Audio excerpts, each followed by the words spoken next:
105.3, The Fan. Fields in the gun. Back to throw. Parsons coming. He flushes out left. He stops. He dumps it short to the 25.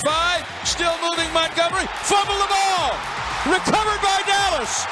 Micah Parsons is on the ball. And he's still alive. He's still running. He's still moving with the ball. To the 10, to the 5, to the goal line. Parsons recovered a fumble and brought it all the way back. Craziest play of the entire NFL weekend, and it happened right in our backyard. Good morning, Metroplex. It's a Cowboys Monday with the fellas back from vacation. We got RJ Choppy back from Vegas. Peyton Russell back from Ireland. Welcome back. Man. I was going to ask you about the clock change, but that's the wrong guy. That's the producer. Just 2 hours. That's it, right? And then I got back Saturday night, so I had a full day to recover from the jet lag. It's not even jet lag. It's 2 hours. Come on. All these. Got to, though, the day before. Got to come out the day before, man. I was unwell yesterday. I feel bad. I was not nearly as bad as Sarah, who was dripping sweat on the airplane. She was so bad on the airplane. Like, I've never seen anybody like this. And it was just a 2-hour flight.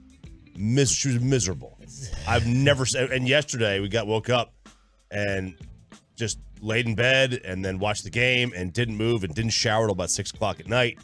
And it was just, she was miserable, the poor girl. So we'll get into the entire trip recaps from the fellas. We got to get to the Cowboys, who beat the Bears 49-29, the 49 points, most scored in the NFL this season by any team. The offense looked back. Dak Prescott looked phenomenal. Tony Pollard looked like a superstar. And you got your big plays defensively, like that Micah one with the Justin Fields mistake. You know, this is what you and I want, right? Like high points. Let's score. You know, this is fun. It's entertaining. And it's winning football.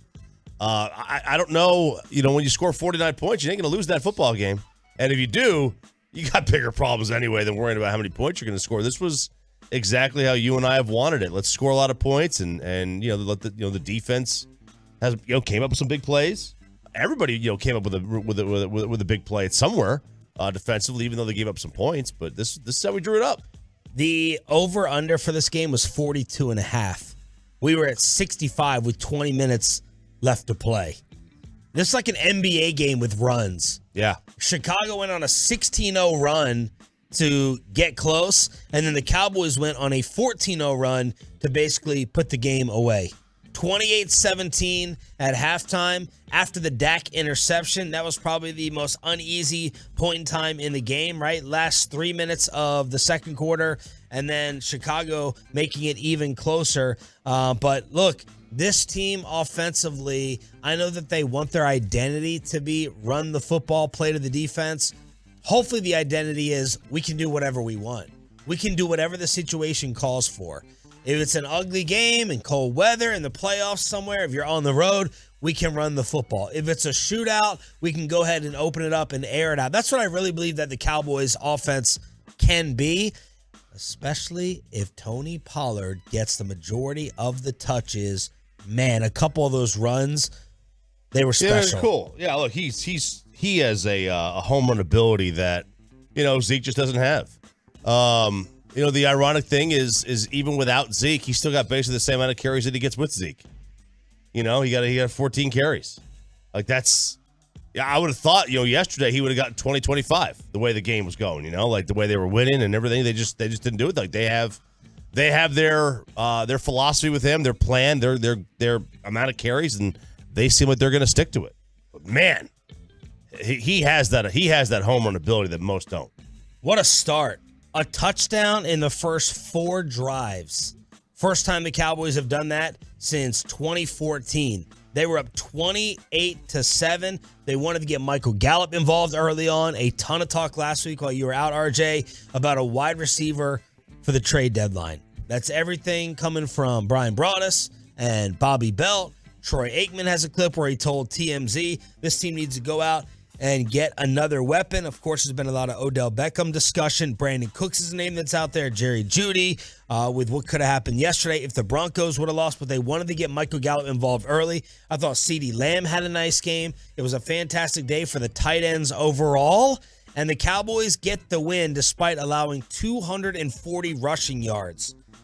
Bobby tweeted, they're now 3-22 when they allow at least 240 on the ground. Last time they won one when allowing that amount, 1995. So it appears that the run defense is still not fixed, but perfect timing for the bye week as guys in the secondary were dropping like flies. Yeah, they were. And it looked like Micah was dropped like a fly yesterday, too, man. I mean, what part of his body wasn't hurt? Man, it seemed like the shoulder. I was like, why is he in at the very end of this thing? Dude, that shot of him at the end where he's kind of like leaning to the side like he's trying to squeeze out a toot. You know what I'm talking about? Where he's just kind of like leaning to the side. I don't know. I don't know why I thought of it like that. Everything to you goes to farts. I know, but he's just sitting there, and I was like, man, that doesn't look good. Yeah, he's got maybe it's his quad, his hip, his shoulder. I mean, who knows? Everything's probably down with him. So it could not have come at a better time for this team. Especially for him. And look, Justin Fields looked better than I thought. I'm not just talking about running the football. He's a great runner, man. He made some throws where I was like, okay. That was a big boy throw. That was nice. Brad Sham got in his little chirp tweet shot at me later on saying you underestimated him. Well, I mean, the stat sheet underestimated him. His season underestimated him in terms of throwing the football. He only threw for 151, but I think this is a good example of like watching a team play versus just relying on the red zone, relying on the stat sheet, because I thought he threw it better than just 151 through the air. And then on the ground, 8 carries, 60 yards. Fields accounted for 3 total touchdowns on the day. But I think if you're a Bears fan, you should feel pretty solid moving forward that you already probably don't have to look for a brand new quarterback at this time, at least based upon yesterday's game. I totally agree. I think that he's much better than the numbers dictate. I love his ability to run the ball. Quarterbacks that can move, that can use their feet. There's a reason they're so valuable, and that the ones that you can find, if you can find one that can actually throw and run, man, you have a really difficult game plan to match up with, and it shows. It doesn't mean you're going to win all the games, but it's going to be a difficult matchup for those teams, and it certainly was for the Cowboys yesterday defensively. I mean, Justin Fields had himself a decent game. And they ran the ball really effectively. But, I mean, you still run for 240 yards, you lose by 3 touchdowns. And they're sticking to the pattern. Yeah, they are. That's the pattern they have. It's the only pattern they have, There was a 3rd and 6 late in the game, and they're getting worked. And they're like, okay, we're just going to go ahead and hand it off to Herbert. And he still picks up the first down. So the Cowboys obviously have some things to clean up. They traded for Jonathan Hankins. He was able to get on the field for a few snaps. But look, that offense was clicking. Dak looked like a different guy his second week back. He did, especially in the first half. Prior to that interception, he was tremendous. Yes. He was making all the right plays. He was checking into the right, run pass options, and he wasn't trying to do too much with the passing game. He was taking some of the shorter routes, but he was also going downfield. And that was the key. We've always wanted this from him. We wanted him to stretch the field down the middle of the field. And he did that. He did that yesterday, and that is great to see. 877-881-1053 is the truckwreck.com text line. 877-881-1053. Peyton, when did you return from your brother's wedding in Ireland? So it was 5 days Ireland, then 5 days in London. I know, right? We got back Friday night. And man, I mean, that flight, 9.5 hours, and then the 6-hour time difference. It was like 5 in the morning when we got back here, London time. So jet lag hit me pretty hard. You sound like it's hitting you hard right now. I don't know if I'm back to norm yet. Give me a couple of days. We'll get there. I promise. No. You're right. Well, you get back. You got to get back now. You got to get it right now. So was it fun? What was it like? 2 other countries. Oh, it was nice. I will say the myth of that there's leprechauns in Ireland is false. No Lucky Charms people out there in Ireland. They're just normal people. But I was told that What? Let's go. I was told that's your joke. That's your takeaway That's coming it? back. I thought it was a good takeaway. The drinks, the party, the wedding, the food. The Guinness is 10 times better over there. The fish and chips, 100 times better. Really? It's terrible over here. And then I was told that I have the accent. They said, "Oh, you have a nice accent over there." I was like, "No, buddy, you have the accent. I don't have any accent." So you're a Guinness guy? I am now. It was really good over there. I don't like it drinking over here. There's differences? Like the Guinness is different? Oh, it's 100 times better over there. I promise. Is it like lighter? No, it's the same. It's not the same, obviously. It's just they say, oh, it's terrible in America. You got to try it here. Yeah. I was like, dude, I might need to ship some out from Ireland. So you got hammered? You partied? Oh, so hammered. It was so lit. Excellent. Went to the pubs and stuff. Much needed getaway. Much needed getaway. All right. Now we got him back. Joey did a nice job in replacement. We got a Cowboys Monday. We have other games around the NFL. We finally caught the Giants in the NFC East World Series. Mavs Stars. Let's go inside the Cowboys locker room. Our very own Kevin Gray asked Jerry, what are you going to do? Are you going to give the Tolos something for the trade deadline tomorrow? And what about Zeke versus Pollard? It's all on the way with Sean and RJ. Everybody back together again on The Fan. Coming up in the next.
Caught for a touchdown. Let's see.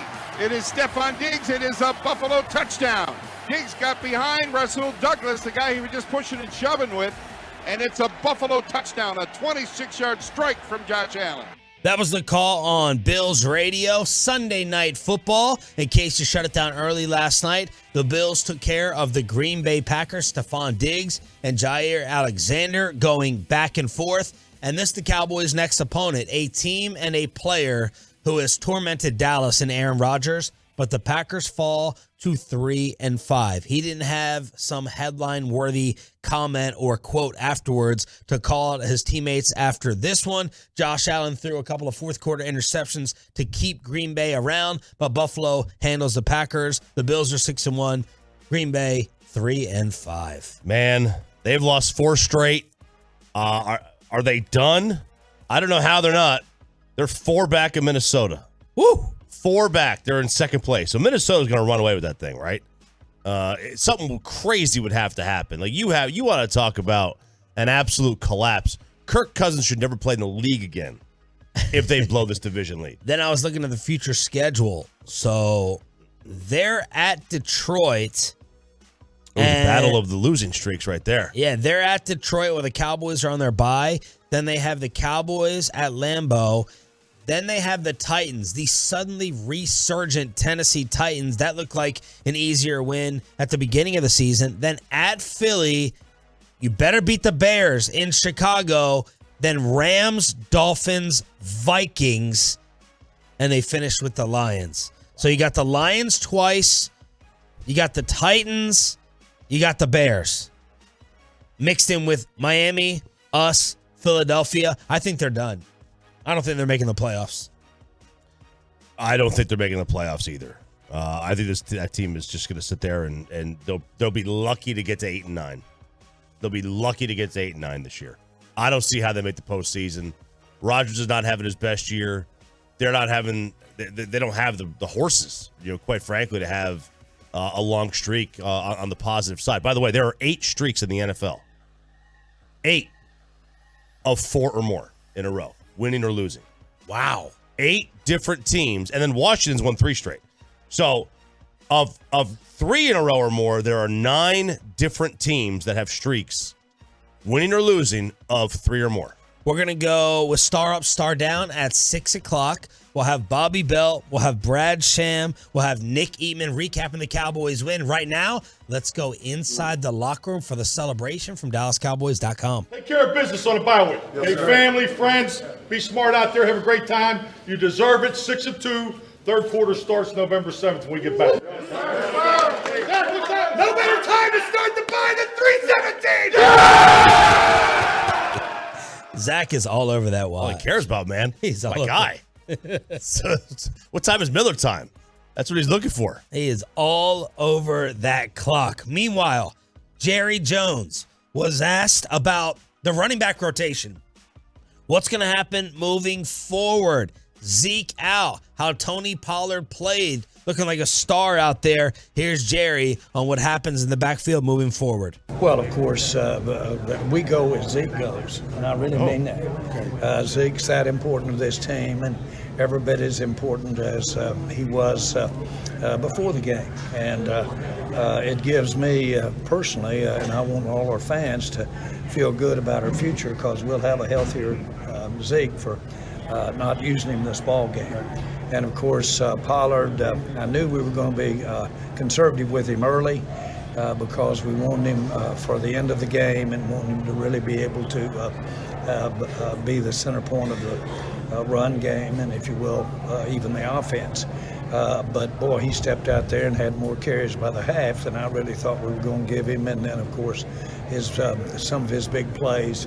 We just had so many. I didn't count them, but we had so many of those 20-yard and up plays today. And we didn't exactly have Lady Luck with us today. We had a couple of calls and a couple of reversals there that really could have diminished a big effort and could have discouraged a big effort, but this bunch didn't do it. And that's, I think, the way they came back from adversity, starting with the first drive. I think that is a big picture of what this game was about. So that's Jerry talking about the game overall. A lot of Tolos had problems with the referees, which we'll get into a little bit later on. But He went back to the old standard line. We go as Zeke goes. I really think he lives in a different era sometimes than we do.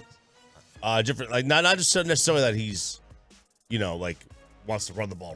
You know what I mean? But like, I think he sometimes just goes back to the well. I think it's just stubbornness and not wanting to admit you are wrong. A lot of people think this is just not wanting to have an admission that you are paying Zeke the most money in the league for a running back. That's not the way you should run your team, though, if this is the case. Yeah. Like Brad Sham, I already know. There's going to be a fight at 8:40. I know Brad Sham is going to come on here. I'm going to tell him why Pollard should start or at least get more touches than Zeke in the run game. There's this weird allegiance. People don't like change. Atolo tweeted me that yesterday. Man, just give the ball to the bigger threat. It's not that hard. It's pretty simple. Just give the rock to the one that can hit you from 60 or 70. Just more often than the other guy. 3rd and 1, 3rd and 2, 4th quarter, tight situation, time of possession. Zeke has his value there. This thing is, to me, it's more than obvious now at this point. He's a better running back. There's no doubt about that. I don't think anybody's going to argue that one.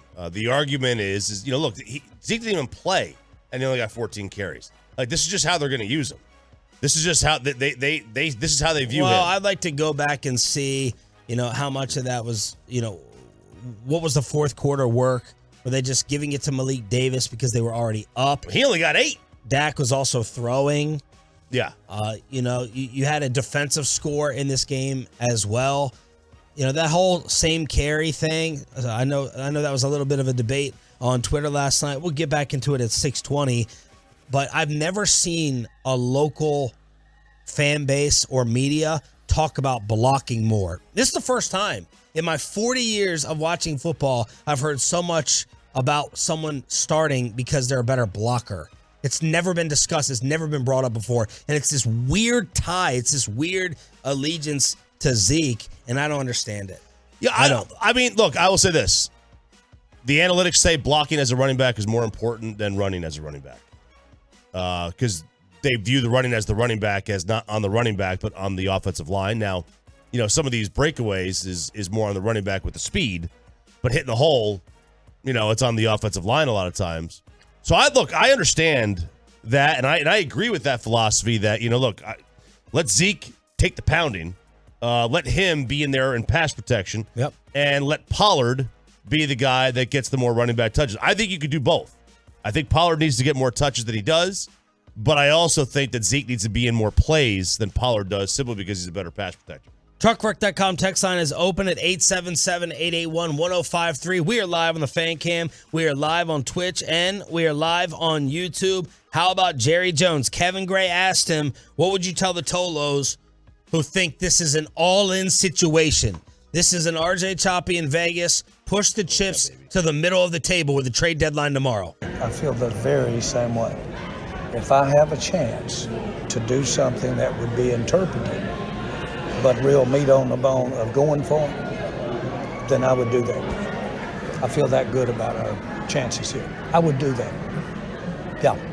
And I'd give up some future currency. Okay. To go for it. All right, there you go. Little ooh-wee with Chris Arnold out there as well on your home of America's team. Star up, star down. This is your Cowboys report card. Who do you want to give props to? Who could have done a little bit better? Truckwreck.com text line is open. Who is on the top of your star up, star down list for the Cowboys? 20-point win over the Bears at AT&T. That's next. Be a part of the show. Text us on the truckwreck.com fan text line.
FitnessStore.com studios. It's Sean and RJ on 105.3 The Fan. Here's third down. Well, they got to make this touchdown. It's 3rd and 3 at the Bears 4. Snap to Prescott. Keeps it coming left with a block. 5. Strolls it in. Rocks the dog. Touchdown. Spikes the ball. Pumps his arms. How about Dak Prescott? Even getting the legs involved. Good morning, Metroplex. It's another spectacular Cowboys Monday. Entire squad is back together again. Peyton is back from London and Ireland. We got RJ Choppy back from Vegas. And we have the highest points scored in the NFL this season with the Cowboys beating the Bears 49-29. Man, it feels good. Not just to start off your week with a win, but to head into the bye week like this. You can sit back, you can relax, kick your feet up, check out the rest of the sports and NFL action, and know that you are looking good, especially with the New York Giants losing to Seattle. We'll get to that in a little bit as, man, some Cowboy fans, good Lord. I get the reputation nationally. I'm like, Cowboys are tied. We now have a tie for second in the NFC East. No, we got the tiebreaker. Yeah. Jesus. I didn't know I had to factor in the tiebreaker 8 games in. I was just saying both teams are 6-2. They get a chance to play the Cowboys again as well. You take in the tiebreaker, I think, after you've played all of your head-to-head matchups. But Cowboy fans are excited. Okay, and by the way, with that win, Mike McCarthy ties. I know what Babe Laufenberg was doing when he did this, when he sent out this tweet.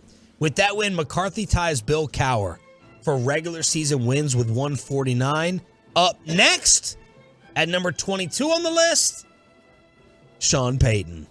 So, look at that. Little sly Laufenberg with his innocent little tweet. I picked up on it, so Sean Payton is next on the list at 152. But let's talk about Dak Prescott, who wore Emmitt Smith's anniversary shirt. That was cool. He was wearing like an Emmitt sweatshirt, the 20-year anniversary. Emmitt popped on the TV broadcast with Moose. That was crazy. Not even set up, right? The TV broadcast assignments are worked out already before the year.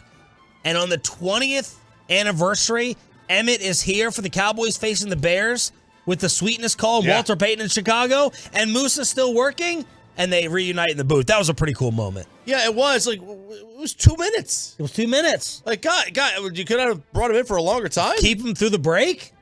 You think Emmitt was like, I got to go back to the suite. I got to go finish my conversation with Charlotte. Yeah, I mean, like, there was a million opportunities there to have him. It was a 3 and out. It was a Cowboys 3 and out to start the third. Yeah, like leave him in. Like, you got him for more than 2 minutes, guys. I wonder if they would have been accused or attacked of favoritism.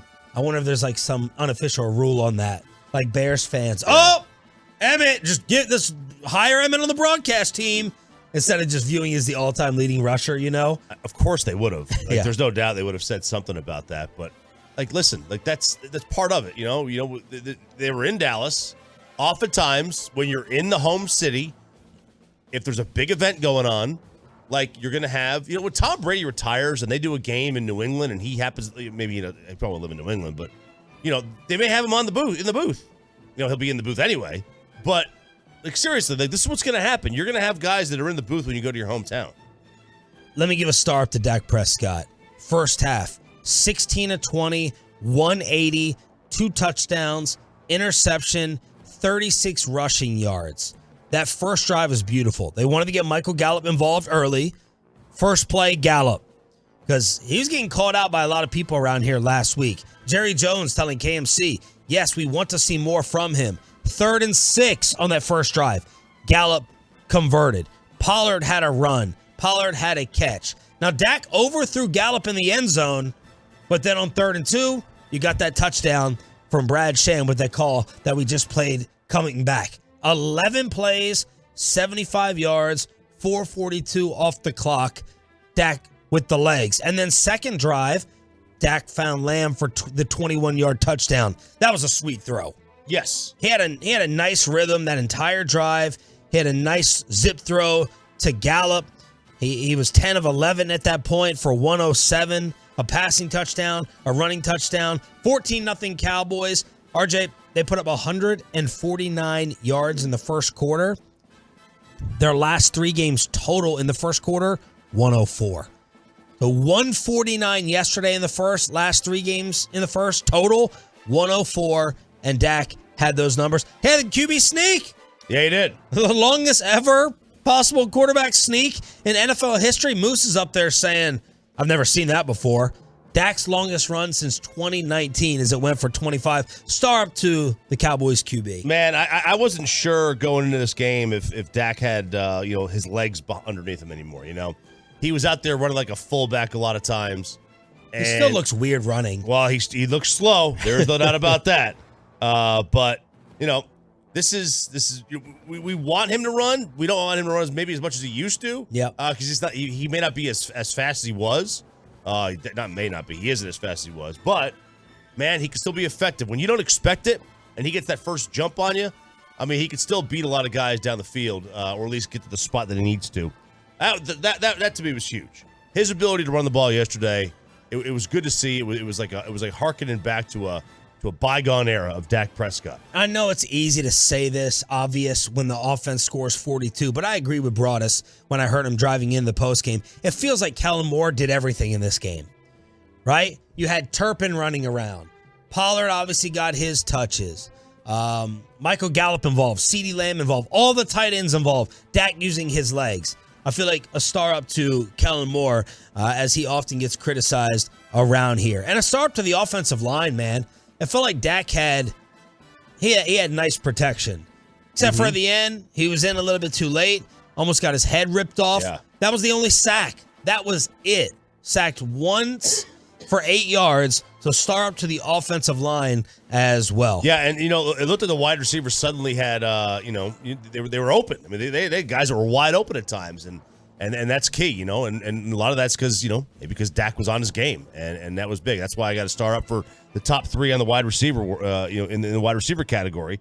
All three averaged more than 12.3 yards per catch, including CeeDee Lamb, who had 15.5.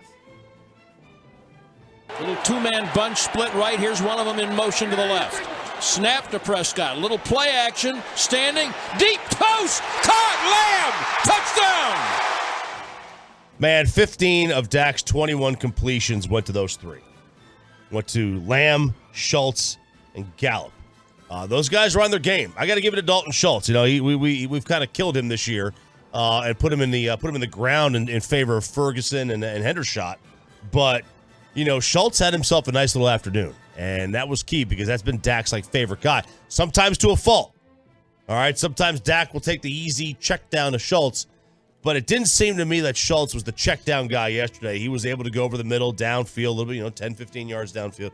I was surprised Dak only took 6 pass attempts past 15 yards the entire game. It seemed like way more than that watching it, but yeah, it was those three. I think had themselves a really nice afternoon. Schultz was 6 for 74, but my star up is going to the other tight end and that awesome celebration. Play fake. He's not throwing it to Davis. He's going to throw it to Ferguson on the right side of the end zone. Touchdown. That was the Ferguson, and I needed the Texas recap for this, the Texas title for what that was. Hog tie. Got a calf rope. He tied up his teammate over there. That was awesome. They set that up. They had that one planned for a while. You can find out. They got the isn't the rodeo? Hit up Taylor Hearn from the Rangers. Rodeo coming into That's right. Soon. Yeah. You get Bulls night out. Want to go see that, man? Is that what they call it? One of the get the fellas together? I think it's Sounds like right. Tuesday. I think it's Tuesday, right? Bulls night out or something like that. Ferguson with the 1-yard touchdown. He's got the calf rope. He's got the hog tie with his teammates. That was the 4th straight possession with a TD. First time since 2014 that the Cowboys have done that. That made it 28-7, and Mike McCarthy was asked about the red-hot offensive start. Yeah, definitely. I mean, really, as a whole football team, I was so happy to see the production today because, this team has been practicing very well. And that's something as a head coach, you want to see them. Obviously, you want to have success every Sunday, but you definitely want to see them rewarded for doing the extra. And we have. We've been really focused on third down offensively. Obviously, I think you get what you emphasize in this league and had a good day on third down. Knew we had to run the ball today, just respect for their defense and how they play.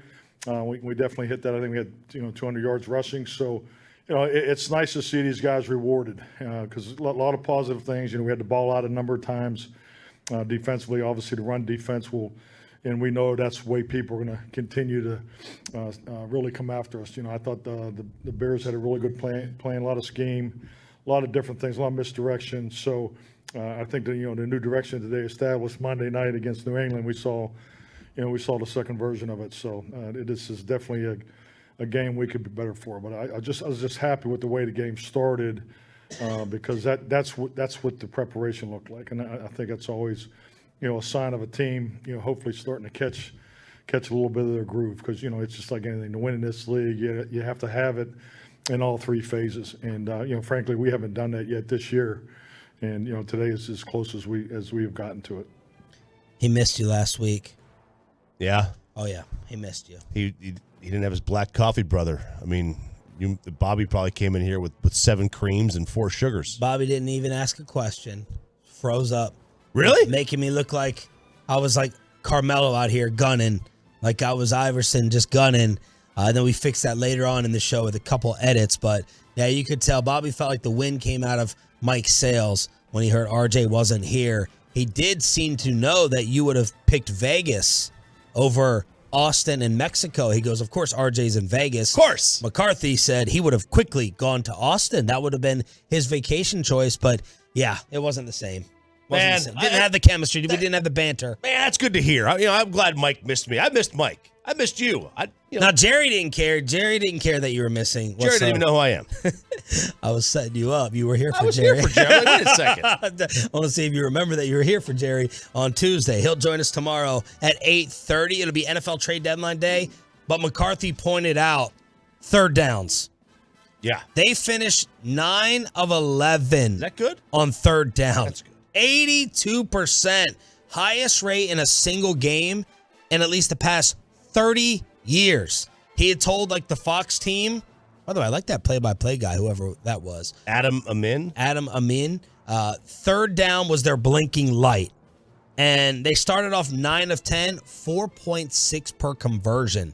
First 7 games of the year, 32% on 3.9 to go. CD had a 3rd and 8. He had a touchdown on 3rd. 2 of the conversions were Tony Pollard runs. The other 7 were Dak.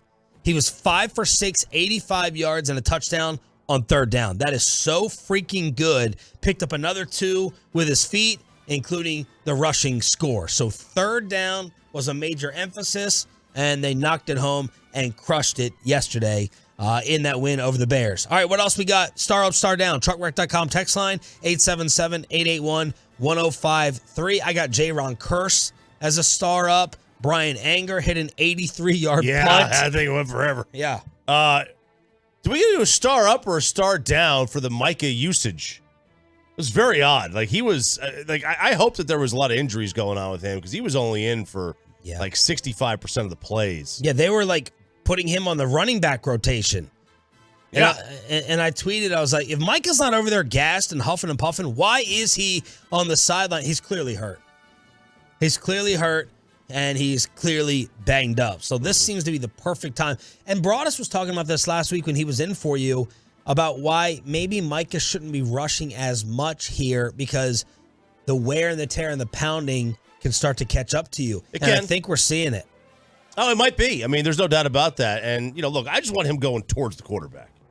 If it's not just from the edge, if he's sometimes coming, but then again, if he's coming from the A gap, I mean, isn't there more traffic there? Is that going to be more wear and tear on him? And then, the other side is speed needs space. You might have to keep him at linebacker for a little bit. Speed needs space. I mean, look, I'd rather not. I'm just saying, for the wear and tear. If that's the only way to keep him on the field, then we have that discussion. I mean, I would hate to see it, but if that's the only way to keep him on the field, then go for it. By the way, start out in the NFL. Why do you guys think that we gave a crap about seeing the Giants game yesterday? Why do they have this idea that because we happen to play in the same division as the Giants, that we would rather see Giants-Seahawks than Niners-Rams? Why do they think that? New York. What old fart in the league office thinks that we care about a division foe versus watching the better football game, which is Rams-Niners? Now, because it didn't turn out to be a great game, but whatever. Because they would argue, and this is a dream for the executives, the TV executives in the NFL, that the Giants are 6-1. We put the best team on TV, even though we aren't buying the Giants whatsoever. Yesterday, an example of them being overhyped and overrated, losing to Seattle, but they're like, we got the number one team. We got the second best team in the NFC and the NFL record-wise. Number one market, gold mine for them. And it's 2 playoff teams. Seattle's in first place in their division. I know. Somehow. Did you see the playoff? Did you see the playoff teams in the NFC? It's bad. You kidding me? Cowboys gonna open up with Atlanta? TruckGreg.com text line for your star up, star downs. Let's get to a few star downs. What happened throughout the rest of the NFC East? What is the NFC looking like overall after Sunday Night Football? Plus, Mavs Stars World Series were absolutely loaded. Glad you're joining us as part of the 6 a.m. club. Cowboys Monday, just getting started on the Fan. But first, Sean.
Brought to you by the personal injury lawyers Frankel and Frankel. There's a reason you need a special license to drive a big truck. So companies that hire drivers and put them in a big truck should be held accountable for what happens when one hurts you. Frankly, you need Frankel and Frankel. Visit truckwreck.com or call them 214-333-3333. Ball down at the 29-yard line. Now Scott to the right of Hurts.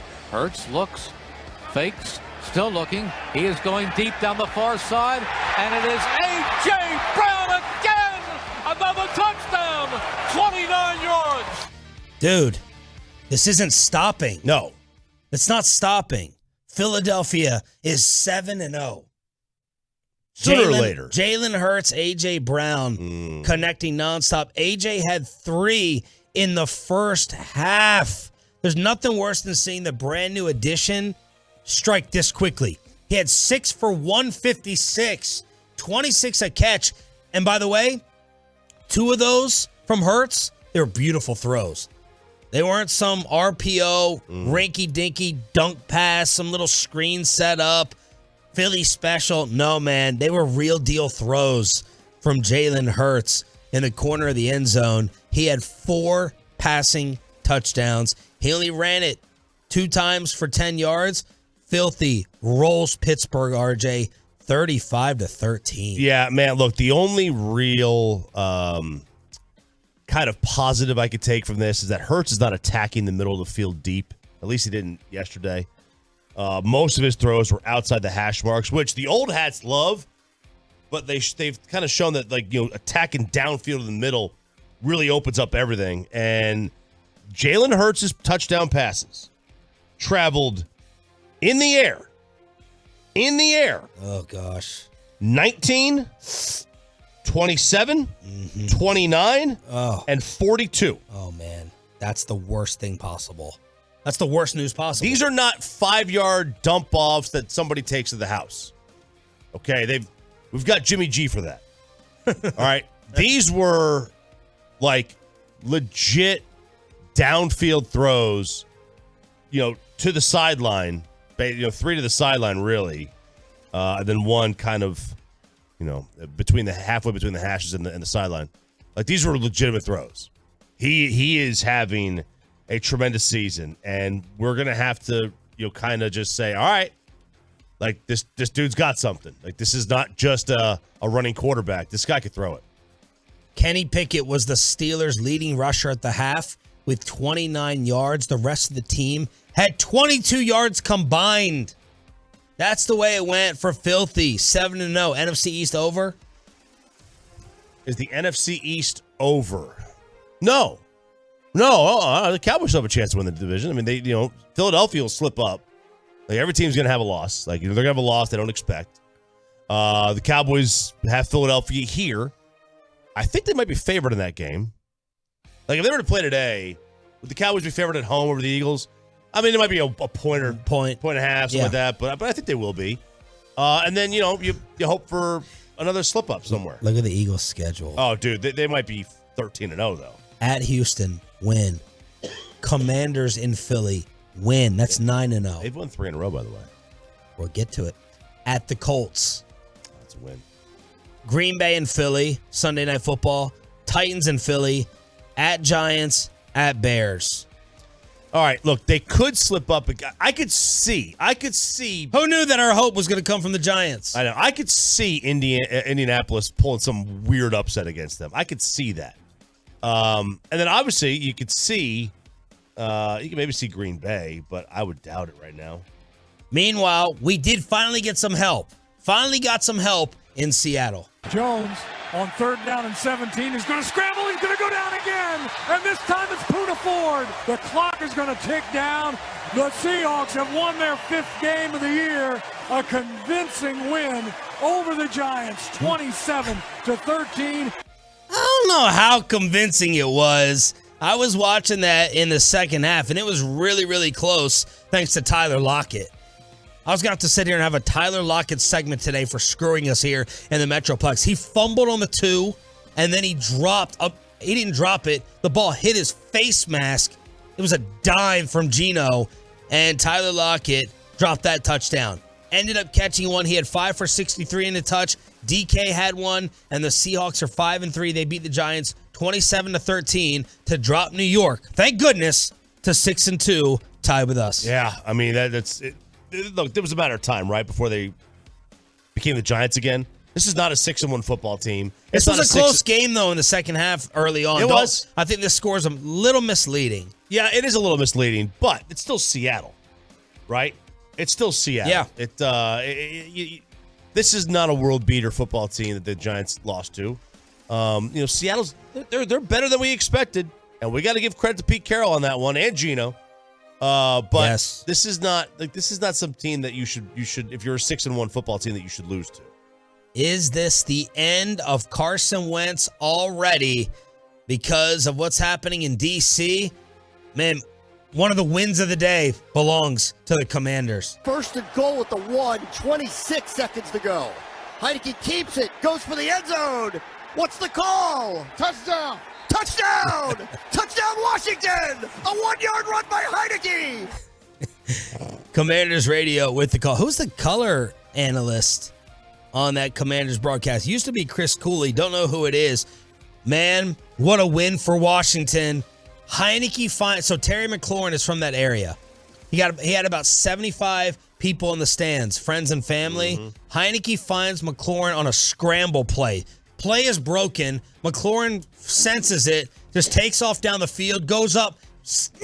Give me that. Right from Stephon Gilmore. Takes it from Gilmore, gets up saying, this is my city, this is my state, this is my stadium. Washington QB sneaks it with Heineke. 17-16 with 22 seconds left, ruining the debut for Sam Ehlinger. And as you said, they're on a little winning streak. They're a 3-game win streak. London Fletcher's their color analyst. Okay. In Washington, by the way. A little win streak there. It's amazing that anybody ever thought that Carson Wentz was better than Taylor Heineke this year. No, they did score what? 17 points. They're not any good. They've won 3 in a row, but let's be fair. This is not a team that is going to go on many more win streaks. Yeah, I was trying to figure out, do I want them to win or lose yesterday? Oh, you want them to win? Washington? Yeah. You want the NFC East to have all teams at least with 8 wins, so that none of them have a good high draft pick. Well, I don't want Philly to keep winning. No. I don't want the Giants to keep winning, but I was trying to figure it out with Washington. They're not a threat, but let's eliminate them early and then they can win games. But here's the thing. They're not a threat, so let them win some games and let them stay further away from the top of the draft. Yeah. The last thing you want is one of your teams in your division to get the number 1 pick or the number 2 pick or whatever. You don't want them to get a pick where they could get themselves their quarterback. You want them to stay away from that. So here's how things are looking in the NFC East and the NFC before we get back to the Cowboys here on Sean and RJ. Philly 7-0. The Cowboys are 6-2. Giants are 6-2. NFC overall, filthy. Minnesota 6-1. Mm-hmm. They survived Arizona yesterday. Seattle's 5-3 as a division leader. Atlanta, maybe the game of the day, 4-4 as they beat Carolina. What craziness that was. The Cowboys are then sitting there as a second wild card at 6-2, and the Giants are at 6-2. What do you think about the penalty to DJ Moore? I think DJ Moore was stupid. Well, I get it. I hate the whole taking your helmet off as a penalty thing. Yeah. Let these guys have fun. If you're going to let them celebrate, which they do, they let them celebrate. Why don't you let them take their helmet off? Why don't you let them take their helmet off? Makes no sense to me. Let them have fun. Let them play. It's an old, it's amazing. Youth baseball has a thing called "let them play," right? And then they have it in Major League Baseball too. Let them play. Just let them play. Let the guy have fun. All right, star up, star down. Did any come in that we didn't cover on the truckwreck.com text line? My star downs, Dante Fowler offsides on a 3rd and 3. They gave star up. There's a lot of star ups to Fowler. Okay. Star up to Leighton Vander Esch, which on Twitter I saw a lot of star downs, but he's the one that forced that fumble. Yes. On the Micah play. Now Micah's going to get all the credit. Yep. But in the meeting room this morning, or I guess whenever they have their post game, they will have. I mean, he'll get a round of applause by the teammates for forcing that fumble. So one for him. Let's see. Start down to the refs. There you go. Okay, let me get into this. Okay, go ahead. Man, Cowboy fans can be really annoying. I know it's not the smartest thing to say, but whichever way the wind blows, some of y'all go with it. Depending on the running back thing. If they lose the game, then y'all are crying for Pollard. Now it's no, we won, so let's make sure everyone's happy. Let's make sure Zeke continues to be the starter and get the majority of the carries. What am I missing with the refs yesterday? Now, it did look like Micah was held a decent amount. Yeah. But let's first get to the Golston hit that wiped out the Diggs interception. Okay? Couple things. It's fair. Okay, I didn't think Fox did a great job of giving us the up-close camera view, right? But from what they showed, it looked like Golston went high. I couldn't fight it that much. Golston going high to Fields. He went high. He went high. Yeah, he did. Here's the other part of that play that Tolo's had a problem with. If the ball's tipped, right? It looked like the ball was tipped out of Fields' hands or Golston got a piece of it, then it was intercepted. I got to double check the rules. I don't think that wipes out the hit to the helmet. Nothing wipes out the hit to the helmet. Doesn't wipe it out to the quarterback. No, because they added the rule this year. Sorry, they added the rule this year. Remember that? If once the quarterback releases the football, he's considered a defenseless player. So they're trying to get rid of when he releases the ball, you still hit him. And that's what they're trying to get rid of. So they added that defenseless player thing in the offseason. But it doesn't matter if he released the ball, it was tipped or not.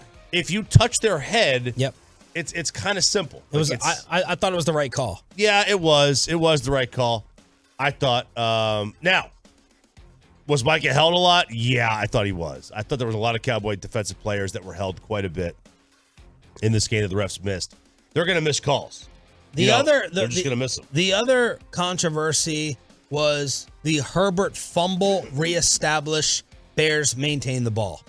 People are losing their minds over that. What's your take on that? I think this is a sports bar fight. If you watch this in a sports bar without the sound on, you thought it was a fumble. If you heard Moose, you didn't. That's my guess. Moose explained that he, regained possession. They brought on, was it Blandino? That he regained possession, and then his knee was down. I have no idea. I don't know. Like, does it count if you're a runner? Does he still take 2 steps in order to regain possession? Like, I was okay with it because the way they explained it, that he regained it. Well, what did it look like? It looked like he regained it. Peyton, fumble or regain? I go with fumble, and I'm not biased here. I don't see how you can regain possession that quickly and stuff and still go down. I mean, because he fumbled it and stuff, and but then the question is, you have to see after the ball got bobbled, right? Are you guessing that he didn't regain possession? Are you guessing that he did? I didn't see the ball. It seemed like he regained it, and I didn't see the ball moving after that. The thing is, it was called a fumble on the field. That's why I figured it should just stand. Okay. Yeah, and people are saying if he regained possession, how did he not have the ball? Well, he did have the ball. He regained it, and then when he went to the ground, his knee went down. Yeah. The ball was then ripped out, or as McCarthy would say, extracted. Extracted. That's how. So I didn't think that was high. That was a tough tweener call, but I was like 51-49. The Bears would retain that.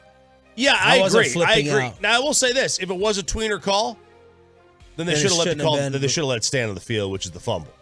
I didn't agree. I thought that he regained it. Yeah. So that's why I would have aired on that side. But if I was on the field, if I was an official, would I have overturned it? Was there enough to overturn? I don't know that there was enough to overturn. I do think they got it right. I don't know if the process though should have been allowed them to overturn it, because I don't know they had inconclusive evidence. Yeah. I didn't think the Cowboys got screwed with those calls. Other holding, I mean, the amount of holding calls that we have on Twitter, it's just nonstop over and over. But look, the Cowboys end up winning by 20. We'll talk to Bobby Belt about it at 7:20 this morning. Brad Sham at 8:40. Nick Eatman as well. The Cowboys are celebrating today by dressing up for Halloween. Wait till you hear some of the Cowboy outfits as we continue on a Cowboys Monday with the 6 a.m. Club after this. But let's get you over to Platinum Chrysler.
Listen to the Bears fans screaming. How about that? Fields in the gun, pulls it back. Why, he's buried by Lawrence.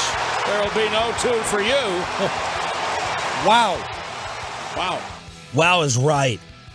I was like waiting for a flag for some reason. Tank Lawrence burying Justin Fields on that 2-point conversion. Man, that kept it 28-23. So the Bears were going on this 16-0 run, 28-23. Really, the only star down for Dak was that interception. By the way, who are you all putting that pick on? You putting it on Dak not seeing the safety, or CeeDee Lamb not getting the football, as Moose Johnson suggested with the TV call? This is like a perfect PFF argument. Yeah, I'm apt to put it on CD in that situation. When you have somebody come, another player, you short that route a little bit. That quarterback's expected you to be at that spot. I do wonder how they're gonna not just PFF, but in general, like how someone would grade that, because if the quarterback expects you to be there and you're not there, I can't put it on them. But he has to see the player. Like, at best for Dak, he put his receiver in harm's way. That's how you get a player killed. All right? You have him stretch his hands out over midfield with the safety sitting there. And speaking of Dak and hands. Oh, man. Guy can't catch a break. No. Injury prone. Yeah, that's all his fault. He expected that guy's foot to be there. Kevin Hagelin. He should have seen it. He should have sensed the cleats coming. Dak on the sideline gets his left hand totally stepped on. Of course, all of us were like, okay, left hand, fine. Don't care if it's broken or mangled. Whatever. Doesn't matter. As long as it's not the right. And then the discoloration on that thing. Like at the halfway point when they were examining it on the sidelines, here's Dak talking about the hand after. Just my luck right now. It's all right. I mean, I guess when going down, I guess he stepped on my hand or something. Scraped right there by the nail. Just was bleeding a lot, but not painful. It'll be all right. Man, that was ugly, but he gets that stepped on. Okay, Cowboys celebrating Halloween. This was Jerry being asked by the reporters, do you have a costume this year? Clarence Hill later got the picture. But here's Jerry talking about dress up. Well, listen, guys, when you see that one out there that stops your clock or looks a little weird or looks like he's moving like he's been hit by a car crossing the street that night, that's old Jerry trying to act like he's 12. That was with K&C, my bad. That was on Friday. So Clarence Hill gets this picture off Instagram. Jerry is dressed up as a blind referee. Yep. Hope the NFL has a sense of humor. Oh, man. Absolutely love it. Good photo. Good photo there, Jerry. Good little costume. Blind ref, though? I mean, Jerry can just say, hey, look, I was just an old man in a costume. I wasn't blind. That's why the refs were so bad on Sunday. They saw the pick. They saw the pick, right? RJ Choppy, Peyton Russell back from vacation here on a Cowboys Monday. How about Brad Sham and Mike McCarthy joking about wearing costumes in pregame on the Fan? All right, since this is radio, just so everybody knows, we are both in costume.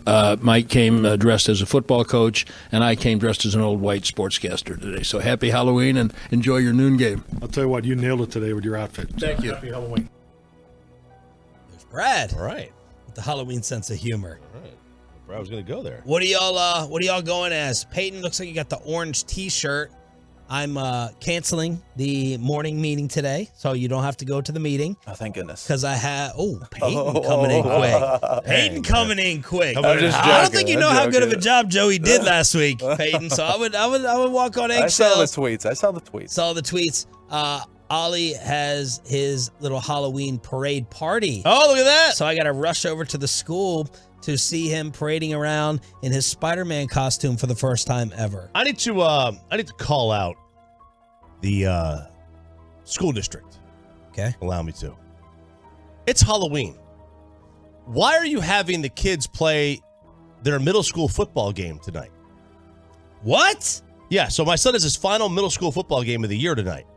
And they're just going to throw a bunch of candy on the field at the end of the game. Like, that's not Halloween. That's not trick-or-treating. That's that stupid trunk-or-treat thing that some people do because, I don't know, they don't believe in the devil or something. I don't know. But This is dumb. Like, let the kids go out and trick or treat. He's a 7th grader. It's probably his last chance to trick or treat because he's going to be too old for it. That's crazy. And, you got kids that are younger who are, brothers or sisters who their parents had to be at the game. Let them go. Put the game tomorrow. This is dumb to have it tonight. Is he disappointed? I don't know that he cares, but Julian's upset. Like, he doesn't want to go to the game. He wants to go trick or treat. I was like, come on, Let him go trick or treat with mom.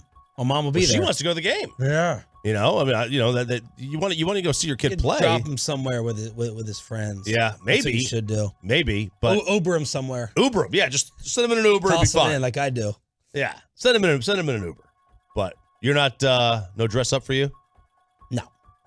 I asked the wife. I was like, because every year the Tolos get on me because I set like a bucket of candy at the end of the driveway, just leave it there. Oh, no. And it's a cheap second-rate candy too. Mm-hmm. Not the full candy bars? Full? Oh, you don't go full candy bars? Have you negotiated with Odyssey ever? What's going on here? No, I haven't. Susan Larkin, one of the big dogs, is here. I probably shouldn't have said that. Man, we know all about Peyton now. Peyton, he's spending 10 days in Ireland. Yeah. And then his parents give away the full candy He's the bars. richest one on this show. Yeah, he is. He's the richest one on the show. I flew a premium economy. Oh, wow. So I had to throw that out there. Riches, huh? So I was asking her, I was like, all right, what do you want to do? We need to go get candy today, right? And she's like, well, first off, she's sick. Like, the sickness is spreading everywhere. I mean, I hear you in the commercial break. I've sounded like crap the past 2 weeks. I gave her whatever I had, and then she's all about bedtime, right? She's like, I don't want these kids knocking on the door, and he's supposed to be asleep at 7 p.m., so she's all about sleep paranoia. But he'll have his Halloween party today. We'll go to that, and that's what it's all about for me. But I'm interested to see who comes in the building today. Yeah. All dressed up. Do you have a costume? No, we tried. We thought about it, and then we were like, man, we were going to be out of town, and all the parties are probably going to be on Friday or Saturday. Yeah, you guys can dress up as sober today for the first time. Yeah, I know, right? Well, we've been sober for like 2.5 days now in a row.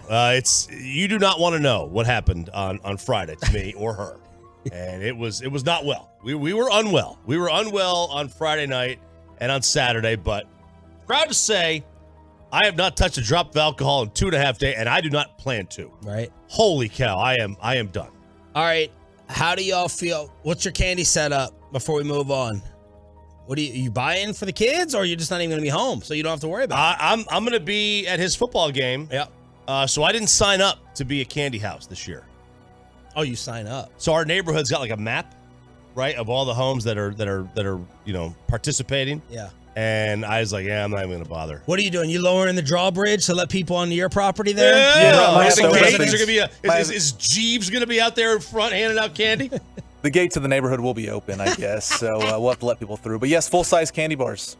Snickers, Hershey's, Reese's, peanut butter cups. Candy bars. Mm-hmm. Did you bring some in tomorrow? Oh, you want some? Yeah. We'll have leftovers. Did you bring us back anything from your trip? Oh, I got some really nice pair of socks, Ireland socks, the good luck socks. For I wore us? them golfing, and I part a hole. For Socks? us, I said. Oh well, I'll have to dig through the suitcase. I haven't unpacked yet. Socks? Yo, man. That's a they, thing? They called me good luck. They said they were good luck socks. Yo, they man, have you like see, the. this kid's coming back different. Oh.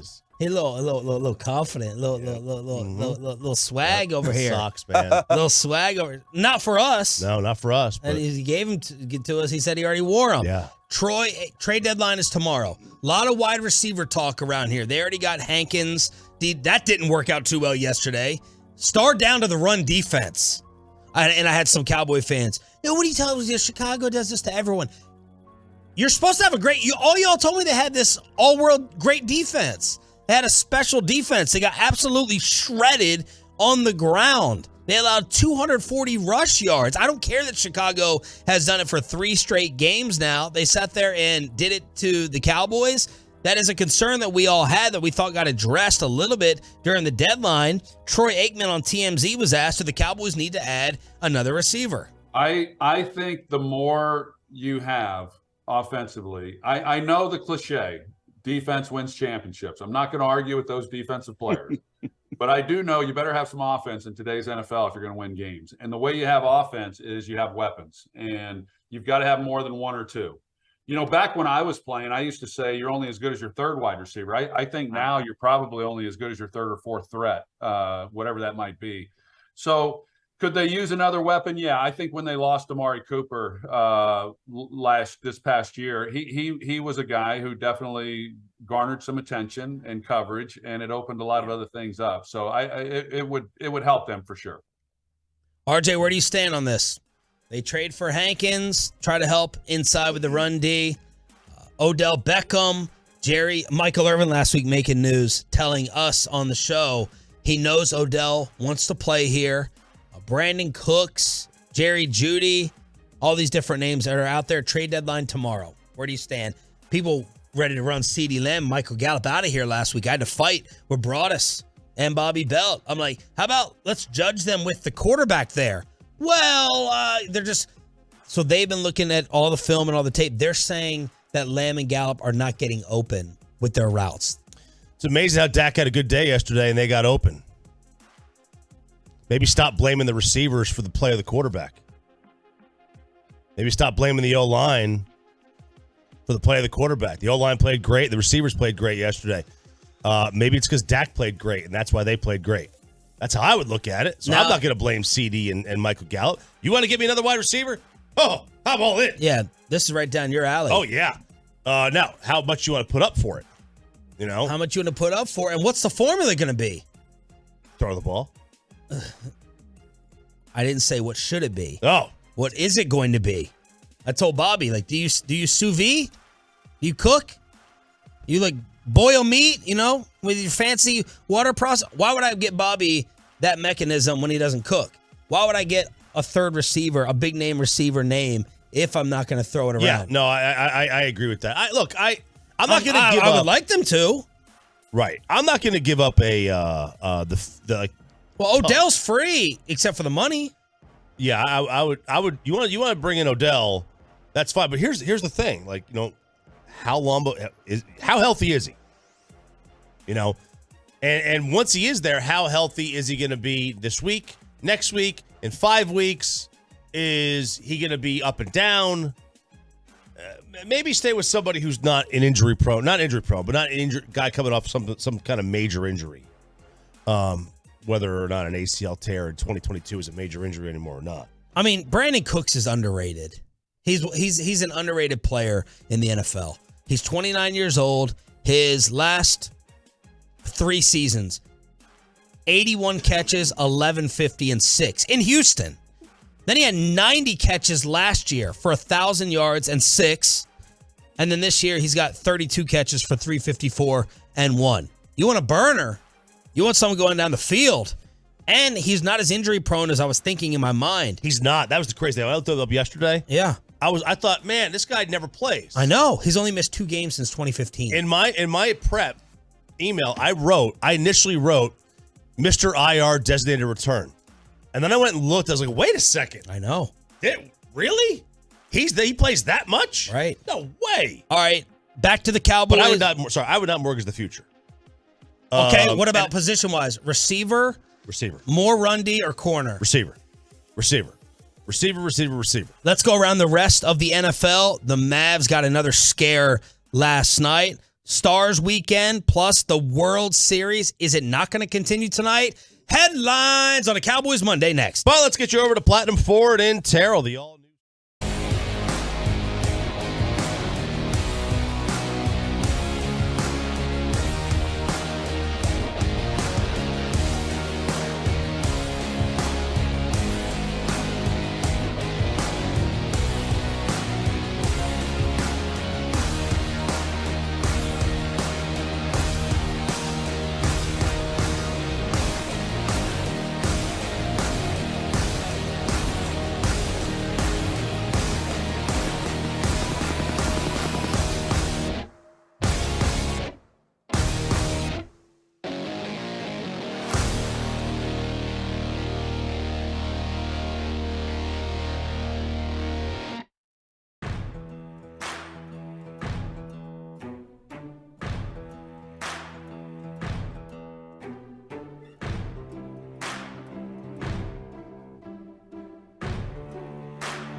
From the MyFitnessStore.com studios, it's Sean and RJ on 105.3 The Fan.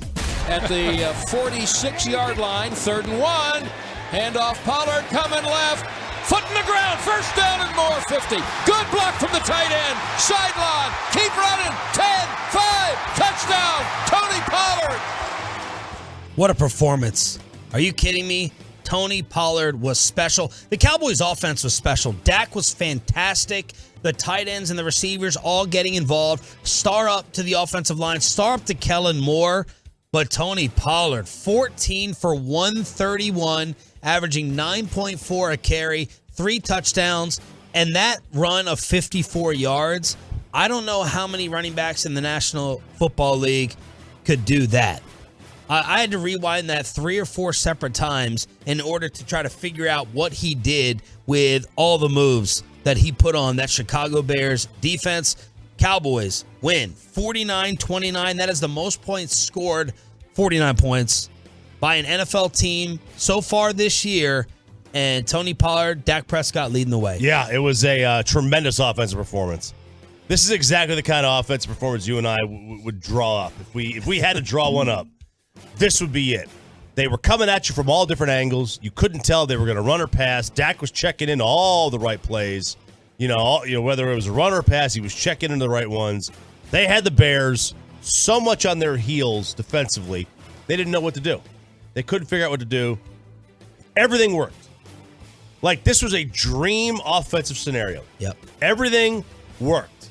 And there was really one play in question that I can think of, and that was the interception. Offensively, yeah. Yep. Was it Dak's fault, or was it CD's fault for not, for not making the play? We're not playing defense, if you will. Other than that, man, like, dude, if you're going to sit here, there's nothing to me to complain about offensively for this game. This was a masterpiece. The 14 carries ties Pollard's career high. With the touchdown, tied his career best rushing total, 131. The average he had of 9.4, fifth best of his career. He had the 18-yard TD after a Dak sneak. I kept wondering what Zeke was thinking. They flashed over to Zeke. Zeke looked like a perfect teammate. Zeke got his money. He got paid. I don't think he's uncomfortable like Mac Jones was during Zappy Hour. He had the 8-yard score in the third quarter. That was Bears momentum, right? Chicago's starting to come back. It's a 5-point game. And then Pollard with the 8-yard TD to make it 35-23. That 54-yarder was on 3rd and 1 in the 4th. Here's what I wrote down for it. Bounced outside, cut it up through 2, eventually made 4 miss, around the corner speed. First Cowboy running back with 3 or more touchdowns since 2015. Who's the player? You'll never get it. Okay. 2015. First Cowboys running back yesterday with 3 or more scores since Alfred Morris. Joseph Randall. Oh, the underwear guy. Deep end. Yeah, underwear. The underwear and cologne thief. Or shallow whatever. water. Zeke has shallow water. Zeke has none. 3 or more touchdown games.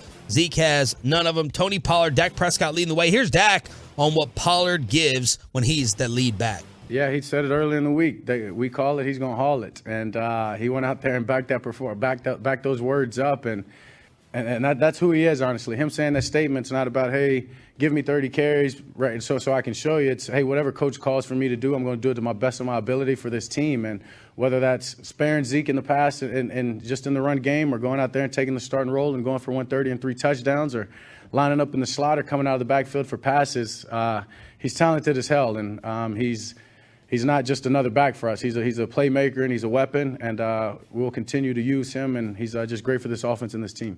Here's Zeke with the big bro thoughts on Tony's performance. I just the combination of explosion and power, too. You know what I mean? He's an explosive guy. You kind of, when you think of Tony, you think like, okay, maybe not the biggest back, but I mean, he runs big. He definitely runs big, and he was running big today, and he made him feel him today. So that's Zeke. Mike McCarthy was asked about this confidence now because they're going into the bye week. This feels great. Feels like great bye week timing. A lot of different players getting hurt yesterday. J-Ron Curse, Micah Parsons is clearly banged up. We need to ask Bobby Bell what is going on with Micah. He'll join us at 7:20. Here's McCarthy on that bye-week momentum. Yeah, definitely. I think we clearly built off of some of the things we accomplished last week. I think I thought we improved as a football team last week. Coming out of Philadelphia. So I think it's these uncommon opponents are there's some different things there. These are players that haven't really competed against each one another. There's scheme. They have a new offensive coordinator that had a hell of a plan against us today. So all those things factor. But the reality is, we performed. We had three score victory today, and that's the facts. And I recognize that, but it's all about getting better. It's about winning. Don't get me wrong. You got to win. I don't care how you get there. You just got to get it done. But you do want to improve in the areas that you really focus on. And I said it earlier, Clarence. Clarence, I don't know where the hell you've been, but I said it earlier. About our third down. We've been really working on our third down. We had a good day.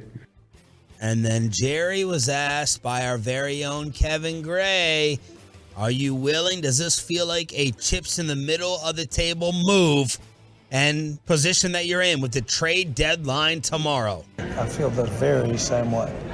If I have a chance to do something that would be interpreted, but real meat on the bone of going for it, then I would do that. I feel that good about our chances here. I would do that.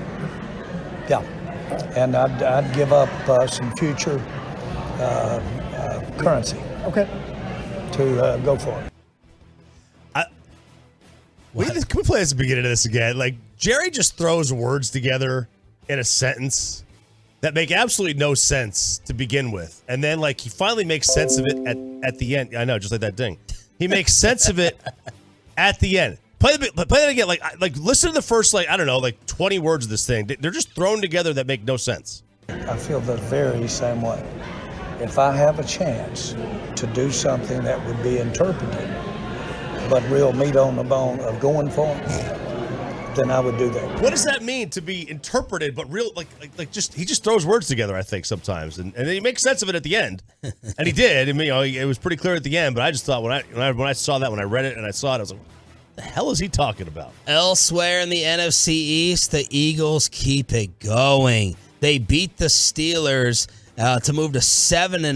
Jalen Hurts, 4 touchdowns. A.J. Brown had 6 for 156 and 3 touchdowns in the first half. Pittsburgh falls to 2-6. The Commanders get a last-second win. They steal one in Indianapolis. Heineke with a QB sneak with Wentz still out. 17-16. Commanders get the W. So that's where things stand in the division. And the Giants, yes, lose in Seattle. We are now tied at 6-2. Cowboys have the tiebreaker. Yeah, they do. For those Cowboy fans who got mad at me, wanted to be technical, we're not tied. We have the tiebreaker.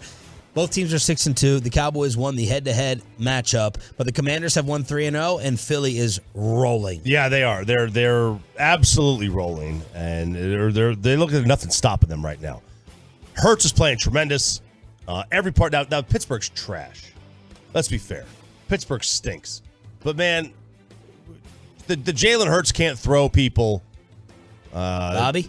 Yeah, he's Bobby. He's not just a running back.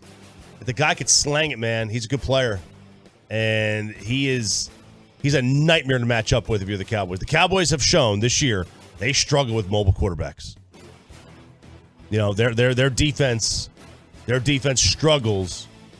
And it's not their defense. Every defense struggles with mobile quarterbacks. That's why they're so valuable. Tonight's supposed to be Game 3 of the World Series after this happened over the weekend. Here it comes.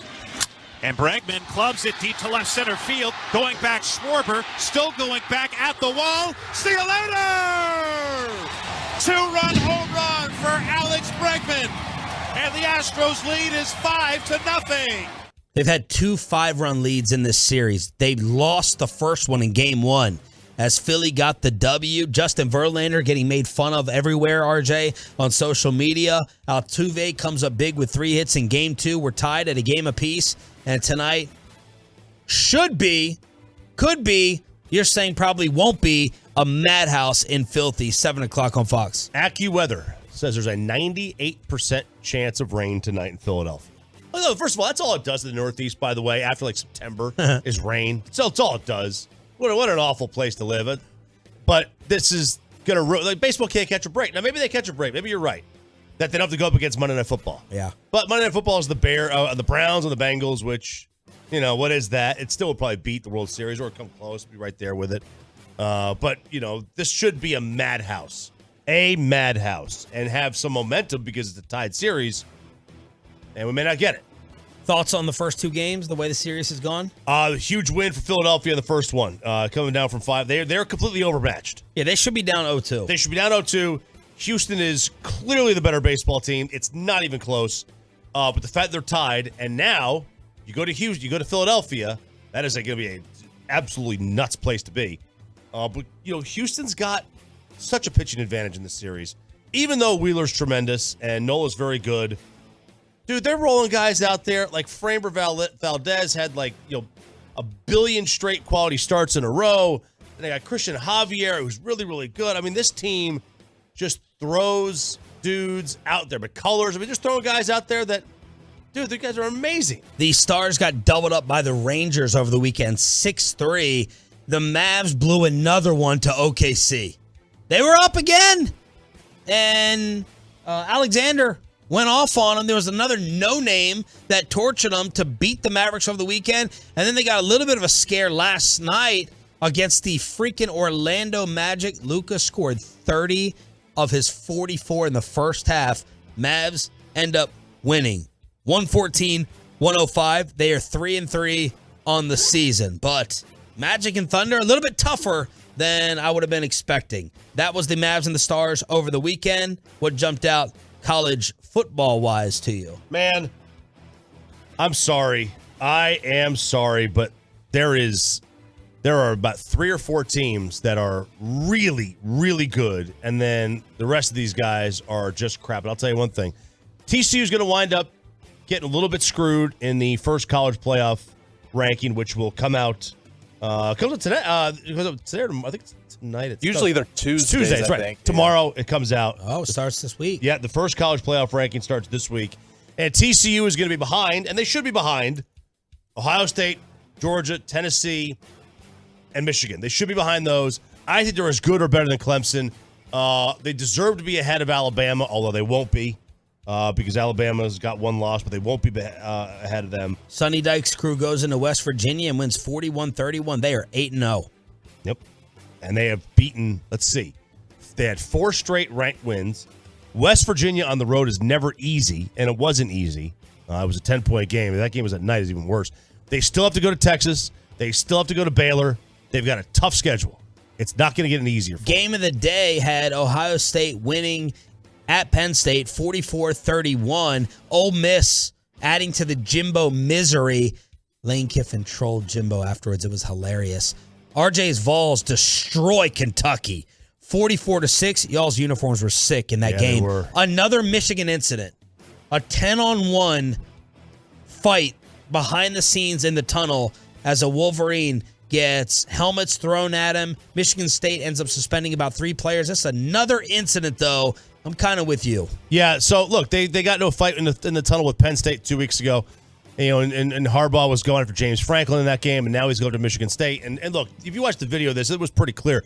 But you get to 2 fights in 2 weeks, like, what are you doing wrong too in the tunnel? Like, are you just being choir boys out there? By the way, Oklahoma State, you still haven't scored. They lost 48-0 to K-State. That was the largest loss. Wow. By a top 10 team without scoring in college football history to a lower ranked school. Let's get the star up, star downs from Bobby Belt. What's wrong with Micah? What else can they do to fix the run defense? Zeke versus Pollard, and any more moves from Jerry and Steven before the trade deadline tomorrow? Back to a Cowboys Monday celebration with Bobby Belt inside the locker room next. But let's get your carpet clean.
Back to throw. Parsons coming. He flushes out left. He stops. He dumps it short to the 25. Still moving Montgomery. Fumble the ball. Recovered by Dallas. Micah Parsons is on the ball. And he's still alive. He's still running. He's still moving with the ball. To the 10, to the 5, to the goal line. Parsons recovered a fumble and brought it all the way back. How bad was that from Fields? How much you blaming him if you are on Chicago radio this morning? I mean, look, it's not like you have to make a tackle. Right. All you got to do is touch him. So, quite a bit. There's a lot of blame on him. Yeah, I agree. That was a bad look. Not a smart play whatsoever. As Micah, who I thought was done for the game. First half, I'm like, why is he over on the sidelines? What's going on? Before that, he was over there on the sidelines. Then he comes back in and recovers to score the touchdown. It's Sean and RJ on a Cowboys Monday after they beat the Bears in Arlington 49-29. Let's bring in our Cowboys insider, Bobby Belt, who was there. He is joining us via the Diamond Factory hotline. What is up with Micah, Bobby? Nothing's up with Micah. He's a dog. He's got 99 awareness. He's going to be able to do whatever it takes. Look, his shoulder's not a 99. He's a total 99. He's up there, not worried about any of it. Typically, honestly, he stands up there and he just tells us, like, I'm banged up. It's whatever. It hurt for a sec. Yesterday, they had guys dropping like flies. Like, it was Donovan Wilson going down, then it was Micah, then it was, J-Ron Curse, and it's just there. It's the season taking its toll and banging guys up. He's told us after every game, basically, that, yep, this hurts, or this is, in pain, but it's whatever. It's, part of No. I feel like you're really underplaying it. Like, I'm not underplaying it. I can't do anything other than tell you what Micah tells us. I mean, we can't. Well, you can find out what's wrong with him. You're an insider. I'm gonna find out what's wrong with him, Sean. Don't. This is a don't beautiful fall Monday, into this. That's what he said. I want to know if something's like seriously wrong with him. I mean, no. When I've asked people about him, they tell me he's not seriously. So hurt, why is he out why is he out early at the beginning of drives when he's not tired? Because I'm sure that there are times where they're trying to manage whatever pain he's going through or whatever else.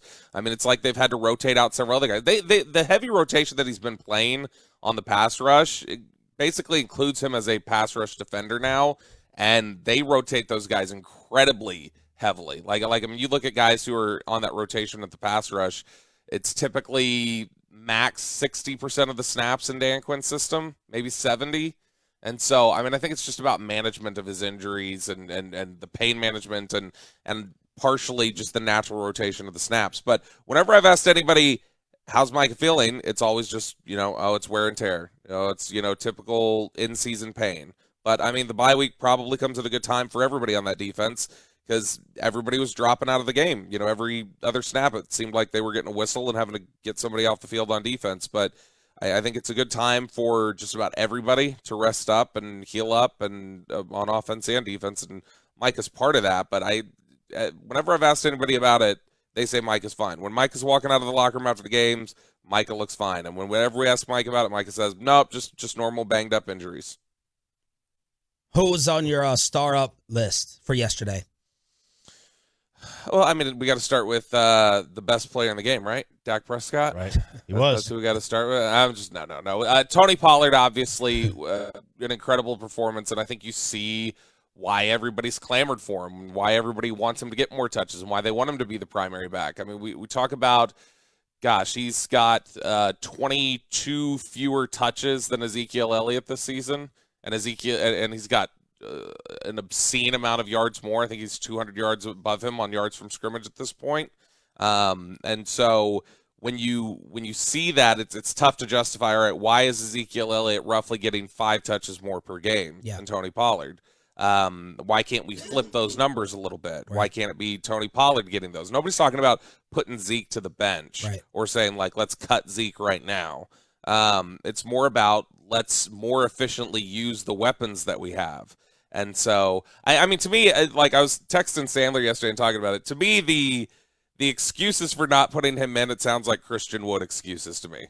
Like, oh, no, we can't play him that much because, he's got the pass protection issues. Oh, we can't play Christian Wood that much because, the switches on the pick and rolls. It's like, I don't care. He can drop 30. Right. Like Tony Pollard can run for 140 yards or whatever else. This seems like an easy decision to me. But star up to Tony Pollard. Star up to Kellen Moore, who I thought was really, really good yesterday. And I think is finally starting to find that right balance with Dak Prescott, off the running the field? game.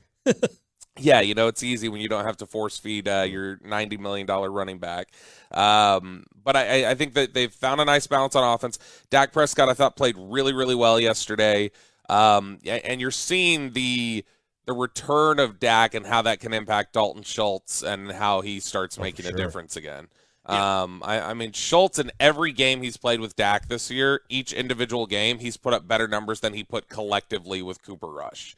And so that's a guy that they've got really good chemistry. And honestly, biggest play of the game to me yesterday was the catch Schultz made down the field on 3rd and 9, that 30-yard catch. Because if they go 3 and out again there, I don't think Dallas is stopping Chicago on the next drive. And then Chicago's leading in the third quarter. And so, to me, I thought that was a huge play from Dalton Schultz. I thought defense, there were individual guys that I thought played okay. Everybody had issues with tackling, it felt like. But I thought Oso Digizua had some nice moments. Micah Parsons, obviously. I thought Leighton Vander Esch actually played pretty well and did a good job communicating with Damone Clark and helping bring him in.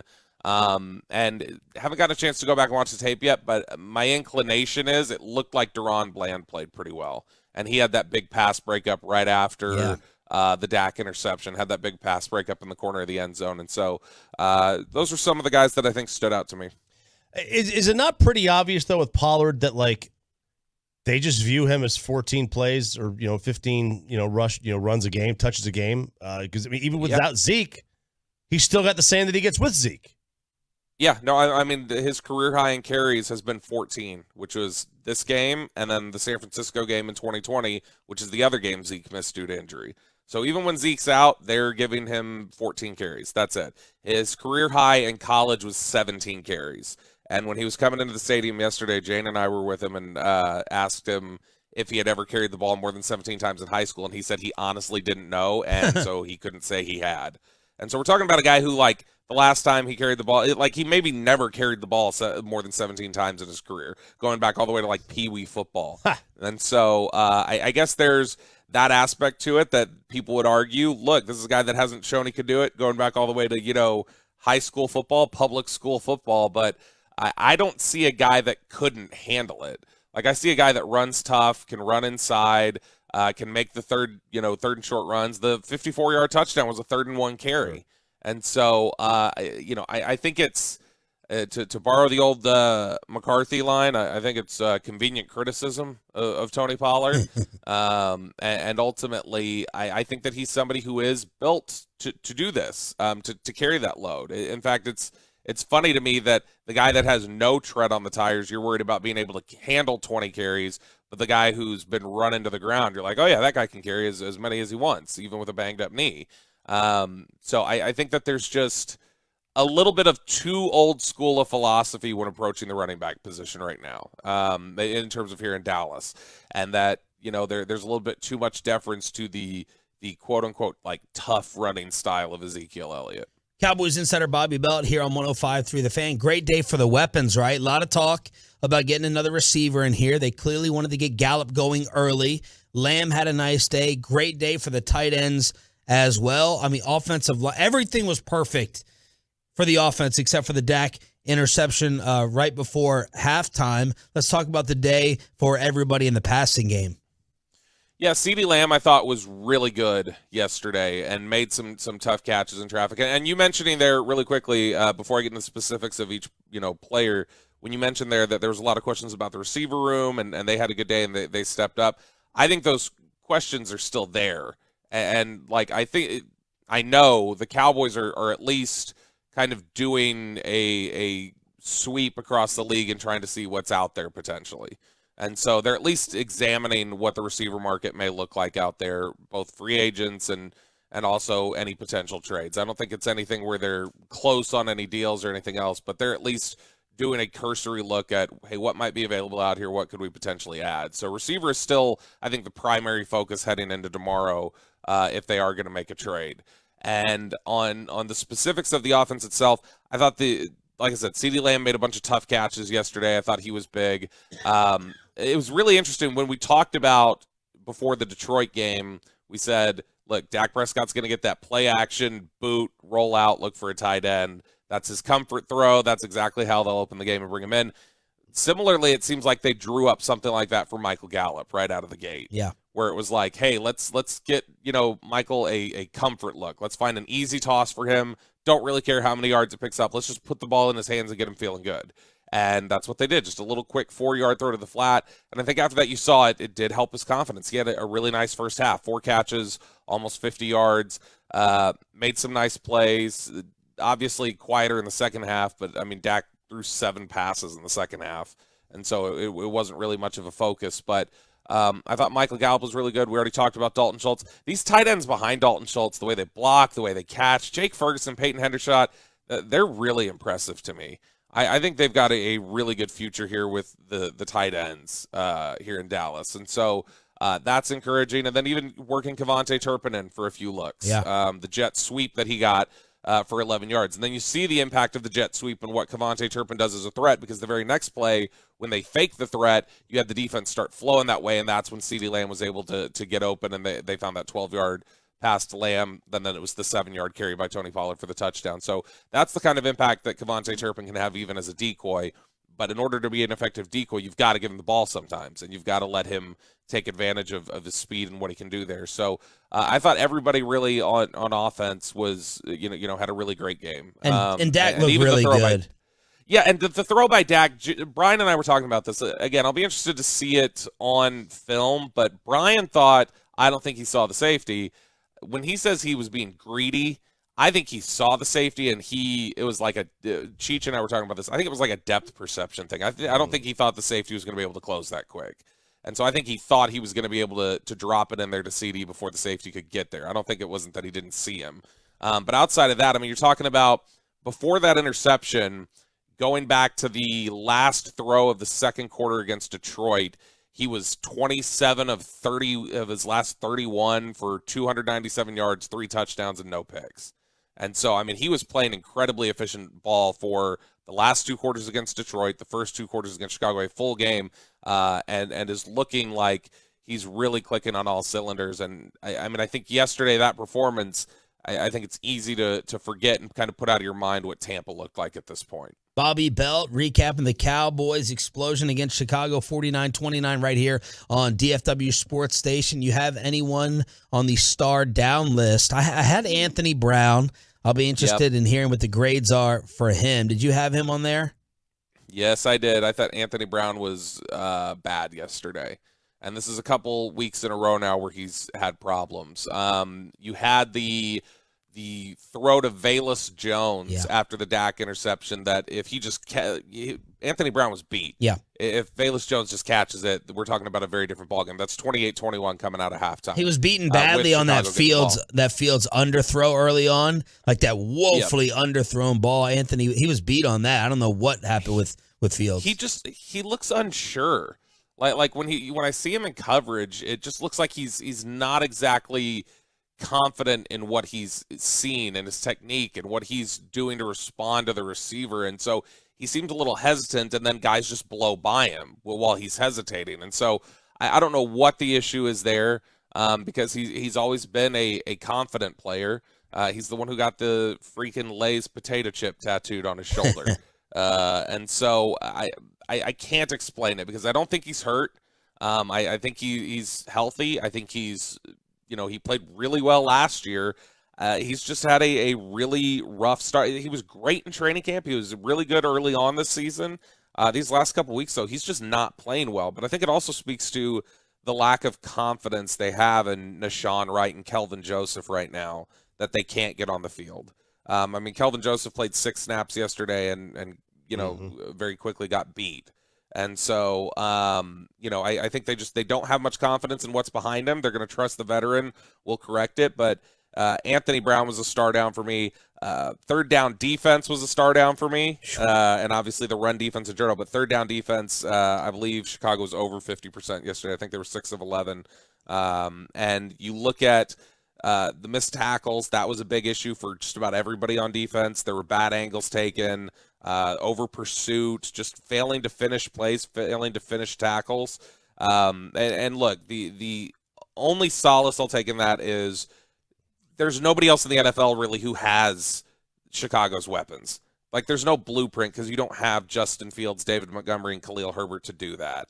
And man, that was one thing I came away from yesterday. I obviously have known about Khalil Herbert and everything like that, but like getting to see him up close and the way he plays, that's a damn good football player. Khalil Herbert, David Montgomery, Justin Fields, what they've got there with their running game is really impressive. And I mean, I'd run the ball 70 times like they did too, if that's what I had and what I was lacking in the passing game. But overall, most of my star downs, I think, come from the defensive side of the ball. And then specific play star down. That Chauncey Golston roughing the passer could have been huge. And I was all ready to, when I was looking back at the replay, I was like, all right, let's see if I can complain about this. Yep. See if it was a weak call. But this wasn't like one of those, you didn't tuck the quarterback into bed. It was a legitimate letter of the law roughing the passer. And it undid a big interception by Trayvon Diggs. They scored the touchdown, then the Dak interception. Things could have really gone south, and that would have been a really pivotal moment I think we would have been talking about. What about the Herbert fumble recovery, reestablished play? In terms of if I thought it was an actual recovery, or if it should have been ruled a fumble, yeah, probably, because I don't think that you can definitively say he reestablished his security of the ball. But you know, the refs, I didn't get a chance to view the pool report. I'd be interested to see what they would have said about that. But to me, it's just, you know, you look at a lot of the issues with replay this year. Like not just here in Dallas, but you know, those are some of the issues I think they mess up most frequently. Are the issues of who had possession, what was clear and, you know, concise and whatever else, and by their definitions. But to me, I think that the NFL's got to do a better job of spelling out what is possession, and I mean, obviously that's something we've dealt with for 30 years now. Whether it be receptions or fumbles or whatever else, but they've got to do a better job of explaining away, you know, what is possession, what is regaining possession, things like that. Because I think by how we all interpret the rule, we all think that's a fumble. But Hankins, by the way, Jonathan Hankins played 33 defensive snaps in his Cowboy debut. Wow. And sorry, go ahead. And both teams penalized 6 times. Go ahead. Yeah, no, I thought the refs were letting them play yesterday for the most part because they were letting holding calls go on both sides. Dallas offense, I think you saw a couple times where they were holding. Micah was being held a ton. And, you know, the only times we got the holding calls were on some of those runs to the edges that were undone on things for Chicago. But overall, I thought they let them play. But, man, I don't think you want Jonathan Hankins playing 33 snaps. But I also don't think they want – just because, I mean, he's a two-down player. He played a lot more than you'd expect. But that's also what happens when you play against a team that runs the ball as much as Chicago does. But to come right in and play 33 snaps seems like an aggressive ask. But they had to ask a lot of several guys yesterday. They had a combo at one point on the field for a couple plays of Jonathan Hankins at defensive tackle, Damone Clark at linebacker, and the safeties were Marquise Bell and Israel Mukuamu. And so it was like, man, you had so many new pieces in there, and it's already tough to communicate with the way Chicago likes to do their running offense, the way they like to get things flowing this way and play on eye candy and miscommunication and things like that. And so that was a concerning stretch a little bit there where you thought that, all right, they don't really have guys here who are used to playing with each other and used to communicating with each other, and it's at all 3 levels. It's defensive tackle, it's linebacker, it's safety.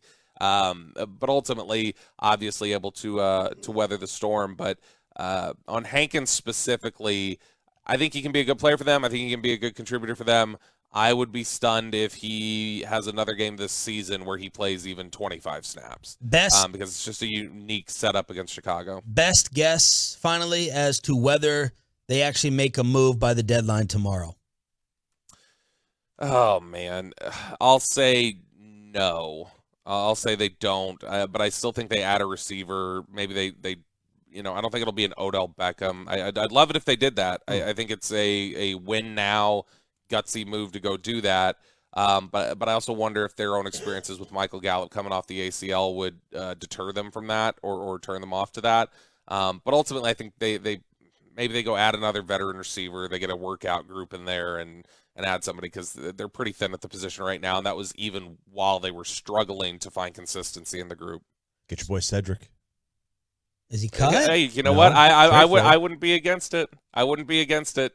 In all honesty, I mean, he was a guy that had really good chemistry with Dak, and Miami hasn't really found a way to use him the way that they want to. But Mike McDaniel talked this week. He got asked about Cedric Wilson and was adamant that they were going to get him going soon and that they were going to use him and get him into the flow of things. But man, we haven't seen it yet, and that was a guy that was a really good contributor for them.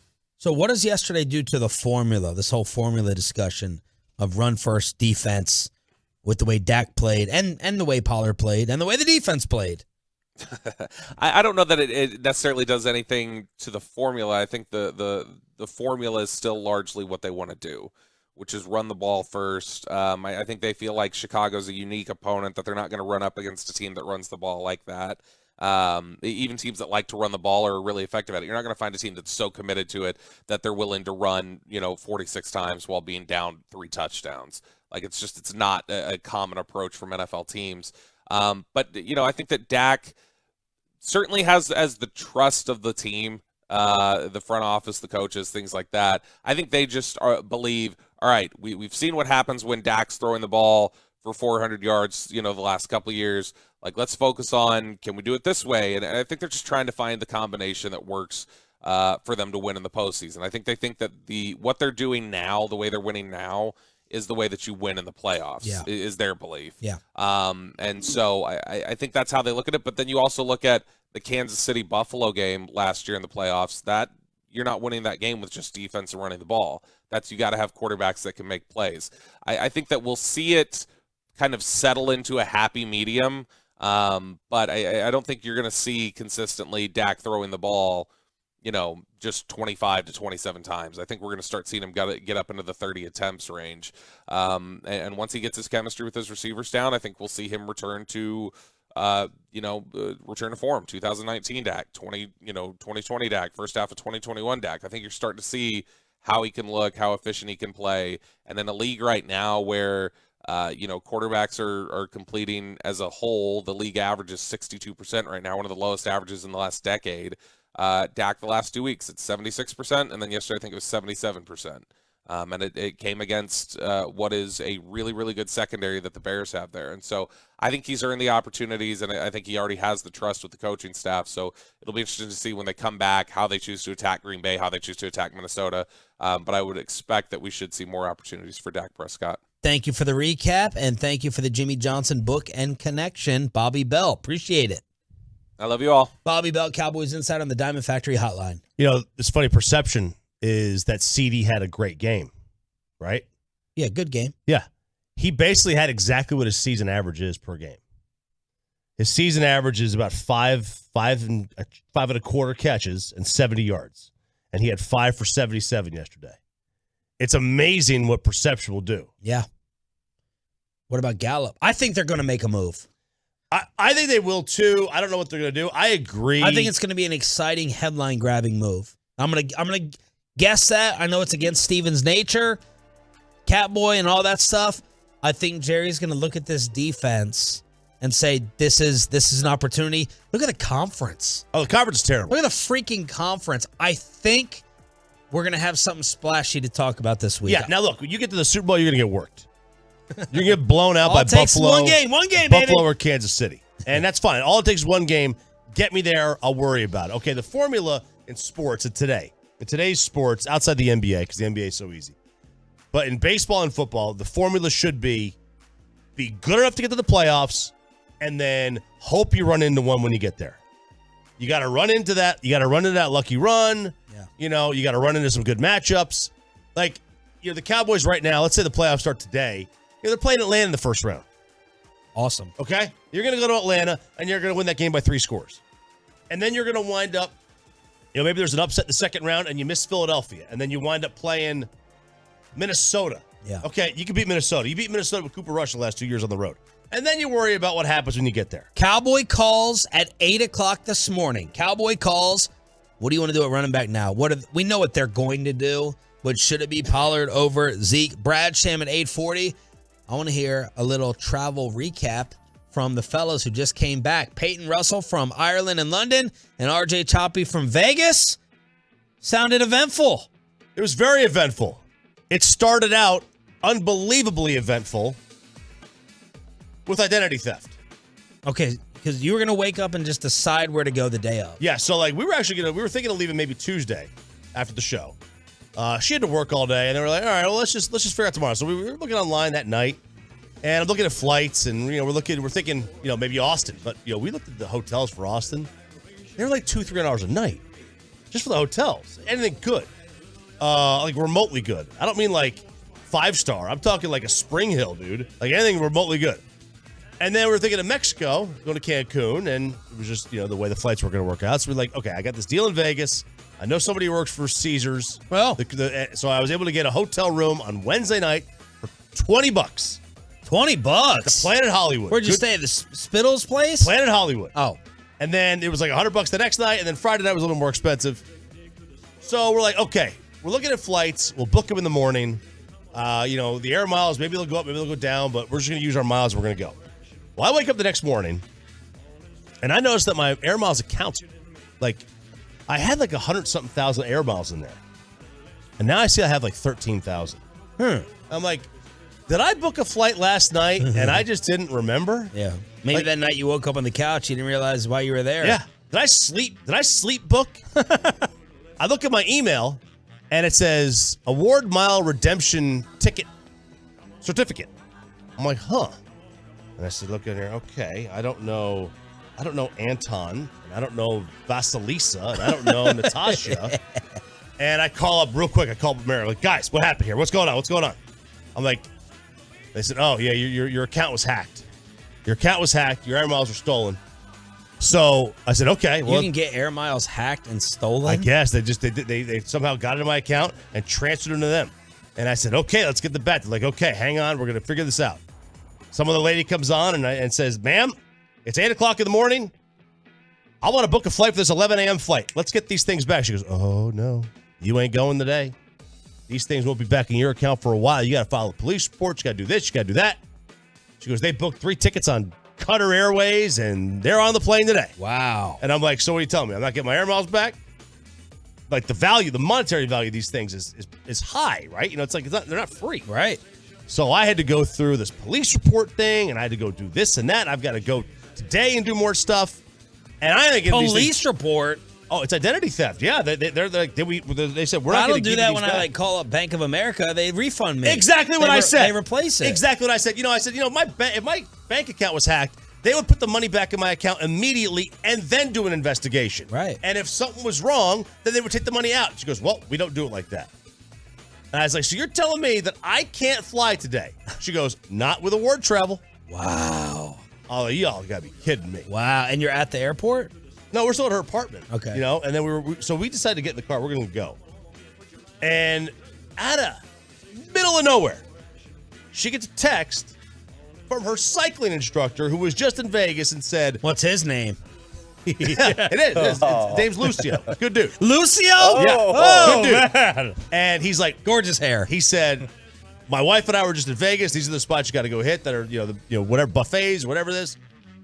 And then she tells him the story, and he's like, I got you. He puts the air miles into my account, and we fly. And he picks up the tab to get out there. Because the flight was like $700-$800. Like, we're not spending that. It completely ruins our cost structure. We're done. We should just go to Mexico at that point. But it was too late to go to Mexico. We were going to go to Mexico on a Wednesday. You need 5 days. I'm not going to go to Mexico for 2 days. Right. 2 days for Vegas is perfect. So we wind up getting out there, and the trip was great. I had never done Vegas like this where I don't gamble that much. I'm a degenerate gambler, and she doesn't like to gamble at all. So we basically went hotel to hotel and just drank. And, I gambled a little bit. And, won a little parlay. Will Chambers and I have gone halvesies on a Tennessee National Championship bet. Okay, we've done that. That's 17-1, big time there. But it was, a lot of fun. I don't remember Friday night. She doesn't remember Friday afternoon, and I think that's perfect. I did throw up. I did vomit. You did? Yeah. Nice. Yeah, and somebody. I was in my buddy Nick, who I grew up with, who lives out there. He was driving, and I said, dude, you got to pull over, man. And I barely got out of the car. Like, there was a drop or two on my pants as I was getting out of the car, and I just booted everywhere right on the side of the road. But you felt better afterwards, though, right? I don't remember afterwards. Oh, I don't remember afterwards. All I know is apparently I did eat dinner because a filet came out. That's all I remember. And you missed the juice. I missed OJ by a day. The nerve and stones on this guy to go to this restaurant. So For real. There's a restaurant out there. It's just off the strip. It's fantastic. And apparently it's OJ's favorite restaurant. He is there all the time. And of course, this place would be named Cleaver. All right? You couldn't draw it up any better. What's next? He going to knife and Plano? Yeah. Oh, God. You could not draw up a place and a name. Are you kidding me? Dead serious. Wow. And he was there the night before. We were supposed to be there the night before. He was there. My buddy got a picture with him and everything. The OJ picture test, we covered it on the show. We covered it on the show. We covered and we talked about it the other day. And if I was there the night before, I'd have had that chance because he took a photo with OJ. What would you have done? I'd have posted it. You would not have posted it. Absolutely. It's just OJ. You never would have posted it. What's the caption? There is no caption. I don't think you need one. Cleaver. Yeah. With OJ at Cleaver. Great night at Cleaver. The juice is loose. Great night at Cleaver. Wow. Were they like nervous? Were they like in awe? Okay, so I can't believe I'm saying this. Apparently, he is the nicest dude. I would be too. I would be too. If I was out after double Apparently, murder. he is the nicest dude. Yeah. He's living life. Yeah. His only stress is to find the real killers. That's it. That's all. That's his only stress. Like, he's out there looking. So Vegas is packed? Slam. Slam. I couldn't believe how crowded it was. Wow. Yeah, like you couldn't even sit together on the plane. Like, our seats were apart. It was like, I couldn't. And then you get to the hotel. There was like an hour and a half line just to get checked in. I mean, I have never seen it like, even back in its heyday, I don't remember it being like this. Wow. So there it is. Choppy back from Vegas. We'll get the Peyton report on London and Ireland a little bit later on in the show. Brad Sham at 8:40. Let's line up the calls. Cowboy calls. 877-881-1053. 877-881-1053. Your star up, star down. What do you do with Zeke?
FitnessStore.com studios. It's Sean and RJ on 105.3 The Fan. I formation behind him.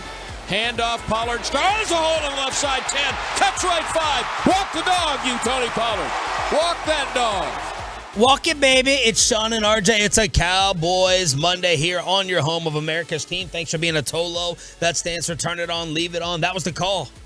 We got all the games. We got all the coverage. We got all the interviews, including Brad Sham at 8:40. But right now, we turn it over to you on 105.3 The Fan on the Diamond Factory hotline with your Cowboy calls to celebrate 49-29 and the Cowboys moving to a record of 6-2. The number to hit us up works for the text and the phones.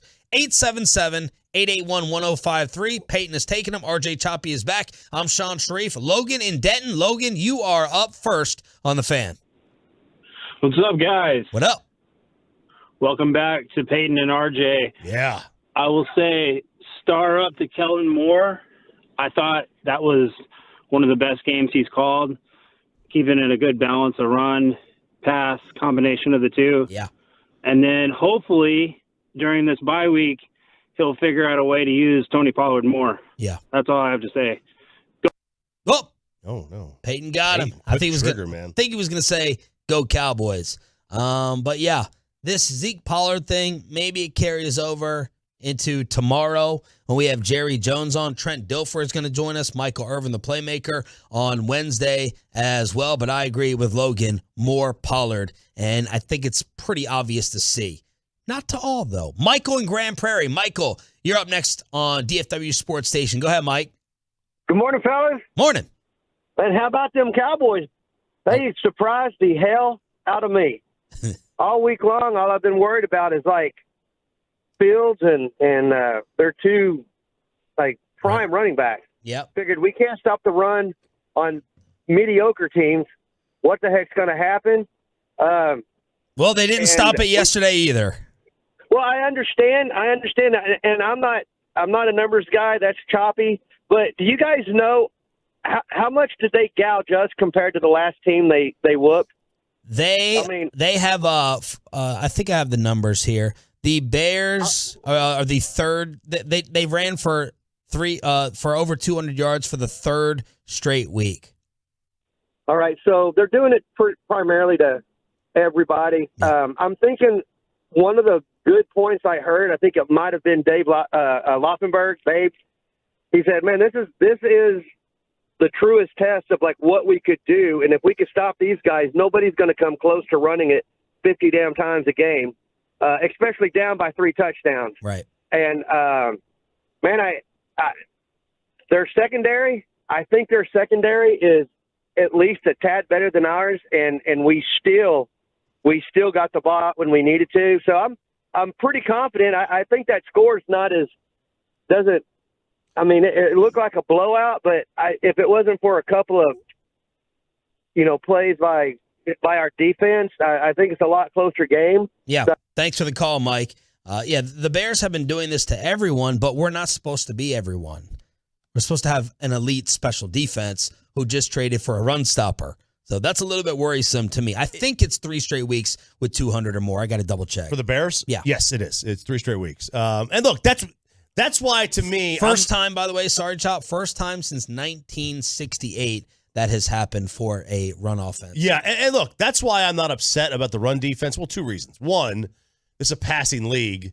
So like you put more emphasis on stopping the pass, and then you worry about the run when it bites you, which it will. Yeah. It will. But the other thing is, this is how the Bears offense operates. They're going to run the football, and for them to get 200 yards of the ground, it's giving that up to them is not a big deal because that's how they operate. Like that's just how their offense is.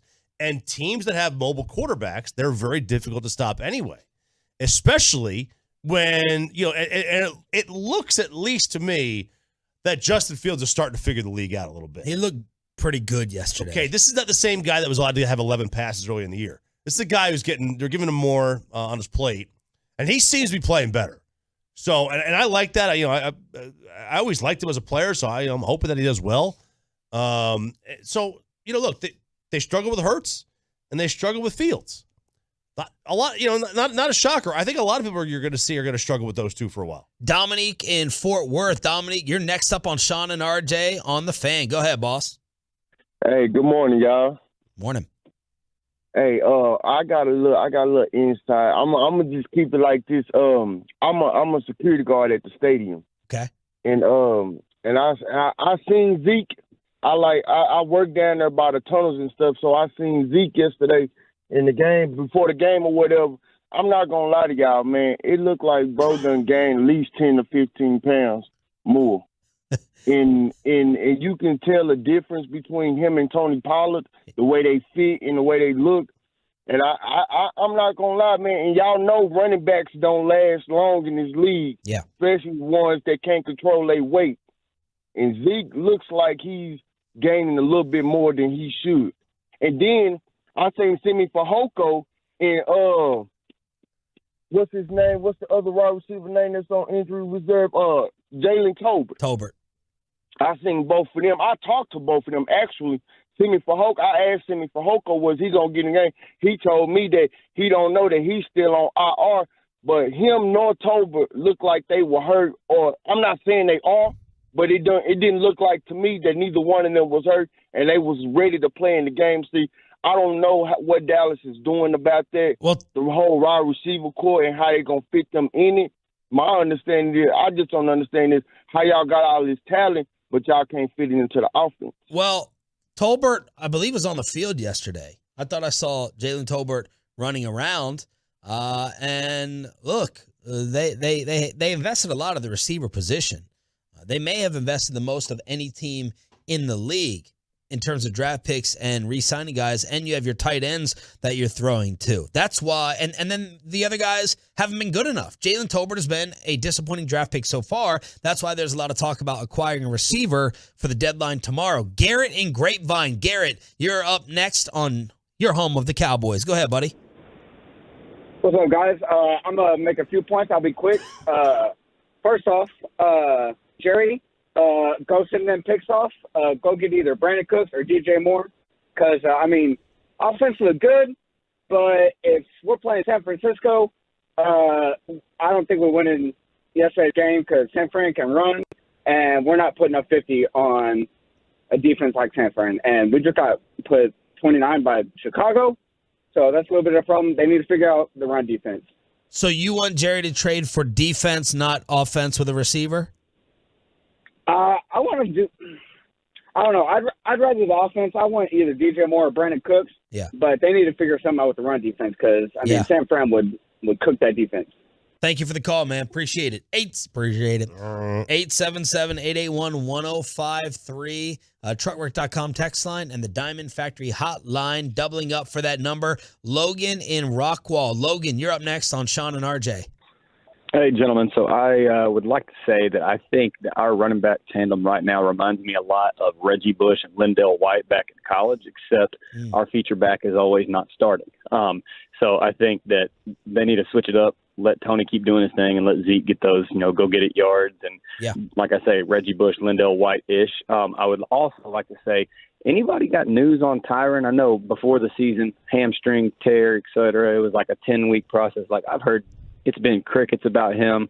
Even whenever we got Jason Peters, everybody was raving about how he was a great leader and a great coach and this and that. And it's like, where's Tyron been? Like, I haven't heard a word. It's like that guy died and no one remembers that he's still on the team. Like, And then to Choppy's point, Justin Fields is figuring out the league minus jumping over the defender. All you have to do is touch him. So still think he's got a little bit to go there on what to do in certain situations. But hey, defense is rolling. DQ. Obviously, that's the biggest thing we've got to do in the offseason is keep him where he's at because there's going to be teams coming after him, and I think that's been the best thing. It's been Mike McCarthy's saving grace to being here for so long because that defense has gotten him where he's at. Thank you for the call, boss. Jerry was on with us a couple weeks ago. We asked him about Tyron. He seemed to be suggesting late December. December to late December is what I remember from Jerry in terms of a Tyron return. Well, he said the meat of the schedule. Okay, which is where we are. Don't get Bassick started on that. Bassick will call in here and go off on Jerry's timelines. Jerry will join us tomorrow at 8:30. Fabian in El Paso. Fabian, you're up next on 105.3 The Fan. What's going on, Good morning. Good morning. Feel good on that Hey. Victory Monday. Hey, turn down the radio. It's down. It's down. Okay, go ahead. All right. So, what we've seen here, I think we're seeing the passing of the torch, man. Zeke Dunn fed already, and he'll still keep eating, but I think he's going to play more of a mentor at this point for Pollard. You know, let's get him ready, man, because Pollard might be the future for us here. Well, he's definitely the future. For another year. Then you got to put him at the pasture because he's a fifth-year running back. Yeah, a couple Tolos are saying, well, can we trade Zeke for the deadline tomorrow? I mean, no, you can't. What do you think his value is? Amari only got a sixth. How's or whatever. How's the money on that work in terms of Zeke's contract? I'll have to get Bobby Belt to send me the latest on it, but I don't think Zeke has a ton of value throughout the league. I don't. No, I don't. But look, I mean, no running backs are having a ton of value. Even Christian McCaffrey, as good as he is, I mean, what did he get? He didn't even get a first. He got the trifecta yesterday. Yeah, he did. First one since 2005. A throw, a catch, and a rush. Touchdown. Yeah. Which is, look, it's great. And he's a good weapon.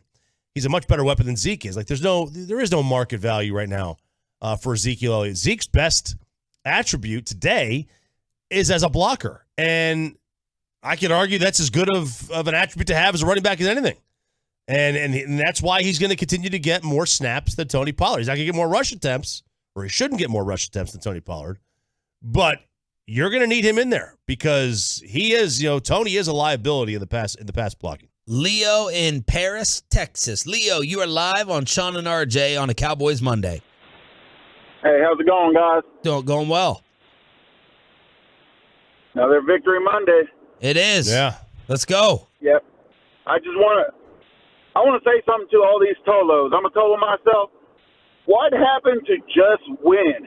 Why are we calling in and complaining about this and that and talking about we wouldn't beat San Francisco, but when we lose, we just want to win. That's all we want. We won. So I'm glad. I'm glad you called exactly. That is I can't stand that mentality. I cannot stand that from hosts. I can't stand that from anybody in life whatsoever. Mike Bassick always goes off on it. And this is how a lot of Cowboys fans are. If they lost, then the warts are legit and problematic. But because they win, you're like members of my family who just put their head in the sands. Oh, no, it's fine. Let's just move on. Let's not address anything. Let's not talk about anything. You can do both. You know it is possible to do both, right? Like I always go back to this example. When we leave this show and have a show meeting, if we think it's a good show, we don't tell the boss, yo, Spittle, it was a good show. We don't want to hear any feedback. We're out. No, what is wrong with the salt and the pepper? There was some good, there was some bad. You think based off that game the Cowboys are going to win the Super Bowl? If you do, then you're snorting something off. Is it Megyn Kelly's chest? Is that Machine Gun's girl? Yeah, it is. Then you're snorting something off Megyn Kelly's chest.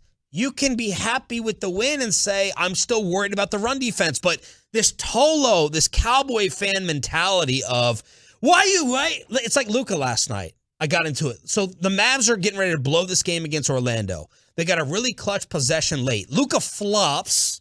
Okay, he's had an outstanding all-world first half in game. 30 points first half. He's dropping 40 on the Magic.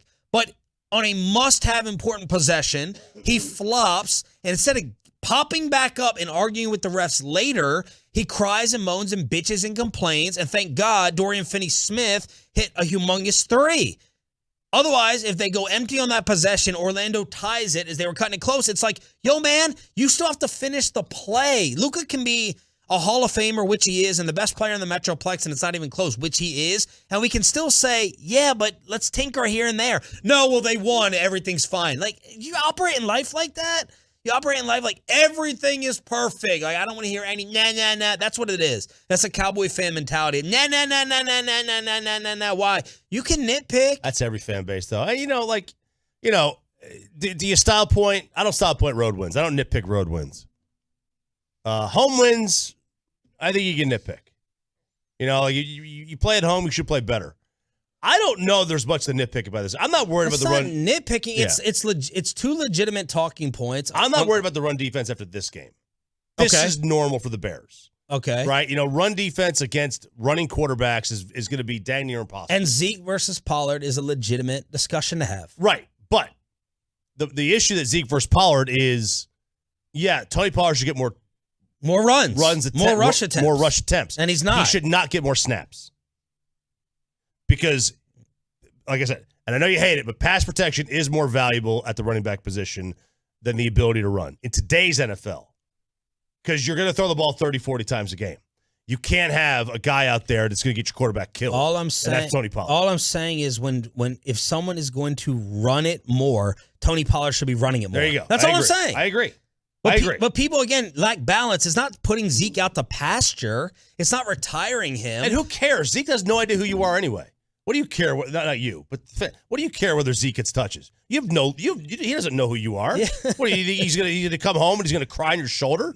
Like, Tony Pollard is the better player running the ball with the rock in his hands. Period. Unless it's 3rd and 1, 4th and 1. Zeke can't make any of those home run hits that Pollard had yesterday. Like, Stevie Wonder can see that.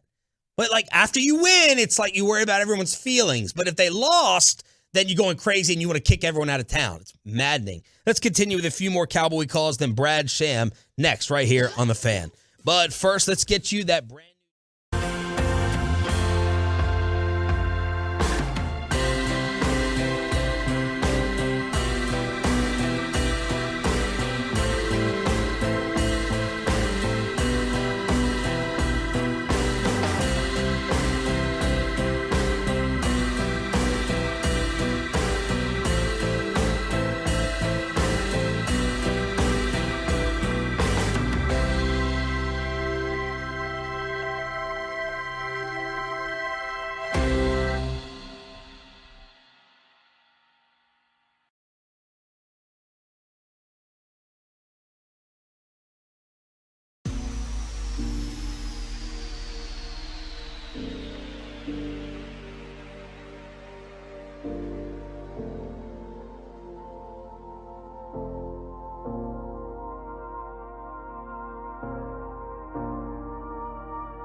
Snap to Prescott. Little play action. Standing. Deep toast. Caught. Lamb.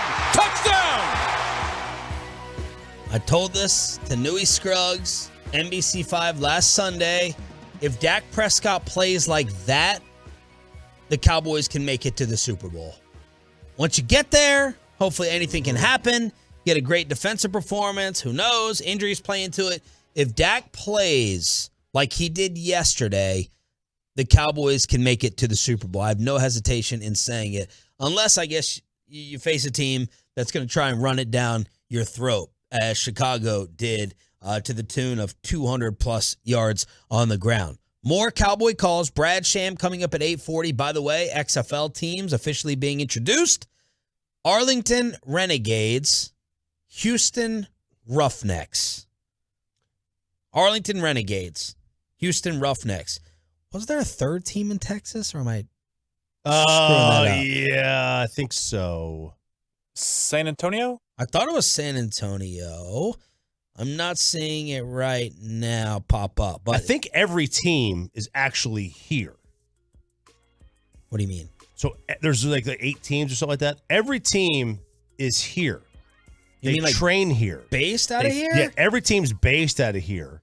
My buddy works for the league. Whoa. So there's 2 teams that will practice at like Northwest ISD. There's 2 teams that will practice at like Frisco, whatever. And then they travel to their home cities for the game. What? They're all here. No way. Yeah. Everything is done out of here. The San Antonio Brahmas. Yes. The Right. hockey team in North Richland Hills. The Brahma Bull with The Rock being president of the league. So these are the XFL teams being announced. All right, let's continue with your Cowboy calls before we get to Brad Sham to celebrate the 20-point win over the Bears here on Sean and RJ. Dayon in Flower Mound. You are live on the Fan. Go ahead, boss. How you doing, fellas? So I got 2 points here. So my first point, I understand the defense gave up, 240 yards? Yeah.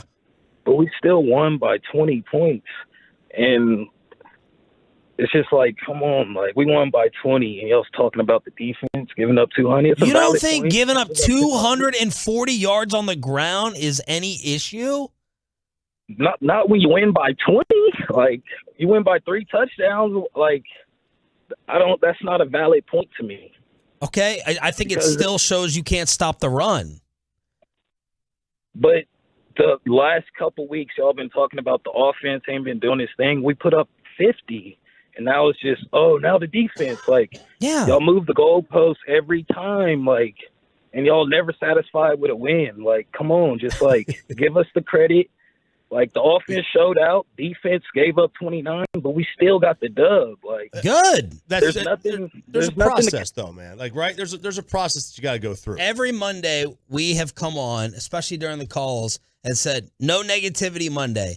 I don't want to do Dak versus Rush. Don't have selective memory now. Every single Monday when we come in, we're sitting here celebrating this thing, and we try to save any of the drama stuff for later on in the week. You just put your head in the sand. That's 2 back-to-back calls. Like, so we're not supposed to talk about the run defense whatsoever. Now, you don't have to be concerned about it like Choppy, but they gave up 240 on the ground. I think it's reasonable to say, yo, man, this still may be an issue moving forward when you face the Eagles, when you face the Giants, when you face Jonathan Taylor, and you have Derrick Henry, and playoff football a lot of time resorts back to this. Yeah, like in the playoffs, and then this is in the playoffs, you're going to face, rush attempts, a lot of them. And, you do have to stop it in the postseason. The other side is worry about that when you get there. And that's fair. I would be inclined to, and you're gonna give up a ton of rush yards to Philadelphia. You just are. Yeah. You just accept it. You just are, because that's their offense against the other teams. You're gonna do it in San Francisco as well. They're gonna give a lot of rush yards to San Francisco, and it is gonna bring the game into a 1-score game. It's gonna slow the game down. Yeah. Everything like that. Like, look, yesterday, the Cowboys only had 10 possessions. Yeah. Okay. Ideally, you want 12. Like, I don't know if some of these fans miss power rankings. Or whether I don't know how you're not hearing it. I have the Cowboys are the second best team in the NFC. Is that good enough praise for them? The Dallas Cowboys, in my opinion, this is Omar Sharif, the second best team in the NFC behind the Eagles. I think they're better than the Giants. I think they're better than Minnesota. I think they're better than the Rams. I think they're better than San Francisco, who will beat LA again in the regular season. We're just pointing out the good and the bad. That's all. But you all want, they won by 20, nothing else. What? Omar and Plano. Let's get to another Omar who's probably a genius as well. You're live on the Fan. What up, Sean? Sean, I just want to say you're one of the most level-headed guys on this station. You got some homers on this station, too. I don't like that. Omar, there you go. Look, I'm 26 years, a fan should not be happy, enthusiastic over a 20-point win over Chicago. How many times have we even seen that for the past 26 years? Well, we're all happy, amazing. And guess what? When the playoffs come, boom. Where our souls are crushed again. We need to start just being like, all right, cool, we won, all right, that's great. Don't get overexcited. Don't let the Jones feed into their propaganda. Yeah. First of all, second of all, I want to ask you, Sean, because you're the only one that would understand what I'm trying to ask.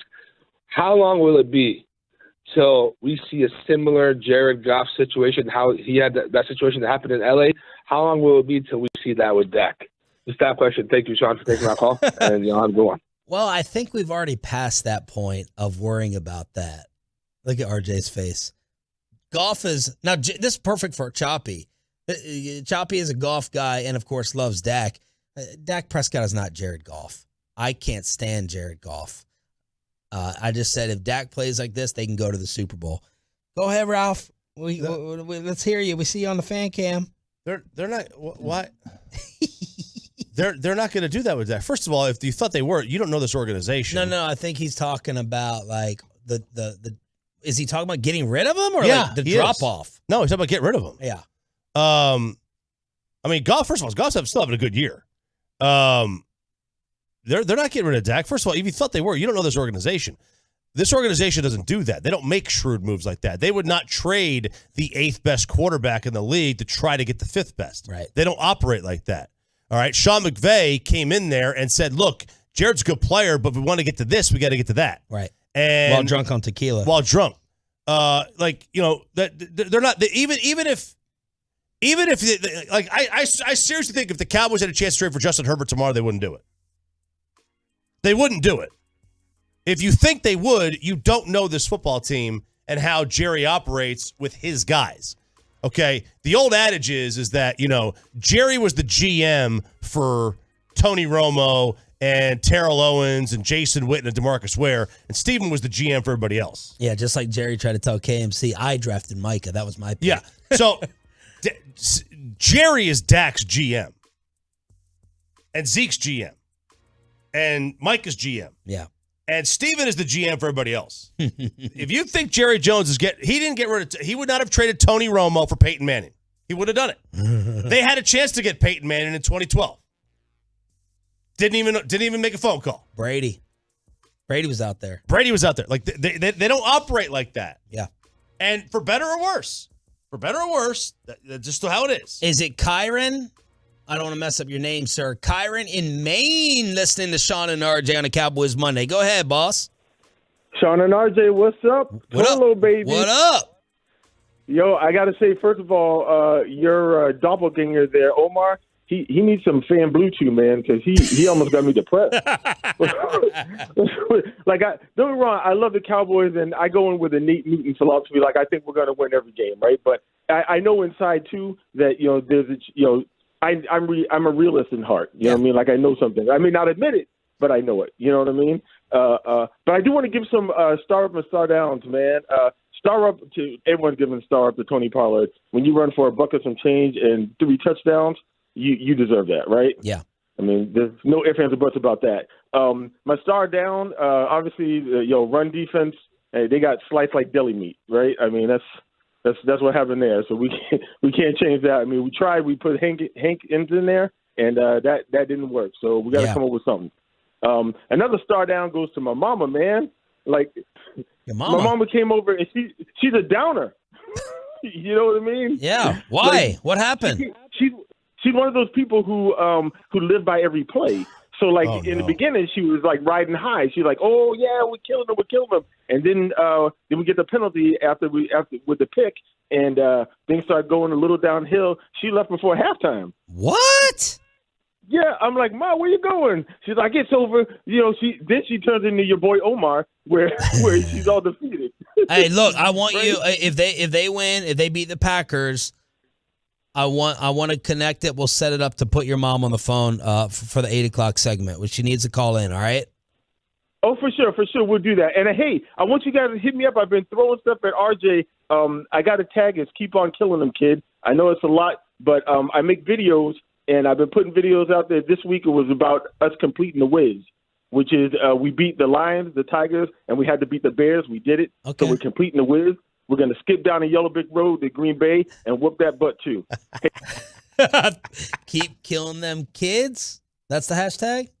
I thought he said the Wiz. Keep killing the Whiz? Keep killing the Wizard of Oz. Yes, Wizard of Oz. Yeah.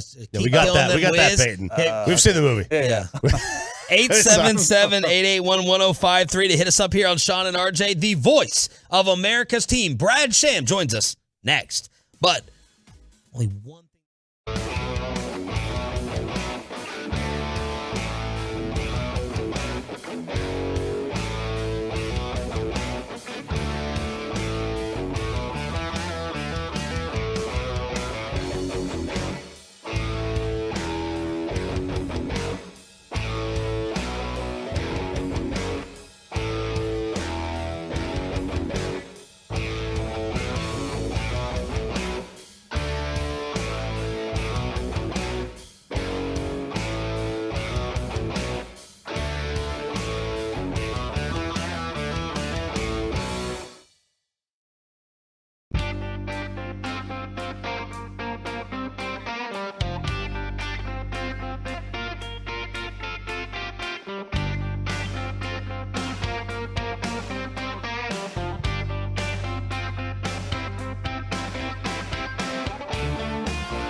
Here comes Kurtz. Kurtz got him. That's a sack. Man, how about the game from J-Ron Curse? We always love Donovan Wilson. Both guys getting banged up. Seems like a great opportunity for the bye week. After the Cowboys won 49-29, we got that gold from Mike McCarthy. Props to the station for that promo. And Brad Sham is getting that gold from Coach in the pregame as well. The voice of America's team, Brad Sham, joining us on the Diamond Factory hotline after the 20-point win. Good morning, Brad. Morning, boys. How we doing? Doing well. Is this a good time for the bye, in your opinion? Yeah, almost never a bad time for it. Sometimes you really would like to have it be a little later. This is not one of those times. It's perfect. Wilson, fortunately, needed an IV instead of having an injury, so he's fine. But there's a number of those guys that you talk to who play. Schultz, Dalton Schultz, a great example. He had probably his best game of the year.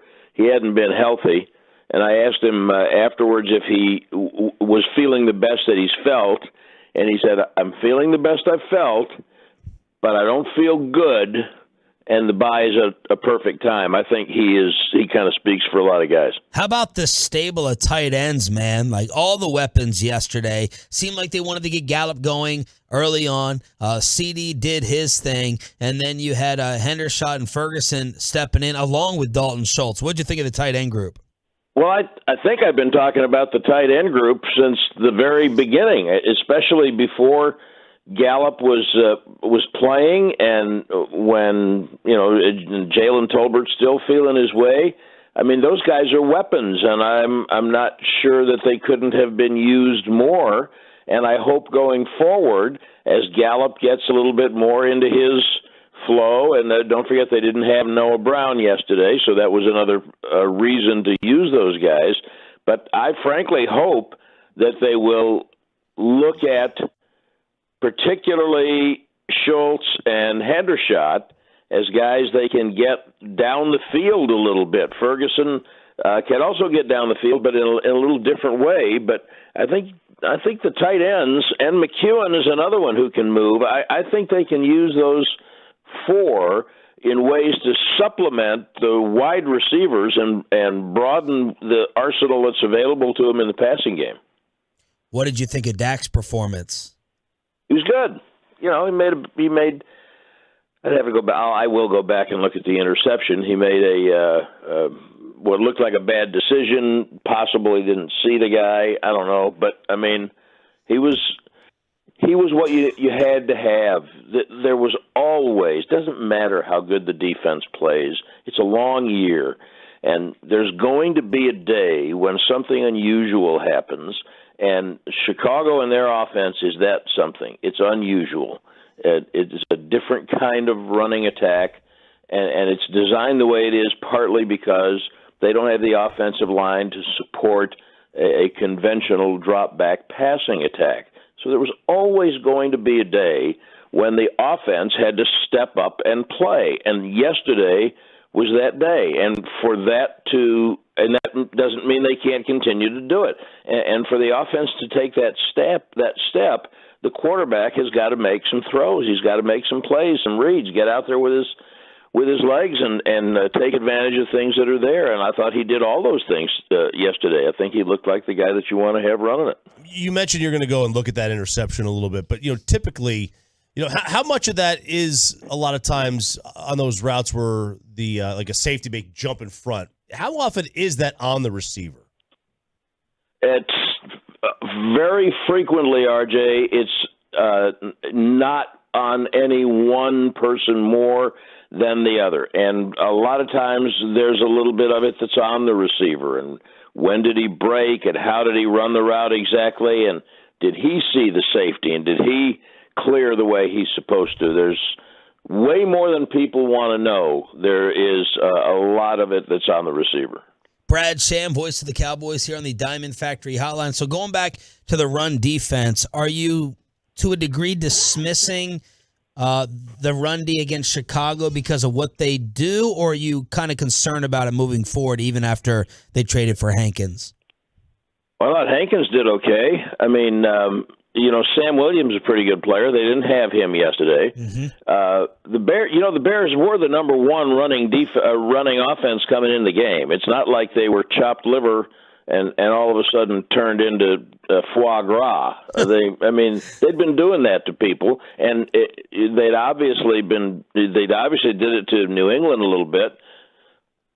You want to play better. Everybody wants to play a perfect game all the time. And one defensive lineman is not going to do it. A lot of that, I thought Brian brought us on the post-game show, made a lot of sense yesterday, talking about the thing about the Bears offense that is so good. And it centers around the quarterback, and he's unusual. He even is different than what you see from Jalen Hurts.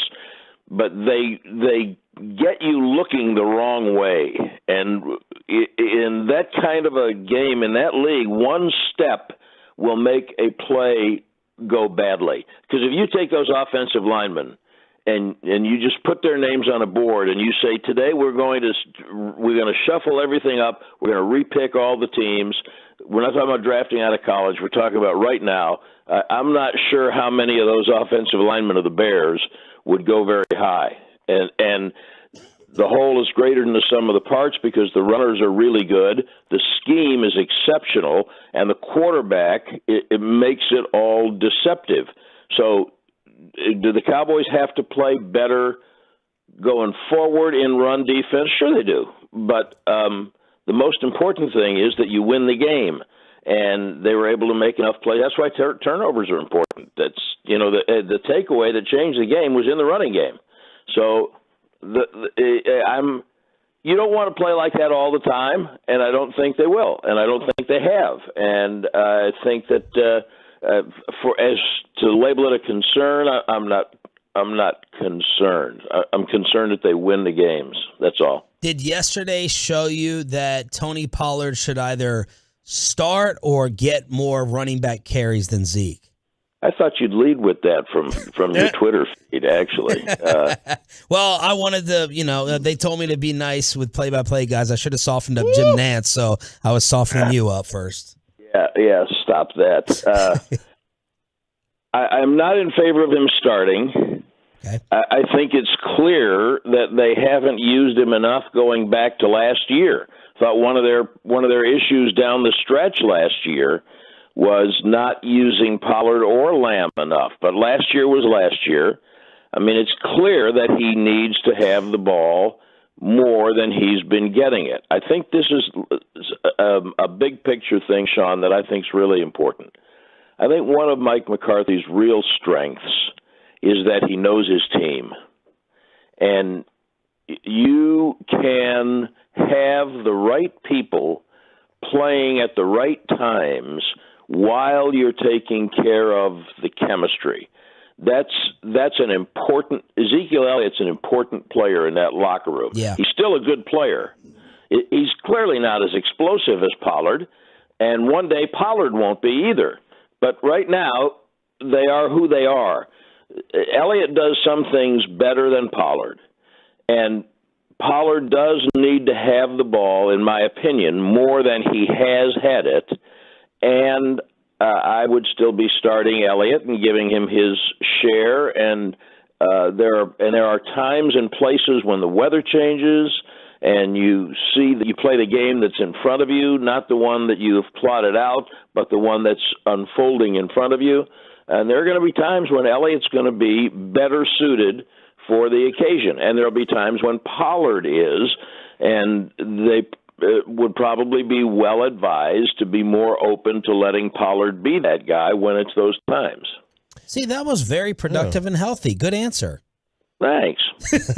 Do you see a move made before the deadline? By the way, I did not get to hear your conversation with Ned, so I'm going to have to go back and hear it because apparently Jim was not productive and healthy in conversation with you, from what I can gather. Well, I think that you take an approach, right? Like, that we have to just ask certain questions. Of course. You can answer it the way you want. I don't think you know what the topics are. You're aware that Zeke Pollard is going to be a topic. Sure. And Jim apparently was not aware that Jerry and Snyder and Dick Ebersol was. And I really wanted his. I like to ask you. I nerd out over the stuff, right? Like broadcasting stuff. So yeah.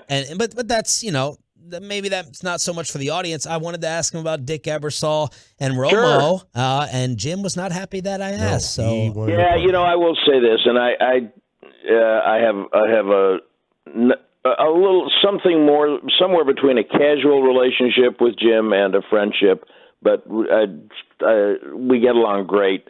But I think that there are times when there are people in certain positions, not just in our industry, in a lot of them, but especially in ours, where they just don't think they should have to answer certain things or address certain things. Not all guys are like that. Jim can be like that a little bit sometimes. Apparently he was that morning. Your question was, will there be a move or should there be a move? Yes, correct. That was exactly my question. Yeah, I think that let's know what it is they're getting and what the price is. I would like to see. I really feel like a lot of people that I've seen in the public discourse, if you get a guy, make sure you know what you want to do with him. Don't just get a name and throw him out there. Have a plan. And for the most part, they have done that.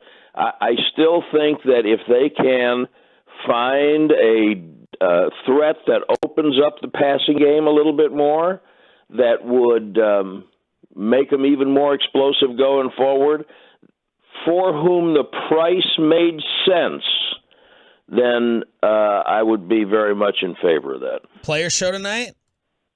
Osa Odigizua. Oh, right. Who has flashed many a time this year. Yeah, and we'll be at Cane Rosso in the Star District, downstairs from where we've been the last few weeks. Excellent pizza, I believe. Yes, it is. Very nice. Thank you so much, sir. Happy Halloween, and enjoy the bye. Thank you. You too. What are you guys going as? I'm gonna copy your outfit. I'm gonna go as a Brown Morning Sports Talk host. Wow, very nice, very nice. I saw. You did hear what McCarthy said when I said that. That's why we played that. Yes. Boy, okay. Thank you, Brad. Have a great day, fellas. And what are you going as? Well, I saw online that you should go as a gifted and talented child, and then you go as the failure that you now are. But I wanted to go as a couples thing with Sarah and I. She was going to dress up in a black gown and go as Friday night, and I was going to dress up as a black gown and go as Sunday morning. Wow. I wouldn't look as good. I'm the walk of shame. Okay, there was some thought in that. Nice. I had to think about that one for a little bit. But she didn't want to see me in a black gown because it looked like I would be carrying grapes in the wrong place. Final hour of the show around the rest of the NFL. How's the NFC East and the NFC look? Then Nick Eatman, DallasCowboys.com next. But first, why don't you ride around tonight in your new ride? In that new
FitnessStore.com studios. It's Sean and RJ on 105.3 The Fan. Ball down at the 29-yard line. Now Scott to the right of Hurts. Hurts looks, fakes, still looking. He is going deep down the far side, and it is A.J.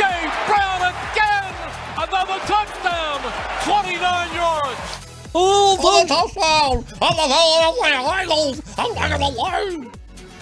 You know how you're just praying. Fist pump time with the fan cam. RJ was just cranking it out. Peyton is back from his brother's wedding in London and Ireland. RJ from Vegas. It's Sean and RJ. It's another celebratory Cowboys Monday. You know how you're just hoping and praying the person you know doesn't win the $1 billion lottery right now? Yeah. It's up to $1 billion. Yeah, I saw that. That's how I'm feeling about like the city of Philadelphia with everything. They're winning the sports lottery right now. They lucked out in game 1 of the World Series. They should be. We're rooting for them in the series, right? Yeah. There's a lot of people that seem to be. I think we cover this tomorrow. Your question of, are the Astros the most hated team in sports? I had like a Twitter poll that said it was like 88% rooting for the Phillies. Yeah. But now they have this. They have a good basketball team, and they have the undefeated Eagles who destroyed Pittsburgh to move to 7-0. Jalen Hurts, 4 touchdowns. A.J. Brown caught 3 of them in the first half. Flyers off to a good start, too, in Philly. So, like, all their teams are playing well. So, ESPN on Get Up just did a little roundtable. Name the team that's the biggest threat to the Eagles in the NFC. Did you see the results of it? I did not see the results. 4 of them voted. Guess the team. 3 of them voted. 3 of the 4 voted for one team that was the biggest threat to Philly in the NFC. In the NFC, I'm going to guess they're going to say, I would guess they would say San Francisco. You are correct. Why did you guess that? I just think people are going to fall. People have given Kyle Shanahan a pass of all passes. He has never been blamed for anything that anyone around him has done, whereas every other coach has been blamed for it. So that's that. I would have guessed that's why I guessed San Fran. Now you're high on San Fran. I go back and forth on San Fran literally every day, but yes, I do think they're a very formidable football team. I'm a fan of Jimmy G. I like Kyle. I think Kyle's a good coach. I think he's a little bit overrated, but I think he's a really good coach. They beat the Rams for the 8th straight time in the regular season. Keyword. 8th regular that season. one time they couldn't do it. One time they couldn't do an NFC Championship game, and then McCaffrey had the hat trick. The first time since 2005 that a player passed, caught, and ran for a touchdown in the same game. So the Eagles are not coming back to the pack. The New York Giants are, though. Jones on 3rd down and 17 is going to scramble. He's going to go down again. And this time it's Poona Ford. The clock is going to tick down. The Seahawks have won their 5th game of the year. A convincing win over the Giants, 27-13. I don't know how convincing it was. It was a 13-10 game after 3. TJ Lockett could have made it a bigger gap than that. Lockett fumbling on the 2. Did I say TJ or Tyler? Tyler Lockett, and then he dropped the touchdown that bounced off his face mask. I'm like, no, we need the Giants to lose. Lockett ends up catching one. It's a quote after the game that some people are trying to say is a shot at Russell Wilson. Seattle wins 27-13, and the Giants tie with us at 6-2. If you want to be technical, Cowboy fan with the tiebreaker. The Cowboys own the tiebreaker right now, but we are both 6-2. Let's move on up. Unless it means Atlanta down the road, but way too early for playoff forecasting. Yeah, let's not worry about playoff forecasting. Trucker.com text line talked about the San Francisco pick as the second one. Said they're 500. They picked them as the second most difficult task for. And I should follow up on that. Rex Ryan, Ryan Clark, and Orlovsky said San Fran was the biggest threat to Philly. And then Mike Greenberg said Cowboys with his Cowboy love this year. So Greenberg's the only one that's actually has half a brain on that show. Makes sense. So the Giants lose, thank goodness. Mm-hmm. And Seattle, man, freaking Seattle. Again, props to Geno Smith as they fall to 6-2. Man, look, the Eagles, I think it's also, the Eagles are definitely the best team in the NFC. Right now, I'd be hard-pressed to find another team better than us. in the NFC. I said the Cowboys are the second best team in the conference. Yeah, I think right now that their point differential shows as much. Their record is very, very good. They're two losses. One was against Tampa, and the other one was without Dak. Meanwhile, the Niners have beaten the Panthers and the Seahawks and the Rams twice. And the Rams nothing to write home about. I can't sit here and say the San Fran's better, but there's other teams out there in the NFC, like you mentioned, Atlanta. We might play Atlanta in the first round. Yeah, give me that. So Lockett after the game basically said it's amazing what can happen when no one cares about the credit. And some people, of course, everyone's going to redirect that towards Russ, who was out. Did you post? Was that another video of him soaking it up in London? Yes. This guy. All right. This blanking guy. Okay. Could he just stop playing for the camera? Just be real. For once in your life, be real. But this is what he did last week when you were out. That's something you would do with those high knees on the airplane. Okay. That's something you would do. Listen. Everyone has mocked him throughout the league, by the way. Justin Tucker was making fun of it on the Ravens flight back home. Yeah. I understand the need for blood flow on an airplane. Okay, I think we all do.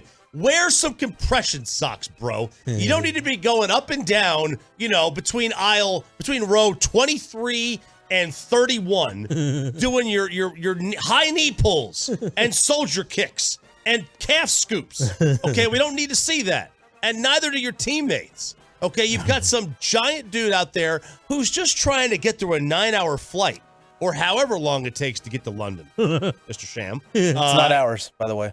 Yeah, 10 hours from here, but not from Denver, right? Yeah, I guess the Denver. Ask like Anthony 30 Bourdain minutes. over here. Yeah, so it's 10 hours to get there? Yeah, from Denver. Okay, I get it. It's a long flight. We've all been on a long flight. I haven't been on a flight to England because I'm not paid. But, I get it. You've been on long flights. It sucks. But, do you think everybody else was out there doing high knee pulls? They got a desperately needed win. There were reports Hackett would be fired if they lost that game and that the trade block would just detonate. Bradley Chubb, they're getting calls on him. A lot of Jerry Jeudy talk. So they're talking I'll take about Jerry Jeudy right now. Blowing that thing up in Denver, but they get the win over Jacksonville. Trucker.com text line, and I'm going to ask you this. Russ either doesn't care what people think, or he's completely lost his grip on reality and doesn't realize that everyone hates him. And I don't know which one it is. I honestly think he is so clueless as to what the rest of the world thinks of him. He thinks they eat this up. And in reality is, we think he's a giant tool bag. Yeah, I have no idea. I'm fascinated to know what he thinks. I think he believes. I think he's got a process. I think he wants to be Brady so bad. He wants to be an all-time great. He's got his own process and he's got his own belief, and he's just like, I believe, in moving forward. He is a walking cliche. Like, he's even more of a walking cliche than Jason Garrett. That's what he is. And it's so insufferable. It's so annoying. The Commanders are on a little quiet run in the NFC East after ruining the Sam Ehlinger debut in Indy. First and goal at the 1, 26 seconds to go. Heineke keeps it, goes for the end zone. What's the call? Touchdown! Touchdown! Touchdown Washington! A 1-yard run by Heineke! Terry McLaurin goes up and mosses Stephon Gilmore at the goal line. Heineke sneaks it in. What's that? That's what they do. That's when you moss somebody, you tap the top of your head. That's what the kids do these days. My youngest one, he walks around the house just going just tapping his head all day. Mossing people left and right. And the Commanders beat the Colts. Commanders 4-4. And you had a little Colts fallout with some reports coming out of there after they benched Matt Ryan for the rest of the entire season. So, which Florio said was really about money. It's a money move. And that's if he goes into the offseason injured, they have to owe him a boatload more. And that's why Jim Irsay was behind the benching. Reports say that he was the reason that Matt was benched. And I do. And if that's about money, if I'm the players union, you better file a grievance. The owner cannot bench somebody because they don't want to have him hit either escalators in his contract clauses or that injury designation that happens. It's a terrible look for the team. This should be a coach GM call. If Jim Irsay wants to be the GM, then become the GM and do what Jerry does. Jerry can make this call.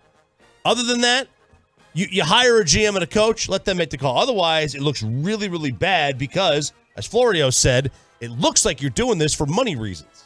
And that's a problem. The Dolphins were down to Detroit by 10.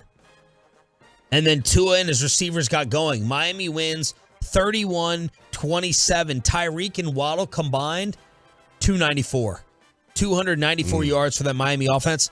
And the embarrassment of the day, Vegas, where RJ just came back from. Did you see a lot of Raiders gear? I didn't really see much at all. But, I mean, on the Strip. Because you were blacked out. I was, for a lot of it, I was. By the way, that I have a photo of that stadium from the Ghost Bar, which is like on the 50th floor or whatever. It looks incredible at night, all lit up. But on the Strip, you don't see much Raider gear because it's like out-of-towners. The Saints win 24-0. Kamara, thank you, finally, Alvin, for my fantasy team. Kamara had 3 touchdowns. The Raiders were shut out for the first time since November 2014 when they lost 52-0 to the Rams. The Raiders, at the 2-minute mark of the fourth quarter, listen to this. 2 minutes left in the game, they ran their first play in Saints territory. Crazy. An absolute embarrassment. Derek Carr said it's embarrassing. McDaniels met with Mark Davis again afterwards. It's a disaster. That is embarrassing with the Raiders. And then the controversy of the day took place in a game we didn't think we care about in the NFC South. Kyler, shotgun, Rondale Moore in motion, throws it over the middle. Hey, throw an interception again. Yes, you did, Kyler. And that one goes to Cam Bynum. You know what? I think I messed this up. I called for the wrong cut. That's Minnesota beating Arizona. Loose. What I meant to call for, play cut 19, Peyton. This was the one that I meant. My bad. Snap spot. Here's Koo for the win. Kick is away and drive home safely. Younghoe Koo from 41 yards wins the ball game. Devastating for Carolina. DJ Moore takes off his helmet to celebrate. They back up the extra point, I think, to 48 yards. They miss it. The kicker gets a chance to have a chip shot in overtime. Misses the chip shot. The pesky Atlanta Falcons capitalize, and they end up winning to keep first place in the NFC South. Man, isn't that unbelievable? They're in first place. Marcus Mariota is in first place. Actually, he doesn't have them in first place. Tom Brady has the Falcons in first place. Yeah, right. That's really what it is. Is that the surprise of the NFL season, or is it Seattle? I think it's Atlanta in first. They're 4-4. But Atlanta in first, I think that has to be the surprise of the season. Okay, so yes, it is, but Seattle has actually earned first place. It's a 1-game difference between the two. I know, but Atlanta's in we Atlanta's all think everyone in this in the NFC South has a negative point differential. The Falcons are in first place at -5. Yeah, at -5. And Tampa Bay is 3-5 at -5. And Tennessee is in first place in the AFC South at -6. And they've won 5 in a row. And they're 5-2, and they did not score by 6 points. The Jags are 2-6, and they're +14. By the way, Derrick Henry owns the armpit. Owns. He went over 150 rushing yards and 2 touchdowns for the 4th straight game against the Texans. Over 200 yesterday for Derrick Henry. Around the NFL, inside the NFC East, here on Sean and RJ. Thanks for being a total. That stands for Turn It On, Leave It On. Let's go back out to the Cowboys' victory. Nick Eatman was in the locker room. Nick, star up, star down, and his stories from DallasCowboys.com with the win over the Bears. Eatman joins us next. But first, you talk about a perfect night for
coming left.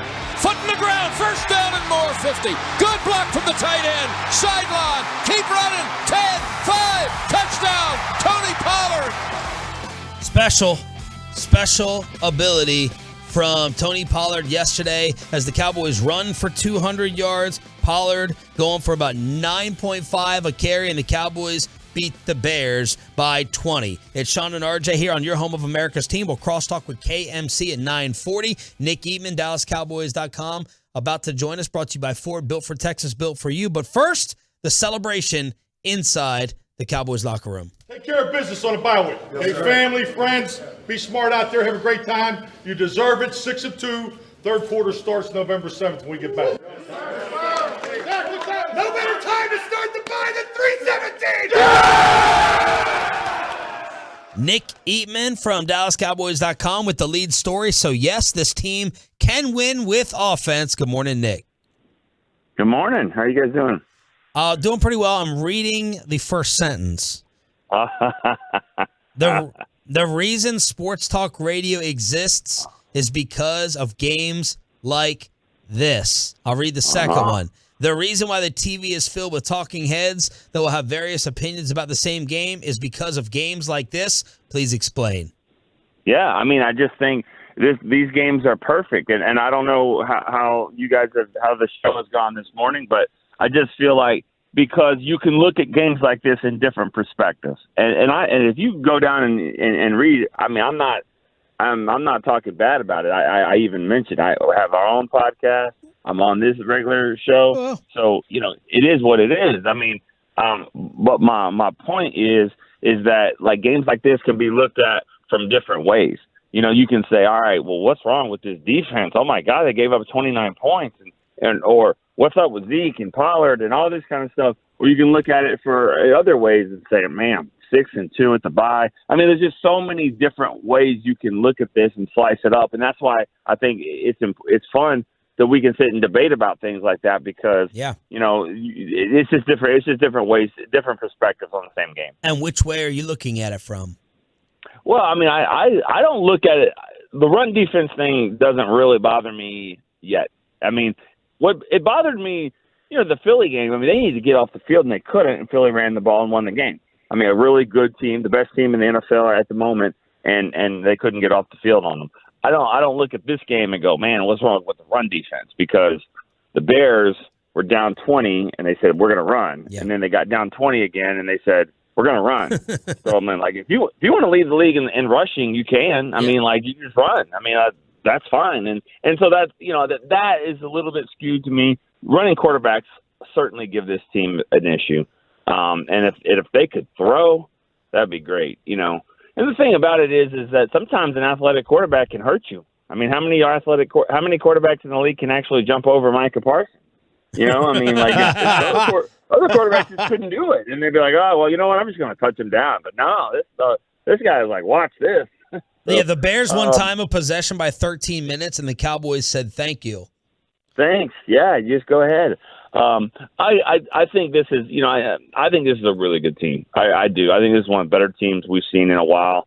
And they've got some deficiencies too, but they just find a way. And that's what's interesting about it. I mean, you go back and think, man, all the things that they've endured in the first 8 games, losing their quarterback for 5 games. They've been out with their second receiver. They've been out their starting running back. We think. They've been out some offensive line, Tyron Smith, and they're figuring it out. I mean, I know we don't do this a lot around here, but I do think the coaching staff, and especially the head coach, need some praise here because they've turned this thing around, and they are one of the top 3 or 4 teams in the league, I think, right now. And Dak and that offense looked spectacular, man. I thought he looked incredible. All the weapons were involved. Offensive line didn't get him hit until the very end. I mean, that was an incredible offensive performance. I thought 100%. And I think it starts – another thing we don't do a lot around here is the praise for the offensive coordinator. I thought Kellen Moore did a really nice job of we've asked several times, scheme these receivers open. Get them open. Let these guys make plays. And I thought we saw that the touchdown CeeDee Lamb was a perfect example of that, where he gets him in motion and gets him open and lets Gallup do all the dirty work and get through the traffic of the corner, and then all of a sudden he's wide open. So that was just, they really did a nice job with mixing and matching and the two running backs, and it was a really good game plan from the offense, and Dak was spectacular. Nick Eatman, DallasCowboys.com on the Diamond Factory hotline here on Sean and RJ. I'll ask you the question of the day, the one to Brad Sham as well. Did Pollard show yesterday he should start or get more carries than Zeke? Sure. Yeah. I mean, I've kind of been fighting this thing for a little bit, but the last game was 15-12 Zeke against the Lions. And if it's 15-12 Pollard, that's fine. If it's 18-13 Pollard, I think that's fine too. I mean, I do believe Zeke gives this team a well-rounded running back that can do a lot of the dirty work, and there's going to be games where you certainly need it.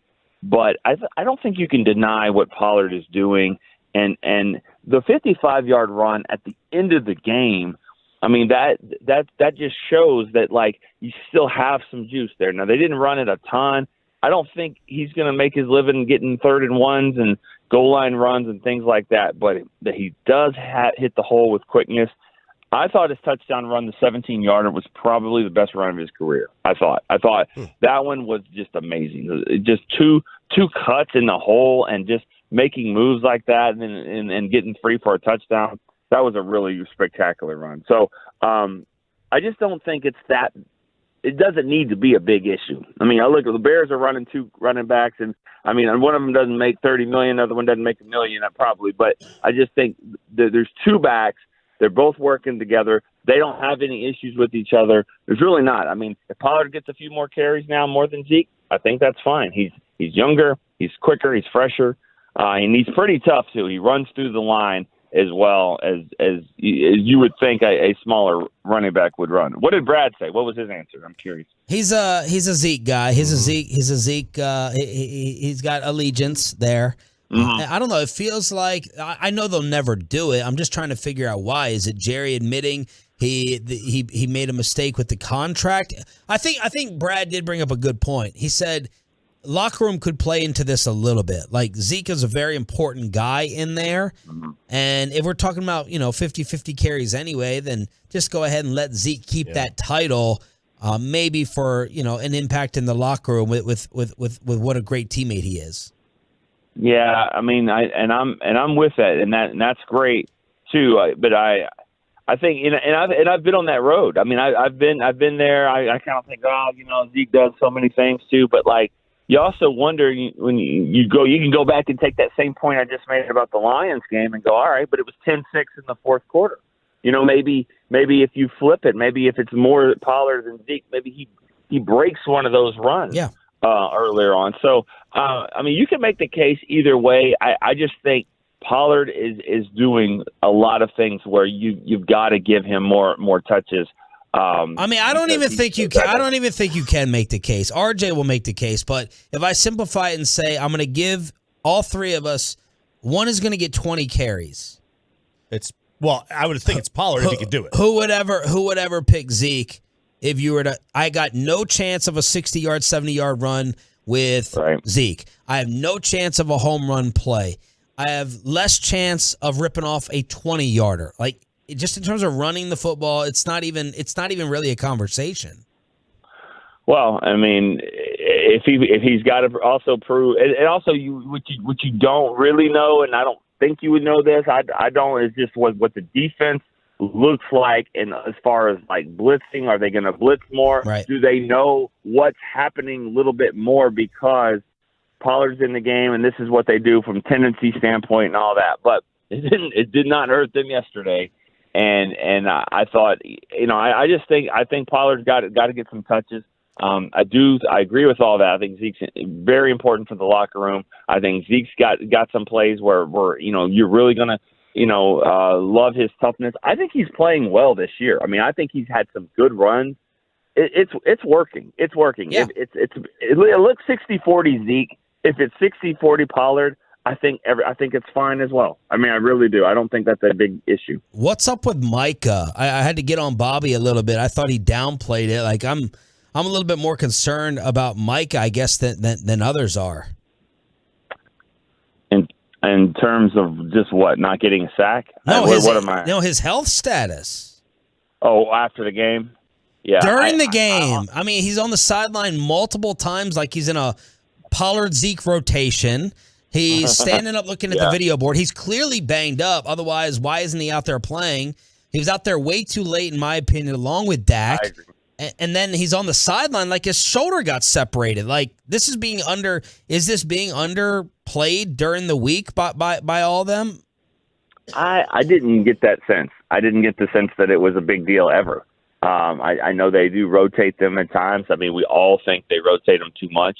That was the same thing with DeMarcus Ware. You know, they never found ways to get him off the field because he was just so good. Mm-hmm. And Parsons, I think, is even better than that. Sorry, D. Ware, but I do think as far as a game record goes, I think Parsons is unbelievable. So, yeah, when he is must-watch TV when he's on defense, when he's out there. And so we all recognize it when he's not.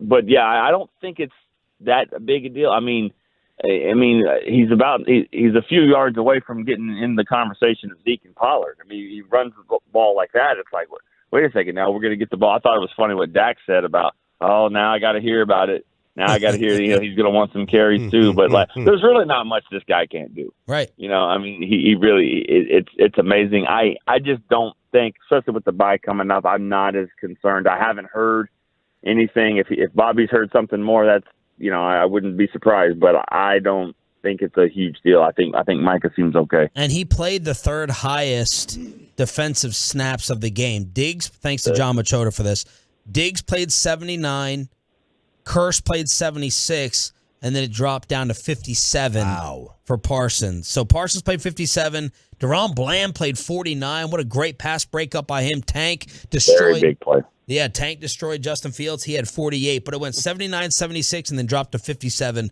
for Parsons. Yeah, I thought Fields' best play of the game was when he got up off the hit by Tank. I was like, this guy's a stud. And I don't know how long it's going to be. It's hard to predict the schedule. You never know when you'll play the Bears again. For some reason, you just don't play them often, as often as you could with other teams in the NFC. But when they face him again, he's probably going to be much, much better just as a passer, and they're going to get him some help. But they're a fun team. I guess I was wrong. I thought it was going to be a tougher game than that. And that interception, that play that Diggs picked off, that Golston, with the penalty that got called back. I mean, that was a 13-point play to me. I think the Cowboys were probably going to go get a field goal, and instead they give up, actually probably more than that. I mean, because it was going to get a field goal and ended up scoring a touchdown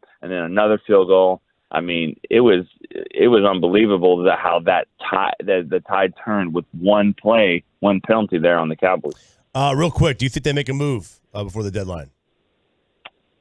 I'm just seeing it too long to say probably not. But there's a part of me. I think it's about 30% chance that they do make a move. So I wouldn't say definitely not. If obviously Steven says if the right one comes along, sure. But I think you could make a case maybe at receiver. I just don't know what they think about James Washington right now. But maybe a receiver if there's something that makes sense down the road. Though you have to think all right, if we're going to get a receiver, does he have a contract coming up? Are we going to re-sign him? Are we going to re-sign CD? You got to make these decisions if you're going to bring in something like that. My gut says probably not. They're going to be content on what they've got right now. Great stuff, Nick. Appreciate it. Thanks for the time. We'll talk to you Wednesday. See you guys. Thank you. Nick Eatman from DallasCowboys.com. It's a Cowboys Crosstalk with KMC. Next. Let's get you over to Boomer Jacks, your official game day headquarters, and for that $7.99 weekday lunch.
walks the dog. Touchdown. Spikes the ball. Pumps his arms. Tomorrow we'll have Jerry Jones and Trent Dilfer on the show. Maybe Game 3 of the World Series to talk about. And Monday Night Football, it's Crosstalk with KM. Rain tonight? 98% chance of rain, according to AccuWeather in it feels like a lot. Philadelphia. It feels like a lot, but that's all it does in the Northeast after September. If Rob Manfred doesn't care about baseball, do you think he's just going to be like, just go ahead? Let's just get this dumb season over with. What's coming up? That's just a theory. I don't have any basis for that, like some people. We're going to kick this off with, what's your confidence level in Tony Pollard to be the dude for the rest of 2022 and beyond? Cowboys thank you notes at 11, Stephen Jones at 12, and at 1 o'clock, combo platter. What's the best candy to have on Halloween? Oh, man. So I did a Halloween candy draft last year. On a podcast. Okay. All right. And the number one pick, I think it was me. And I went with regular size Snickers. Okay. All right. Which I believe to be. Now, look, is there higher upside candy? Sure. It's dependable, though. Dependable. Snickers is the only candy I think that is universally loved. People like Snickers. But peanut allergy people. You know what?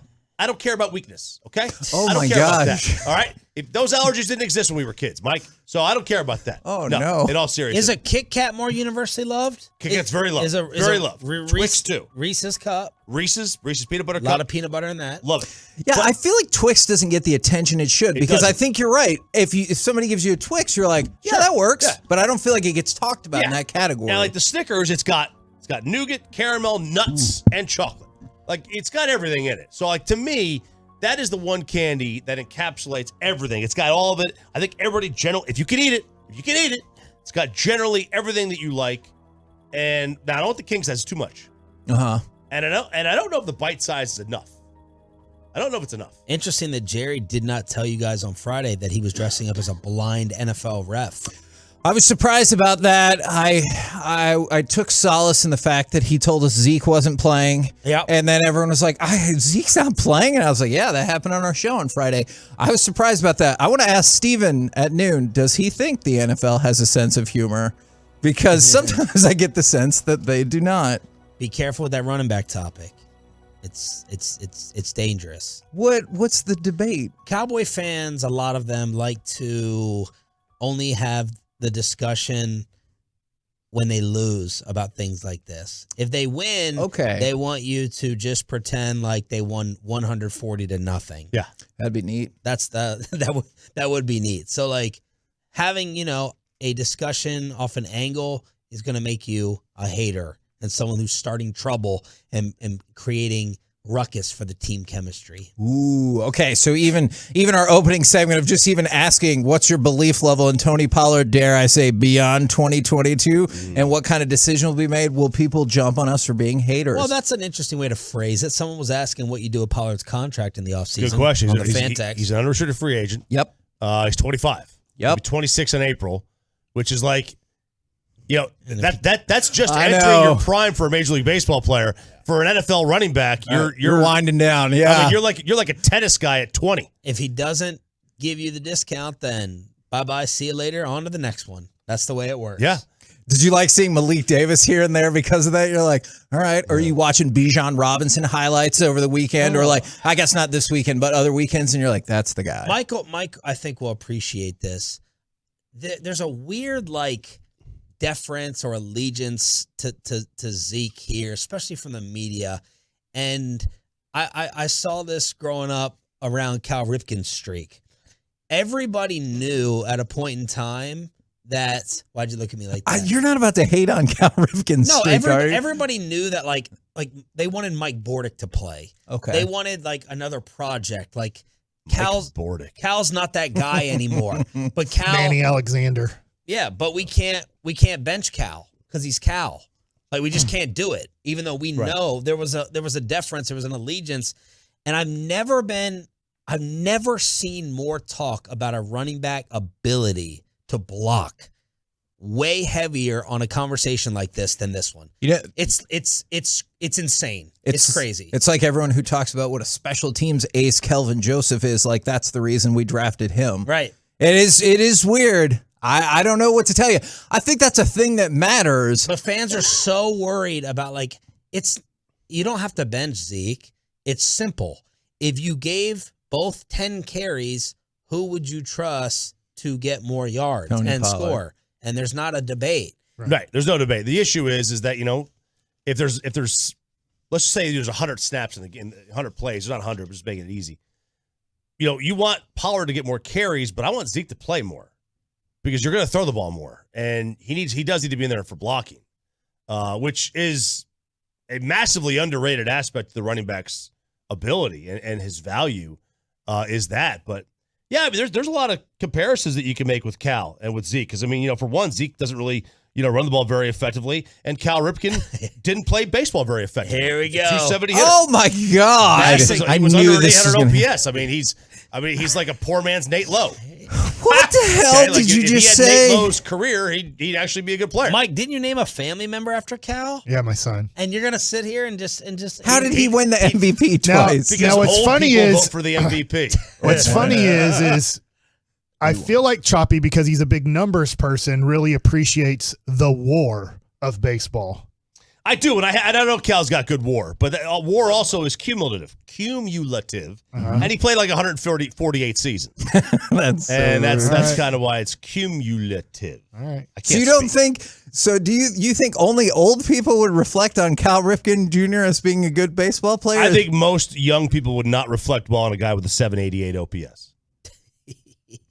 Well, I mean, right now, wouldn't that put him in the top 15 in Major League Baseball? Yeah, I know, right? Mike, Maybe. you had trouble sleeping after the Mavs lost to the Thunder? Oh, God. That's just, I didn't realize until obviously Mark Stein did, I guess, a little bit of research, which, my God, that had to be quite a bit of research. Yeah. That's arguably the worst loss in NBA history. In the history of the NBA, Really? There's been one other game out of 10,000 times. There's approximately 10,000 games in the history of basketball where a team has been up by 16 points or more with less than 4 minutes to go. In those 10,000 times, one other team has lost that game. Yeah. And the Mavericks. That's crazy. It was an 8-point deficit with 2 minutes, but as you said, 16. With under 4. And then yesterday someone named Isaiah Joe went off against the Mavericks in overtime. And then yesterday got a little scary against Orlando.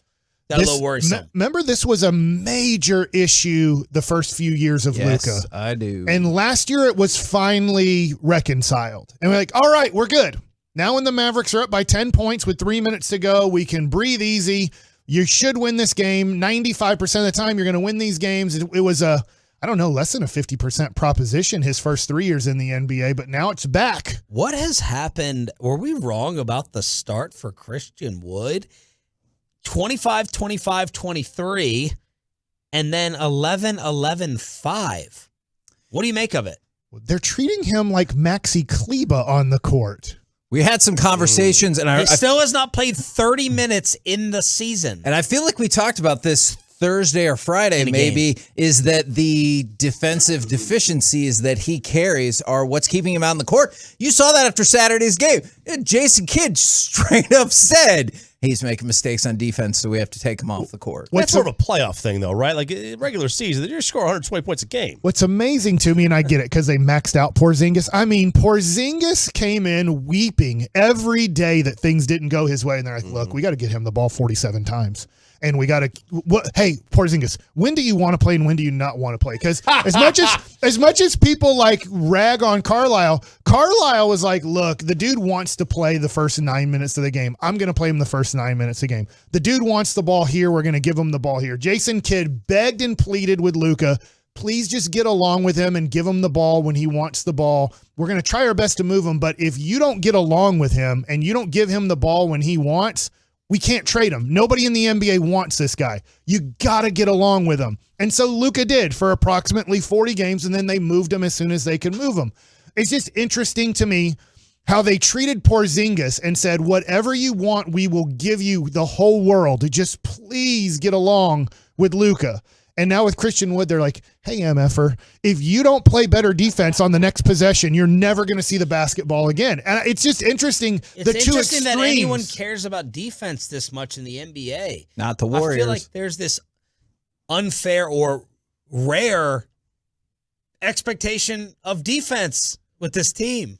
Not that it's a bad thing, but it's not bad. And I'm Dirk glad. get punished? Did Luka get punished? Oh. They can't play defense. Like other people get punished like this. Who's capable of scoring 25 a night? He is, to your point, he is the most punished player, I feel like, in a long time in Mavs history. And then the other thing, too, is he's such a good offensive player, but we kind of refuse to give him the ball now. We're like, nah, you just go stand over here like Maxi Kleber. And I'm like, I think he's like 10 times the offensive threat as Maxi Kleber, but we are treating him now like Maxi Kleber on the offensive end. Who was the second leading scorer last night for them? I'm going to assume Hardaway. Didn't he have a nice night last night shooting the ball? I buy into that. You buy into it? I got it because I don't know the answer. It was Hardaway, 21. And the guess I did know second the leading starter was Finney Smith with 13. Let's go. And Dinwiddie with 12. It's like there would seem to be more of a scoring need for Sean, Christian Wood. They won the game. They won, you're right. Why are you trying to stir all Why are you this up? talking They won the about game. anything? No life improvement. As you just put the head in the sand. The KMC Masterpiece is next. Jerry Jones, Trent Dilfer tomorrow, right here on Sean and RJ. Keep the volume turned up all day.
touchdown, spikes the ball, pumps his arms.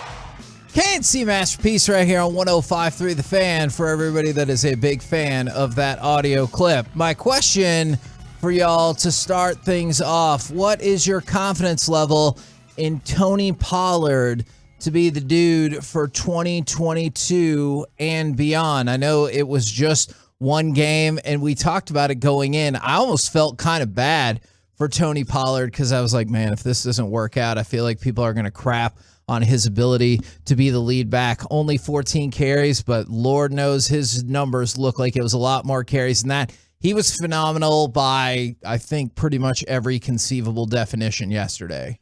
How many times do you think they would have given it to him if it was a competitive game in the fourth quarter?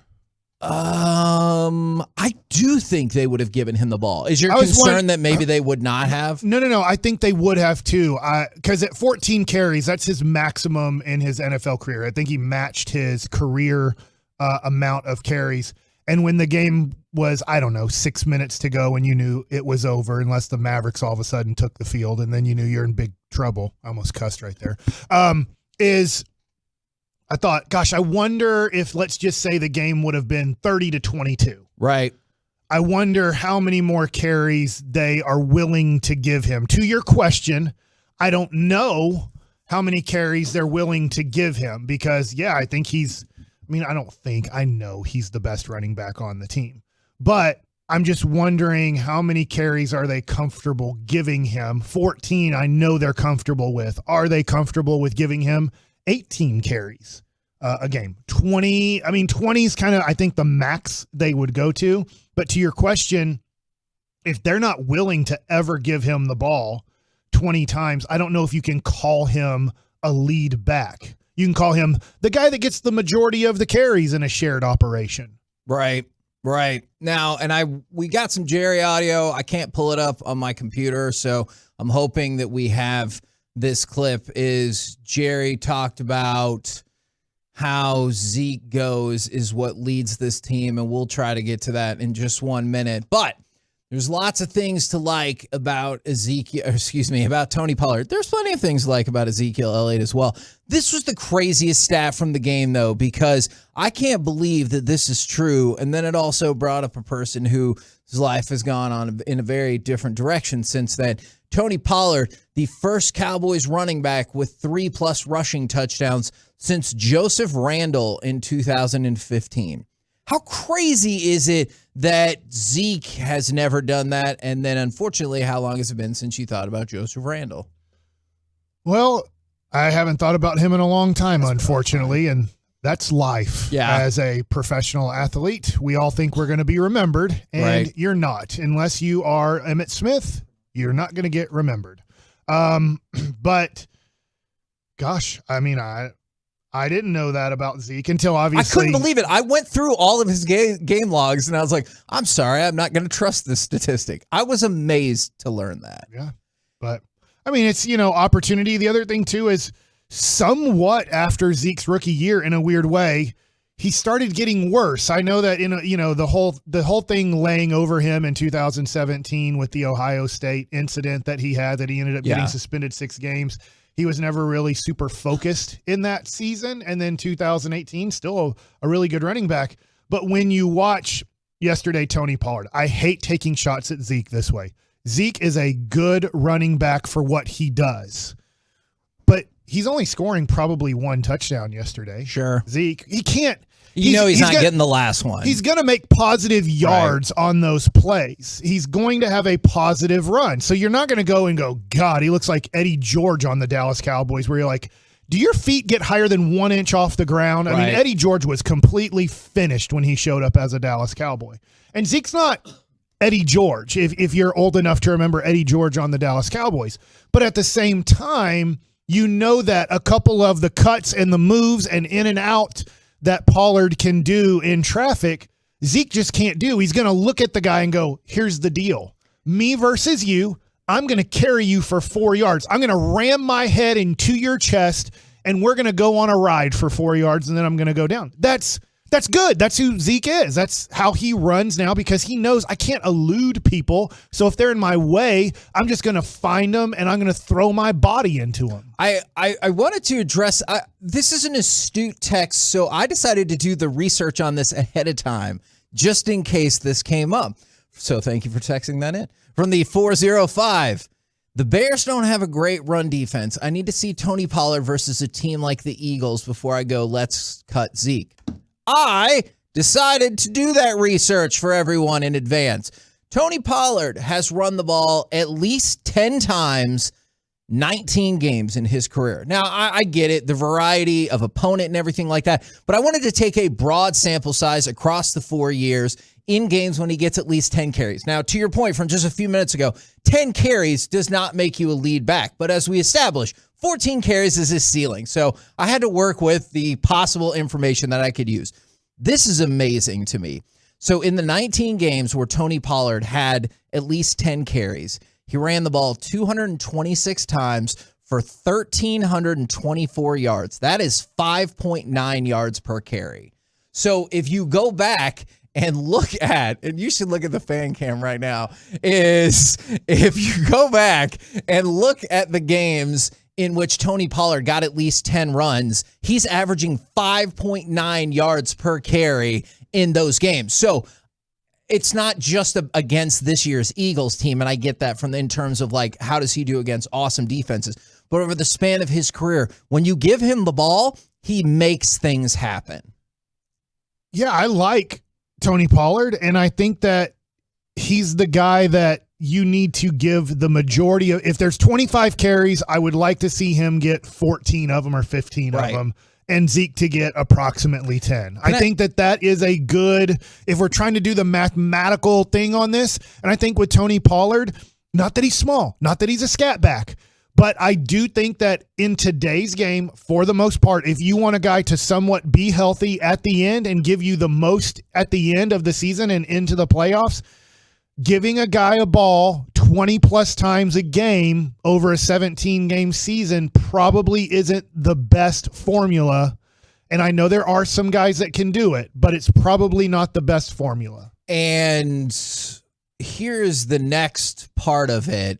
And I see multiple people saying this, and I totally get it. That's why my question was for 2022 and beyond. It feels like most people are on board with what you're saying, with like, hey, let's at least split it, if not give a nod towards Tony Pollard. I feel like that's where people were at the beginning of the season. What do you do beyond that, though? Because I see this from the 940. I'm not paying any running back past his rookie deal, and I totally get that. From the 817, don't make the same mistake twice. Don't put your money in a running back. And that, I mean, it's not Tony Pollard's fault that we didn't start taking advantage of him when it would have been more financially advantageous. But Tony Pollard's going to get paid. Will you concede that Tony Pollard will get paid somewhere? Not necessarily here, but somewhere. Yeah, I think that he will get paid approximately $10 million or more per season on his new contract.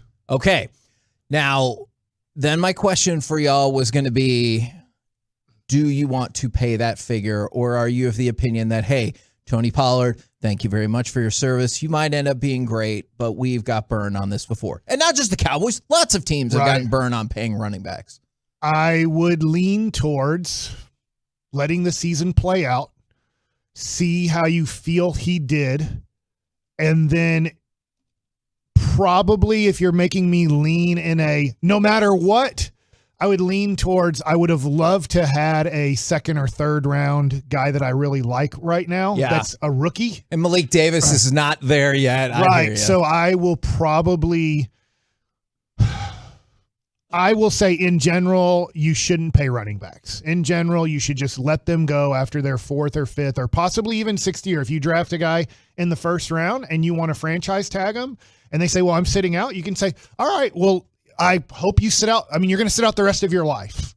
Here's the deal. You're never going to play football again. You can play it for me on the franchise tag, or your life is over as a football player. Sure. I wish you the best of luck in this world finding $10 to $15 million doing something else. I hate saying that as a former player, but that's the way I'd look at it.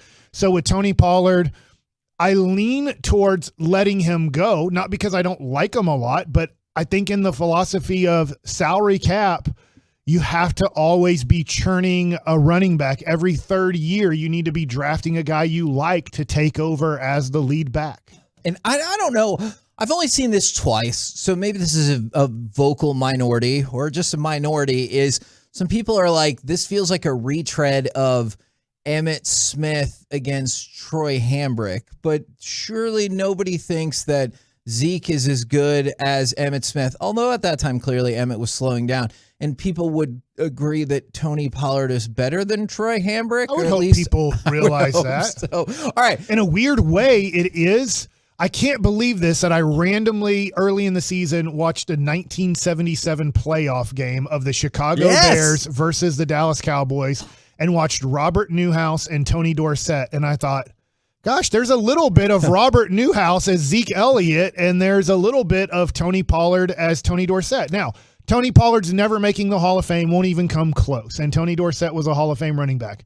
And Robert Newhouse was a prototypical fullback in a time where fullbacks had a job on all NFL teams. So I get that it's different. The game is very different from the 1970s and early 80s where Newhouse and Dorsett kind of were both in the backfield every single play.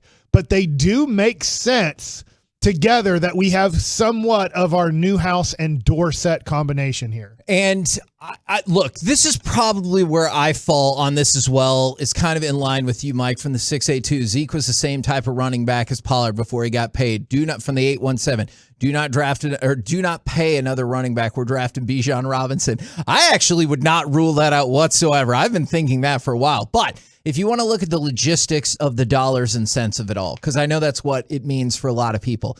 If you cut Zeke after this year, the way everybody likes to do it, the way the Cowboys like to do it, they like to split it post June 1st. That would be a $5.9 million cap hit, and Zeke was supposed to count $16.7 million. So next year, if you cut Zeke, it would save you $10.8 million. Right about the spot for Tony Pollard, or you could take that money and invest it in any number of different other ways. I'm of the opinion that I appreciate it, although I do also see some people texting in and saying, but Tony Pollard doesn't have the same wear and tear on his body as somebody else finishing up their rookie contract. I get that as well. I guess I am not super savvy on paying the running back. I think Tony Pollard deserves to get paid, and I absolutely believe that. But I want to end it with going. Can I ask this real quick? I'm watching the telecast yesterday. They were talking about the future of the Chicago Bears, and they have $120 million in cap space. Right. So just to give you an idea, when the Cowboys in the season, they're in a negative situation. They're going to have to figure out how to get under the cap. Not horribly, but they're going to have to figure it out. And that's why they're carrying over some of that money. When people are like, what happened with the Amari Cooper money? That's one of the reasons they're doing that. And so, and I'm not saying Chicago has running backs and they're not going to go after Tony Pollard, but just to give you an idea, a lot of these teams with rookie quarterbacks under contract where they haven't paid them, they're going to be 50 to 100 million under the cap. Sure. Which then makes, when you're like, well, who's going to pay Tony Pollard? I don't know. When you have $120 million you need to spend in the offseason, you start going, who gives an S? Kind of like the Texas Rangers last offseason, and they're like, we literally have nobody we want to pay on this team. Right. So they're like, who gives an S? Just start spending money. And I definitely want to play this clip. Cut to 32. This is Jerry. And this is probably better insight than anything on how Tony Pollard played in the plan for Zeke.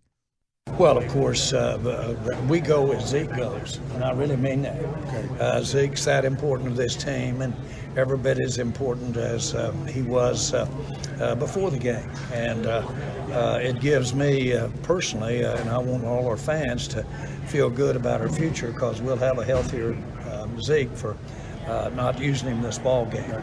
And of course, Pollard, I knew we were going to be conservative with him early, because we wanted him for the end of the game and want him to really be able to be the center point of the run game, and if you will, even the offense. But boy, he stepped out there and had more carries by the half than I really thought we were going to give him. And then, of course, his some of his big plays. We just had so many. I didn't count them, but we had so many of those 20-yard and up plays today. And We didn't exactly have Lady Luck with us today. We had a couple of calls and a couple of. All right, let's go ahead and cut him off. Is he finished up saying we're going to go as Zeke goes, and to the way that this all started. If you're still going to go the way that Zeke goes, I do not believe that means that you're going to want to pay Tony Pollard going forward. We're the KNC Masterpiece right here on 105.3 The Fan. Cowboys win 49-29 over the Bears. Coming up next, let's talk with our Dallas Cowboys insider, Mickey Spagnola, right here on 105.3 The Fan. Text away your thoughts to the guys right now on the truckwreck.com fan.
the KNC Masterpiece on 105 Through the Fan is brought to you by Glass Doctor, and it's brought to you by Franklin & Frankel. There's a reason you need a special license to drive a big truck, so companies that hire drivers and put them in big trucks should be held accountable for what happens when one hurts you. Frankly, you need Franklin & Frankel. The consultation is always free. Visit truckwreck.com. KNC Masterpiece back here on 105 Through the Fan. Right now, brought to you by Ford, built for Texas, built for you. It is our Dallas Cowboys insider, Mickey Spagnola. Good morning, sir. Good morning, guys. Let's roll. Heck yeah, Cowboys are victorious by 20 points, but for a minute, didn't it look like they were going to be ahead 35-7 at halftime, and they were going to win by like 40 points? Well, they should have won by 30 if not for 2 plays, right? Yeah. You give them end up with a touchdown after they were out on downs and then got called for the roughing penalty.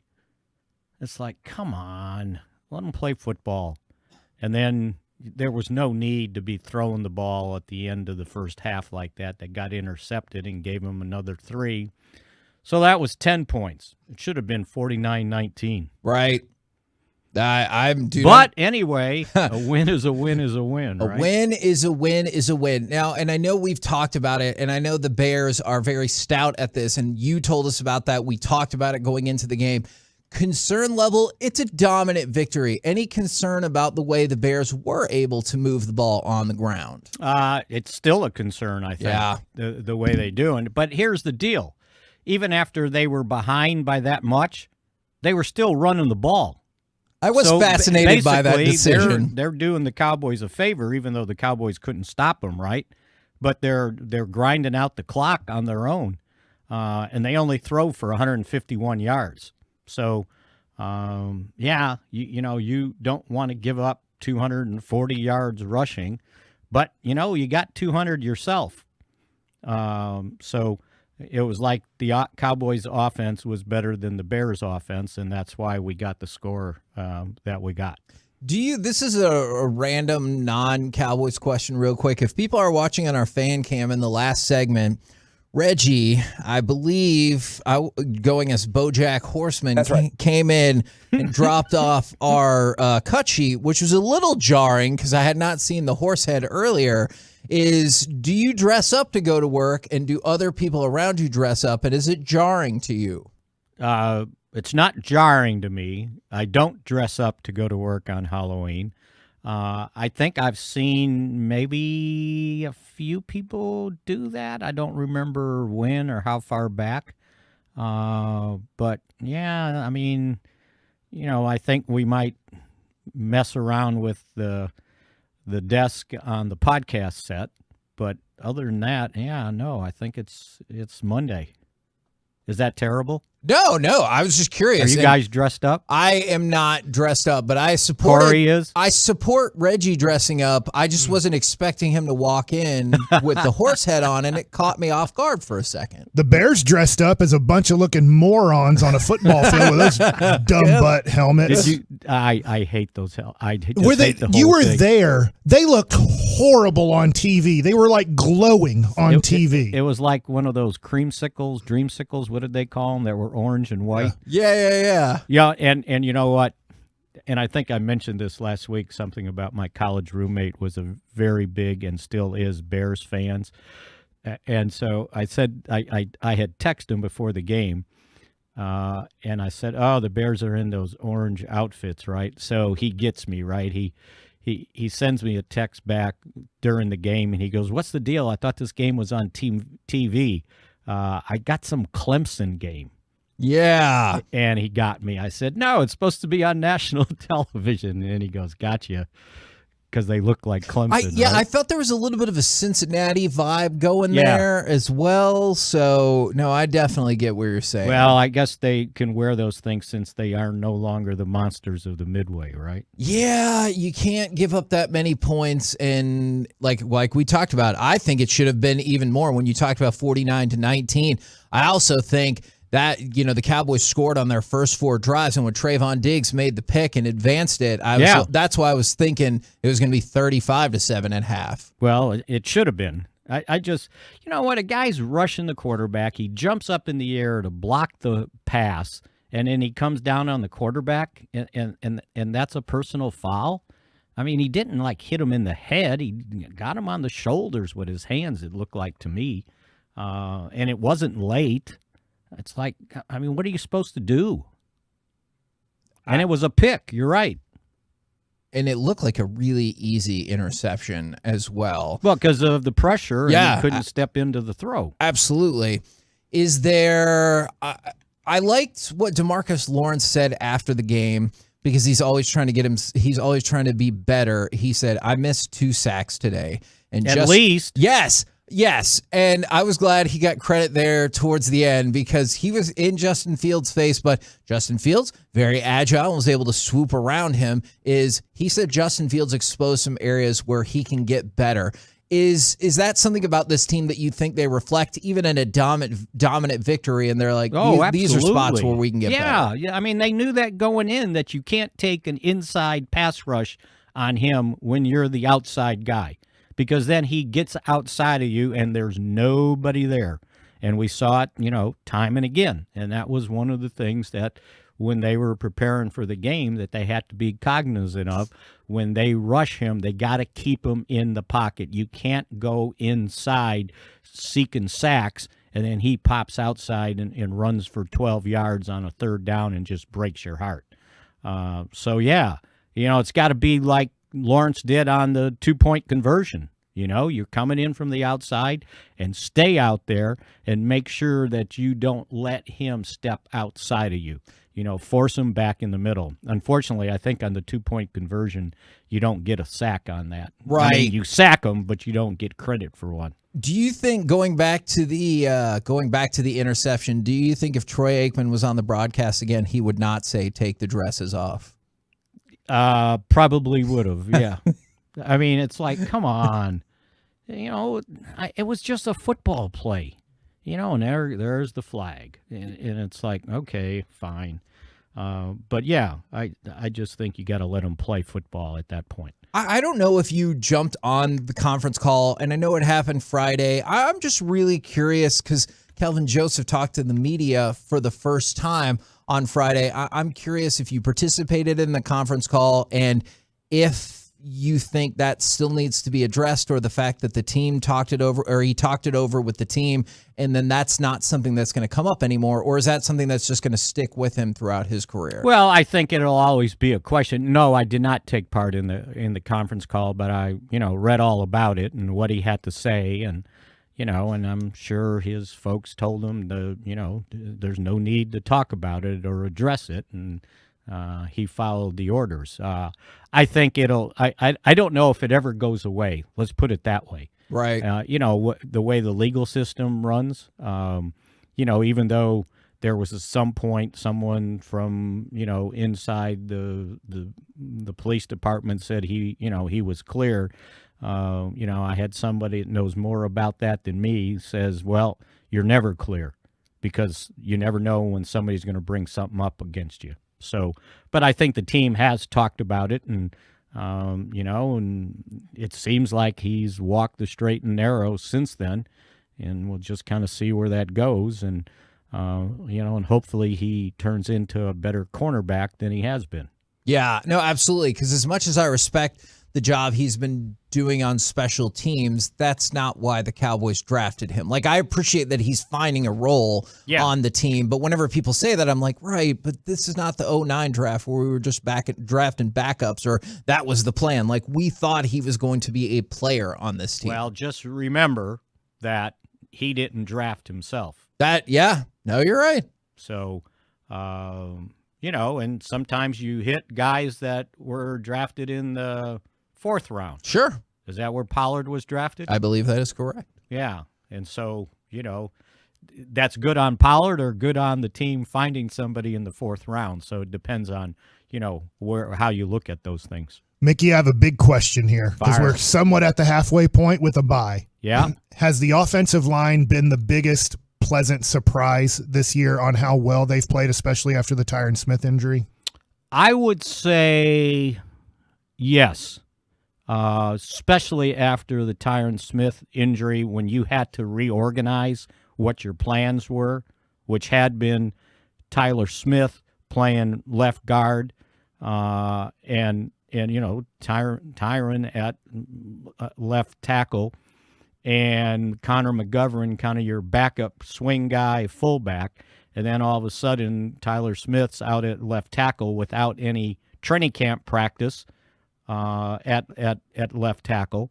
Connor McGovern's not got to start full time for the first time in his career, other than a short stint the year before. It was like 3 or 4 games. Yeah, and then you were sitting there going, and I don't know who my backup is, and yet they've gone out and and I know a lot of this had to do with the Bears' defense, but that was an offensive line to block for 200 yards rushing yesterday. That kind of got clouded by the passing game, Pollard's performance, running the ball, Dak's performance.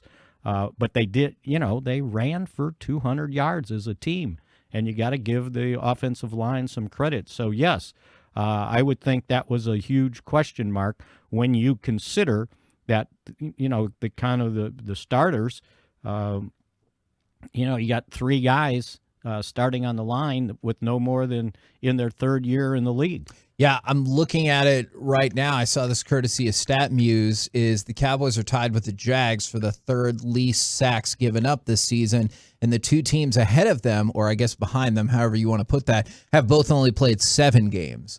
So that's pretty awesome. And I know like the only stat that matters is not, just sacks allowed. It's also pressures, win percentages, and everything like that. But I thought that was an encouraging number there. Yeah, absolutely. And I think you're right, Mike. And I think, and I think, the other thing that you would look at would be the Cowboys' ability to record sacks. Yeah. I think they're at 30. Where's my stat here? They have sacked opposing quarterbacks 33 times. Wow. And I bet that's kind of leading the league still. Yeah. And if you look at what they did the year before, they were middling in their sack total. It was kind of like 16th, 17th, something like that, most and so this year the sacks have improved.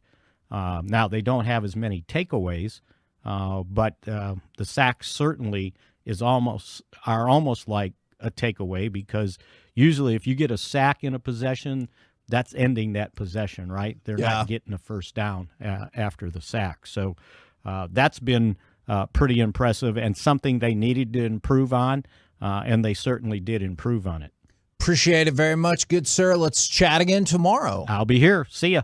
For the KNC Masterpiece right here on 105 through the Fan, I just wanted to throw this out there because this story took a really quick turn from what I thought it was at first.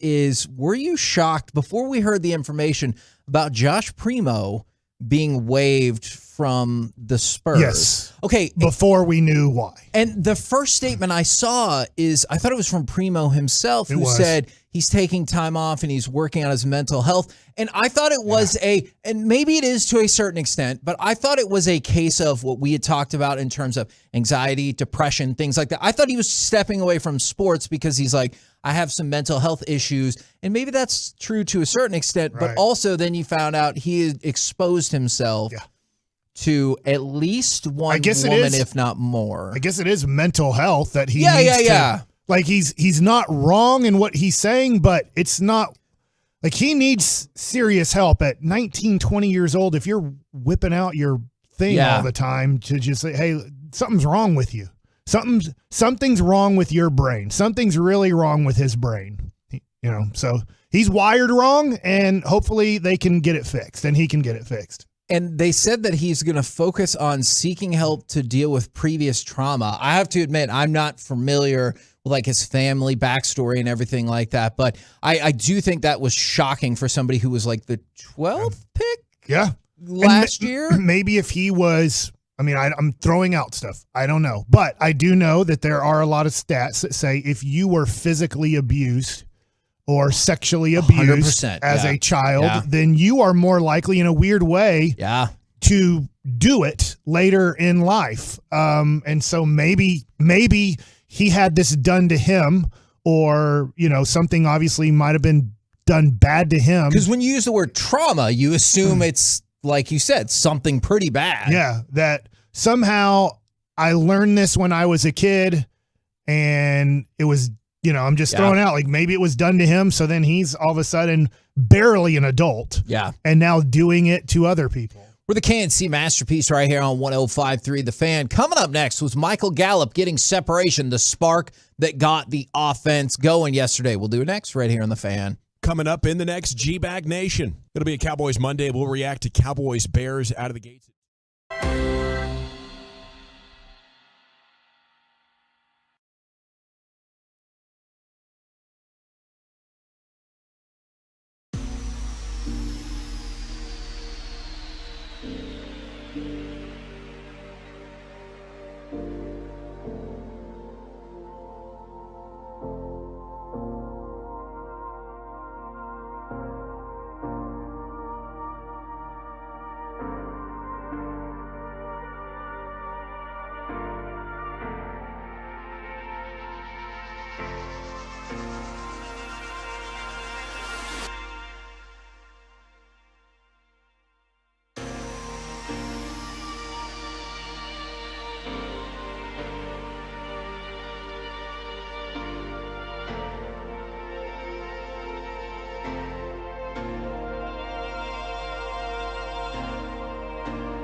Ask this for you guys, and then we'll go from there because maybe I interpreted it different than other folks.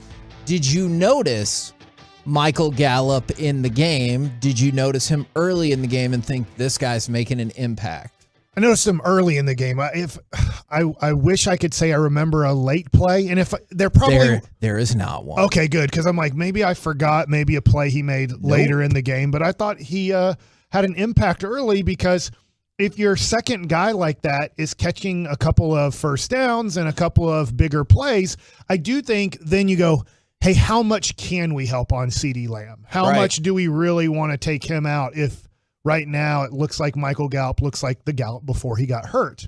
And so I thought that was big to get off to a nice start to open up things for Dak in the middle of the field and then to CeeDee Lamb. Now, there's no question that the offense was phenomenal yesterday, and I wanted to turn our attention to Michael Gallup for just 1 second because there had been some concern that Dak maybe couldn't totally 100% rely on Michael Gallup because he was not necessarily getting the separation that you needed. Now, I remember, although I will say, in Jerry's defense, he pointed out on Friday, he was like, hey, maybe we can give him more than 2 games with Dak to figure that out. And I was like, all right, fair enough. Let's see how it goes. And one of the reasons I wanted to focus on Michael Gallup is because I noticed him a lot in the first half. And to your point, Mike, he did not have a reception in the second half, which that's a whole different deal that we can chop up later.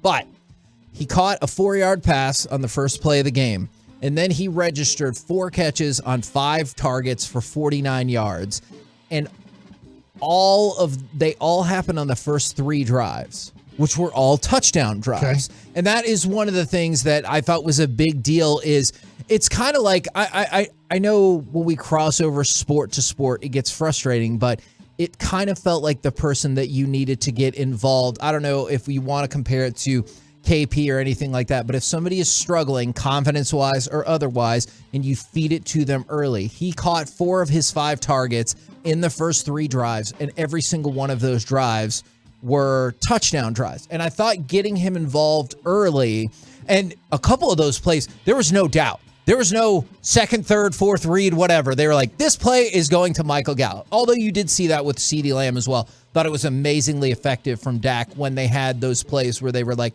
this is the call. This is what we're going with. And I thought that Michael Gallup was a huge spark to the offense on Sunday. Yeah, or yesterday. I thought he was a nice spark, and I was watching, I believe it was Dan Orlovsky this morning talking about Kellen Moore and how well he used motion and how he got Dak reads that Dak likes, right? I don't think Orlovsky's the biggest Dak fan. Am I correct about that? Like in the history? I'm honestly not sure about that. I don't know. Reggie, because I don't think so. So I'm going to go with, I don't think he's a huge Dak fan. Dan Orlovsky is. I'm not saying he hates him, but I don't think he's a huge fan. But he was giving Kellen Moore a lot of credit for a lot of designed plays, whether they were runs with Dak, whether it was the touchdown to CeeDee Lamb, the way that he opened up the field. And so I think you have to execute the pass too. Of course. The offensive play caller can set up a play that he thinks is going to work, and then the quarterback has to read it correctly and then deliver the ball on time, on target. And I thought Dak did a great job of that yesterday too. So I give Michael Gallup credit. I give, obviously, the offensive coordinator credit. I give Dak credit. I thought everybody offensively probably got a good grade.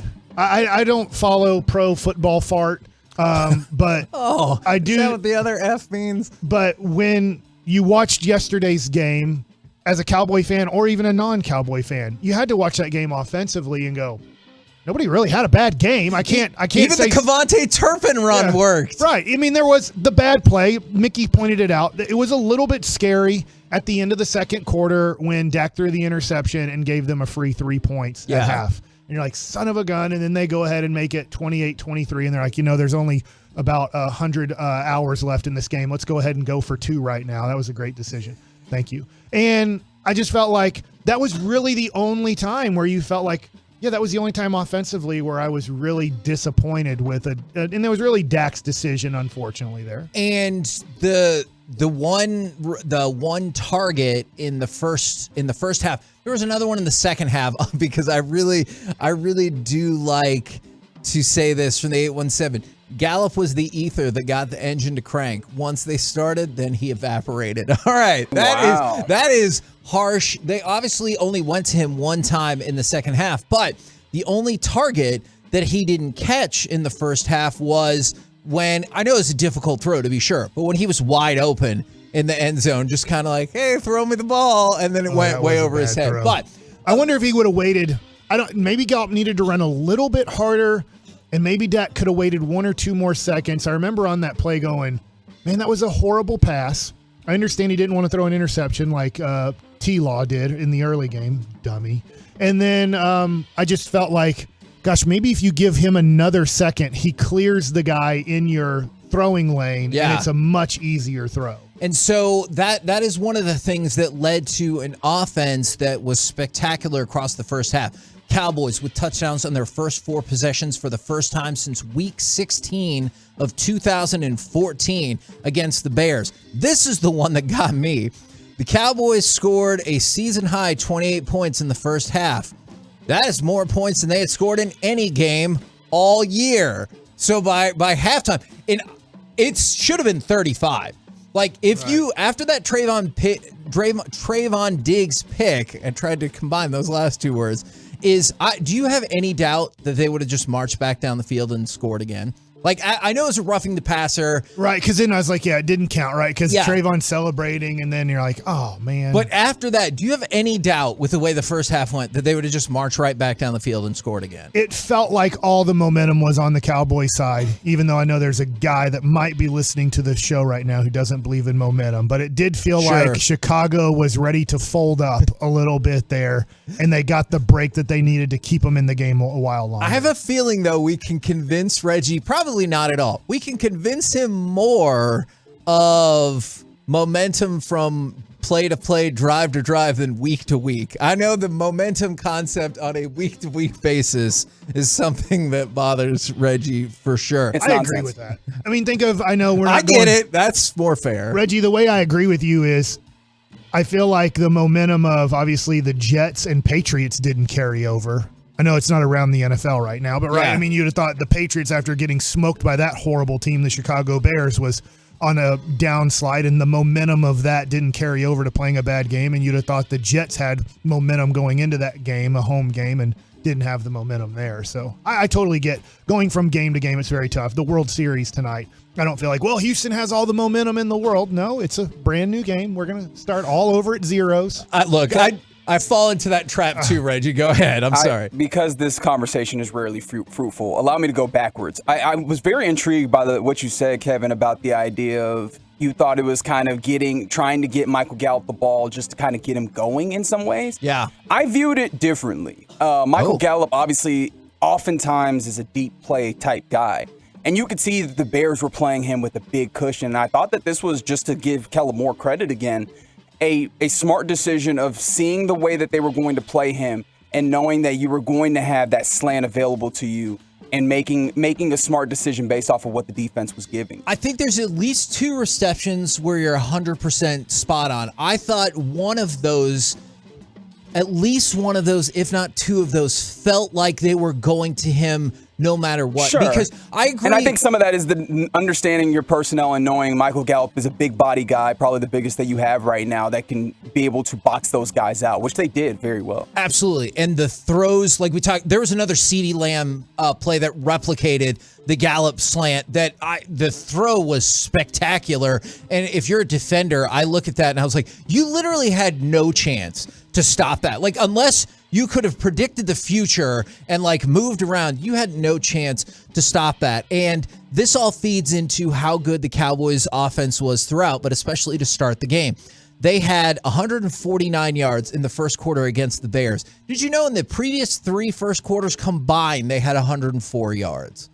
So they outgained the last 3 quarters by 45 yards just in this game. Now, part of that is slow start offensively last week, but probably a bigger part of that is having Dak back there and then the connection with, and I will give people credit who said, give it a minute. It's gonna take a while to develop, or you could just argue if you think it's going against the Bears. I'm not here to make up your mind either way, but it felt like Dak took another step forward. It felt like this offense took another step forward. And if you see the offense of yesterday combined with this defense, I am nervous about how far I think this team could go, because it feels like it could end in heartbreak.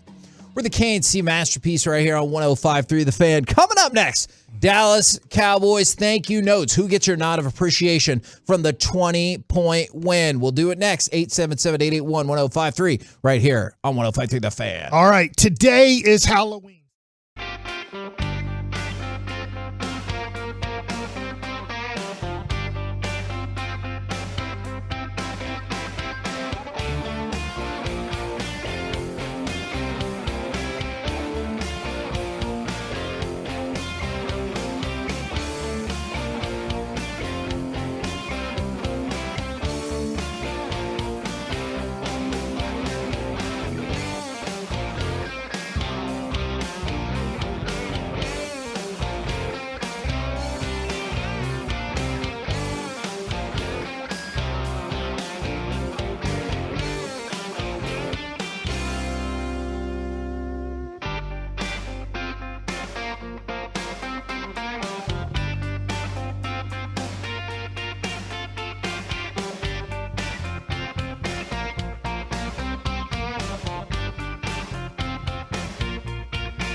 GettyImages.com studios. It's the KNC Masterpiece on 105.3 The Fan. KNC Masterpiece right here on 105.3 The Fan. 877-881-1053 if you want to get in your Cowboys thank you notes. Who gets your nod of appreciation from Dallas's 20-point win from the 940? I'm just going to go ahead and answer this on air. Am I banned from The Fan? No. I'm assuming that was fan text. Oh, it's because they don't get the response they want. Yeah, and I know that concerns a lot of people, but we changed the way the response system goes. If you don't get that automatic response, you are not banned unless Reggie and KG banned you with the get right. I don't know. I'd heard rumors about a giant blocking spree happening 7-11 right here on The Fan. I cannot confirm. I'm being slandered. Slander and libel. Says the horseman. That's right. And by the way, back in the 90s, I was on a very famous TV show. Yes, you were. And if you're not watching Mr. the fan Ed? cam, that was like in the 60s. You think Mr. Ed was in the 90s? No, it was like in the 60s. It was black and white, and the horse talked. Do you ever think about what it was like to live in the 60s when they're like, this is what you got to watch? And if you don't like it, tough. 3 channels. I kind of enjoyed it, like as a kid. Like TV went off at Brady 11. Bunch, Leave It to Beaver, Mr. Ed. Like, I don't know. I always were entertained by those shows as a kid when I was watching them. Okay. All right. Interesting. See, I think about it all the time in terms of like, God, that sounds awful. If you're like, I don't want to watch this, what else is on? The news. Ugh. Mr. Rogers.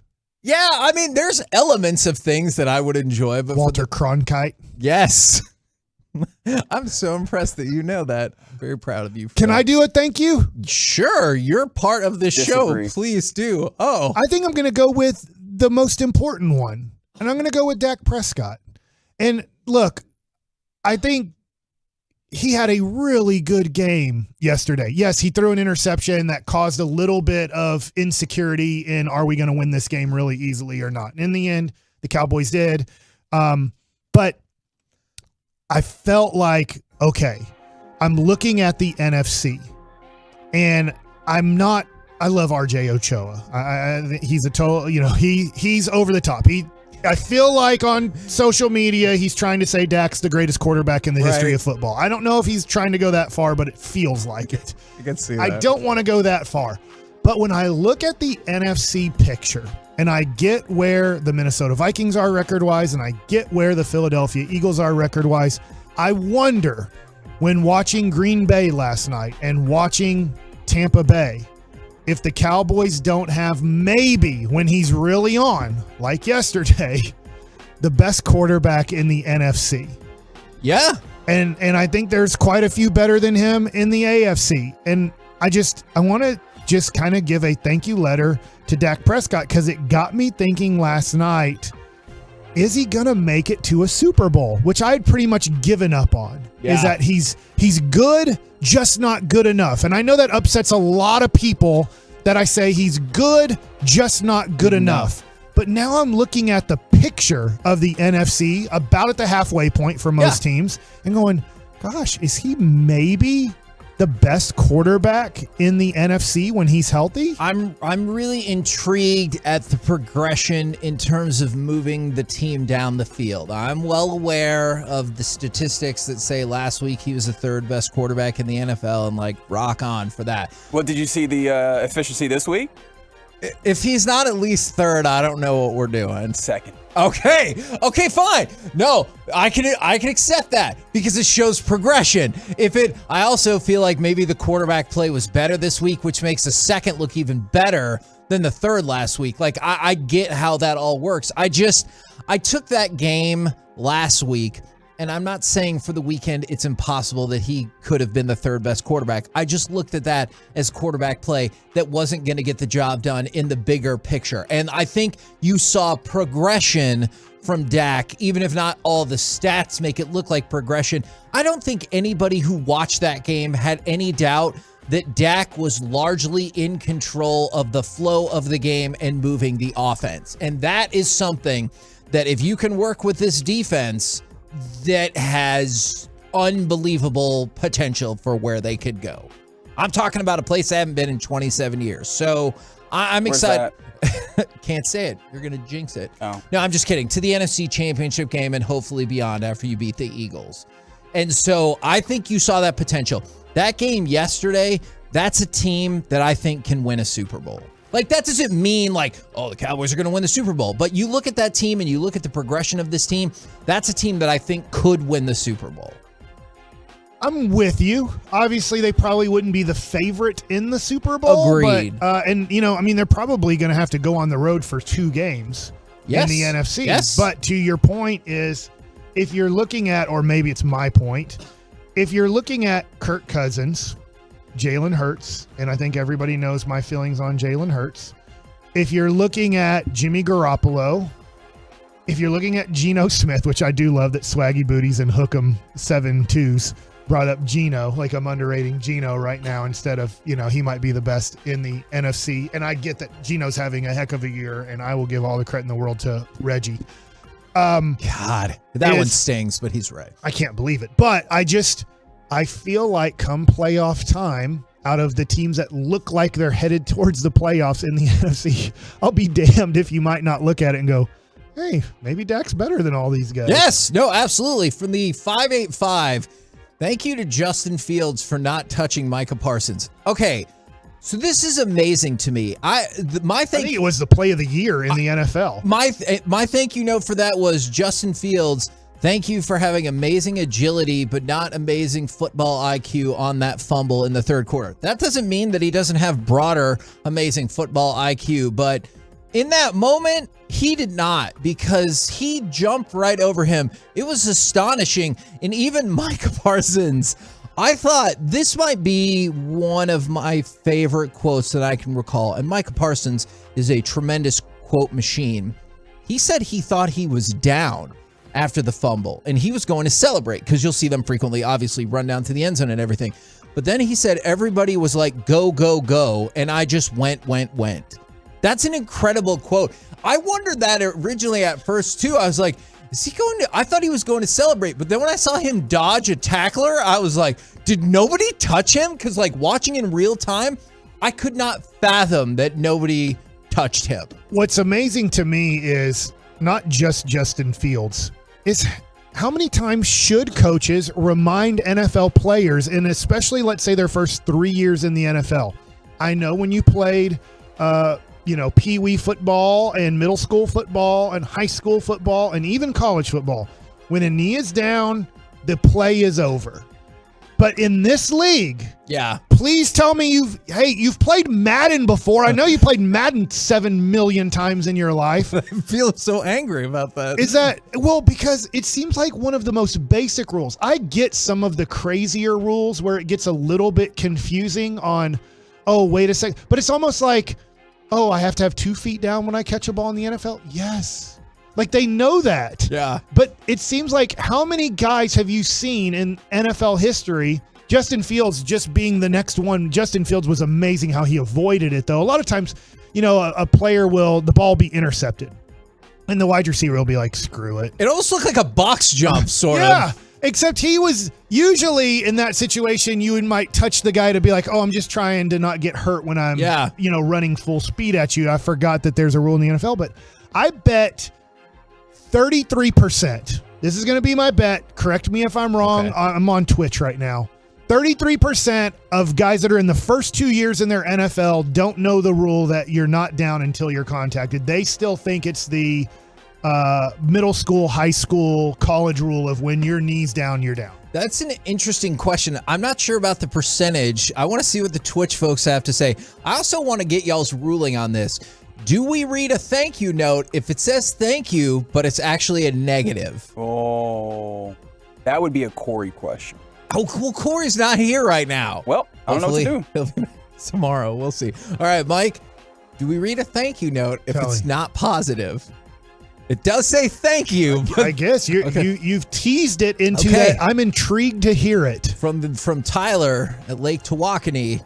Thank you, CeeDee Lamb, for not going to get that ball and ruining Dak's perfect passer rating. All right, man, the TV crew put CeeDee Lamb on effing blast. Thanks a lot, Moose. For that for that pick, and they're like, "Hey, you need it. That's your football. You go get it, or at the very least, knock it down and make sure nobody else gets that football." So, yeah. How do you want to divvy up the percentages of blame there? Because this is the tough thing: is we in sports talk radio often do the who has the most, but sometimes, or in a lot of times, it's just there's a lot of different people who have some hand in this. How do we divvy that up? I do think I'll go 8 to 10% on Kellen Moore. I thought that was more aggressive than what you needed in that moment. Mm-hmm. I will go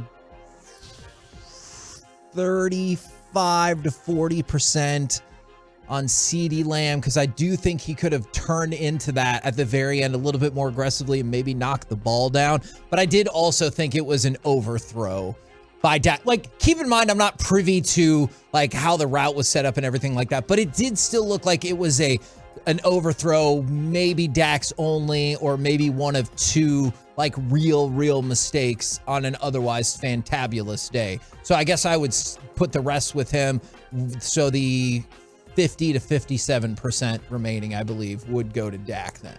Okay. Does that seem like a potentially, having not seen the all 22, does that seem like a potentially fair breakdown? I like that. I feel like we spent too much time on negativity when this is thank you notes. Okay, you know what? That is a great point. Can I thank Deron Bland for always taking advantage of his opportunities every time he's presented them? I'm telling you, like, man, and I know he is newer, but also Damone Clark is, man, he had spinal fusion surgery in March. At least with Bland, you could feel it like kind of coming on. It was the same thing with Malik Davis. Like, I know he didn't have like a spectacular day or anything like that, but when they said, hey, we're bringing up Malik Davis, you're like, oh yeah, I could see that. I saw him training camp. I saw him in preseason. But you're right about Bland is injury.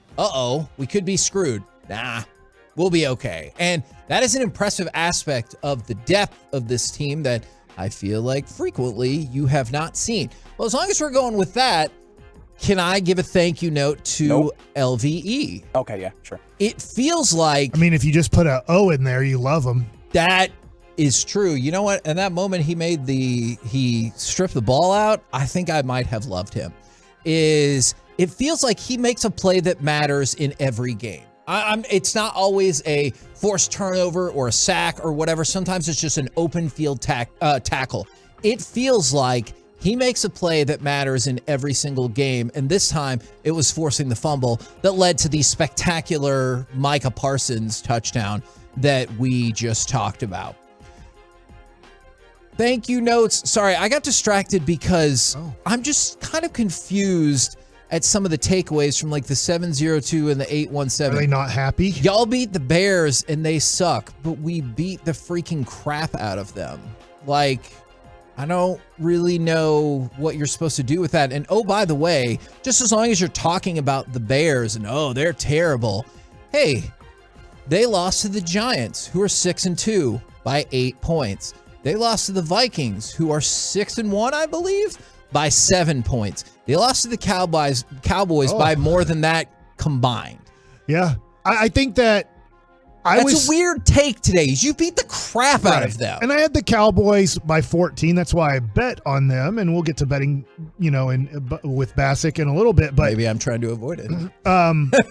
When we cross-talked with G-Bag, I was surprised how, especially Broadus watching a lot of film, and then Dawson, we're convinced that this was going to be a close game, if not an upset special, because of their strengths versus the Cowboys' weaknesses. And so I think going into the game, maybe you had a feeling, I had a feeling that the Cowboys were going to win in a different style. Yeah. I didn't see it being 49-29. I felt like it was going to be, I picked 27-13. But just looking at the way Broadus talked about this game on Friday and the way Dawson talked about the game on Friday, they felt like there was a chance that Green Bay could win because of their running strength and the Cowboys' lack of run defense. And so I don't think it was a for sure blowout going into it. And here's the other thing, and maybe this is why. We get new listeners all the time. Maybe they haven't, I'm just speaking for me, maybe they haven't been listening to my build up to this point. Is I was saying the same thing 2 weeks ago against Philly.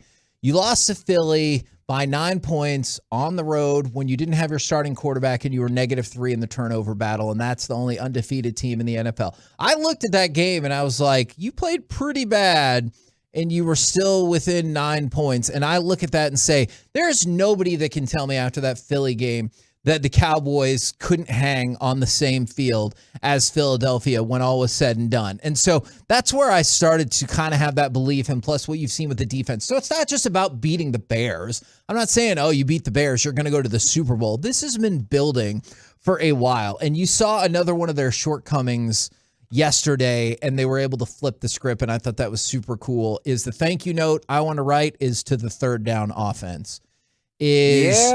You were 32% on third down conversion rates coming into the game.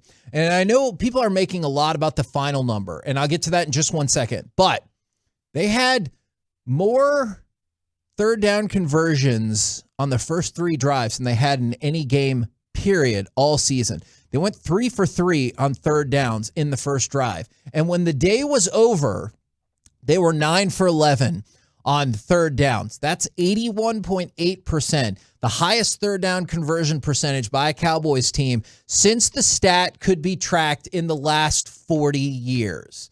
I know that's not fair to say that's the conversion rate we should be at the rest of the season. Like, I get that that is not reasonable, but you saw them turn around from being one of the worst to being spectacular. And if you can move to at least middle of the pack in third down offensive conversion rate, again, this is a team that I think is going to be scary to deal with. So my biggest thank you note I want to throw out to the third down offense, because, again, I thought they were spectacular yesterday. We're the KNC Masterpiece right here on 105.3 The Fan. You know what? One more thing I can help people out with the text, because somebody said they got this morning. There is a weird thing. If you use the word stop, especially towards the end of the text, then in some instances you will get the response of, you have said stop. You will no longer receive text from. And so that is an odd quirk in our system. Because they hate us and they're telling us to stop with our take. Exactly. And so, even if you just use the word stop in a sentence, I know sometimes that you get that automatic response. That does not mean you're blocked, and you can still text in and everything like that. Kevin, how do you enjoy being text customer service? Because you've been doing that a lot recently. Yeah, it's not my favorite, but I love the people who listen, and when they're like, hey, did I get blocked? I don't want them to think that they can't interact I'm just gonna start saying with yes. the show. Well, but if you responded, then shouldn't they? That's every a great day point. they get C blocked. That, except for today. That sounds Coming bad. up next, breaking down the Mavs' all-time terrible loss and that rebound win. We'll do it next right here in The Fan. Commercial-free fellowship. It's the G-Bag Nation's Expressway 35 straight minutes of sports and laughs each afternoon.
This segment of the KNC Masterpiece on 105 through the Fan is brought to you by Glass Doctor and is brought to you by Franklin & Frankel. There's a reason you need a special license to drive a big truck, so companies that hire drivers and put them in big trucks should be held accountable for what happens when one hurts you. Frankly, you need Franklin & Frankel. The consultation is always free. Visit truckwreck.com. Hard drive to the basket. Luka absorbs contact. Ball moves all the way around the horn and back to back. That's a good sign. KNC Masterpiece back here on 105 through the Fan. A lot to unpack from the Mavs weekend that was. I feel kind of bad I didn't read these ones. There was a lot of thank you notes for Tony Pollard as well, just since we started the show with him. So I apologize. And from the 214, thank you, Tony Pollard, for 42 fantasy points. All right. There's a lot to unpack. I feel like, Mike, we have to get to the negative part first because I have the stat that you were talking about earlier. Against the Thunder, NBA teams, when leading by 16 or more points in the final 4 minutes of the fourth quarter over the last 25 years, were 9,975 wins versus 1 defeat. The Mavericks lost to the Thunder, made it 2 defeats. So now, in that scenario... Is that good? No, that is not good. It's BoJack actually Horseman. the worst. It's not like you can say, oh, man, it happens 5% of the time. This happens 0.00001% of the time. And us MFers did it. Zero, but I hear what you're saying. Sorry about the zeros, Kevin, the math man. No, but your point is very well made. Is when I saw that stat, it was astonishing to see how quickly it collapsed. Now, the other thing to go along with it, and we have talked about this, is Jason Kidd was talking about how he evaluates the Mavs closing lineups. And I actually want to talk about this probably more in detail tomorrow. He said, being able to guard the ball, and then we can't just rely on Luka. We didn't go with Timmy tonight. We left Seawood out there with that group, and it didn't go well on either end. And, it's early in the season, and Jason Kidd did the same thing last year when he was like, I feel like if our shots aren't going in, we're cooked. And then the defense played a lot better. Right there, it felt like, hey, I listened to all the people who said they wanted Christian Wood. How did that go? I know. I'm surprised at how harsh Jason Kidd has been on Christian Wood so far. He has defensive flaws. We knew that when the Mavericks traded for him. But offensively, he's one of the better offensive bigs in the NBA. And the reason he was available is because of that. He has warts, but he also has things that no other Maverick can do, and that is somewhat score the basketball as a bigger guy. He's everything we wanted Porzingis to be, as in at least getting along with Luka. He has a lot of the offensive ability of Porzingis. There's not much difference between him and Porzingis offensively. I get Porzingis is better defensively, and I guess especially through Jason Kidd's eyes, Porzingis understands the game of basketball a lot more than Christian Wood. But I am surprised that Jason Kidd, 5 games into the season, not including last night, is just he's taken multiple shots at Christian Wood. I mean, if you want tough love, Jason Kidd is giving tough love to Christian Wood. Yeah, no, absolutely. And I am a little surprised about that. But on the flip side, just devil's advocate here, is there any chance that we feel like that is what is warranted? Because one of the things about coaching is also managing the personalities. Do you think he's learned, or is it potential that they have learned that is what motivates him? Everybody is motivated by different things. Is it possible that they have kind of discovered this might be a motivational tactic for Christian Wood? Or do you think it's also equally possible that he's like, well, this is how I'm going to coach for better or worse, which would be concerning. We don't know, right? Yeah. Because Christian Wood hasn't been here. He didn't really, right. He's only been on teams that have intentionally tried to lose. I think that's very tough when you've been in the league for approximately 4 to 5 years and you've only been on teams that are intentionally trying to lose basketball games for better draft pick status. So for the first time in his life at 27 years old, since leaving UNLV, he's on a team that winning is everything. Losing is really bad because of wanting to make the playoffs and playoff positioning. So I don't know, but Jason Kidd has decided he is definitely not treating him like Porzingis. I mean, I don't know if you can kiss somebody's ass more than how many ass-kissing situations Porzingis got in Dallas from every human being associated with the Dallas Mavericks, where you're like, dude, at some point, are you not going to get on this guy? And it's like, no, because if we do, he'll quit. And so I guess they've decided either Christian Wood isn't nearly as important as Porzingis because they signed Porzingis to a max contract with a whole bunch of years on it, and Christian Wood's on a 1-year, $14 million deal, is they've decided we are not going to kiss his ass. He is not Porzingis, and we don't have to lick until he feels like it's happy. Oh my Lord. And that so is so graphic. Well, I mean, that's how it was with KP. Everything was, he's the greatest thing in the world ever. And even they pretty much behind the scenes told Luka, you got to get along with this guy and you got to give him the ball, and we're going to give him the minutes that he wants, and we're going to give him the situations he wants. Because, Luka, if we don't, we can't move him. Reggie, this is your fault because you just said that to me and not on air. That's right. Do you think, but this is all I can think about, do you think there's any chance that last year when that was going on, they said, a 1, a 2, a 3? How many licks? Yeah. For a Tootsie Pop? Yes.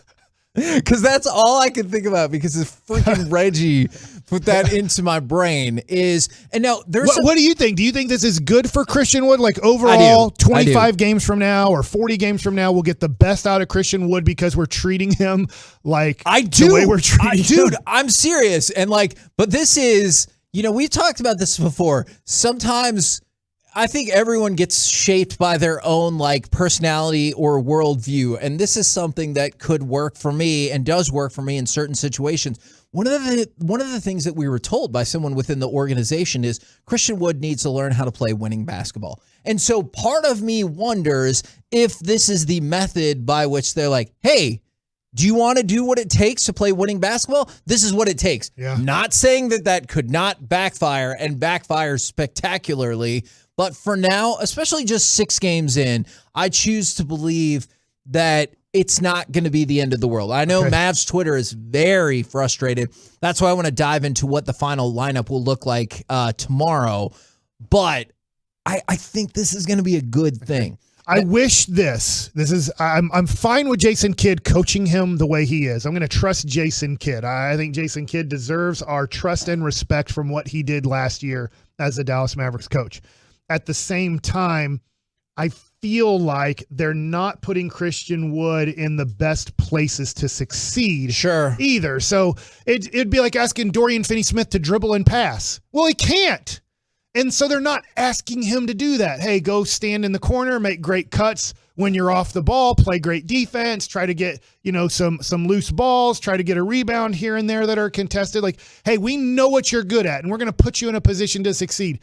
And for Christian Wood so far, maybe this is the coaching of, we know you're not good at this. And if you don't become good at this, we're not going to be good as a basketball team. So we got to figure out how to make you good at this, because if not, we're going to have to play Dwight Powell and Maxi Kleber, and we know how that turns out. We turn people that are average players into the greatest centers in the history of the NBA. Really thought in my mind that was going to end with you saying Wilt Chamberlain. Looney turned into that last year. And so let me ask you a question about Luka, because this was another astonishing thing that came out of that game is Luka had 30 points, 16 rebounds, 10 assists in the OKC game. He's a minus 25. That was the third worst plus minus in a triple-double in the last 25 years. And Luka himself said, right now, I'm sucking at shooting the ball. Can't make nothing, so probably shouldn't go into the lane next time, but I think it was a good shot and one that I'm capable of making. My concern, and we talked that's the last second, about 20-footer. We talked about this before the show, and I know this was not that instance, but is there any way you think we could convince the Mavericks or convince Luka to scale back from, let's say, 9 3-pointers to 6 3-pointers for at least the next 2 months? Because usually Luka starts off slow from distance and picks it up. Right now, he's shooting an average of 9 3-pointers a game at 22.6%. That is a terrible combination. Is there any way we can convince him to scale it back, maybe 6, 7, until that efficiency kicks in a month or two? The answer's no. Oh, no. I mean, it just is. Yeah. I mean, we can't get them to stop arguing with the refs. I mean, there's a lot of things that I would rather. Fine, I'll live with the 9 attempts. Yeah. And the low percentage because I know it'll get better. I'm looking at last year, 23.8% last year in October for 3-point shooting. The next month, 38.7. December, 27.5. January, 28.2. And then I don't know why this always happens to him. 41.2, 39.6, 37.5. And so he ends the season as a good shooter. And he did that. I could probably go back to the year before that, and it's going to look exactly the same. I don't know why he's such a bad 3-point shooter to start the year, but he is. And then the second half of the season, he becomes actually a pretty darn good 3-point shooter. But that being said, I think we're asking, and maybe this is we're asking Luka to do way too much. Maybe Luka's doing too much himself. He is a 50% field goal shooter. So you even take the crap 3-point shooting that he is, and overall, he's shooting over 50%. And that is the point. I don't need him to stop shooting the ball. I need him to move inside a little bit more. And it doesn't even have to be directly to the basket. If he wants to take some of the mid-range jumpers, I'm fine with that. I also think he's ruthlessly efficient at getting to the basket. Though somebody did ask, what if he has to shoot himself into that efficiency? Right. That kind of feels like what Mike is saying here. I just wish we could skip the garbage parts of it, but I realize that is not how it works. I just went back to his 2021 season. It was only 4 games in December. Remember, it was COVID, so they had to start the season late. What do you think in those 4 games to start the year he shot from the 3-point land? 18%. Yeah. Divide that by 2. What? 9%? Yeah. Single digits? He shot 9.5%. That's not good. In the month of December in his third season in the NBA. So I don't know why. And then he shot 33% in January. Then in February and March, he shot 43.5% and 43.3%. I don't know why, but this is a trend that we're going to have to live with. He's going to be a horse-ass 3-point shooter for the first 2 to 3 months of the season. And then somehow at the All-Star break, he then starts shooting 40% from 3. I don't know why. I can't explain it. I'm not Luka Doncic. I'm not a shooting coach. I'm not Rick Carlisle. I'm not Jason Kidd. But he's going to be horse-ass. And probably the next game, he's going to shoot another 9 3-pointers and make 1 to 3 of them. And then later in the year, he's going to take 10 3-pointers and make 5 of them. I don't know why that happens because there's going to be pretty much the same shot. There's going to be 5 that you're like, what the hell are you doing? And one of them's going to go in. Now, 114-105, the bounce back victory on Sunday. Next up for the Mavs is Utah Jazz. So you get a chance to take a look. They're going to win it all this year. You get a chance to see the league MVP, Lauri Markkanen. I know we're just kidding about that, but my God, what a hell of a start to the season he's had. He's the Geno Smith of the NBA this year. Oh, how about that? That is interesting. Will he be able to keep it up for half the season? I think so. Okay. Well, I mean, depends. Who's he playing with at that point? Hopefully the Mavs. That is an excellent point. Right now, Utah is 5-2. Utah and San Antonio are 5-2. That's a thing that is happening in the NBA right now. We're the KNC Masterpiece right here on 105.3 The Fan. Coming up next, it's time for Gridiron Gravy. If a delay of game penalty is delayed being announced, did it ever really happen? We'll do it next right here on The Fan. Before we do that, let's talk about Men's Tea Clinic, guys.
segment of the KNC Masterpiece on 105 through the Fan is brought to you by Buyers Barricades. If you're in need of traffic control or barricade rentals, Buyers Barricades is a full-service provider taking care of your project or special event, no matter the size, from start to finish.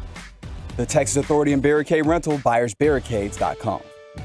KNC Masterpiece back here on 105 through the Fan right now.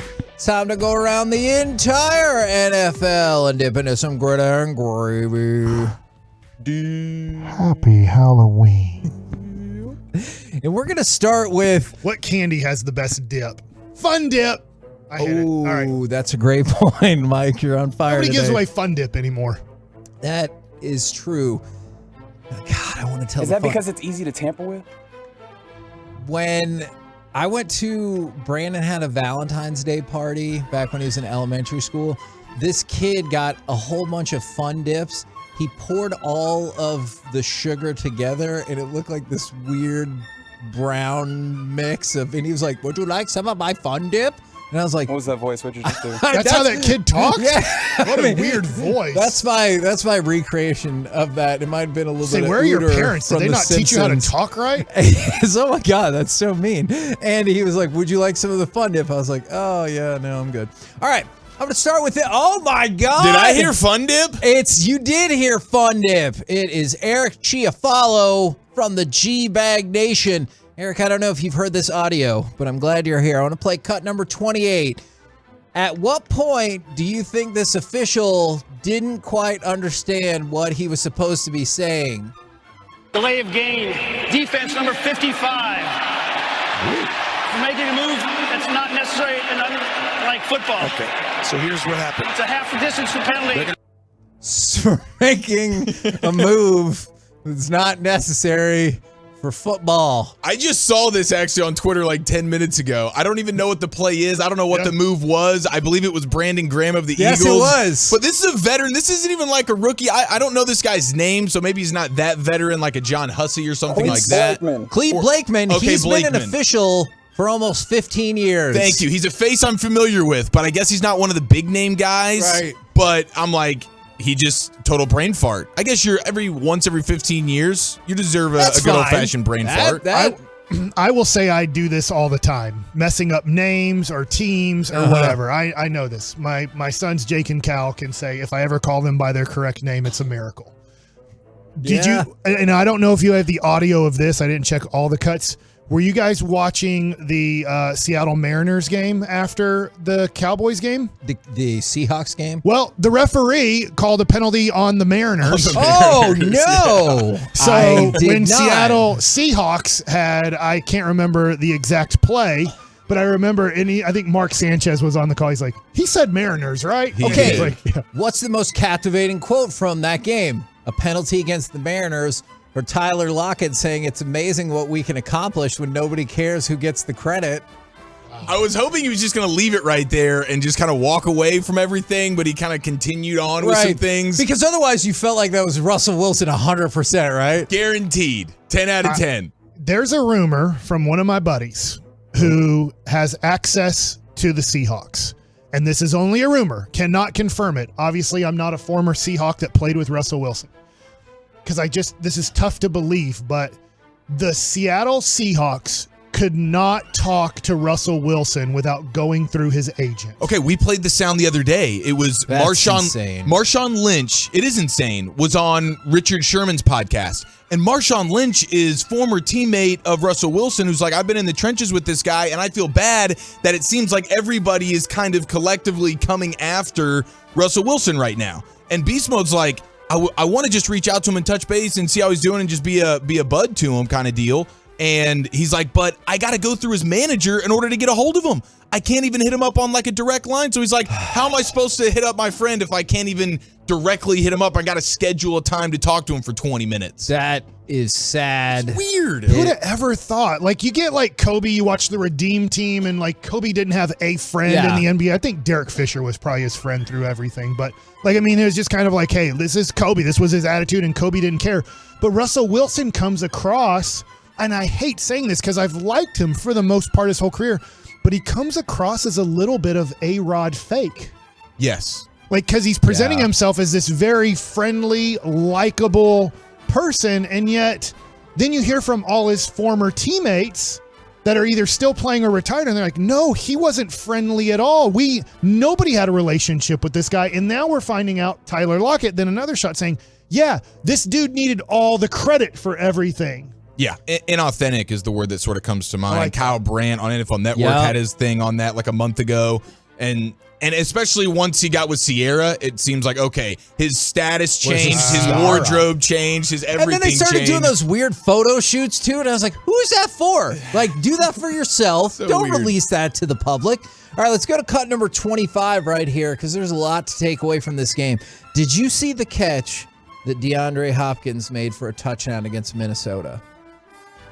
Snap to Murray. Short set. Throws left side in the end zone. One-handed catch for a touchdown by DeAndre Hopkins. Oh, my goodness. He stabbed that out of the air with his left hand. Pulled it in for a huge Cardinal score.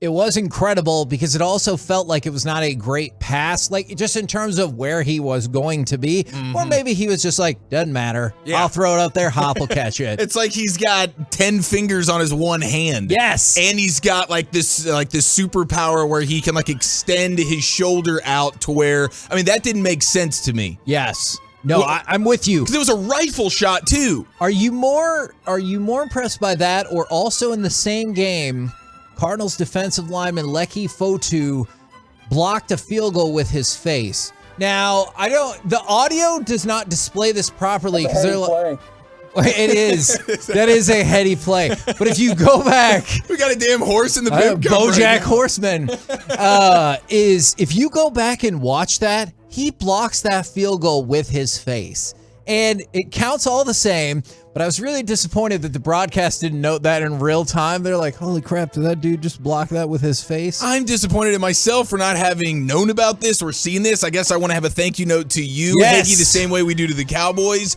and just say thank you for informing me on this. I'm going to have to go check out this video. I'm a big fan of DeAndre Hopkins, and part of the reason I am is during the Super Bowl in San Francisco, Kavanaugh and I were at the food court.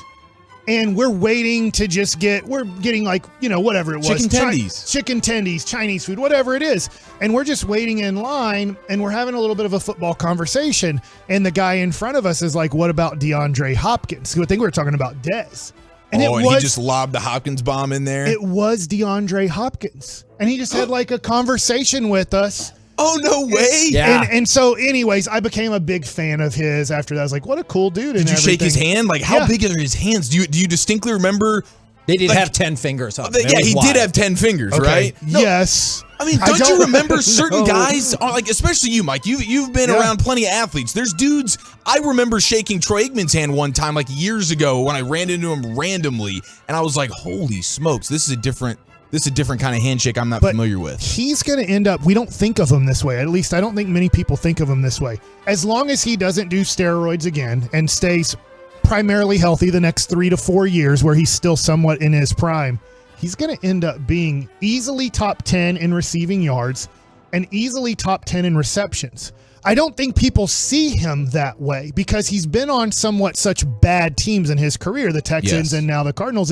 He's going to end up, as long as he stays somewhat healthy, he's going to end up arguably 5th in receiving yards in the history of the NFL and top 10 in receptions. Yeah.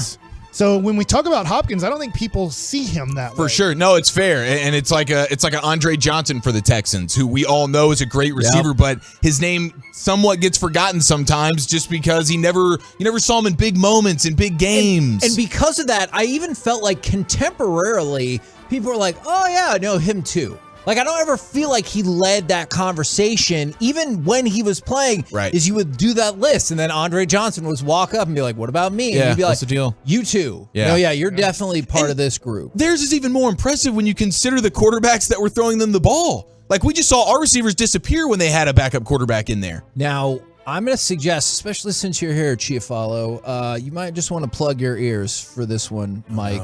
It has to be probably do with Philadelphia. Trevor Lawrence. F him. Trevor Lawrence, after week 3, said, you can't deny that we're a really good football team. Since then, the Jags are 0-5. Travis Etienne's a good running back. Okay. That's the spirit. Oh, there you go.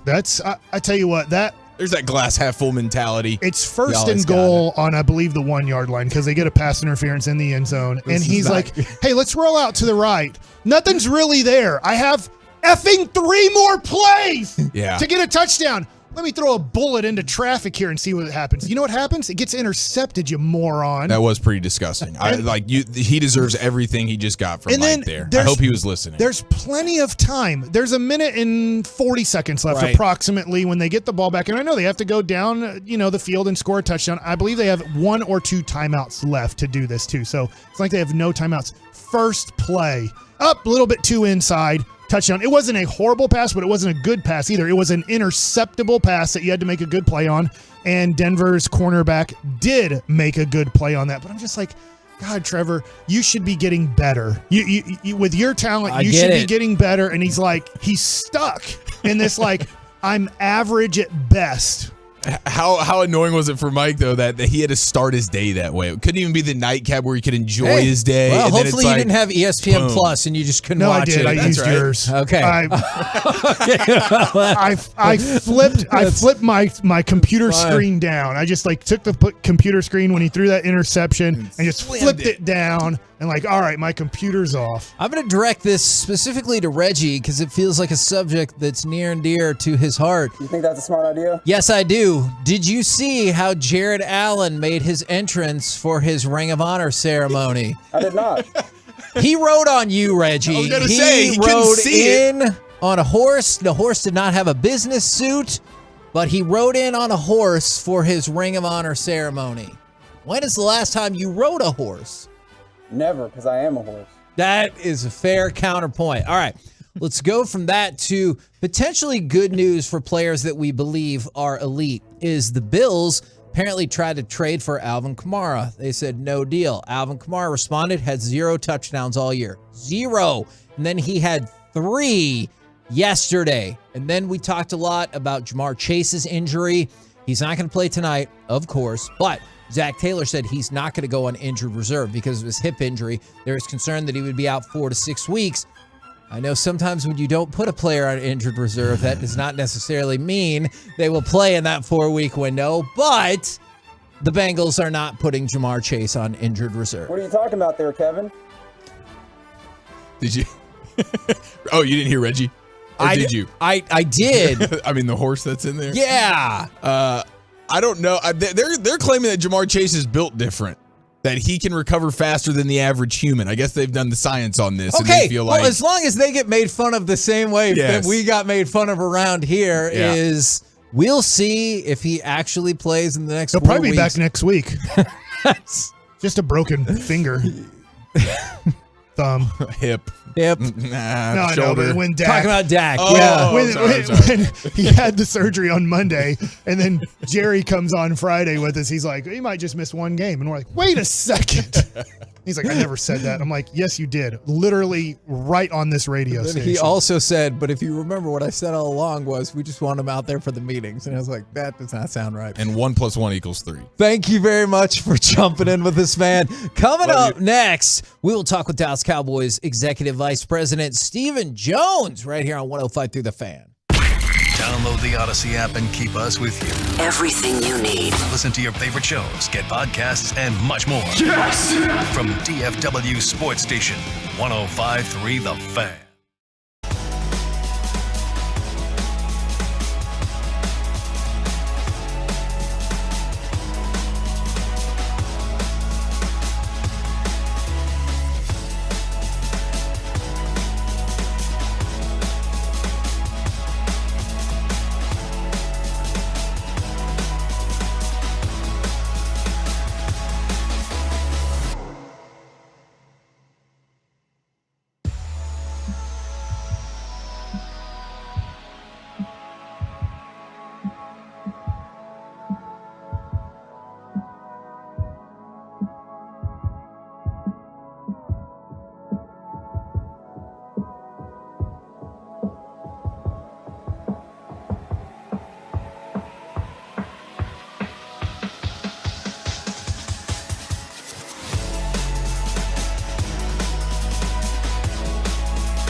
From the MyFitnessStore.com studios, it's the KNC Masterpiece on 105.3 The Fan.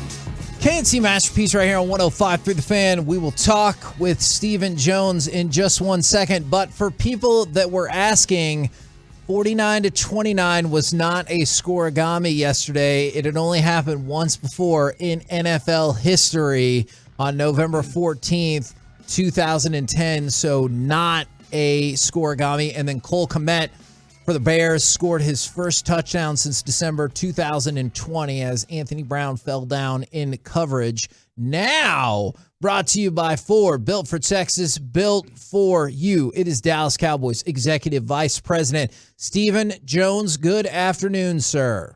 Good afternoon, man.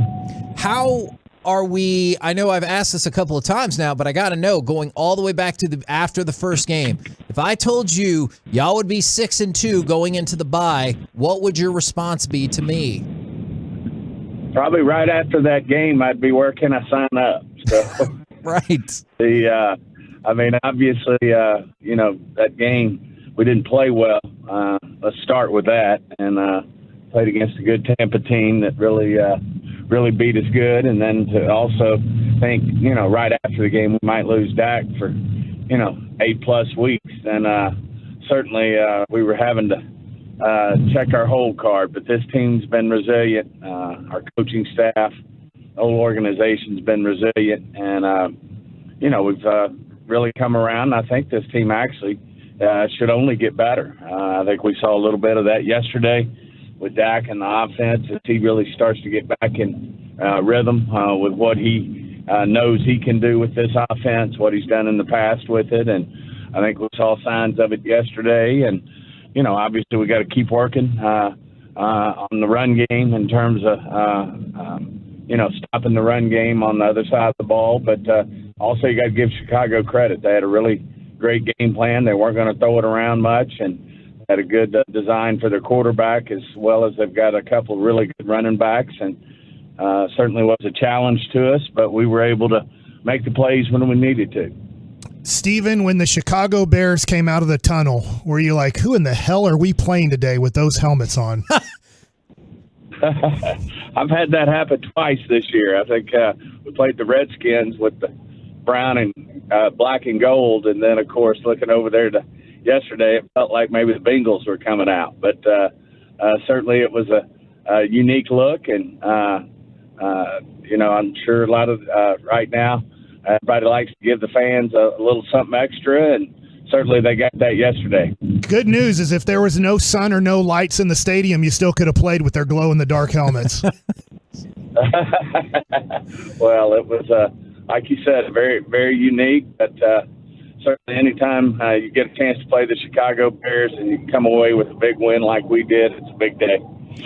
Talking with Stephen Jones right here on 105.3 The Fan. Now, the trade deadline is tomorrow. I really wanted to know, from a logistical perspective, in your experience, is the franchise, is the team more likely to be waiting on calls or making the calls around this time? I think it's a little of both. I mean, it's you can certainly do both. I mentioned yesterday I was asked, and trades have been going on these last 2 or 3 weeks, quite a few of them. And I know the deadline's tomorrow, but certainly everybody's been busy around the league, and I think everybody at this point is pretty much aware of who's available. And there's always certain challenges with any trade past wanting the player, which is what's it going to cost to get him in terms of draft pick compensation, and secondly, how is the player being compensated versus how you value him.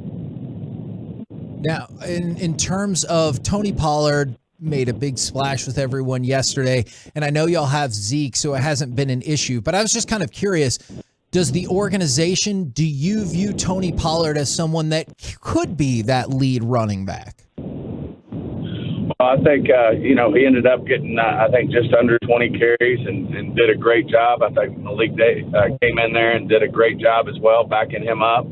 And, I just think we've got a unique situation with Zeke and Tony that, when they're both healthy, we've been successful, with those guys splitting the carries up. So I do think you saw yesterday what Tony's capable of, and certainly can do it. And but in this league, just as we saw against the Bears yesterday, they had, if you will, a three-pronged attack if you include their quarterback. So, splitting these guys up and having some different, type of looks for the opposing defenses, I think it's only a plus for our team. And we're very fortunate to have, Zeke and Tony as part of our offense back there. Steven, I feel like at kind of somewhat the halfway point here with you guys having the bye coming up, I've been most surprised in a positive way with how well your offensive line has played, especially with the loss of Tyron Smith going into the season. Would you say that that's the most pleasing part of the season so far for you? Absolutely, and especially since since we had to make some changes at the midnight hour there when we did lose Tyron, and we had to kick Tyler Smith, who played all of the off season, all the training camp at left guard, to step up and do the job he's done at left tackle. Obviously, McGovern's done a nice job in there at left guard, and I think Steele, is really coming into his own at right tackle. His blocking in the run game is really good, and I just think overall, I don't want to forget any of them. I mean, obviously, the leader of that group's Zach Martin, and Baidaz is doing a great job as well. So you just look at the group, I think it's really good. As you mentioned, the great news is we are going to get Tyron Smith back. And you throw in a Jason Peters and a Ball and a Farniak will be back. I mean, we got something that's rare in this league, which is to have depth in the offensive line. But, I just think they're playing together. They're playing together well as a unit.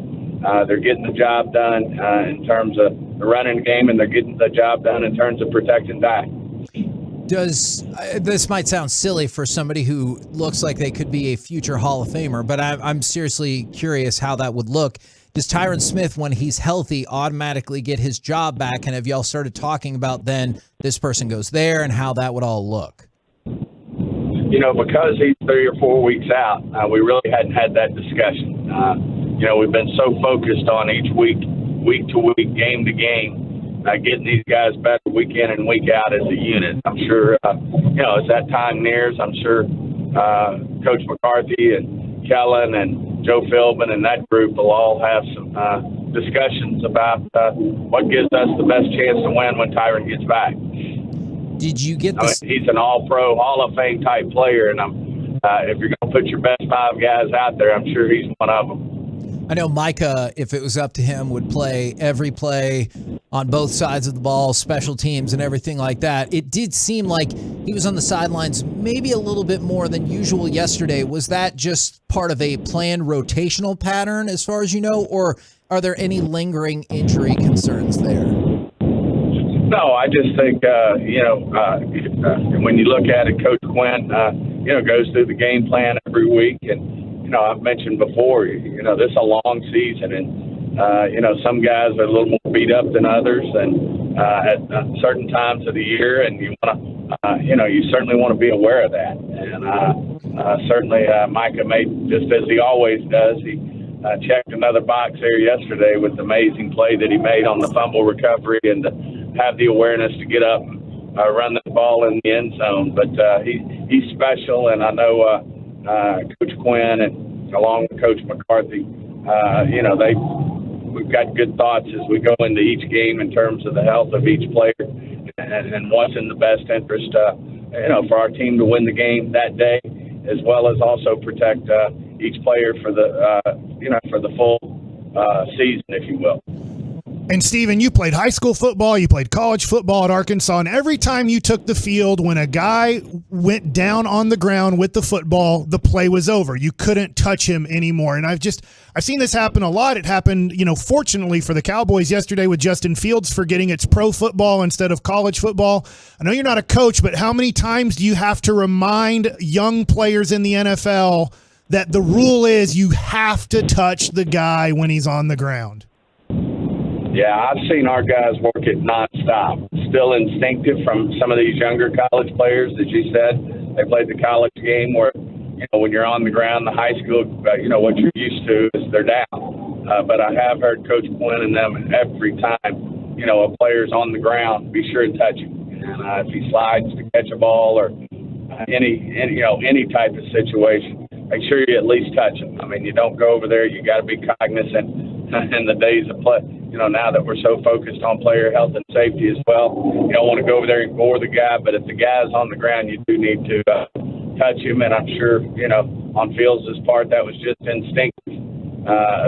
Probably going back to college, that guy's down. I'm gonna miss him here. And then the other thing around a pile like that, when you're a quarterback, I'm sure part of his natural instinct was to get out of the way. So I know on hindsight, if he had it back, there's no question he'd have swiped him on the way across him. But I can imagine that was just an instinctive play on his part, was to not necessarily get involved in that pile as a quarterback.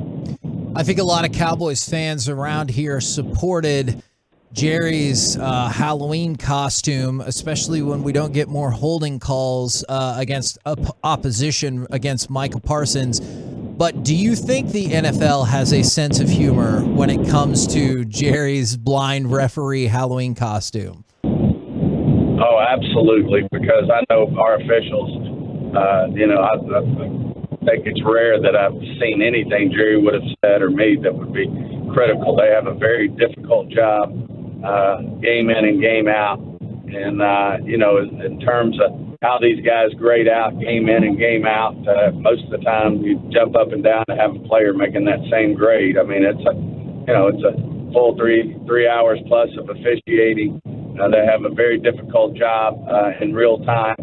And I do think they understand you can have some humor with this stuff, but I can't imagine they don't think there's nothing but respect that comes out of the Cowboy organization in terms of how difficult their job is, one, but also what a good job they do as well. If Jerry ever dressed up as a referee again, would you ever consider dressing up as Luka Doncic so you could just yell at Jerry all night long? Come on, Mike! I think I'll take a pass on that one. Man, I cannot believe I did not see where that question was going while you were asking it. Now, speaking of having fun, what did you think of the tight end celebration? Because that set social media on fire, and I was a fan of it as well. Yeah, I thought it was really clever, and those guys in that tight end room, all of them have they got high IQs in there, and they're pretty clever. So I thought it was great. I'm a big rodeo fan myself. I love to go watch it, and I thought it was outstanding. Now, I had one more trade deadline question, if we can. And again, this year, we're all kind of hoping will be a unique year. I know there's a lot of football left to be played, but how important is it how you evaluate your team in terms of going for it when you get to the trade deadline? I know Jerry said something about that yesterday, but do you look at this team and say, hey, this might be the best shot we've had in a while. Maybe we would be more aggressive than you normally would at the trade deadline? Well, we've been aggressive before. I guess somebody asked me, I don't think it was y'all, about, hey, we hadn't made a really aggressive trade since the early 90s. That's not necessarily true. We went for big with Amari Cooper back 4 or 5 years ago, and, gave one for him. At the right situations there, we're always looking to make our team better, and obviously we're very much in the thick of a championship run this year. So absolutely, if we see the right situation that presents itself, Jerry as well, who has the final call on this. He's an aggressive guy. If the right situation's there and we think it can make a big difference for us, then we'd be more than willing to pull the trigger on it. I think we've got our team in a really good spot. We've got great depth on this team, and certainly if we see a player out there that can make us better, either side of the ball, we would take a long, hard look at it. And you just said potentially in the midst of a championship run. That's the feeling a lot of us, myself included, feel around here. Do y'all evaluate the team right now and say, this is a team that could win a Super Bowl? Well, I think you see yesterday, it's, our fans are excited and others. I know we are to see our offense as Dak getting in the rhythm. To see our offense be able to win a game for us, when the other team did a good job running the football and they were able to put up, almost 30 points, but we were able to put up the points we needed to win the game. But in general, obviously, this defense has been, very strong. And you accompany that with good special teams and then the offense that I think we can have with Dak at the helm. I do think we have the ingredients to be a real one of the top teams this year. But we still got a lot of work to do. We still got a lot of improvement to do. And certainly, I know we'll be looking to see if there's any player or players that could help us even add to what we already have in terms of our chances to make a run. Steven, last question for you on Halloween. When you were a kid, who stole the candy? Was it your brother, your sister, your father, or were you the stealer of the candy? Ooh.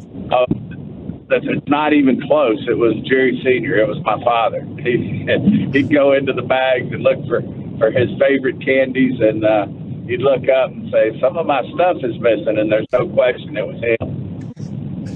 Outstanding. Thank you very much, good sir. Always a pleasure, and we will, looks like, maybe catch up with you in 2 weeks now.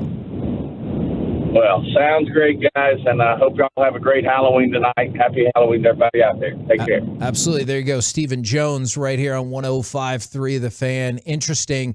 It did feel like there was more than just we're always looking to make the team better. At least that was my interpretation of it.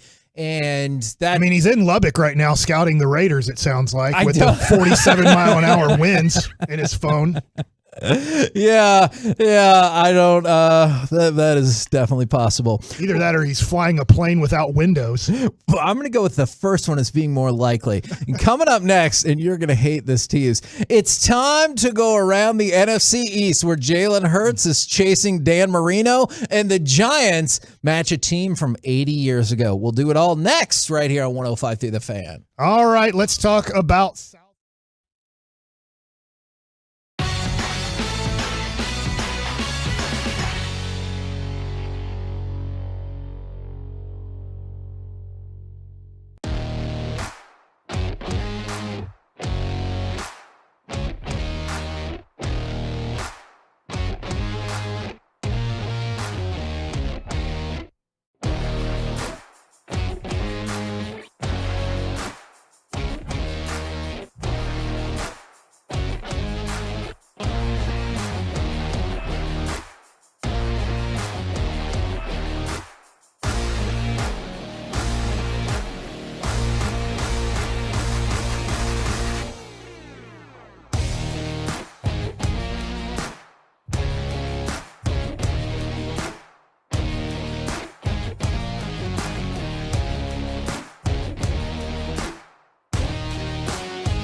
This segment of the KNC Masterpiece on 105 Through the Fan is brought to you by Glassstock. KNC Masterpiece back here on 105 Through the Fan. We're about to go around the NFC East from the 817. Maybe you haven't been listening long enough today. What did y'all think about how good Dak was running the ball? Y'all's thoughts, please. It's interesting because my perception on that changed so fast is there was a rollout to the right. I think it was the Gallup play where he missed Michael Gallup. There's a rollout to the right. For the touchdown? Yeah, and I thought you could run for that first down, and he looked so slow. But then he got the touchdown himself, and then the, of course, unbelievable quarterback sneak bounce off that led to the 32-yarder, which he seemed significantly, I don't know if faster is the right word, but quicker, like if you understand the differences there. And so I don't. Okay. I just think like on the radar when they're like, Micah went almost 21 miles an hour. I don't know how captivating Dak's number would be, but he seemed quick in terms of the way he was able to move off of not running a straight line. And so I was encouraged by that. I was encouraged by many, many things that Dak Prescott brought to the table yesterday. Right now, let's go across the entire NFC East. And it is always choose your own adventure around the NFC East. Do you want to go with the Eagles? Yeah, let's talk about Dan Marino, Peyton Manning, Michael Vick, Lamar Jackson, Patrick Mahomes, all wrapped up into one quarterback. I knew this was going to make you sad. I just want to let you know I did not find the stat or invent it. All right, I just read it somewhere. I did not invent the stat. Have you invented a stat? Oh, for sure. Ask me what percentage of the time I think I'm right. That's an invented stat. All right, Jalen Hurts already has 4 passing touchdowns, or had 4 passing touchdowns of 25 plus yards yesterday. The only player with more in a single game since 1980 was Dan Marino, who in week 1, 1994 against the Patriots had 5 passing touchdowns of 25 yards or more, which is wild.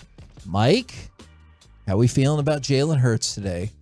Everything you said is a factual statement about everything that he did. I feel like he is an above average starting quarterback. Okay. I don't believe that he's as good as Patrick Mahomes or Josh Allen or in his draft class, Joe Burrow and Justin Herbert. But at the same time, he's probably going to put up the best record in the NFL this year. Yeah. And have a good chance to go to the Super Bowl. So all those things being said, I give Jalen Hurts all the credit in the world for arguably being the most improved quarterback in the NFL. I'm sure Tua T has something to say about that, but he will probably, if there's a thing called most improved quarterback, win that award. Would there be a March where, like, let's say he, and I know they're trending down for a variety of reasons, but let's say he outdueled Rodgers or Brady in a playoff game, and same thing in the Super Bowl against Mahomes, Allen, Burrow, whoever. Right. Then do you think that... I'll say I'm completely wrong. If he wins the Super Bowl this year, I will say I'm completely wrong. This guy has taken such steps forward that I did not give him enough credit for where he's at as a quarterback. Now, for the Eagles... I'm okay admitting I'm wrong. The Eagles... I've done it a lot. Victorious yet again. And they did suffer one potential setback in that game. And no, it's not releasing Dicker the kicker over the weekend, though that did happen, is Jordan Davis suffered an ankle injury. And now the belief is it was a high ankle sprain. And those are generally 4 to 6 week injuries. I know they're having another MRI today to determine that time frame, but might be without Jordan Davis, their first round pick, for a while. Also, did you see Jason Kelce on the sidelines with a Batman mask on? I missed this. Yes, it happened. Now, I got to ask real quick, and I know it's around the NFC East, but did you see the Celtics player. Grant Williams, I was about to say. Because, oh, yeah, I did see him. Was it Tatum that walked by and said, what the F are you doing? Or was it Brown? No, that was Tatum. And Grant Williams did, I don't know if he did the entirety of his post game. But he did the Batman voice, too. But he definitely did the voice at one point during his interview, and Jason Tatum was like, what the F are you doing? So that was a thing that happened. And also, let's talk about the broader scope of the NFC East. Eagles 7-0, Cowboys 6-2, Giants 6-2, Commanders 4-4. At 23-8, that is the highest winning percentage for a division through 8 weeks since the merger in 1970. Is that good? That is very good, especially since the Commanders would also be tied for the lead in the NFC South. So that's a thing. But that is not the most amazing statistic I will present to you today. No. For that, I'm going to request that we immediately jump to the Giants. I know the Giants played another game that didn't turn out super well for them because they lost to the Seahawks. The Giants were one of only... That's fine. It's always okay if you lose to a good team. That is fair. And a good quarterback. I see where this is going. The Giants were one of 3 undefeated road teams in the NFL. Now they lost and they're off the list, and it's just the Jets in Philadelphia. But before that game, the Giants were the first team in the NFL to win 6 of their first 7 games without having a 200-yard receiver total up to that point. So before this game, nobody on the Giants had 200 yards receiving total. They're the first team to do that since the 1940 Bears. And if you don't remember that team, that's fine. They went on to beat Washington 73-0 in the NFL championship game. It was the most scored, most points, and most lopsided game in NFL history. So there's your weird factoid about the Giants for the day. I know that it's around the NFC East, and I just want to throw this in because I had to pull this up. About Jaden Hardy going to the Legends. Well, yes, that's great. I mean, honestly, that's really good for him. So you want him to play? Yes, I want him to play 30 minutes a night and keep getting better at basketball.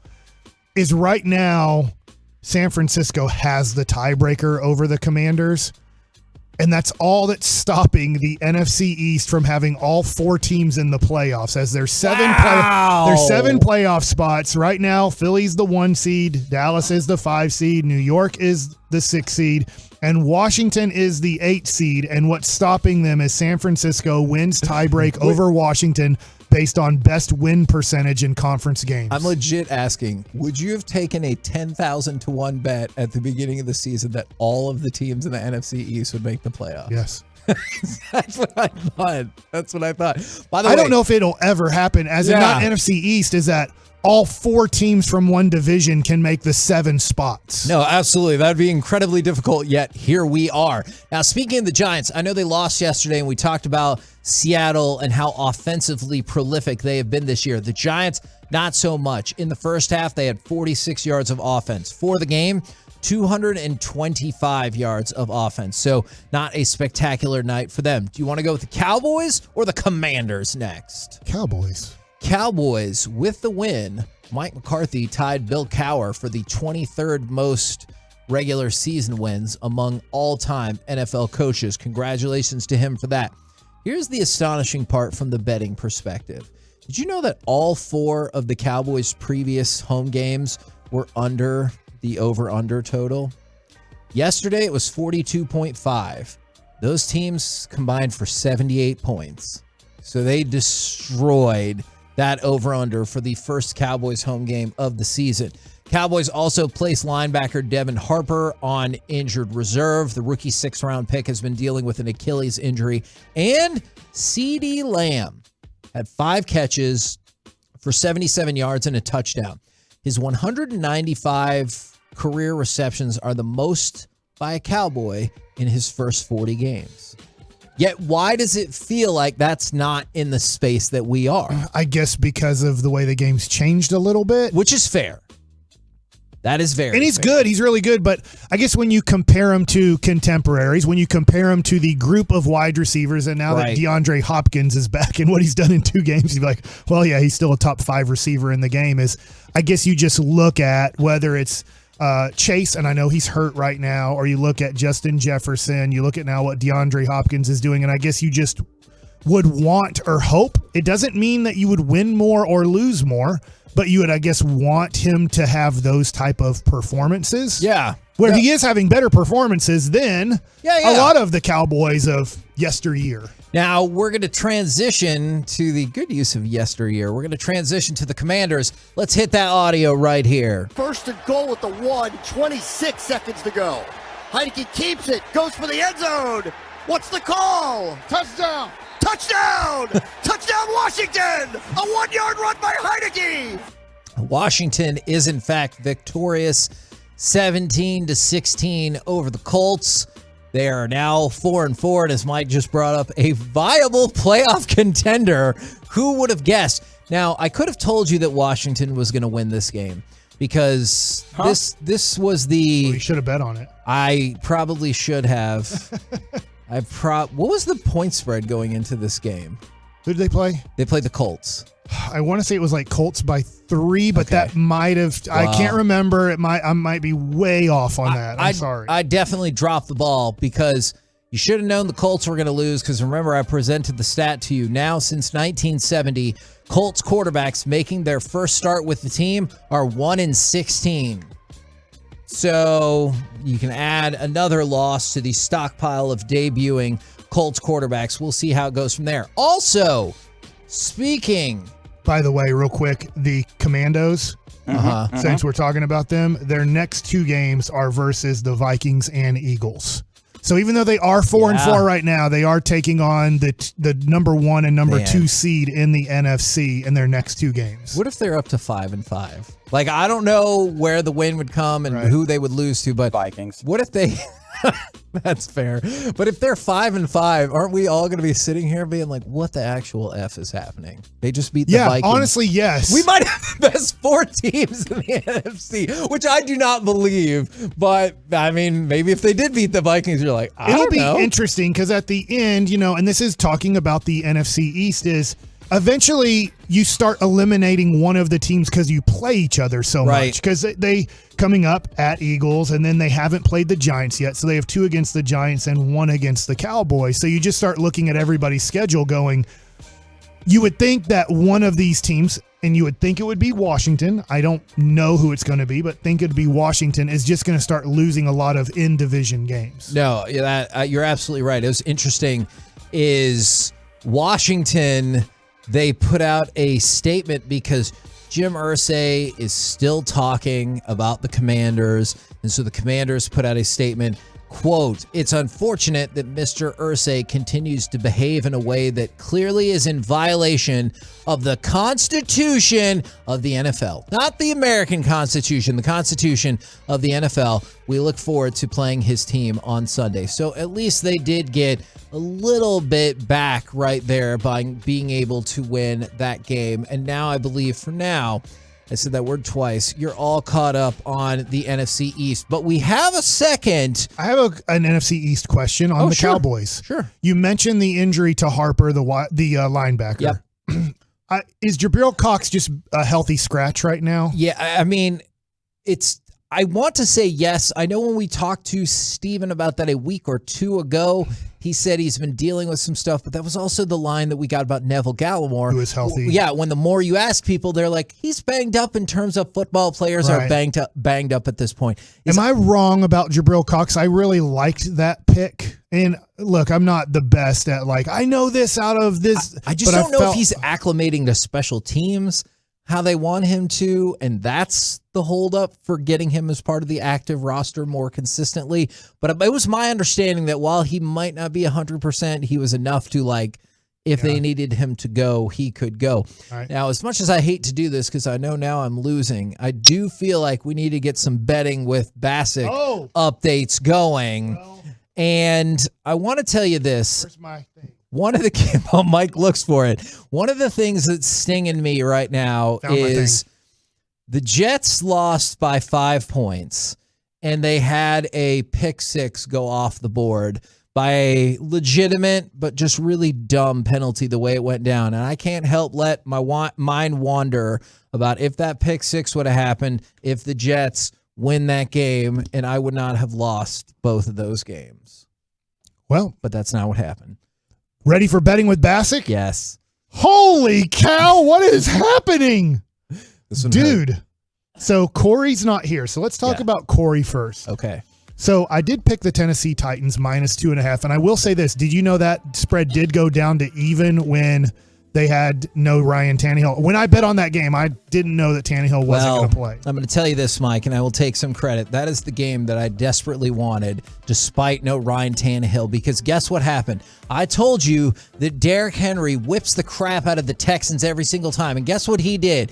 He ran the ball 32 times for 219 yards and 2 touchdowns. He is the first player in NFL history to run for 150 or more yards against the same team 4 straight times. Dang. And also the first player in NFL history to score 2+ rushing touchdowns against the same team 4 straight times. He owns the Texans. I thought they were going to win that game. Can I also add here? You add it. Early on in the season, or actually just before the season, I said, I don't think the Texans will be awful. I was wrong. My bad. I apologize. I'm just going to own that one. Derek Holland, we had a bet when he worked right before the season started, over under 5.5 wins. I took the under, he took the over. So I'm feeling pretty good about that Houston bet. Now, that being said, I'm going to tell you, I don't think I've watched a second of Houston Texans football this year, but they were the game on CBS, the later game. So I guess we take for granted that people want to go to NFL football games. Wow. Come on. You guys had to turn on that game for a little bit and go, holy cow. I thought Houston had people. They don't. They look like a Washington game. Do you think they're all just got 50%. World Series fever? They're like, I don't give a damn about And to your point, if Houston Astros were playing on Sunday. Yeah. But they weren't. They weren't. That place was maybe 50% full. So, I know, hey, Texas, and it's North Texas versus South Texas, but holy cow, Houston Texans fans could care less about this team. They really could. I just was surprised how few people were at that game. All right, so now, Kevin, I took the Dallas Cowboys -10, and I will say, Broadus and Gavin scared me a little bit Friday afternoon after taking that, but I felt great at 28-7. Didn't feel great at 28-23. Yeah. And then felt great again once Justin Fields forgot the NFL rules. I was honestly, and I was fine with that. I really was. It's the other one that bothered me. Oh, you took Mr. Mo. Yeah. Momentum. By the way, do you want to play a clip from Elijah Moore after that game about Zach Wilson? So, cut 27. Elijah Moore was asked by a reporter about his relationship with Zach Wilson. How would you describe your chemistry with Zach on the field? Probably, I don't even know. I couldn't even tell you. I don't get the ball. I don't know. Things are going great. Yeah, sounds good. The Jets are still 5-3, but that's probably not what you want. Yeah, but it's not because of no Zach Wilson. Zach Wilson stinks. What if the follow-up question was, has Zach Wilson met your mom? And is there chemistry there? I don't know. By the way, think you get punched this season? I think you would. Zach Wilson has 3 touchdowns and 5 interceptions through 5 games. So, all right. So I know I lost both of them. Yeah, and so did Corey. So you went 4-0 against us? Yeah. Woo! Yeah. That's pretty awesome. I'm and -40. Just a little bit of an update. I did take Miami -3.5, and they were able to cover that against Dawson. And then he also liked the Jets +2.5 at home. So I went 7-0 because Zach Wolchuk took Tampa -2 on Thursday night. 7-0. That is 40, 80, 120, $130 week for Mike Bassick. Is that the? I don't think I've ever gone 7-0. I was going to ask if that was the best Mike record in the history of betting with Bassick. I think it is. I really do. Congratulations to you for that. You ready for Mike Likes It? And congratulations, it's time for Mike Likes It. All right, so I want to stick with the NFL for right now, and maybe I'll get a little bit of World Series talk in, and maybe I'll get in a little bit of NBA talk. But I do find where people are at in the draft very interesting. Okay. So I know that we're looking a lot at seeding in the NFL, especially the NFC for playoffs. But let me give you the top 10 picks right now in the NFL as we're at the halfway point, and I ask you this question. The Detroit Lions right now have the first pick in the draft because the Texans have a tie instead of a loss. That's right. So right now the Texans have the second pick. When I ask about the Detroit Lions, do you think Detroit takes a quarterback? If it all ended today, they take a quarterback, they take Will Anderson, the best defensive player in the draft, or they trade out to get a whole bunch of picks? I think they take C.J. Stroud. That would be the Ohio State QB. That would be my pick right now. Reggie, do you think Detroit stays with the pick and takes a quarterback, or do you think that they take Will Anderson or they trade out?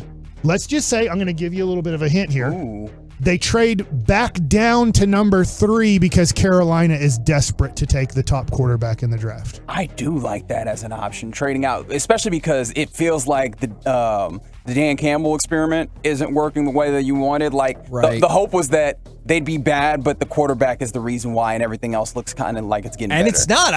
I know Goff has cooled off, but he started pretty darn good. And everything else hasn't gotten better in the way that you hope. So I can see how you move to 3, still get a quarterback that could help you, and get some more assets that can help you build around everything else that you need. So right now the top 5 picks in order are Detroit 1, Houston 2, Carolina 3, Pittsburgh 4, and then my Jacksonville Jaguars number 5. I guess they've improved 4 spots, so there's huge improvement this year in Jacksonville. So those first 3 teams all need or would consider drafting quarterbacks, right?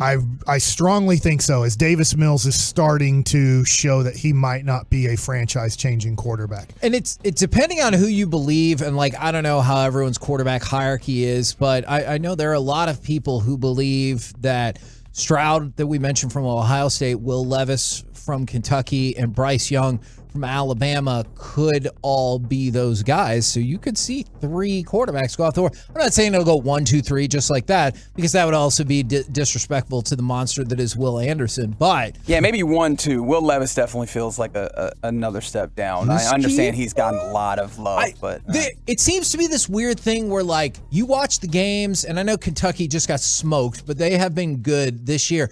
The pro personnel people seem to be higher on Will Levis than the average person. You know what I'm saying? So I hear where you're going with that.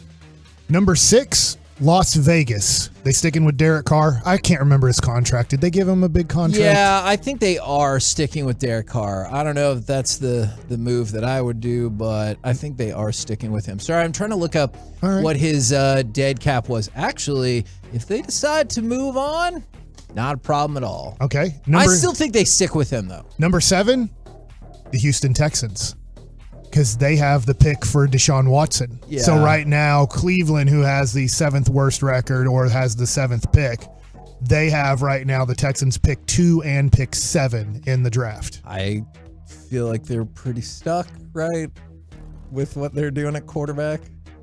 Who's that?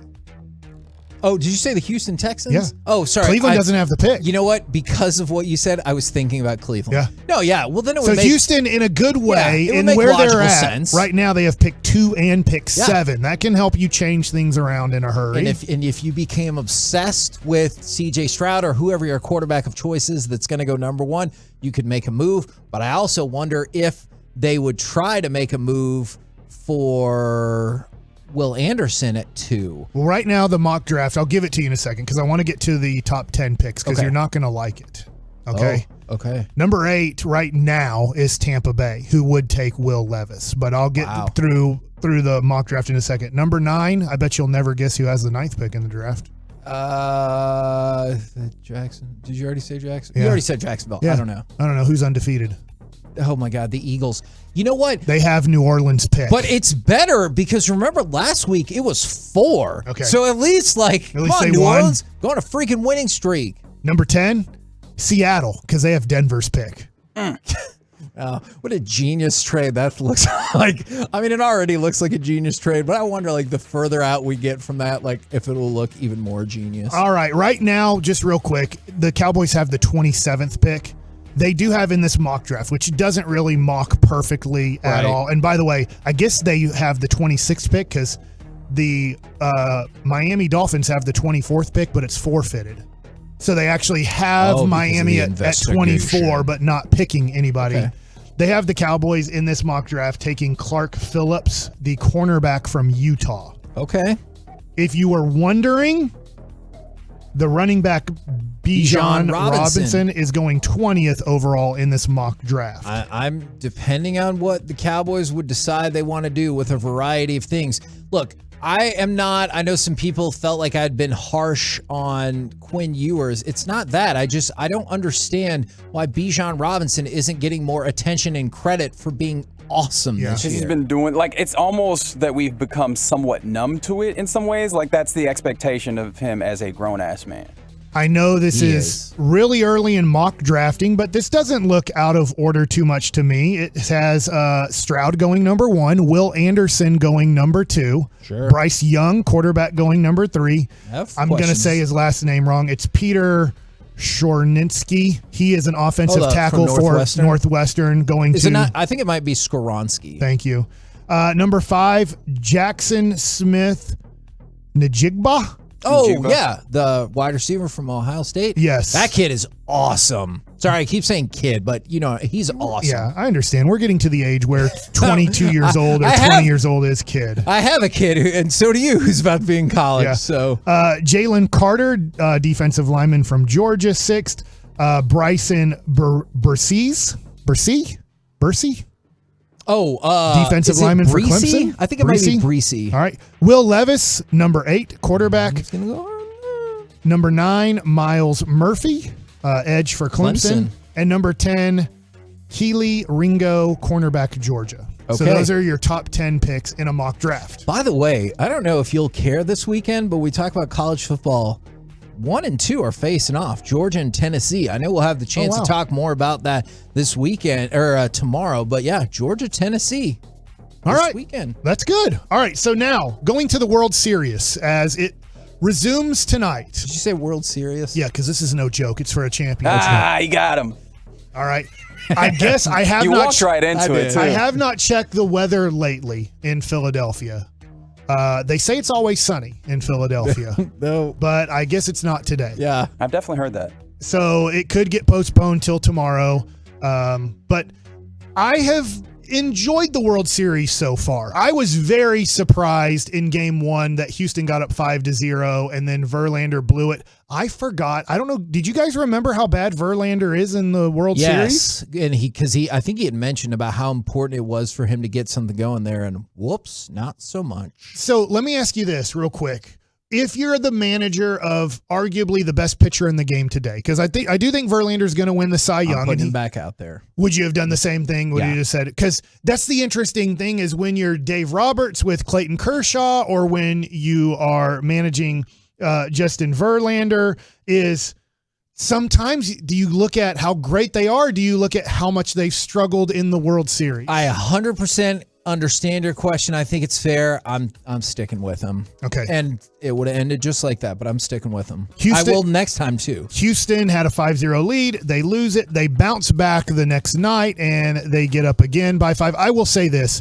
Framber Valdez, to me, is the best left-handed starting pitcher in the game today. I just real quick, and I do want to talk about this. I looked up what you were talking about with the weather in Philly. So local time there, it starts at 8, right? Yes, 7 o'clock here, start time. 67% rain in the 8 o'clock hour, 53%, 74%, 76%, 76, 73, 80, like going hour by hour. And so it does not dip below 50% rain until 5 a.m. Okay, so Noah Syndergaard starts tonight. I will say this: watch him, because I've talked to my buddy Mike Koploff, who we had on the show. He's a scout for Philadelphia. Not that he's a coach for Philadelphia, but he's not a long starter here. He's been in the bullpen for the playoffs, so this isn't Noah Syndergaard going 5 or 6 innings. They're really hoping Noah Syndergaard gives them 3 or 4 innings. Yep. But in a rain situation like this, I guess it's not that bad of a deal that you're starting a guy that you're not expecting a lot of. Lance McCullers is starting for Houston. He's obviously a breaking ball specialist. Would they just, if it just got rained out, would there be no more off days, or would they shift the games if it went back? Because I know No. I think that they have to keep it. I think they keep it pretty much the same. if that makes sense. Yeah. Like they're not going to go, well, now the off day is this day. I think they would just say, hey, when game 5 is over, if there's a game 6, you guys are traveling Next and day. playing the next Okay. day. That's really not out of the ordinary Yeah, for no, I was just baseball curious. players. Okay. But to your point, I think that they would just say, hey, we just move everything back, but the day off of travel from Philadelphia to Houston isn't happening anymore. So it's not that big of a deal if they miss tonight. So I'm interested in tonight, and the reason that you maybe should be interested as a Rangers fan, maybe things have changed with Noah Syndergaard. Yeah. Maybe. I don't know. I have no clue who doesn't like Noah Syndergaard, but I have gotten from multiple people over the last 3 years, they are not Noah Syndergaard fans as Texas Rangers. But I do think he could be a decent add in the offseason to this rotation. Now, what I'd love, I'll talk about it tomorrow. Okay. I'll talk about, hey. That's a tease. Maybe you spend a whole bunch of money here, and if you do, and you do it right, maybe I will say they could win 90 games next year. We're the KNC Masterpiece right here on 105 through the Fan. Coming up next, it's time for the combo platter. Give us a Cowboys opinion, and then what is the best candy on Halloween? 877-881-1053. Let's have some fun. We'll do it next on the Fan.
On the free Odyssey app. From the MyFitnessStore.com studios, it's the KNC Masterpiece on 105.3 The Fan. KNC Masterpiece right here on 105.3 The Fan, and it's time for a special Halloween edition of the Combo Platter. 877-881-1053. Give us a Cowboys opinion, and then what is the best candy on Halloween? From the 972, Cowboys would be the NFC favorites if they made a move for DJ Moore. And if you give out anything other than chocolate, you're the worst. And they said, wow. And they said that includes Smarties, caramel apples. Strong disagree. I mean, Skittles. We're taking Skittles off the board here. Ooh. The other thing, too, Starburst, too, about chocolate candies is tonight you're in pretty good shape. But there have been some Halloweens where it's 86 degrees outside, and chocolate Right. candies are not the best to have as they start melting pretty quickly. Right. Yeah. No, that makes sense. So there's pros and cons. Absolutely. By the way, if we did trade for DJ Moore, do we need to give him 2 chin straps to make sure it's tougher for him to take his helmet off? Yeah. I mean, that is something that we can certainly consider. All right. That was really stupid, by the way. It was very dumb. But, I mean, he got his shine, though. That's right. And that's all that really matters is for And me. he ain't losing that game. That's true. For me, my Cowboys opinion is Dante Fowler has been an excellent addition to this team. He's not the flashiest on defense, but he has 4 sacks, 6 tackles for loss, and frequently seems to be around the quarterback, especially given that you did not have to pay him a whole bunch of money. I think he has been a tremendous addition to this team. The best candy to have on Halloween is the Reese's Peanut Butter Pumpkins. All right. The chocolate peanut butter distribution is different than your regular Reese's Peanut Butter Cup, which is also good. But the Reese's Peanut Butter Pumpkin is the best candy to have on Halloween. Are you against that, Reggie? No, I figured that you would be the guy who's like, actually, this very particular subset of this candy. What? Just is in what case I need. it came up, I had a regular vote of candy, and it was just going to be the Butterfinger. But I was What's your vote again? The Reese's Peanut Butter Pumpkins. Oh, so it has to be shaped as a pumpkin? It doesn't have to be shaped as a pumpkin because now they do bats and other shapes, but it can't be like a regular Reese's Peanut Butter Cup. The consistency is different, takes it to the next level. You're not wasting your time with that chocolate edge and everything like that. It takes it to a different level. I like what you're saying. It doesn't, I feel like a Reese's Peanut Butter Cup, however you make it, whether it's a bat or a pumpkin or just regular, is great. Yes, absolutely. By the way, and we're going to get to, remember in the combo platter, you got to give us Cowboys' opinion first and then your candy. But these came in back to back, and I want to read them. The 214, best Halloween candy is candy corn. That's from Sarah in Forney.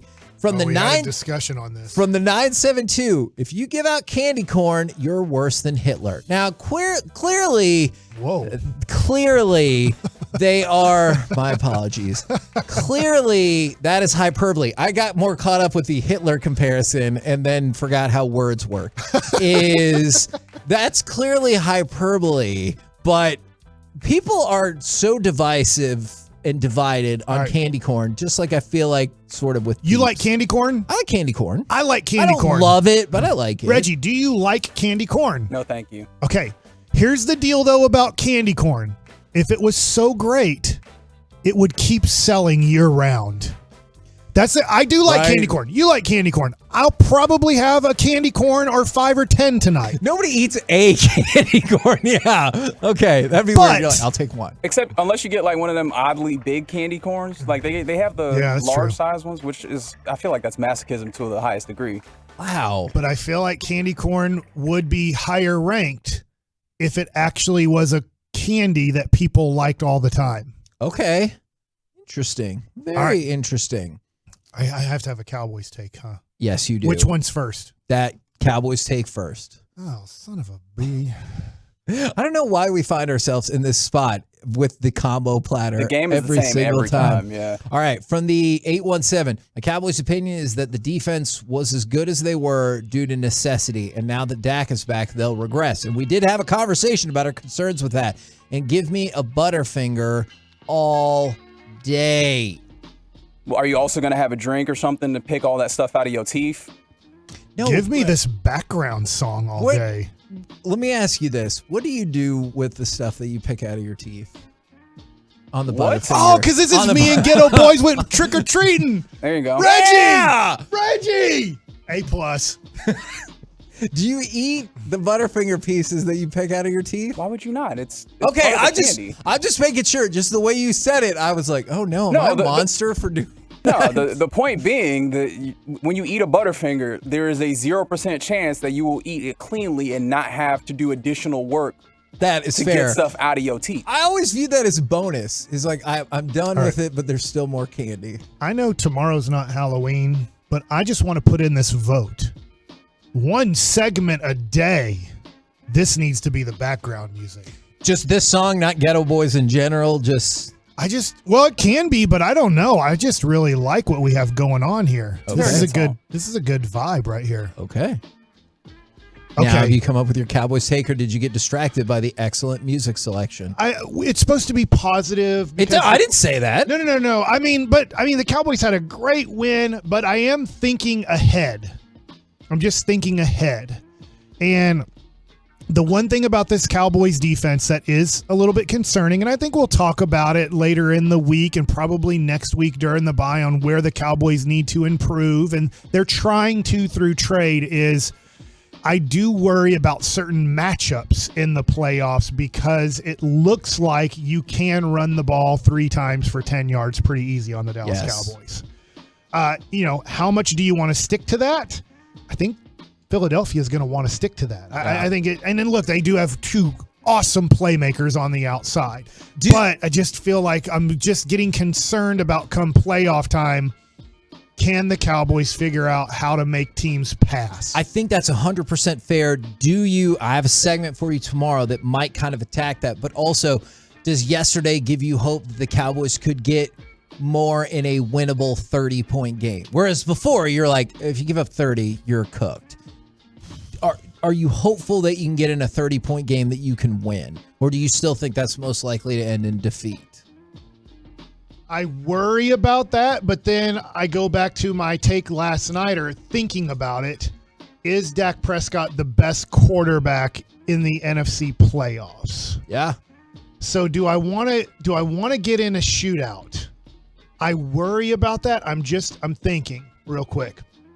The Cowboys didn't win a shootout against Seattle in 2018. It was not a high scoring game. It was a mid-tier scoring game, right? I can't remember the final score of that game, but I feel like it was in the 20s, like high 20s that the Cowboys That Green Bay game could have been, right. But obviously they didn't win. Right? Yeah. And that was a shootout that you lost. Yeah. I'm thinking of last year, you're in a lower scoring game that you did lose.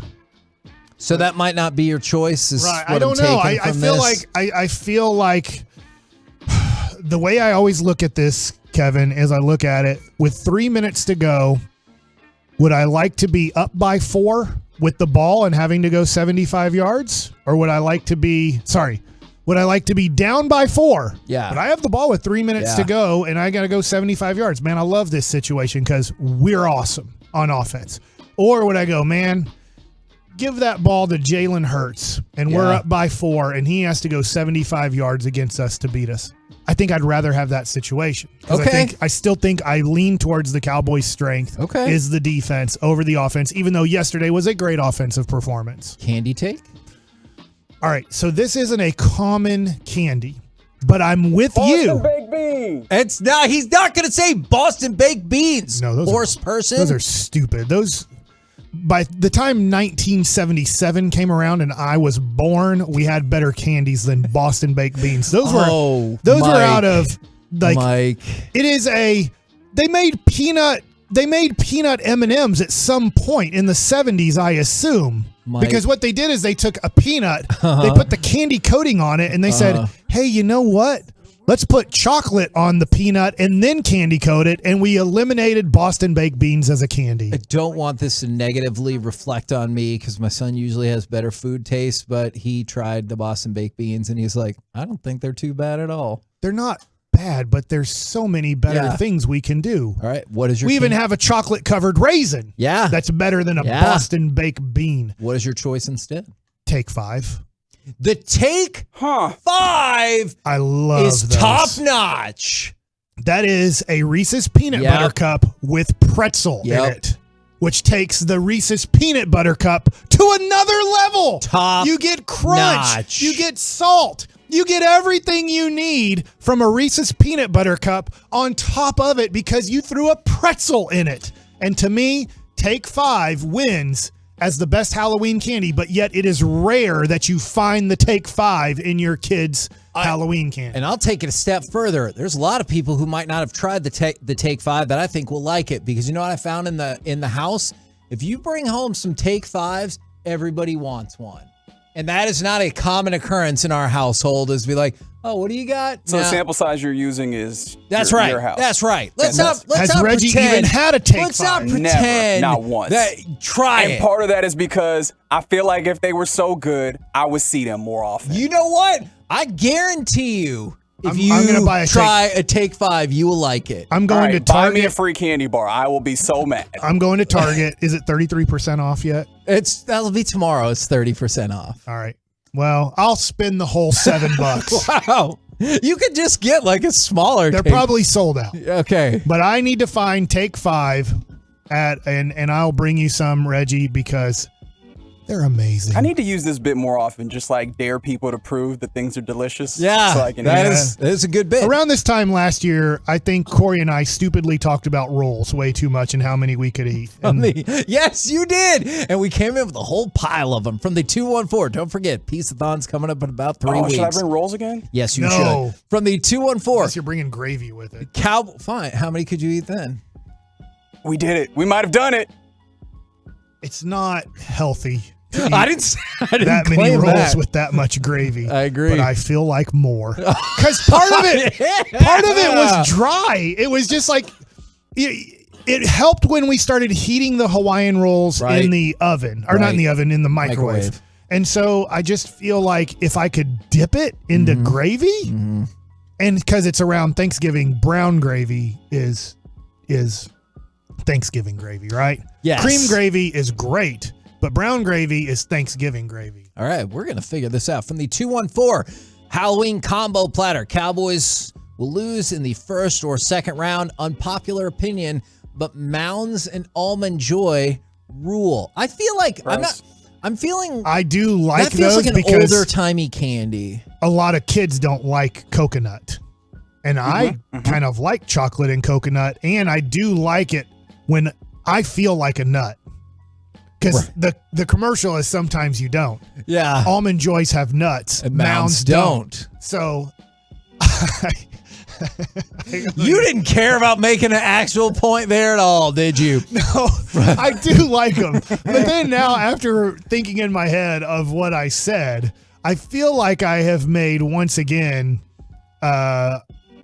Masterpiece of the week. Masterpiece of the week. From the 214. Why do I always want to say G-Bag of the day? Yeah. They've eliminated me. Because your heart has never been with this show yet. And one day I hope it will be. One day, Mike, I hope it will be. I love Friday at 1:30. From the 214. Anthony Brown is so incredibly bad, I'd rather play down one person on defense than having him out there. He's not that bad. Butterfingers are the best. He is our worst defensive starter, would you say? I think I might say that because let's talk about yesterday. Worst defensive starter, okay. He gave up the touchdown when he fell down, and on the two deep passes before that, if Justin Fields wouldn't have underthrown it, that would have been a long touchdown. Was that to Mooney? Yeah. And then the second one to Velus Jones that he dropped? it. And I know that would have been a tough catch, but he had the step. And Anthony Brown is absolutely a usable football player on a good team. I do think that, but he is struggling. He's most targeted, most receptions against. He has been struggling, and I did not think yesterday was his finest day. From the... Did you know there's different Take 5s? No. There's Hershey's Take 5, and there's Reese's Take 5. I'm only thinking of the Reese's one. I'm not too familiar. But I didn't know this. Maybe they eliminated the Hershey's Take 5 because Reese's Take 5 is just that good. Yes. No, I could see that. From the 817, I think the Cowboys will lose in the first round because they refused to start Tony Pollard. And they said Reese's Pieces are the best, especially when you mix them with popcorn. What? I don't know if I've ever had Reese's Pieces and popcorn. I mean, I get the idea. You get the sweet and salty. And one of them is good in the Reese's Pieces. So maybe that's how you have to elevate popcorn, because everybody knows that the only way to make popcorn usable is by tricking it up. You know what's funny about your take about popcorn? That should be right up your alley. I get it. It's just, I get it. Well, it's salt. I don't. You don't like you just find it. You can't find it tasting bad. There's not really a lot of taste to it. That's the thing. It's just, it's there. And I'm like okay, rolls. What was the point of that? By the way, I did not realize this would start such a contentious debate.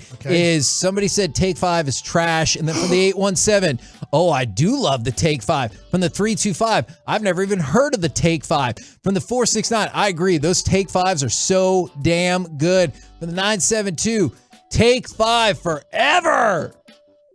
You don't like chocolate, peanut butter, and pretzels? What is wrong? I think Take 5 is great. We'll get one for Reggie. He'll concede. My wife doesn't like nuts in her dessert. Grow up. It's not my son. Don't tell me to grow up in the segment where earlier Mike's like, I just need a... So she doesn't dislike Snickers. She just doesn't like... I don't know how else to say it. I know. From the 682, I'm 44. I've never had a Take 5. This is blowing my mind, but I guess I shouldn't be surprised. It's a newer treat, right? It's not. It's probably maybe 10 years old at most. I think that probably sounds right. We're the KNC Masterpiece right here on 105 Through the Fan. Coming up next, I want to dive into this. Is the KNC Stars curse alive, and is it happening to us right now? We'll do it next on The Fan. Keep the volume turned up all day and night. And thanks for being a Tolo. We're DFW Sports Station 105.3 The Fan. Want to talk with you about Stamps.com? Guess what? Stamps.com. Stamps, they got them. That's a fact. But also, they have so many other things you need for your mailing needs, especially for those small businesses who are in the midst of the holiday season and getting ready for all the craziness that will happen with that. Look, and if you're not already ahead of the game, you might be behind when it comes to getting ready for the holiday season. Stamps.com has got you covered. They're going to try to make your life easier by being like a 24/7 post office that you can access from anywhere. No lines, no traffic, no hassle. Plus, if you're looking to save some money, especially with inflation on the rise, you can protect your margins with major discounts up to 86% off UPS and USPS rates. If you need to send a package, you can set that up through Stamps.com. And right now, Stamps.com, use the promo code Kevin. Special offer includes a 4-week free trial, free postage, a free digital scale with no long-term commitments or contracts. Just go to Stamps.com, click the microphone at the top of the page, and enter the code Kevin. Friends, is your job recession-proof? Now might be the perfect time to switch careers and become an IT professional with My Computer Career. IT is listed as one of the top recession-proof professions. You could have your dream job in just months, not years. No experience needed. Take classes online or on campus, and financial aid is available to those who qualify, including the GI Bill. Go to mycomputercareer.edu and take the free career evaluation. It's not rocket science. It's My Computer Career. mycomputercareer.edu. I'm Howard Mackler of GetRefunds.com. You may have heard me talk about the payroll tax refund program that gives businesses up to $26,000 for every employee they kept on payroll during COVID. But today, I'm not going to do the talking. I'm letting a real Get Refunds client tell you everything. I'm Ray, owner of Manzi Insurance and Real Estate. I heard about the payroll tax refund and GetRefunds.com on the radio. When COVID hit my business, I scrambled to figure out how to protect our employees and customers while still being able to service our clients' needs. They got me approved for a payroll tax refund, and with that money, it allowed me to upgrade our technology to provide the means for some employees to work remote while also protecting those that return to the office. If you have a business, you should go to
Now, that is a positive. However, we've talked about this on the show many times, and it is indeed unfortunate. I feel like there's some kind of bad things happening with this show when it comes to talking about the Stars, because yet again, not only did we talk about the Stars as we frequently did, more unfortunately, I made the bold declaration that I was starting Jake Ottinger's campaign for the Vezina Trophy for the best goalie in all of the NHL. And what happened immediately after that? He got hurt. Thanks for nothing, Kevin. I was just guessing. Yeah. No, he got hurt, and the Stars lost to the Rangers 6-3 in large part because of it. Did he get real hurt, or did he get like Luka Doncic hurt, where he gets hurt every 30 seconds in a basketball game? Man, you know what? We might need to talk. He suffered the dreaded. I love Luka too. He's MVP, but go ahead. He suffered the dreaded lower body injury. And here's the thing. They said he's going to be reevaluated in a week. And so my logical transition there, per what Jim Nill said, is he will be out at least a week. And because of the cap issue right now, the Stars can't bring up Anton Khudobin. And so it's going to be cap. Did you say cap? Cap, issue? like the salary cap issues. I just wanted to make sure you didn't say calf, because I was like, did I hear him? No. Cap issues. They will not be bringing up Khudobin. And so it's going to be somebody else that bounces up to help spell. I'm assuming Wedgwood would still get a bulk of the time. Right. And that has not looked spectacular. It's a small sample size, but that has not looked spectacular to start the season. And putting all that aside, Ottinger has been sensational. He has been certainly one of the 2 or 3 best goalies in the league. And I believe he was 5-0-1 or 5-1-1 prior to the injury and to the loss. And so him being out for at least a week, and plus, don't you feel like it's going to be longer, because they said we're going to reevaluate in a week. So that does not give me a whole lot of optimism. And it feels like every time we focus on the Stars or focus on a particular aspect of the Stars, it goes very wrong very, very quickly. So something we will have to be cautious with going forward. Now, you mentioned, Mike, the Mavericks and Luka again. I actually had a different NBA question for you. Well, real quick about Luka, because correct me if I'm wrong. Tolos, correct me if I'm wrong. Do you ever believe he's hurt? No. Like, I don't either. Like, I know that he grabs his hip or his ribs and then he'll grab his knee, or I'm just like, he's not hurt. He's just faking it. I mean, and maybe it's a little bit hurt. Or it feels like soccer hurt, you know? Like, I'm like, he's not hurt. Like, he's never hurt. He just does this. I mean, I know we want to get that corrected. How much joy are you taking right now in the Lakers? I know they won, but I watched last night a little bit. I was disappointed they won. On Saturday, after Sacramento won, when Sacramento won, that meant that LeBron and the Lakers had the worst outright record in the NBA. That was the first time in LeBron's career that he was on a team that had the worst outright record in the NBA. How much joy are you, basketball fans and Mavs fans in general, taking from the Lakers' struggles, or are you sad to see an elite player stuck in a situation where it doesn't really matter what he does? No, I don't. I don't like the Lakers. Like, if you play for the Lakers, I just don't like you. That could have changed if obviously Dirk went there. That probably would have changed. That would be probably the only time I could really, truly root for the Lakers. But, I mean, I'm happy that they're losing quite a bit. They won last night the NBA title, according to the celebration they had after the game. So that was good. They beat the Nuggets, right? They beat the Nuggets, and I was watching that game. My guy, Michael Porter Jr., at times needs to realize what's a good shot and bad shot. He has a lot of Luka Doncic shot selection in him. And yet, Luka right now is the MVP of the NBA. Him and Giannis are 1 and 2, whichever one you want to pick first. But watching last night, I was just like, son of a gun, man. Michael Porter Jr., you know you have Nikola Jokic and some other guys on this team, right? But good win for the Lakers. They finally won a game. I still think they're going to lose 50. I know that they're not going to lose 65. They're going to win 30 games, but I think they're going to be 30-52 or 32-50. That's a bad team that won't even compete for the 9th or 10th seed. Now, I know we're bouncing around quite a bit here, and we got college football on a Tuesday tomorrow, but it feels like something that more immediately needs to be talked about is Jim Harbaugh, in the aftermath of the win over Michigan State, said that 2 of his players were attacked. Yeah. And now Michigan State has suspended 4 players, and then Jim Harbaugh has gone a step further and said he, quote, can't imagine that this will not result in criminal charges.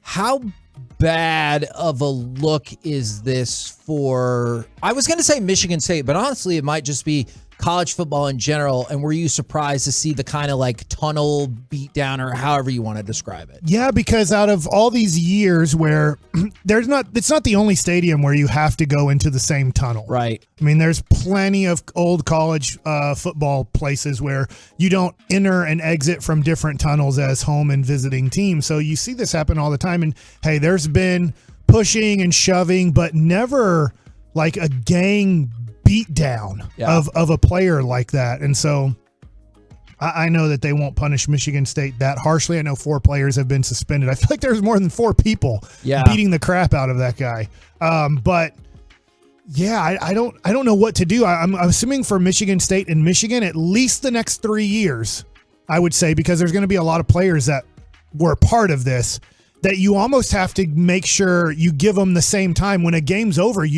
I think whoever the home team is, they have to stay on the field for 10 minutes. Have you seen the footage for both of you guys? Have you seen the footage? Where the guy's on the ground getting kicked and beat up? And there looks like, to your point, Mike, it looks like a lot more than 4. Like, and I know some of them might have just been like kind of on the outer barrier and weren't throwing punches or kicks or anything like that, but he was backed into like a side area outside of the big hallway and like pushed up against a door. And it looked, especially when guys have helmets and everything like that, it looked kind of terrifying. No, I'm with you. I'm surprised he was able to get up so quickly, honestly. Yeah. Do you think, because it looked like he staggered and just staggered away because he was like, kind of your There's survival a coach right instinct. there. I'm assuming it's a coach helped out. Yeah, I need to get the hell out of here. All right. Are you ready to talk boxing? Well, yes. I don't have a huge education on it, but let's talk about it. Well, don't worry, because fights that are not between 2 formally trained... Are we talking Jake Paul? Yes, boxers are what have become the norm and have become one of the draws. Jake Paul knocked down Anderson Silva in the 8th and final round. He won the fight by decision. I saw across Twitter, it was dominated with people saying that Anderson Silva went down in the 8th round, which is weird though, because he got back up. Wouldn't you just stay down? That's not the right terminology. Do unconventional fights like this intrigue you, or does it just make you angrier that we're not seeing like the Spence Crawford fight that could fill the void for top level boxing yet? Reggie, go first. I'm not personally all that intrigued by it, but I understand why people tap in. Like, boxing at its essence is the spectacle, right? People are here for spectacle. Yeah. And these guys have found a way to do that in a way outside of just like being good at the boxing itself, which is sometimes, let's face it, can be boring to some folks, right? Like, not everybody is here for the sweet science of boxing. I mean, you can even look at it from the lens of Floyd Mayweather, where that's exactly who I was thinking of. Incredibly technically sound, but really what was selling those fights was not the technical sound, was the fact that he was out here and actively antagonizing all of his audiences and getting them to a point where they wanted to see him lose. So you would tap in for the opportunity to maybe see him lose. And I think that Jake Paul is kind of doing that, but quiet as it's kept, he's getting better as a boxer. And if he wanted to do this like in a more legitimate way and less of like a, I guess, sideshow way, for lack of a better term, he could do that, I think. Is that possible? Because I get the sense that like money is a part of the driving factor, like it is with many things. Do you think it's possible that he would start fighting like other 6-fight fighters in these 4-round bouts, and like would that make for interesting pay-per-view? Because I don't know if he's going to want to pull this off the pay-per-view and just go fight, down in Deep Ellum or whatever the case might be. Like, because you see, we've done boxing events and stuff out there, and like people were super amped up on it, but they weren't going to be like big national news or anything like that. Is that avenue actually still available for him if he chose that? That's a fantastic question, because like getting somebody of an appropriate level to get a nicely matched fight would make it tough, because then. But I guess, hey, if there's a person who is appropriately matched and is like, hey, would you like to jump on this card and make a whole bunch of money? The answer is yes. Yeah. I think that he has the status at this point to be able to like sell fights. I just wonder what the appeal would be if it stops being as much of a spectacle. Or I guess the question then becomes, is he enough of a spectacle in and of himself that people would come? And I don't get the sense that that is the direction that he would like to go anyway. Sure. Because in the post-fight, he was calling out Nate Diaz. I thought it sounded like, did he say he would fight Canelo? And also he said he would fight his brother. So I don't think that any of those like go down the path of, hey, let's get you back to your roots and train going up through the circuit and everything like that. Would it be like Chris Paul versus Cliff Paul? This would be his actual brother, not just his insurance salesman brother. Doppelganger. Is there one that's way better? I honestly don't. I know Jake Paul, and what's the brother's name? Logan Paul. Logan Paul is doing stuff in WWE right now, and Jake Paul is like, whether or not you believe he has any skill or anything like that, since we were talking about him getting better, Jake Paul seems like more committed to actual boxing than Logan Paul. So I feel like that would be some sort of spectacle that people would watch as well. But I guarantee you put Jake Paul, and it could be either one of the Diaz brothers out there to get something locked up, they'll sell a lot of tickets. With a KNC masterpiece right here on 105 through the Fan. Coming up next, let's chit-chat with those fellas from the G-Bag Nation right here on 105 through the Fan. I'm Michael Jenkins, helping you beat the books with BetQL. Joe Burrow will be without one of his biggest weapons tonight as receiver Jamar Chase is sidelined with an injury. That means the Bengals will need another receiver to step up, and that's where BetQL is looking to take advantage. Tyler Boyd's receiving yards total is set at 62.5 for tonight's game, and Boyd has gone over that mark in 4 of the last 6 times he's played in Cleveland. That's why the BetQL play of the day is to take the over for Boyd's receiving yards. Anywhere fans go to cheer on their team, there are behind-the-scenes MVPs ensuring everything is game day ready. We see you, Joe, fixing seats so every fan can enjoy every game. And Allie, who keeps her stadium running smoothly from the moment the first game starts to the last play of the season. At Grainger, you're our MVPs, and we're always here for you with supplies and solutions for every industry and 24/7 customer support. Call, click Grainger.com, or just stop by. Grainger, for the ones who get it done. Hey there, folks. Want to tell you about our friends Mark and Scott Frankel at Frankel & Frankel. Look, if you or somebody you know, you get hurt in an accident like I was in Austin, it can be scary out there, especially with so many drivers.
talk in just 1 second. But I had some questions for you guys about Tony Pollard, and if you were there all along, just all the astonishing statistics from yesterday and from throughout his Cowboys tenure. The Cowboys are now 8-0 when Pollard gets 15 or more touches a game and averaging 43 points a game in those instances. And he also converted his only 2 third-down rushing attempts yesterday, which has been a huge issue for this team. On the third play of the game, and then on that 50, touchdown. Yeah, exactly. What almost got caught from behind. Which would have been, I would have been bummed out about that, but I was impressed. What did you think about his performance yesterday? And then I guess more importantly, this is as close of a shot as he's probably going to get with the Cowboys, at least for now. Do you think he's shown he can be the 1A back? Let me tell you the thing that he did was probably his best play yesterday, and you guys will remember the play when I say it. Dalton Schultz's 30-yard pass reception on 3rd and 9. Remember the play? Yep. They run a blitz through the middle, and he has to adjust. He's looking outside in, and he ends up getting back. I mean, he literally throws his body in front of a defensive lineman. I mean, Justin Jones is barreling down on Dak, and he throws his body back inside and makes Jones have to run over him to get to Dak. Because that's the biggest knock against Pollard, right? It's like, oh, he's no good at run defense or blocking. Yeah, the things, I mean, he is always going to be able to catch the ball and run with the ball. And the biggest questions you have about him is his ability to pass block. The willingness is always there. The effort is there. The technique, not always great. But his awareness, you were struggling in that game offensively at that point. I mean, I believe the game was a lot closer. And that drive is really what kind of got them back going again. But that pass play on 3rd and 9, Dak doesn't complete that ball unless Tony Pollard steps across and takes on that defensive lineman and allows him to get rid of that football.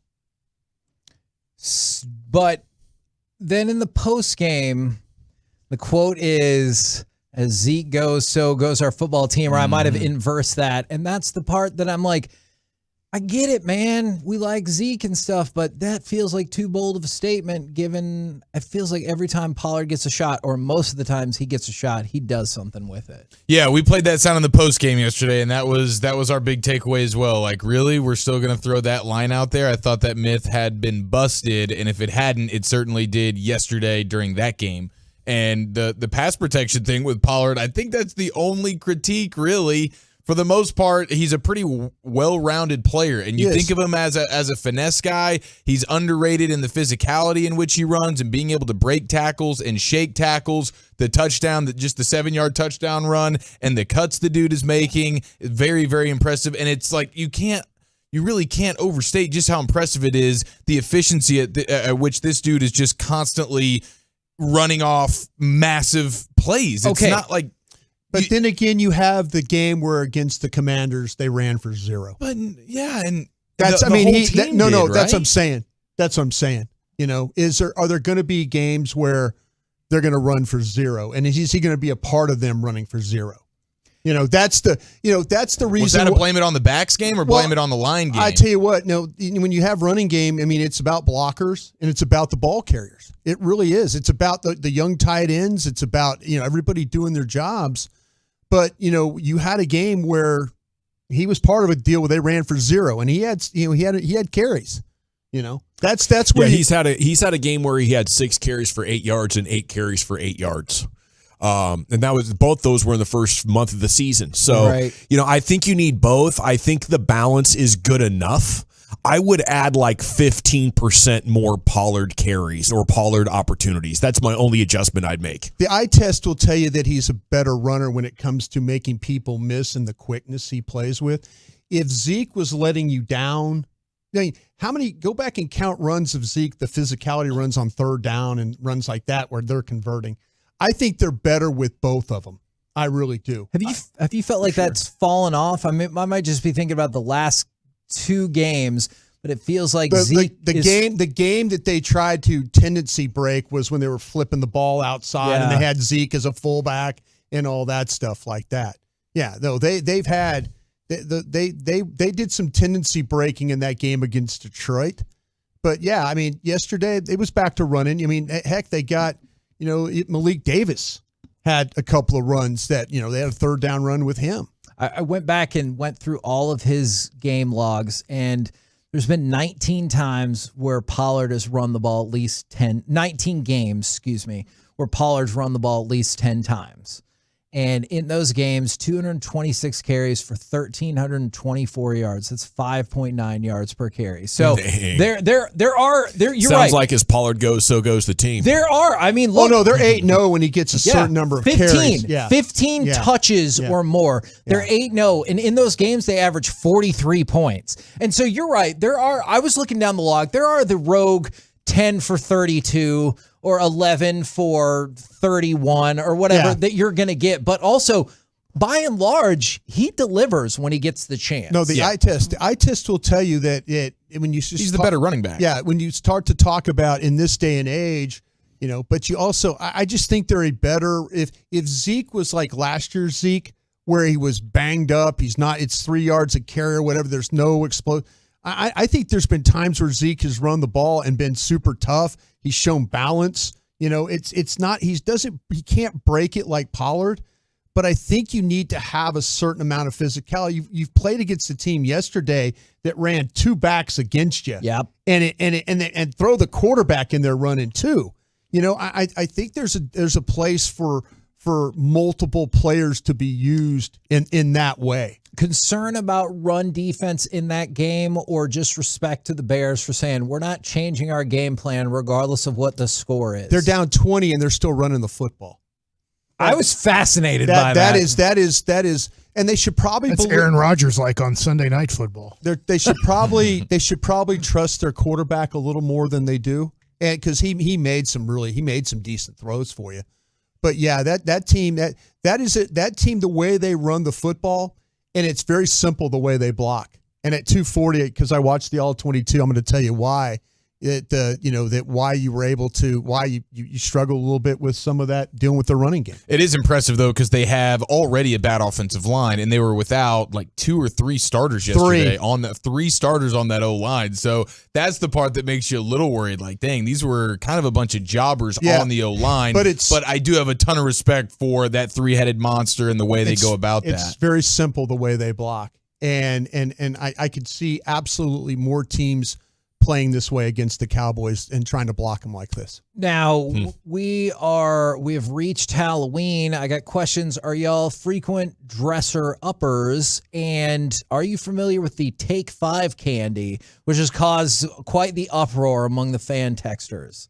I'm familiar with the candy. I couldn't describe it to you, but I do know it is. Isn't it like is it one of these Tootsie Roll-y kind of deals? No. Or is it a bar?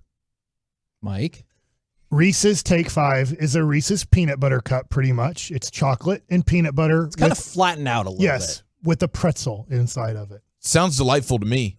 I'm a pretzel guy. I'm a Reese's guy. That's my favorite. Okay. It's not common. It's not a common. Well, it sounds Halloween controversial. candy. But you'll find a Take 5. Are you on Halloween? I'm not trick or treating. Yeah. Well, not you. You're not taking the babies. My church has a trunk or treat. Did you think our question was like just for you specifically? Yeah, I was you're thinking trick or treating. I was looking inward on that for me. Yeah, and I mean they're 2 and 1. It's not like they don't absolutely know what's going on. I feel like when our kids were that little, we took them in just our little neighborhood just to walk around in the stroller, and they would give them, But people throw candy at you from the doorstep or something? How did you get your candy? Did you have to go up?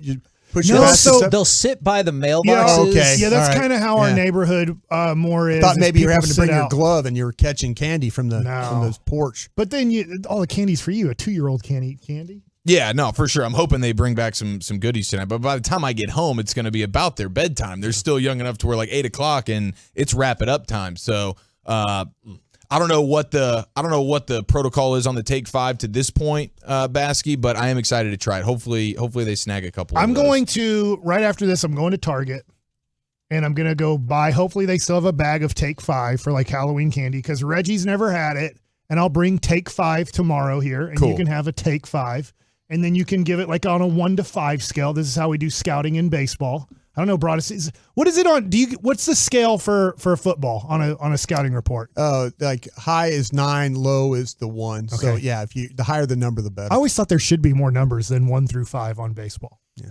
Dawson, you're a candy aficionado. Do you have takes on the Take 5? And what is your favorite Halloween candy? I'm familiar with the Take 5. We had a story about a Take 5 last week that it's an emerging candy and one that's on my radar. So I look forward to sampling a few out of Abby's. A lot of potential. I think there will probably be a couple in that trick-or-treat bag tonight. My favorite, I would have to say, is the Kit Kat. I was tearing up some Kit Kats last night. We were getting our candy organized for giving away, and I was like, I'll take about 20 of these right here. Chips and candy for a meal, can't you? Oh, yeah.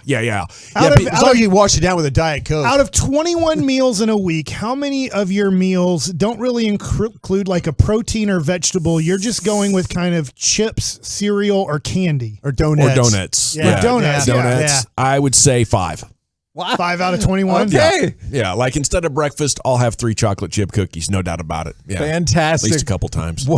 Absolute Beauty Solutions, baby. What do you guys got? What do you guys got coming up on the program? It's all about calorie count, It doesn't matter how you get it. I want you to eat some of those donuts when you're on there getting that wand waved over you.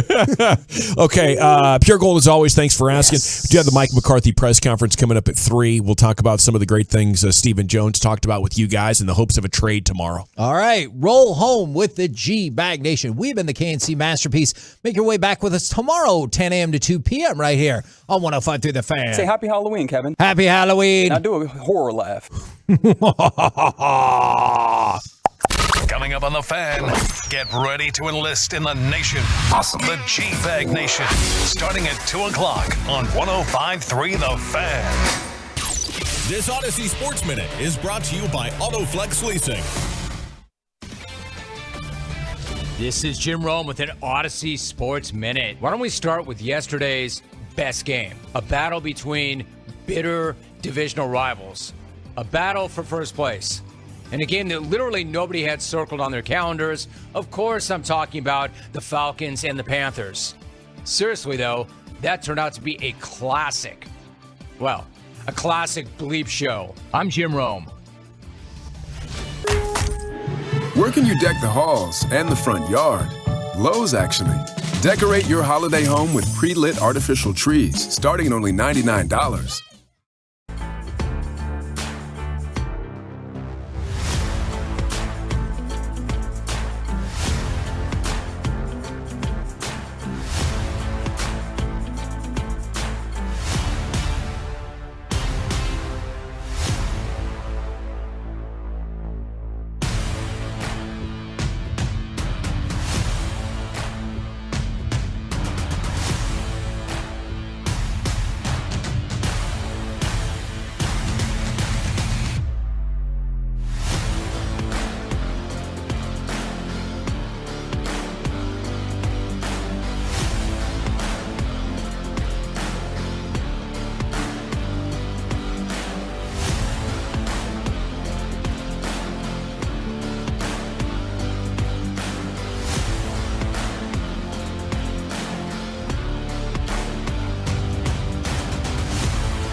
From the MyFitnessStore.com studios, you're rolling with the G-Bag Nation on 105.3 The Fan. A glorious Cowboys Monday here on 105.3 The Fan. Welcome into hour number 1 of the G-Bag Nation, where we will be discussing the latest Cowboys victory as they go into the bye at 6-2, and what Brian Broaddus and Zach Wolchuk will be doing to pay off their G-Bag Survivor. How glorious does this get, man? 2 payoffs on Friday. Cannot wait. Now, do want to let you know, thoughts and prayers to Zach Wolchuk's family, as our condolences are extended, as one of the great men of the Wolchuk family, his grandfather passed away, as you might have been picking up on Friday evening as he left the show a little bit later on. And, he was spending time with his family over the weekend and will continue to do so for the next 2 days. Okay, so General at your service, salute to you. Thanks for making us part of your day. The text is open. If you'd like to get in on the conversation, we'd love to have you. There's Brian Broaddus, former Cowboy Scout. Lucius Alexander is in the Pimp Cup over there, Master Control. You do have Eric Chiafalo in the house. Good afternoon to you, sir. Yes, sir. Thank you. And Carter Freeman is coordinating your video at 105thethefan.com, Twitch, and YouTube. What kind of bet payoffs are you hoping that Wolchuk or Broaddus would like to go for? I think I put the competition spirit inside of them with the outfit, with the costume. Yeah, that was very good. The Harley Quinn went over pretty well, I would say, on Friday. And so I feel like these guys, they don't want to come up short. They don't want to feel like I'm dominating them in some of these payoffs. And so feels like Broaddus wants to be Ben Franklin. Starting to get that vibe. I'm going to go with some type of revolutionary person. Yeah. Okay. Maybe Get Ben that Franklin. musket. Yeah, but do something. Maybe somebody from the sign the Declaration of Independence. I think I could pull it off with the hair. Alexander Hamilton. Hamilton's a possibility. Who knows? John Hancock. You never know. I think I kind of like that idea. I'm going to go for it, I think. So, Chief, not only did you raise the bar, you also got your DMs blown up with that Harley Quinn get up, is what I heard. So many dudes were in on that thing, and if I had just been willing to go do away with the beard, I think I could have locked in a couple of those. So, working on a potential OnlyFans situation. We'll keep you posted on that. I am hoping that Wolchuk decides to be Broaddus and does away with the hair on the dome and just comes in LSU decked out, looking like Broaddus with the bifocals and dyeing get the white sides of the hair going. I would really enjoy that. Or since he chose the Raiders as his Survivor pick this week, which in hindsight is one of the single worst selections in Survivor history here in the choosing G-Bag Jacksonville to try and hold a lead was the worst. Hey, at least you had a fighting chance with a minute to go, where Wolchuk, 5 seconds into the game yesterday in New Orleans, the Raiders didn't have a shot. I don't believe they scored a point. They didn't cross the 50 until like late in the fourth. Okay, so that's the kind of day Wolchuk had with his pick. So if he wants to do the Raider Joe and come in here decked out as one of these crazy rabid Raider fans that you would see in the black hole in Vegas, I think that would be pretty cool as well. It would be apropos, and he'd have the face paint, the spiked stuff, and he would just look insane. So either one of those would be pretty cool. Okay, how about this text to get the party started right out of the gates? 317. Dak is the difference between QB1 and QB2. I feel we don't win that game with Rush in. That's an interesting conversation, Chief. What do you think? Do you win that game yesterday if Cooper Rush is your QB? No. They scored, 29 points. With Cooper Rush, you're scoring at best 25. Now, you did get the helpful defensive touchdown from Micah Parsons, but I think the Bears had some moments in that game where you felt like, ooh, something special needs to happen offensively here, because otherwise the Bears could take a hold of this thing. Yeah. And Dak Prescott, what they did, here's the two big ones that you see in terms of the differences of Cooper Rush and Dak Prescott. 9 of 11 on third downs, 6 of 6 in the first half on third downs, and 4 of 4 in the red zone. That's the night and day difference between when Dak Prescott's rocking and rolling and what you can get from a Cooper Rush offense. I mean, some huge throws, the option run to score a touchdown. I really thought it was a statement game for Dak and the offense. And, it says this team can win with offense or defense on any given Sunday, Brian. This is going to come in handy. Yeah, and absolutely. And, the ability, what was so amazing about that football game, especially defensively at the end, your team did not look the same defensively as it was when it started. I mean, they're at one point in time, Israel Mukuamu was playing safety. Marquise Bell was playing safety in that football game. Clark, who just had come off the non-football injury list, he's out there playing. I mean, you had several, Hankins, who you just traded for beginning of the week. There are so many guys that contributed, and really you were hanging on. And a lot of those guys I mentioned don't get to practice. They don't get to practice. They're scout team guys. So all of a sudden, here's Chicago running this offense where it's really predicated on reading runs and then getting over and making tackles. You got a lot of guys that didn't even get to see these looks during the week, and for them to step up and hold on to win that game. And a lot of it had to do with, you got to give a guy like Kellen Moore a lot of credit too. Yeah. He called a pretty good game. I thought there was some creativity to his purpose. I said, hey, let's see the first 15. Good job. Let's see the next 15. Even better job. So that's the kind of things I think that you needed to have to win that football game yesterday.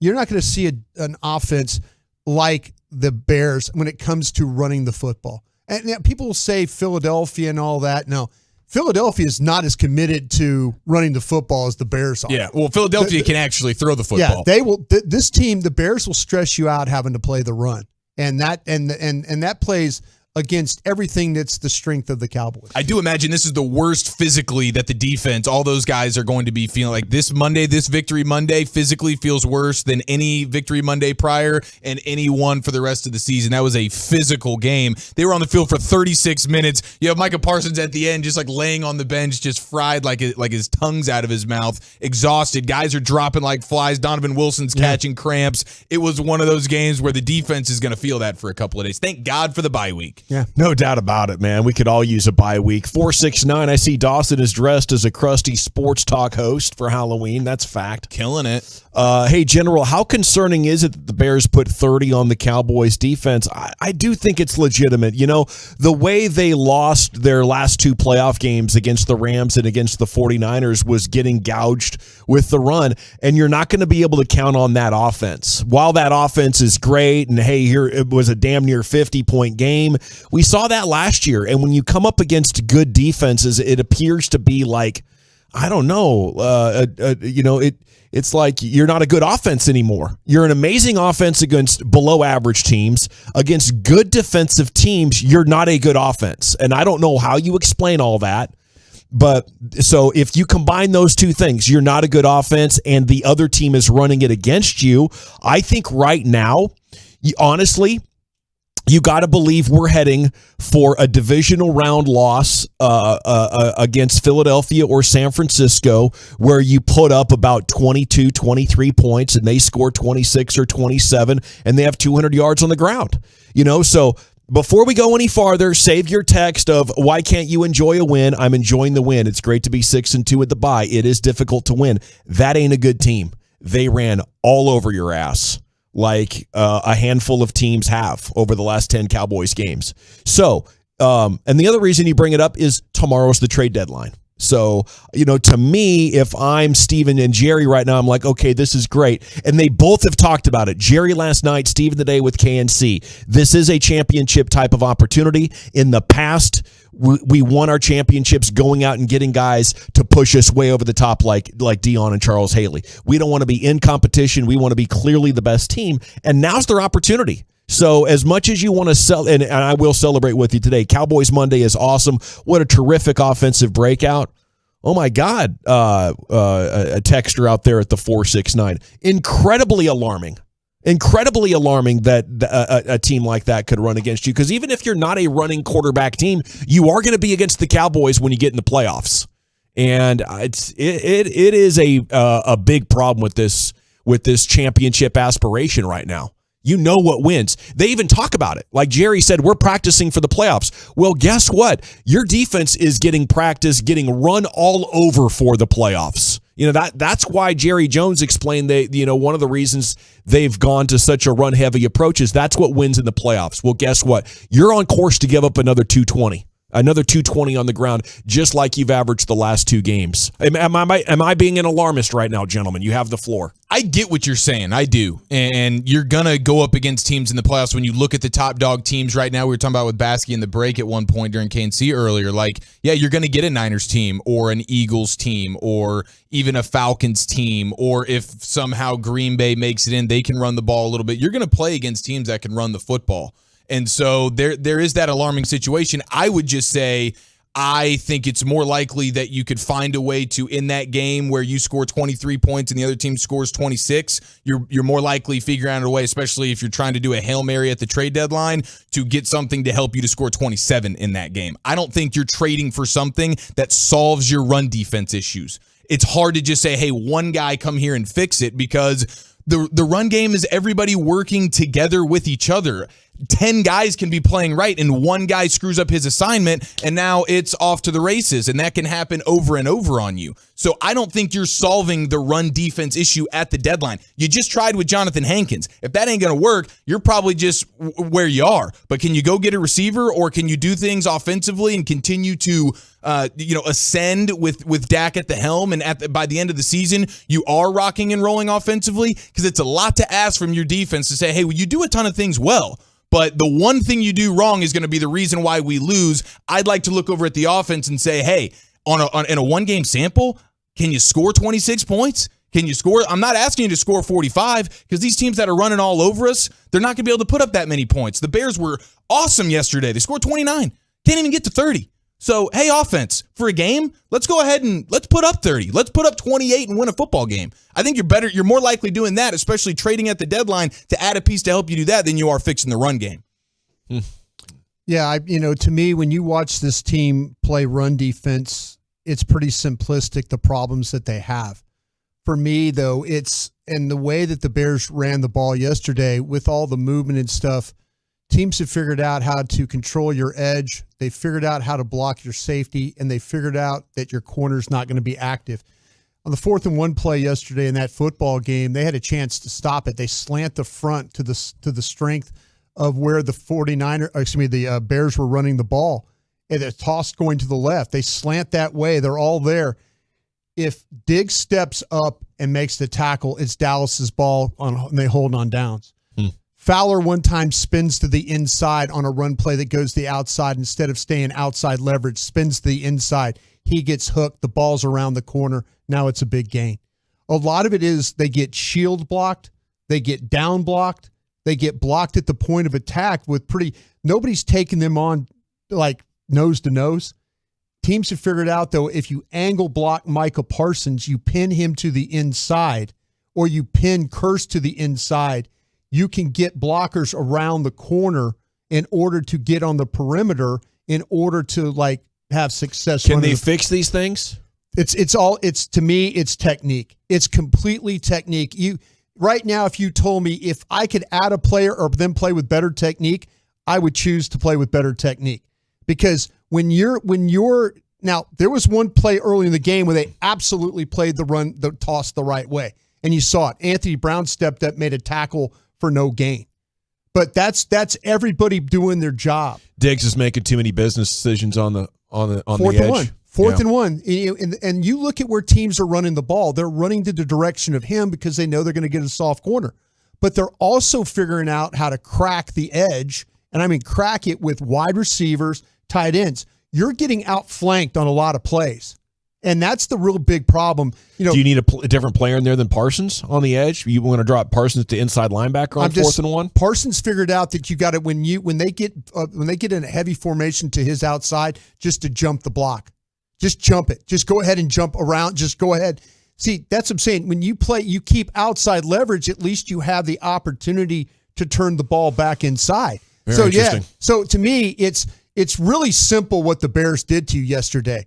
But if you really sit down and watch the All-22, which a lot of you will, you'll see what I'm talking about. Okay. You'll see down blocks. Well, you have looked at the All-22, and we'll go into greater detail on this subject coming up in Krusty's Corner at 2:40. Stephen Jones on the Fan earlier. Obviously, we're very much in the thick of a championship run, so absolutely, if we see the right situation, we'd be more than willing to pull the trigger. Okay. Mavs over the Magic. Luka with 44. The team's 3-3. He leads the league in scoring. Total 176 points through 5 games. I think this is how you start an MVP season. Will they win enough? I think that's the early question. I do believe they're going to get all this sorted out, but apparently they got to learn how to finish, man. Yeah, they've got to learn. I mean, that thing against Oklahoma City the other night, that thing was not good. I mean, when you're up, I think teams that had that kind of a lead with 4 minutes to play were 9,462-1. Now it's 9,462-2. Seriously, you cannot have that big of a lead and just completely fall apart the way that they did. They can talk about Christian Wood and all those things, but defensively, if you allow players to attack the basket and you go like 7 straight possessions without a basket yourself, that's recipe for losing right there, and they did. That's a terrible loss they had the other night. Yeah, it's brutal. They had it figured out how to close last year, and I think a big part of it is defense. But it's the whole deal. And it sucks that apparently they've lost it. Okay, hold Dan Quinnable accountable for a dumb run defense, says the 817. Not true. Okay. Why not? Well, okay, we'll talk about that coming up at 2:40. Yeah. We got to run G-Bag of the Day at 2:30. G-Bag Survivor Pool update. And then questions we want to get answered from Stephen Jones this week. Text in what you got here. That's next on 105.3 The Fan. But it is time to re-up after a long football.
20 years. It's Cowboys versus Packers. Let's tailgate Sunday, November 13th with the Specs kickoff at 3:25 on DFW's home for the Cowboys. 105.3 The Fan. Here's third down. Well, they got to make this touchdown. It's 3rd and 3 at the Bears 4. Snap to Prescott. Keeps it. Coming left with a block. 5. Strolls it in. Walks the dog. Touchdown. Spikes the ball. Pumps his arms. Oh, I love it, man. Getting Dak involved in the running game, it just makes things so easy.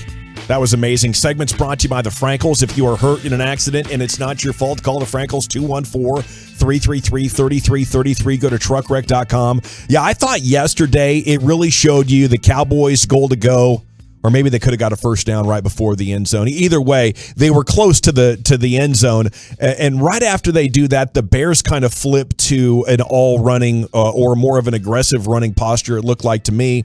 And they take over with running the quarterback. It was the perfect illustration of how much of an advantage that it is. And I hope Dak doesn't run the rest of the regular season for just to make things official. But, I think once you get to the playoffs, or if you did have a huge Week 16 showdown with the Eagles where you could win the division, just take a couple of those, especially now that the defense isn't expecting it. Dak's running so infrequently now that when he does, it's like a free first down or free touchdown or whatever it is, because there's just not much of that on film these days with Dak. But it is an exciting time. I want to know from you, what questions do you have about this Cowboys team that you'd like to have answered? Jerry will be on tomorrow with Sean and RJ. Stephen Jones will be on with us Friday at 3 o'clock. I want to know, are they sending video into the league on these holds of Micah Parsons? Yeah, Mike said that they did. They sent a bunch in for Philadelphia, and it didn't do them any good. It's unbelievable. Yeah, but if you watch, actually, Damone Clark on the touchdown run that they had, it was like, I think it was 7 yards or 12 yards. It was one of those runs that they had where Montgomery scores. He kind of cuts the ball. He starts it left and breaks it back, and Clark's trying to make the play, and then Riley Reif, the tackle, is cutting him off and literally tackles Clark. I mean, literally, you see like the ball cuts behind Reif's block, and he's got both hands on Clark's shoulder pads, like holding him in place. And then you have the officials. I mean, it opens up right in the middle. Probably should have been called, but there were times where you had some holding calls too. So they let that thing go. I know Parsons, he gets held most every play, but they really didn't call it for both sides in that game. They just let him play in the game yesterday. How about Damone Clark? He was in there for a number of plays. Yeah, and tons of snaps. I think Damone Clark yesterday was playing just not to make a mistake. Okay. I felt like that he was just trying to get comfortable. There's a lot of guys that had to play in that game. I'll tell you, Deron Bland's a hell of a football player for you, by the way. You watch him play, he totally gets it. I think Clark was just trying not to make a mistake in that football game. He needs to be a lot more aggressive than he played. He's played very aggressively at LSU. I know first game out of the blocks, it's good to get him on the field. There's a name that keeps popping up on the text here real quick when you're talking about some of these defensive things that we've discussed so far. Is Ndamukong Suh still available, and do you think he's still good? He is a free agent. Yeah, he is. I don't know. See, to me, when you start to talk about run defense, is it an aggressive corner? Is it an aggressive linebacker? You tried to shore things up in the middle, and Hankins did a nice job for you when you watch him play for the snaps he played. Where they're getting really hurt is technique on the outside, and I know we'll get into it at 240, but, we talk about a player that you would add. I know Cowboy Nation's talking about receivers. I might look for a badass defensive player, whether it's linebacker, corner, somebody that's got some ability to step up and make. And now Bland will do that. Bland will tackle, but you need something on the edge that's just a little bit sharper when it comes to these runs, because that's something. It would help if he covered too.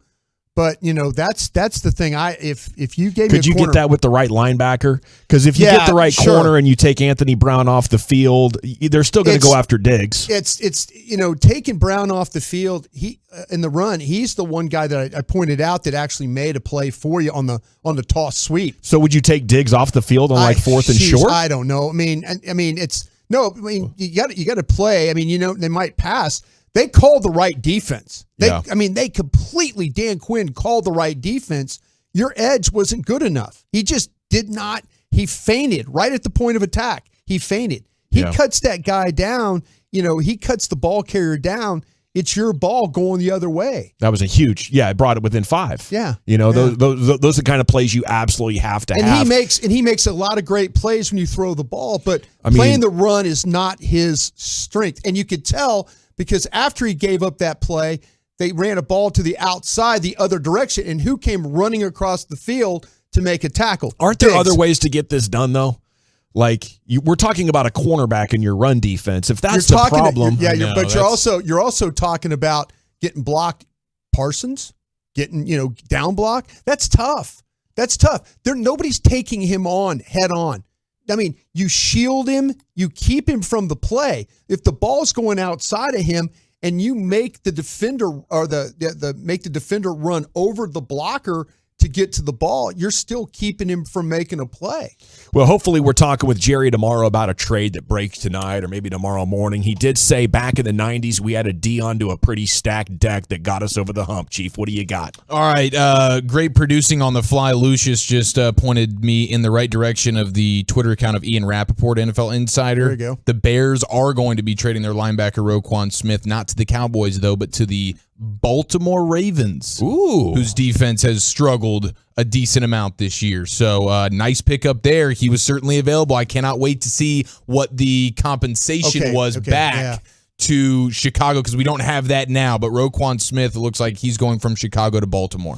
Yeah, I feel like the NFL has become a trading league now more than we've ever seen, at least in my life. And now the opportunity is out there where you have guys like Roquan and Robert Quinn on the move. And sure, Jonathan Hankins helps you a little bit. Getting Tyron Smith back is going to help hopefully in another month or month and a half, something like that. But there's an opportunity now, and the Joneses are talking about it. It seems like it's possible. Yeah, Kevin Gray last night asked, and we played in the post, and that Jerry is very interested in trying to help his team. Mm-hmm. He's interested. Now, let's see if Steven and Will, if I'm Jerry, I challenge Will to, I'm starting to call every team that's 2-6. Yeah. And I'm trading for your best player. I love it. I'm going to make somebody tell me no. That got me excited. That's what I'm going to do. Yeah. Trade for best players. Who's your best player? Yeah, no, I'm serious. I mean, to me, it's like, we'll see. We'll see how much, listen, you want a 1? We'll give you 1. Yeah. It's going to be like a 2, but we're going to give you 1. And, go out and we're all talking about names. We're all talking about a bunch of names. Maybe there's somebody that we do not know about that they're even talking about. Yeah, be willing to overpay, too. I think you can overpay because if you get the Super Bowl, it's all worth it. It is time now for the G-Bag of the day, curated by Lucius. Slurp. Yeah. What's up, brother? How you doing, buddy? Good, man. I'm feeling good. I got that morning workout in. You know what I mean? There you go. I did back and abs. Okay. Because today was a chest day, so all the chest stuff was taken up. Couldn't get to it. So I said, I'm going to do back and abs on these boys so I can have all the equipment. Didn't have enough time to pick up some Jersey Mikes. Oh. And I didn't have enough time to swing by the Shaman. Sorry to hear that. You got to wait hungry. Yeah, okay. It sounds like this workout might have been not very good then. No. I got a Greek salad from Eatsy's. Okay. Yeah, and I'm ready to get this Monday in, folks. Let's see. Our winner from last time is Jerry Jones.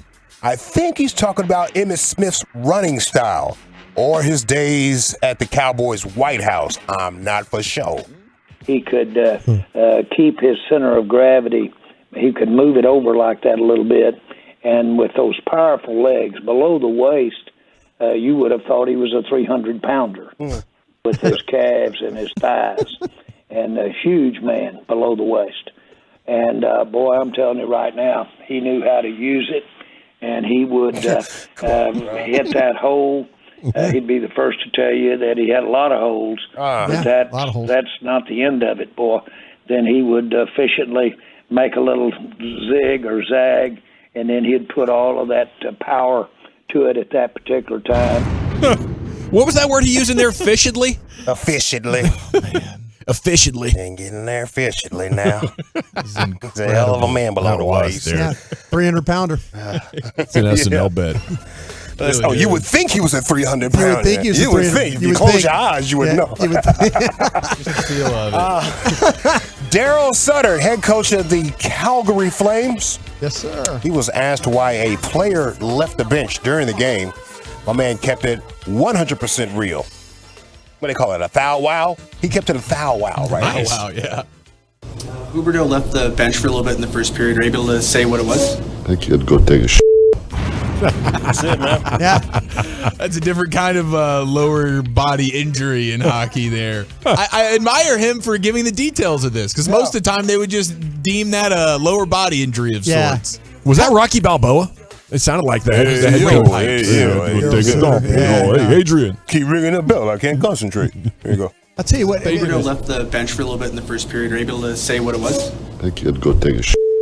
Sounded like there was a little fart squeak in somewhere in there too, in the front end of that. I don't know if anybody else caught that. How hard would it be to do that with hockey gear on? That's not something you can do quick, right? No. I mean, you got suspenders on and the That's a 4-minute pants major. and You're walking on swords basically to get to the toilet. Yeah. I mean, how do you? It's a bad deal. That takes a lot of time. Yeah. You have to go do that. Yeah. Yesterday was a church day. If you know, in the G-Bag Nation, on Mondays and Thursdays, I like to play stuff that's related to church, bringing the souls saving souls, as you will. You know what I mean? Take me to church. Yeah, take them to church. There was shots fired during a revival outside. You never been to an outside tent revival type of situation? Oh, yeah. Yeah, it's just like that, man. He was outside, and I guess maybe across the street or something. They got to shooting. Listen to this pastor's reaction. They almost say, where the wolf at? Think about it. Good. Ooh, I'm sorry, people. There's something real going on. Good God. I mean, it's real. This God love in the name of Jesus. Ooh, we just heard a round of pop, pop, pop. Father, in the name of Jesus, let us pray right now. Wow. Good.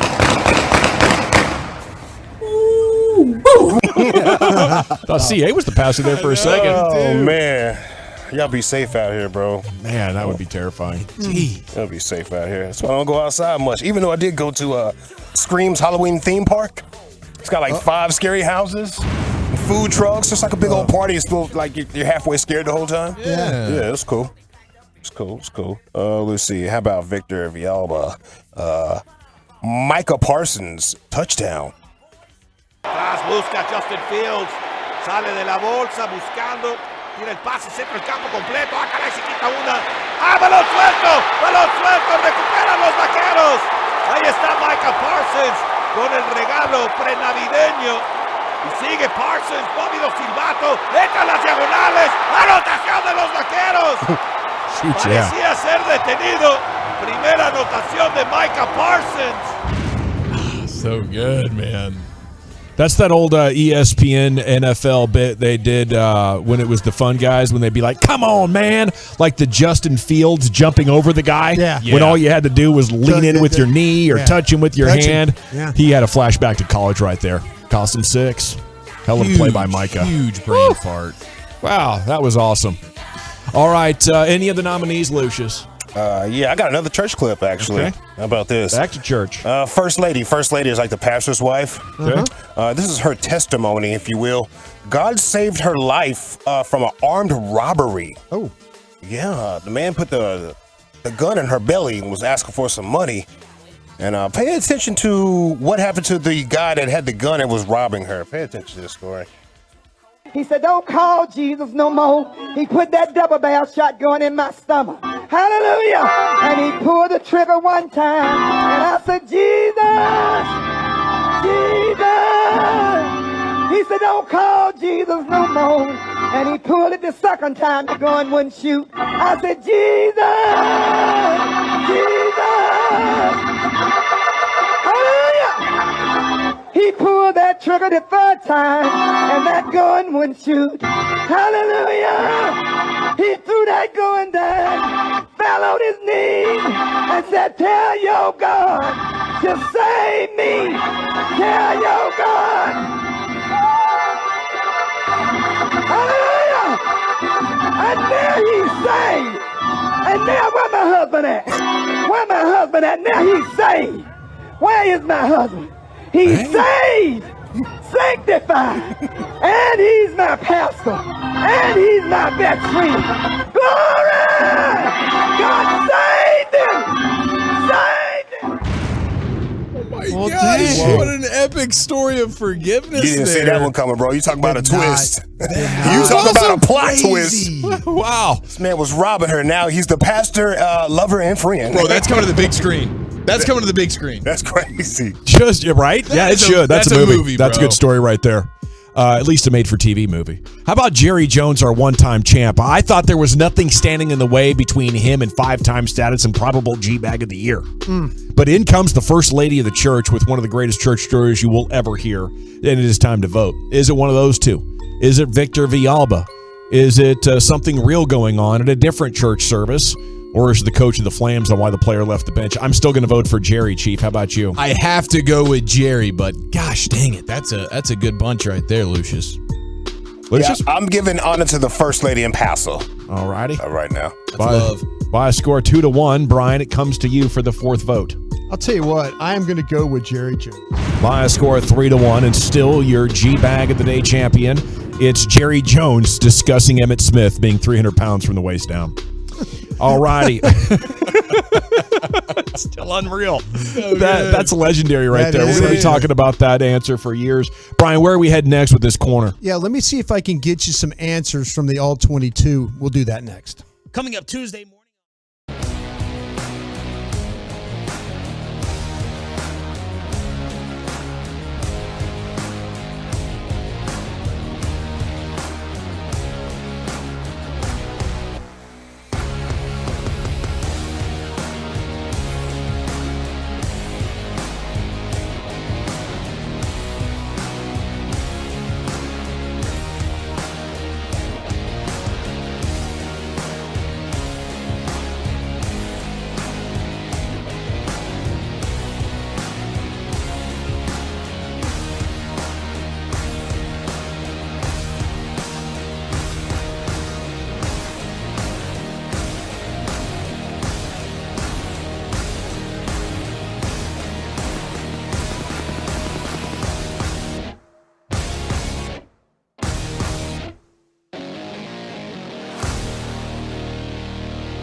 need of traffic control, our Barricade Rentals. Buyers Barricade is a full-service provider taking care of your project or special event, no matter the size from start to finish.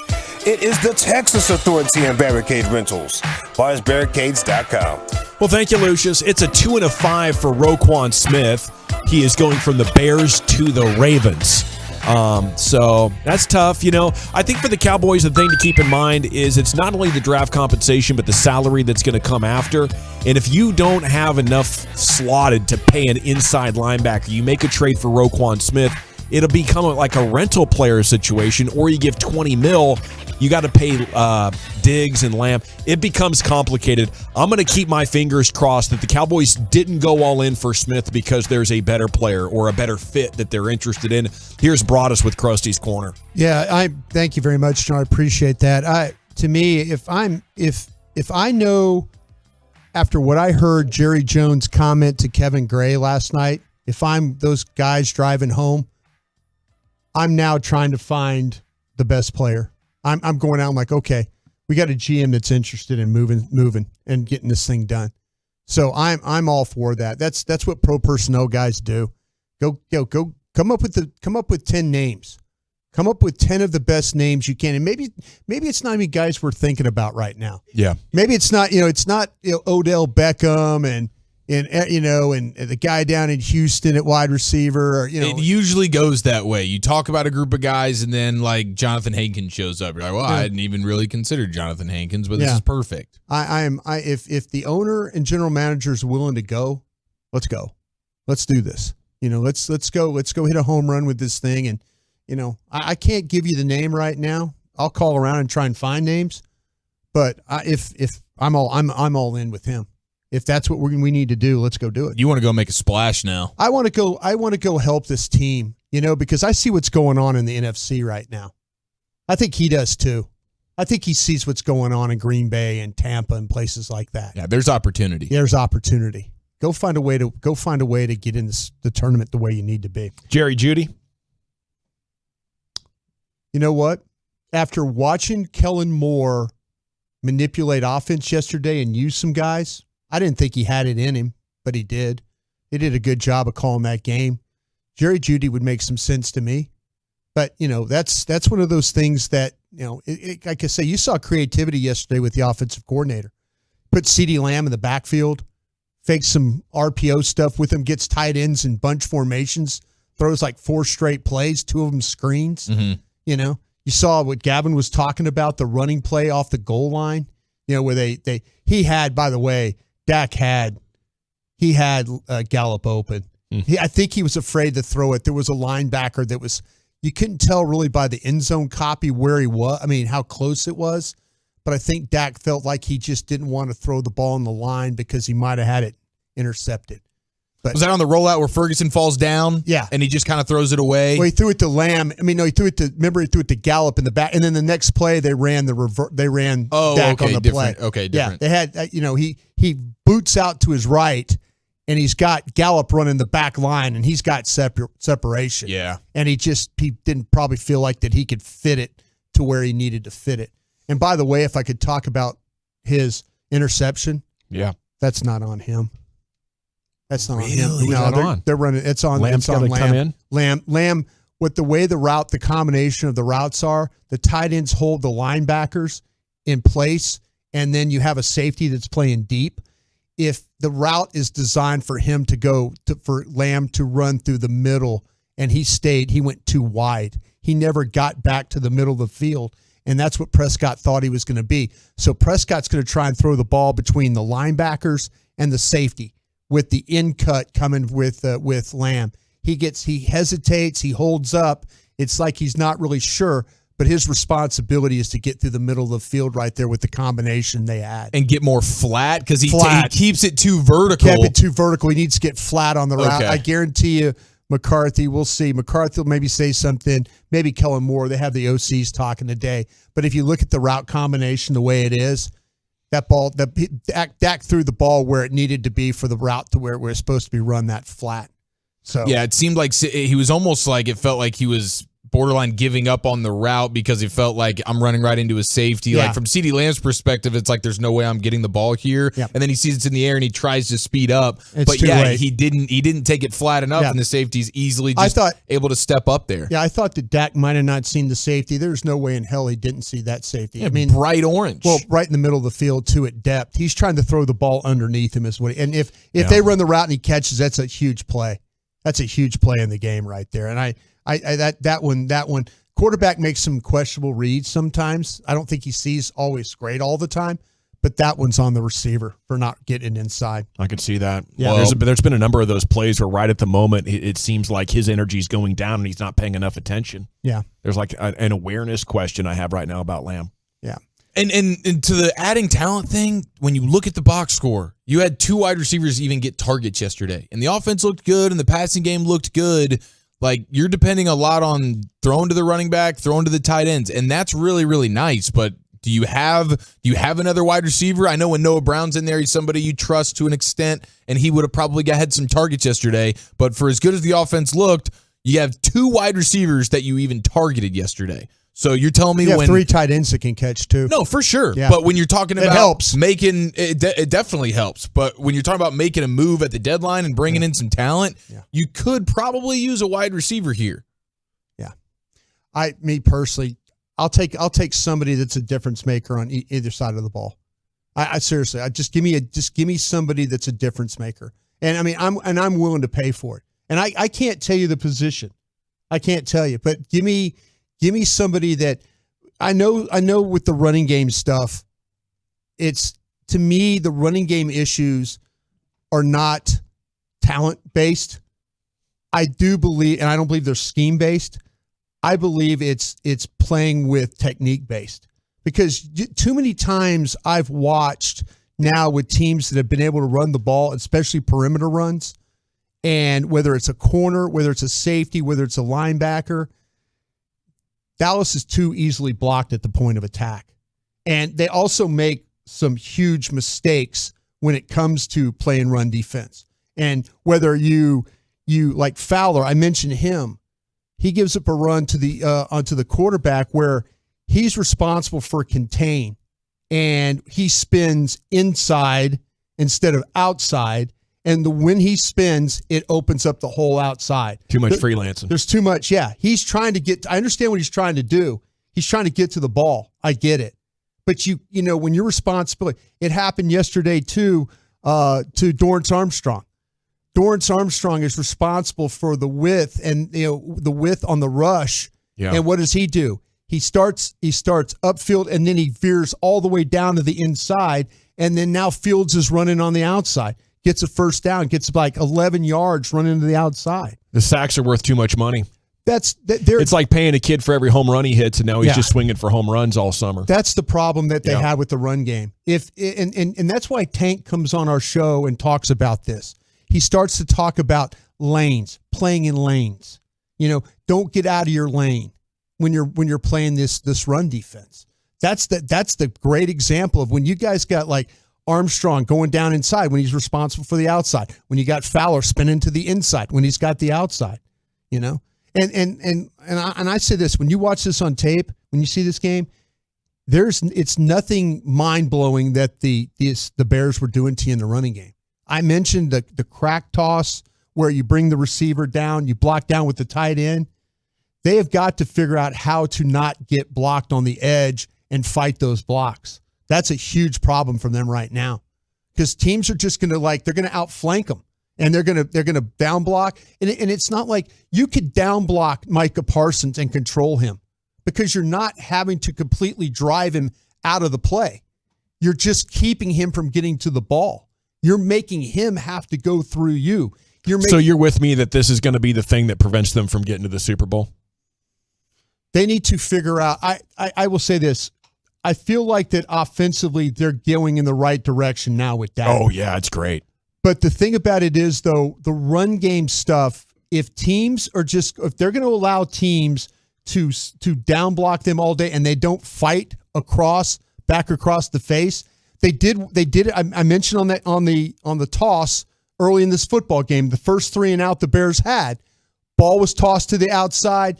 You get everybody's blocked, and then all of a sudden, though, you get a force from Anthony Brown that forces the ball back inside to Curse, and then you get a small gain. If they don't do a better job of playing blocks on the edge, and I mean fighting across the face of the blockers and then stringing things out, yeah, they're going to have problems in the running game. Well, they're giving up nearly 5 yards an attempt now, and that's not huge in today's NFL because, as I've been saying, the run is back. But, you know, it's like the Bills are amazing, and I think if they could get a handle the Bills are going to beat anybody. But they could be there. Yeah. The Cowboys have every component. Now that the passing game is, I think, in rhythm, I think they have every component to be a version of the Bills in the NFC if they could get a handle on this run defense. Your next big test is going to be Minnesota, I believe.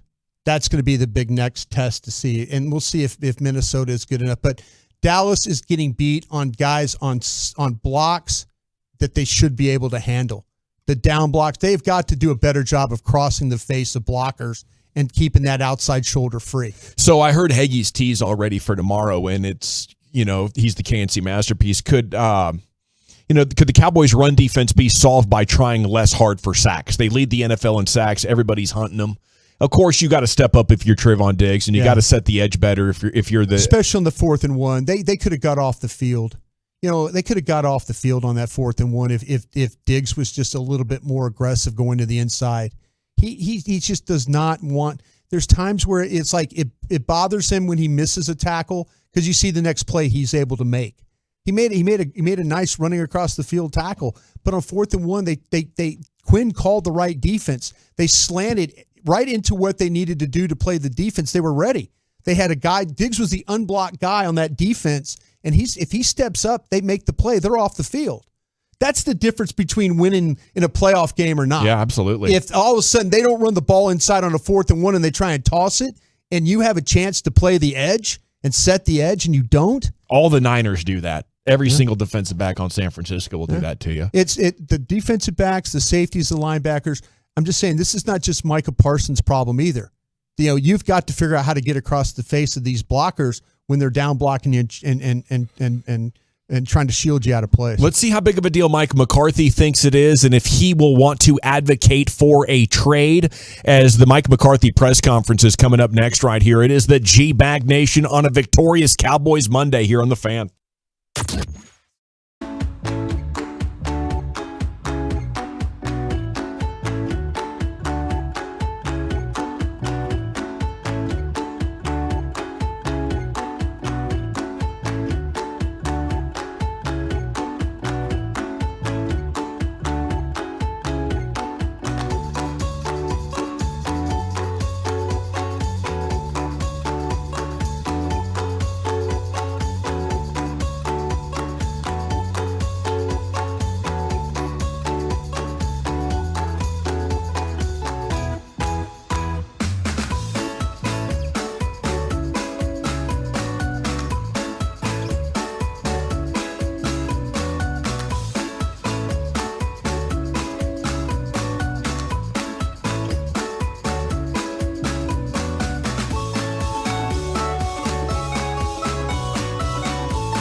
From the MyFitnessStore.com studios, you're rolling with the G-Bag Nation on 105.3 The Fan. Welcome to the Nation. Oh, it's hour number 2 of the G-Bag Nation. Sorry, I got a little carried away there.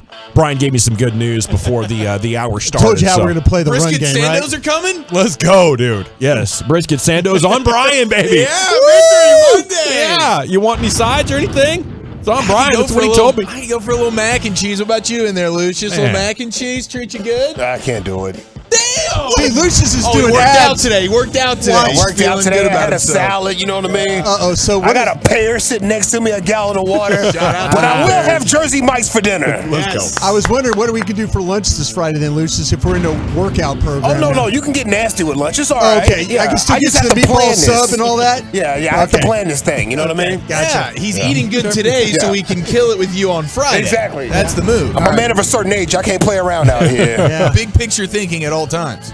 I hear you. That's a very wise man in the Pimp Cup, Lucius Alexander. I'm Gavin Dawson. Broadus and Chiafalo. Carter Freeman is coordinating your video. And along with you, we are the G-Bag Nation here on 105 through the Fan. We are standing by for the Mike McCarthy press conference. We'll hear from Big Mike here momentarily on your home of the Cowboys. Nice little Cowboys Monday vibe going. Let's talk about these topics around the running game. And I have questions for you guys once again. Should Pollard become more of the focus?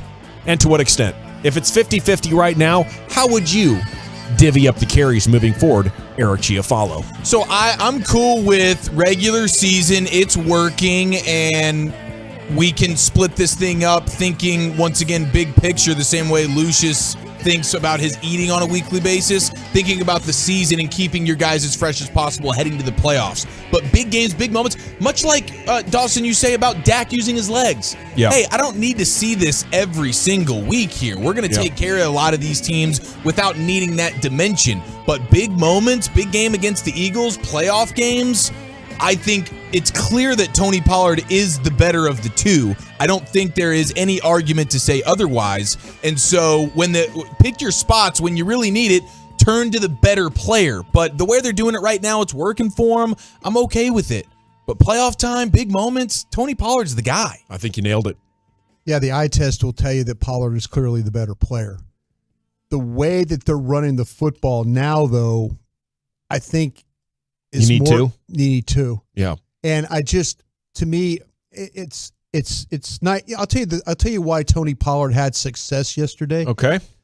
Because Tony Pollard finally has been used in a way where it wasn't third series of the game, or in the second half. Well, here's his series where he might, if they go 3 and out, he only gets 3 plays or 3 attempts. They're using both of these backs more together. And I mean, together, like they're like, and I think Zeke is more willing now to come off the field because he sees what Tony Pollard's been able to do. And I think that Skip Pete, the running back coach, has done a good job of shuffling the two. But I do feel that Pollard's better because he's just played more. Yeah. He's played more throughout. And it hasn't been, okay, here's your series and here's your next series. No, they put him in there to close games, stuff like that. But I'm not gonna sit there and just say, oh no, just give Pollard all the carries and Zeke, you're now the second team guy. I think there's just a really good mix with both of these guys. And I think there has to be an element of toughness to it. Sure. And I think that the carries that you give Zeke might not be pretty, but they're effective. You need him for the short yardage. I absolutely think it, but I would start moving it in the direction of being ready for the playoffs, where we're going to give Pollard about 80% of the carries. I mean, he's getting 50% more yards, and only many of those. Will tell you that. Yeah, it's 6.2 to 4.2. Yeah, it's a no-brainer who the better back is here, but it's been that way for a long time. In regards to the who starts and that kind of stuff, it's fine with it being Zeke. It's kind of like the basketball stuff. Coming off the bench, okay, but who's your closer? Who's the guy that you're leading on in the meat of the game? And that needs to be Tony Pollard. And there's a role for Ezekiel Elliott. There's no question about it. But when you need a spark offensively, when there's a lot riding, when you need a big drive and the offense needs to go get some points, have the better player on the field, please. And that is Pollard. Okay. There you go. Yeah, the text is lighting up. 405 says 1-2 damn punch. 903, it's a 1-2 punch. 214, as a wise man said, it is a 1-2 punch. Okay, so it's a 1-2 punch. Yeah.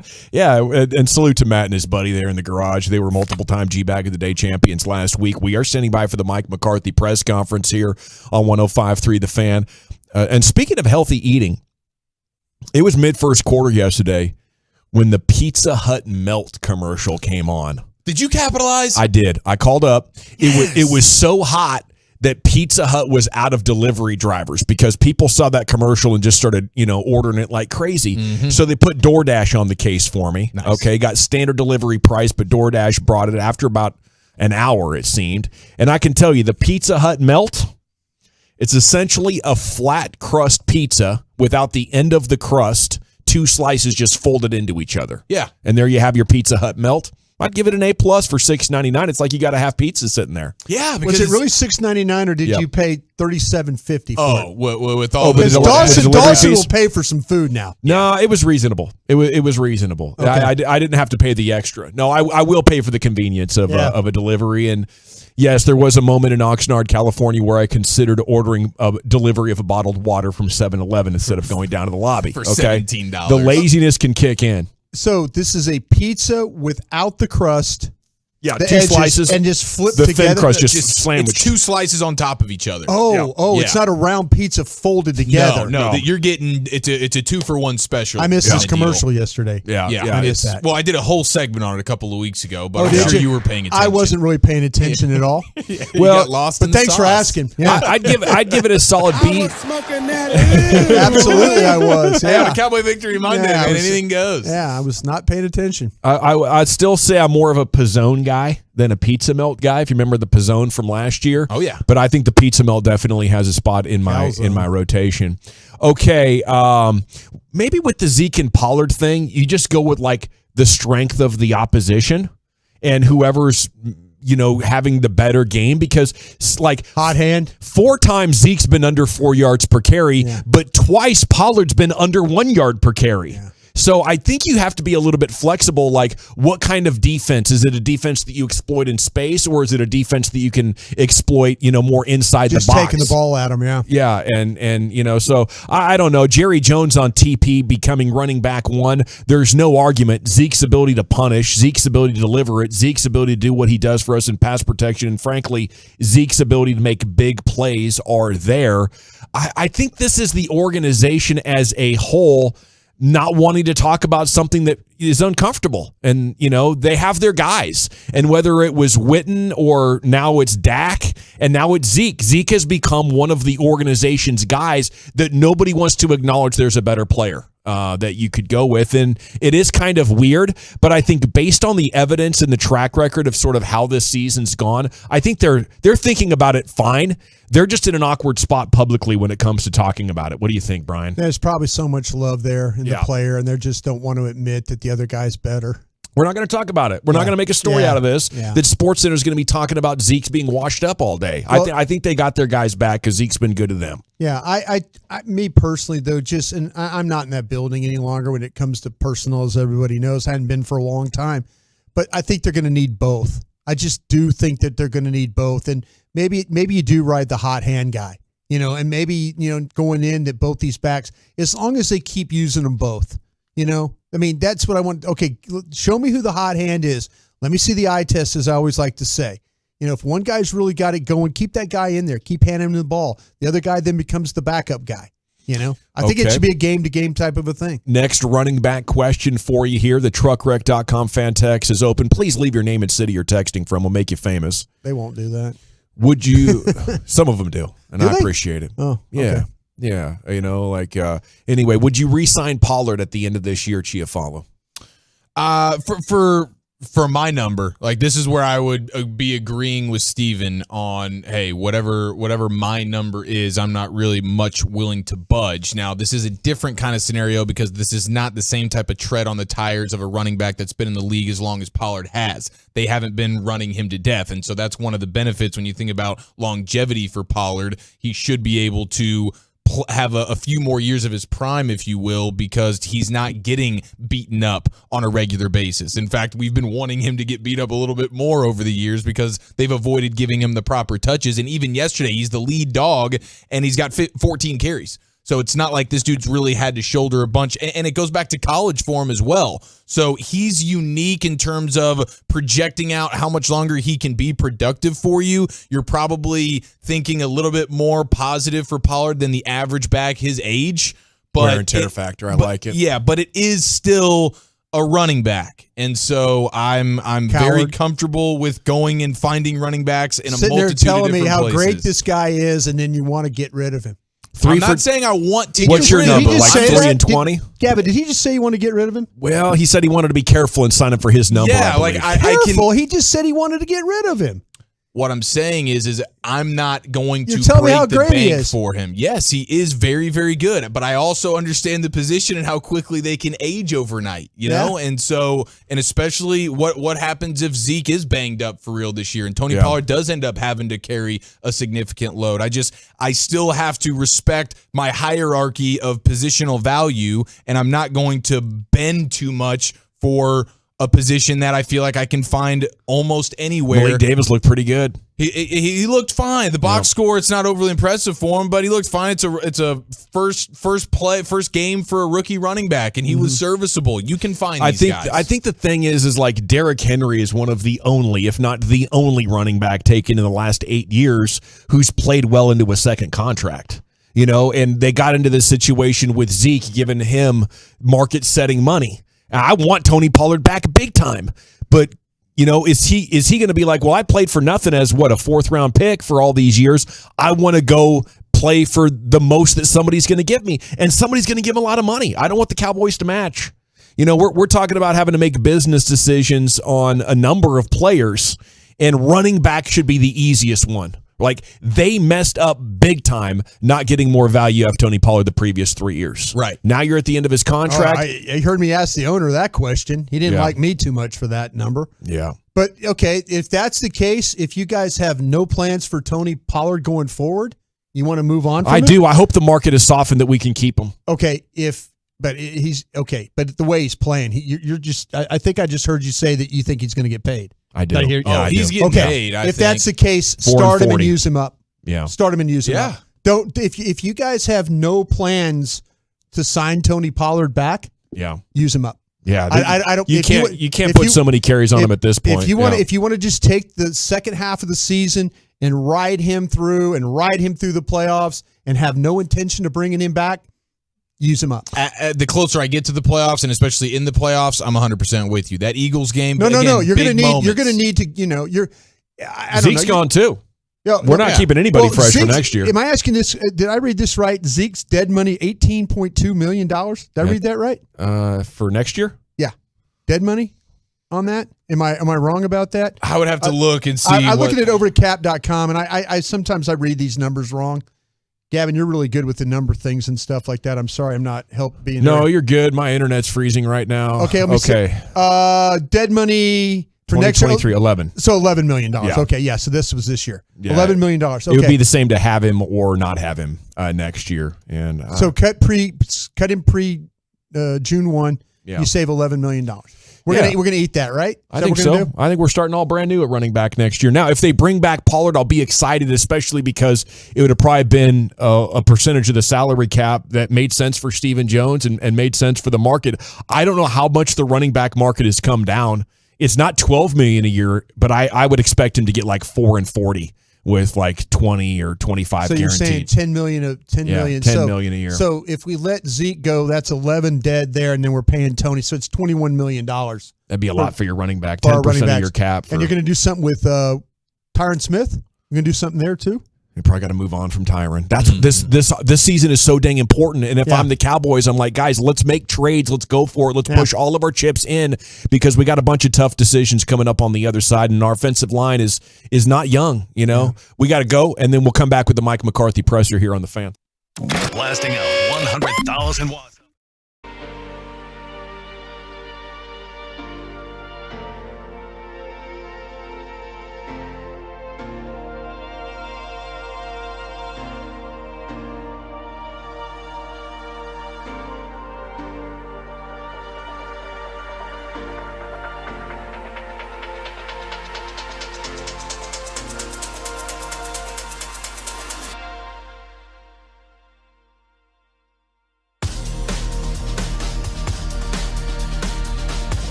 Segment's brought to you by Soda. That's state of the art.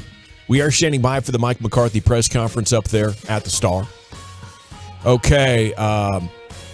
He'll probably be any minute now, man. He's probably finishing off a Reuben sandwich. There you go. Polishing that joint. Probably getting a nice massage.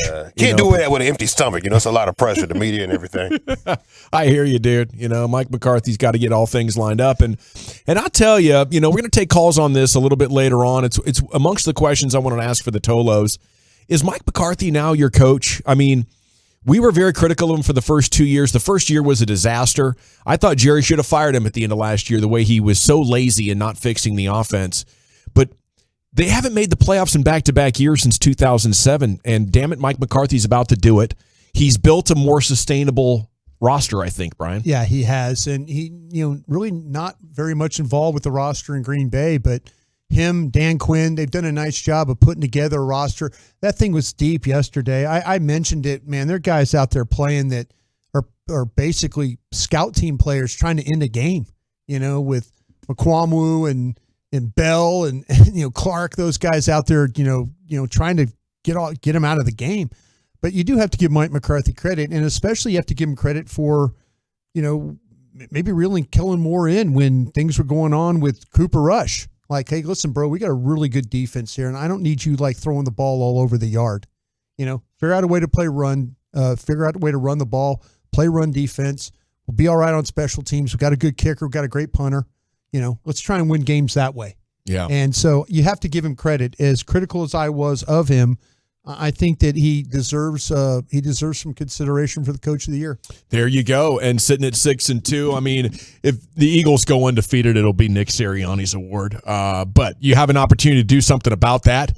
And it appears that as the season goes on, this team is getting stronger. And his ability to bond with the players in a way of keeping them healthy, and at least, hey, I could push them hard in practice.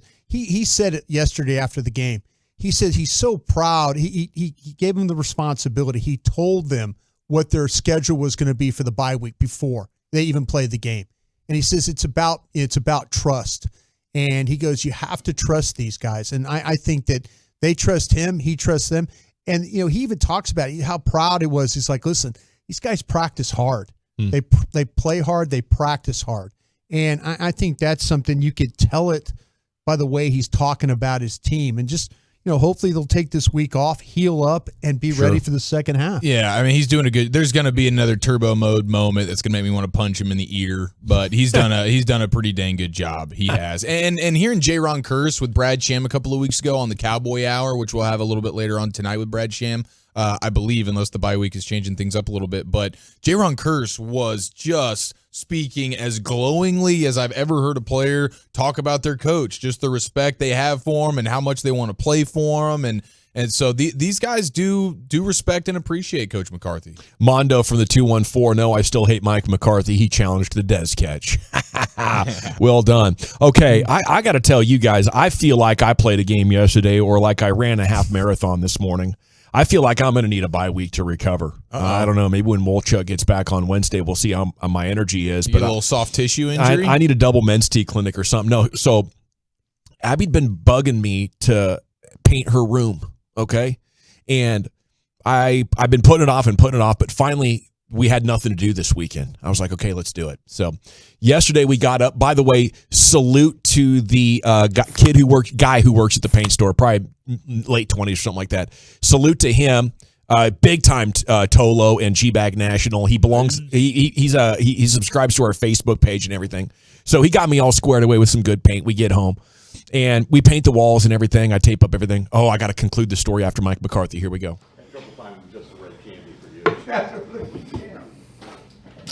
All right. Happy Halloween, David. You ready? Yes, Mike.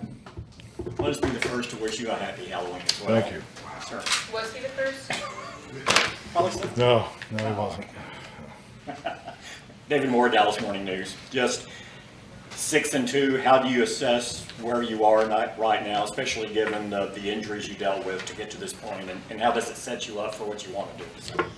Yeah, I tell you, if you look over time, I mean, your medical report's always long, it seems, this week, and I think that really is a reflection you played 8 games.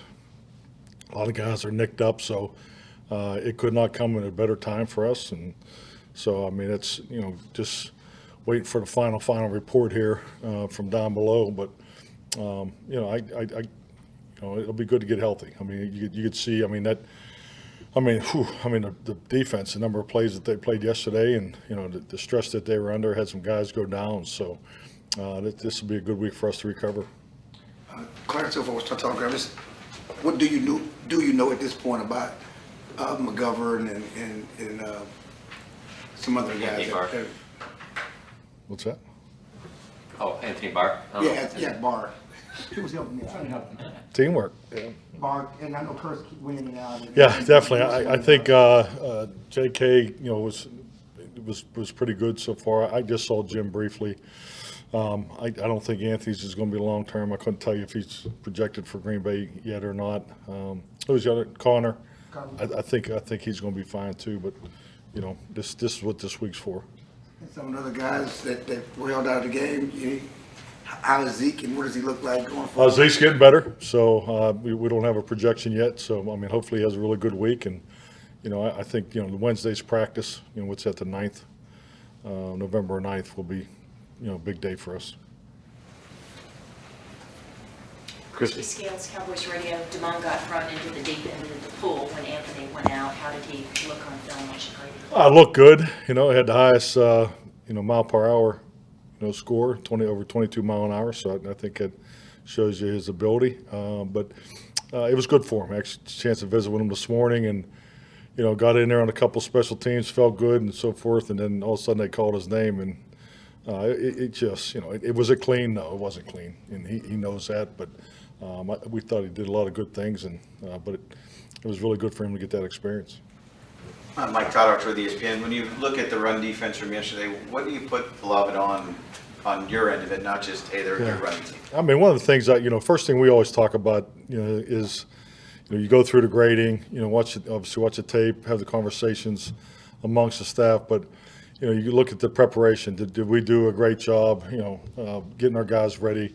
One of the things we probably thought we could do more of, we had C.J. Goodwin play some quarterback. Should have probably did a lot more of that. I think Justin Fields is in a different league as far as his ability to take, to break angles.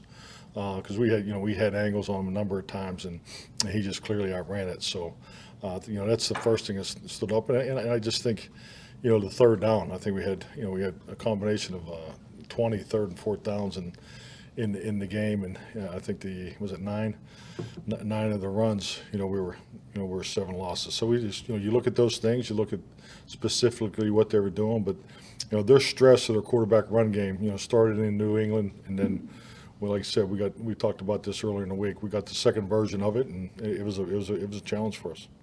Mike Torrey, Epstein, Yahoo Sports. On the other side of the ball, y'all were 9 of 11 on third down after that had been a struggle for the offense earlier in the season. What was working yesterday, and how can you build on that? I just thought our guys, we were in favorable down distances, so, our first and second down operation was obviously better, so that was the first part. Second thing is, it's just refreshing to see the players have success when they put extra time on, whatever the focus is. So, been spending a lot of extra time the last month, frankly, on third down, and the execution was clearly better. I thought just the time clocks and, just the ability, the time clock and the pass protection, obviously the ball placement and all those things were much better. And when you look at Dak and how he used his legs yesterday, where is that? It was a lot more with success. Where is that relative to what y'all think that ideal balance is? Well, you got to extend plays in this league. When you talk about the fundamentals of professional football, big play, opportunity generation and production is critical. You can't win in this league without making big plays. You can't score points on offense going 10, 11, 12, 13, play drives, every time. So you need big plays, and, extended plays from the quarterback position is a big part of that. So, it was the coolest quarterback sneak I think I've ever been a part of. So, it was kind of, the way he came out of there. But, yeah, I thought Dak, played his best game of the year. Mike, when you're at the same record through 8 games that you were at this stage last season, When we talked to DeMarcus today, he said, well, this feels a little different from the standpoint of we still remember what happened with San Francisco and how easily it can be taken away from you.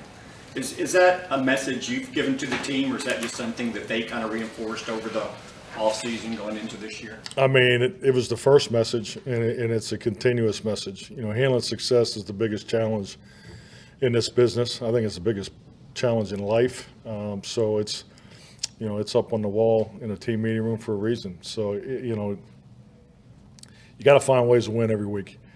But our job as coaches is to make sure we continue to grow the football team. So, and that's where self-evaluation is critical to that. And that's why we spend the time that we do on Mondays. So, you know, I think our grading system, interaction with the players, you know, obviously the bye week started today, but most of them still came upstairs to, you know, to see their coaches. They've already watched the game. I think that tells you a lot about our football team. They all go home immediately and watch the game. So all those things is part of the culture that we've created here, but we still need to keep reinforcing the things that we do because, you know, because when you get back from your bye week, you know, now you get into practices get a little shorter because now you start really being smart as far as how much you do physically. So you got to continue to find ways to continue to, you know, educate, reinforce, and get more mental reps, you know, in the mental part of it, you know, just continue with the emotional conditioning and the exercise you do there. So, I mean, that's a part of growing, you know, into November. November is a huge month. I mean, this is where things really start to shape up. You know, we're going into the third quarter of the season. So, I mean, that's the way we operate. Calvin Watkins, Dallas Morning News. Along those lines, is it tough to tell your staff take some time off, just considering what the next 2 months will mean to your team? No. I tell you, you know, it's, you know, we're all product of our experiences, and I'm no different. You know, I've coached in the Midwest. You know, I've coached in the South, in New Orleans and in Dallas, and I've coached out on the West Coast, which is, you know, very difficult. And what I'm talking about is, you know, when you're crossing time zones, you know, air travel, those types of things. But I don't, you know, I think my year in San Francisco, I think 6 of the 8 games were across the Mississippi River. So, you know, that was a huge challenge. I've never been through anything like that. But then I spent, obviously, a number of years in Green Bay where, you know, most of your flights were 50 minutes. I mean, it factors. You know, our 3 division games are on the East Coast. So our travel, our primetime game allotment is part of the stress of an NFL season. So I thought we did a pretty good job of it last year, but I think we can do a better job this year. And how you schedule your team I think is so important, and that's why we spend so much time and what we put into it, and you know, have some really good resources. You know, Dan's a good resource because Dan Quinn, he's done it too, and you know, being over there in Atlanta, and so when you're in the middle of the country, it's definitely it's less of a burden. So those are the kind of things that I look at, and the staff is no different. They need to take time off. You know, we'll work through Wednesday, but it's important for our coaching staff, support staff, to get away Thursday, Friday, Saturday, and Sunday. So, and then we'll kick it off on the 7th there, Monday the 7th, and you know, we'll really frankly spend the majority of the day on self scout. We'll do our across the hall operation, which our players really enjoy, and you know, we'll obviously get into the Green Bay profiles and start that process. But yeah, this week is for everybody. It's just not for the players. How did Hankins play, and how would you assess the run defense? I know they got a lot of yards. Yeah. Is that a byproduct of their offense because they was running the ball down 20? Yeah, no doubt. I mean, I thought they did a really good job schematically.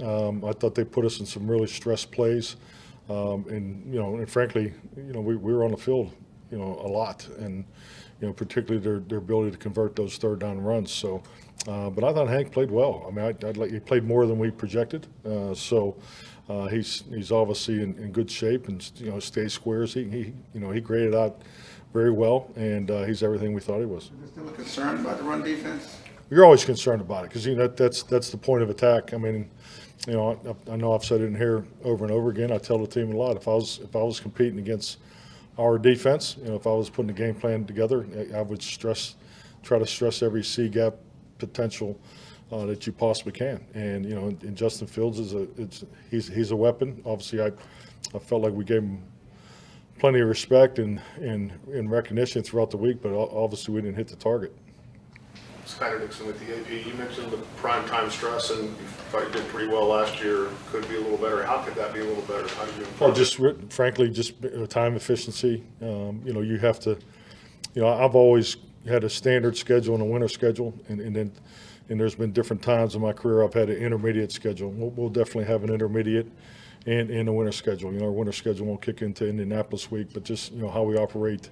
This next stretch, because obviously we have 2 7-game windows, but then we have the Thanksgiving game. So, and how you handle that transition into the winter schedule. But just being smart with the guys. How we practice. Our ability to have the Saturday practices with a regeneration day on Friday. We push the envelope on Thursdays. So how much more can you push it? Just those types of things. Trade deadline is tomorrow, and I'm sure players are human. They see their names. Do you talk to certain guys? Do they come up to you when they see stuff like that, or do you just say, what do you do? I mean, personally, if we feel there's ever anything that we need to feel like we need to get in front of a player, we obviously speak to them. Whether it's the assistant coach or the coordinator or myself, or even the personnel department. And the thing about this time of year, every personnel department in the league is talking to every other personnel department in the league. So there's a lot of chatter that goes on. I don't know why people feel like they need to comment on what's going on with other teams, because frankly, that when it falls on your lap or crosses your dinner table, obviously you don't appreciate it. Conversations are part of the business. So what really happens is really for the news to come, if it does come. Is it tomorrow? Yeah, tomorrow at 3:00. So I was faking that, but so I think I just think the process is, it's tough. No one wants to hear their name, out there where it doesn't line up with winning, for the Dallas Cowboys. Regardless of the subject or topic. So I don't like. I don't like when information's thrown around, especially about our players. It's just, but it's an unfortunate part of the business.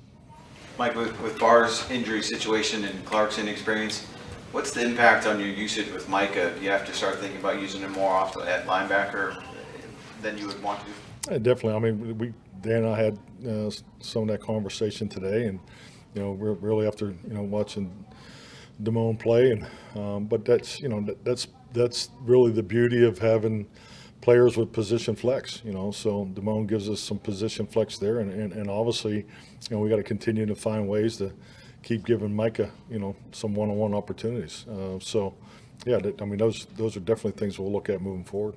With James Washington coming back off the bye, would you anticipate I don't have a final on that. Actually, we did not talk about James, in the earlier conversation. So once Jim gets everything done, we'll go through every guy. With Turpin, he looked like he was having struggle moving after the game yesterday. Okay? He took a hard shot, but I think with the bye week, I'm hopeful that he'll be fine. Is James on schedule or do you have a setback? I'm sorry? Is James Washington on schedule or do you have a setback? No, I think he's on schedule. Fifth metatarsals. They take time.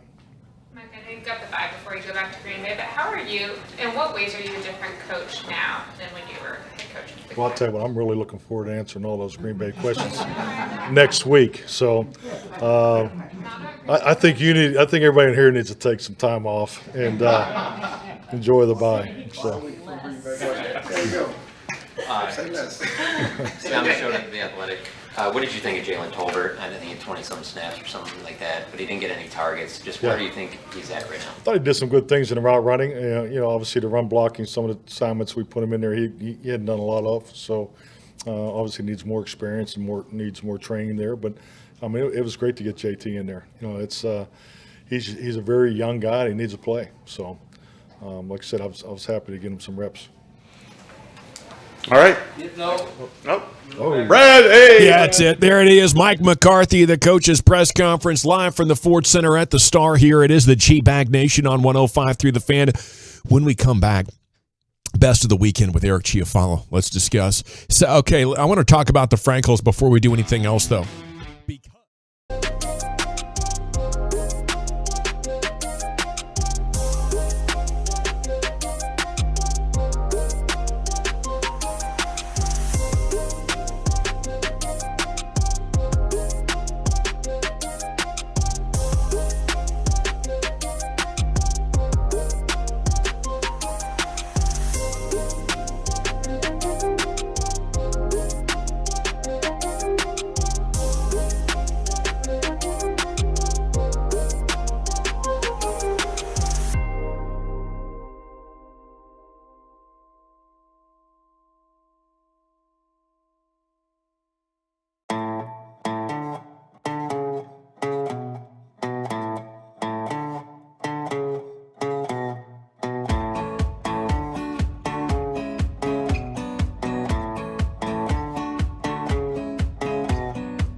formation behind him.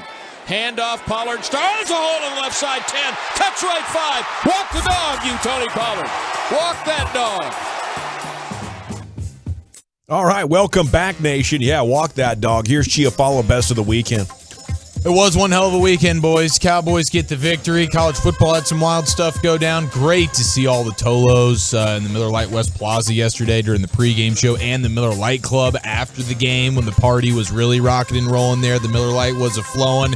And Dawson, I hear that Flagtober closed down with a bang this weekend as well. Oh, my goodness. Salute to everybody that joined us there in Cedar Hill and then Waxahachie. I'll tell you a little bit more about it later on, but it was an appropriate finish, and it really warmed my heart to see all the different Tolos come out there. We had a Cowboys fan from D.C. who had flown in, and he was going to go to like a party or something like that, but he heard about us and came by and picked up his first flag ever. It's now proudly flying in the nation's capital. Oh, that is beautiful. Actually, we met that. That's the same Tolo that we met brought us during the pregame show. Sure did. He had a Tolo sticker on, and he was hyped up about yeah, that was awesome. So we were fending off an Eagles fan who, believe it or not, was from Waxahachie. He said he was just tired of all the disappointment, so he kind of grew up as an Eagles fan, and he was very respectfully making a case that the Eagles were, the best team in the conference. So it was a good conversation there at the barbecue spot in Waxahachie. Fingers to the Bone Barbecue.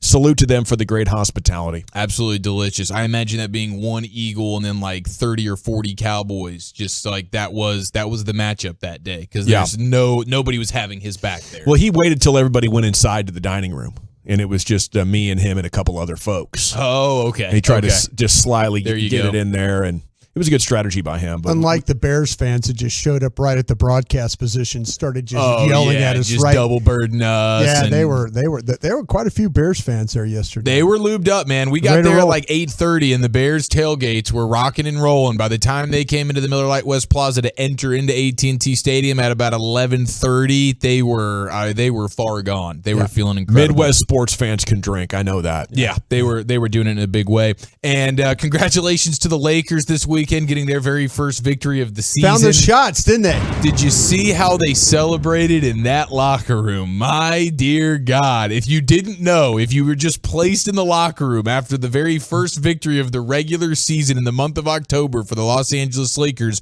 you would think it was June and it was a Game 6 NBA Finals victory, and they're making it rain. Champagne's in there, and I guess they were doing it up for their coach Darvin Ham, his first ever win as an NBA head coach. They were going ham, but it was like one of those things, almost as bad as the T-Wolves and their celebration that brought them to tears when just getting into the play-in tournament last season. If we can recall, Russell Wilson on Sunday, did you see him win?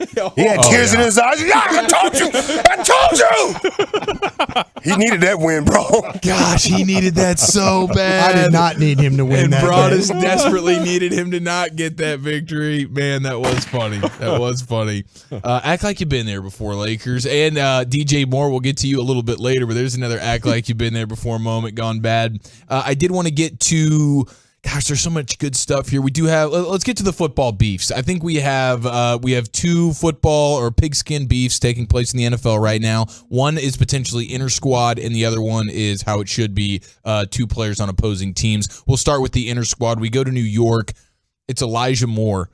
We know that he's a wide receiver for the Jets. He was suspended for a game a couple of weeks ago because he's complaining about his usage. He's a guy that's names get thrown around during the trade deadline right now because it's just not really working out there with the Jets, but he's a talented player. He's a young player. He was asked after the game, the Jets lose. Zach Wilson looks terrible. He was asked about the chemistry between him and his quarterback. How would you describe your chemistry with Zach on the field? Probably, I don't even know. I couldn't even tell you. I don't get the ball. I don't know. Okay. I don't get the play. Sounds non-existent.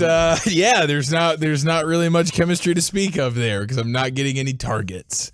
So that's how it is going in New York today. And then let's go up to Buffalo, where the Packers were in town last night. The Bills mopped the floor with them and get the victory. I believe while covering as well. If I'm not mistaken, they did cover. It was like a 10-point spread, and they win by 10. But before the game, wide receiver Stephon Diggs of the Bills, corner Jair Alexander of the Packers had a nice little verbal interaction without their helmets on, like in the tunnel coming out onto the field before the game. And so after the game, Jair Alexander, corner of the Packers, was asked about it. And this is just, it's a great play-by-play and description of sort of what went down last night. The tunnel with you and Stephon Diggs. What happened in the tunnel before the game when you guys yawning at each other going on the field? Man, I was just keeping it real with him. Told him he couldn't mess with me and him, little boy. That's all that was. Just being honest, you feel me? That's all I can do. He said you didn't know who started it, but he said he finished it. What's your reaction? I don't know what he mean by that. I need more clarification. Do you know who started it? No. I don't either. I finished it. Okay, so he also doesn't know who started it, but he says, listen, this was just me being honest. This is all I could do. I told him that he couldn't hang with me and that he was a little boy. And what do you want me to do? Lie to him? That's basically the response there from Jair Alexander, which is so good. That's funny. And I do love a little NFL drama. We need that. You get that in the NBA all the time, and it's fun to get these NFL guys kind of going at each other. And for the Jets right now, it seems like it's a little bit of inter-squad beefing. You know, I don't know why the leagues are so afraid of a little bit of back and forth. It provides a little bit of a soap opera. To me, it's clear. Pro wrestling has built a $1 billion company off just drama and fake sports. Imagine if you got real drama in real sports. Booyah. Right. Yes. You're looking at a gold mine. You want to grow that pie? Just get a little more chatter, a little bit more. See, all these old guys in these powerful positions with the teams in the league, they talk with themselves and they're like, oh, I'm so offended that guy was telling him how amazing he was. Why doesn't he be more humble? They don't know that young people love that stuff. It's just entertainment. Yep. You don't have to be so serious about it. Hashtag grow the pie. Yeah. It's a new movement. Let's go. I like it. There it is. Best of the weekend, boys. Thank you, sir. I also love the Dak Halloween costume that Machota tweeted. It's the guy with the baseball hat and the pulled up socks and the jogger pants doing and the hip deal. And the hip deal. Pregame hip. He's jumping all over the place, jumping on picnic tables, doing the pregame hip deal. I thought that was terrific. Okay, let's take your Cowboys phone calls. What do you say at 877-881-1053? I have a 6-pack of questions, including what would you like to say about your quarterback now at 877-881-1053, and we're back here in the G-Bag Nation. I want to chat about Window Nation before we do anything else, though. Oh, I love Window Nation. And as we sit here on a Halloween, I can tell you there is nothing scarier than a bad window situation.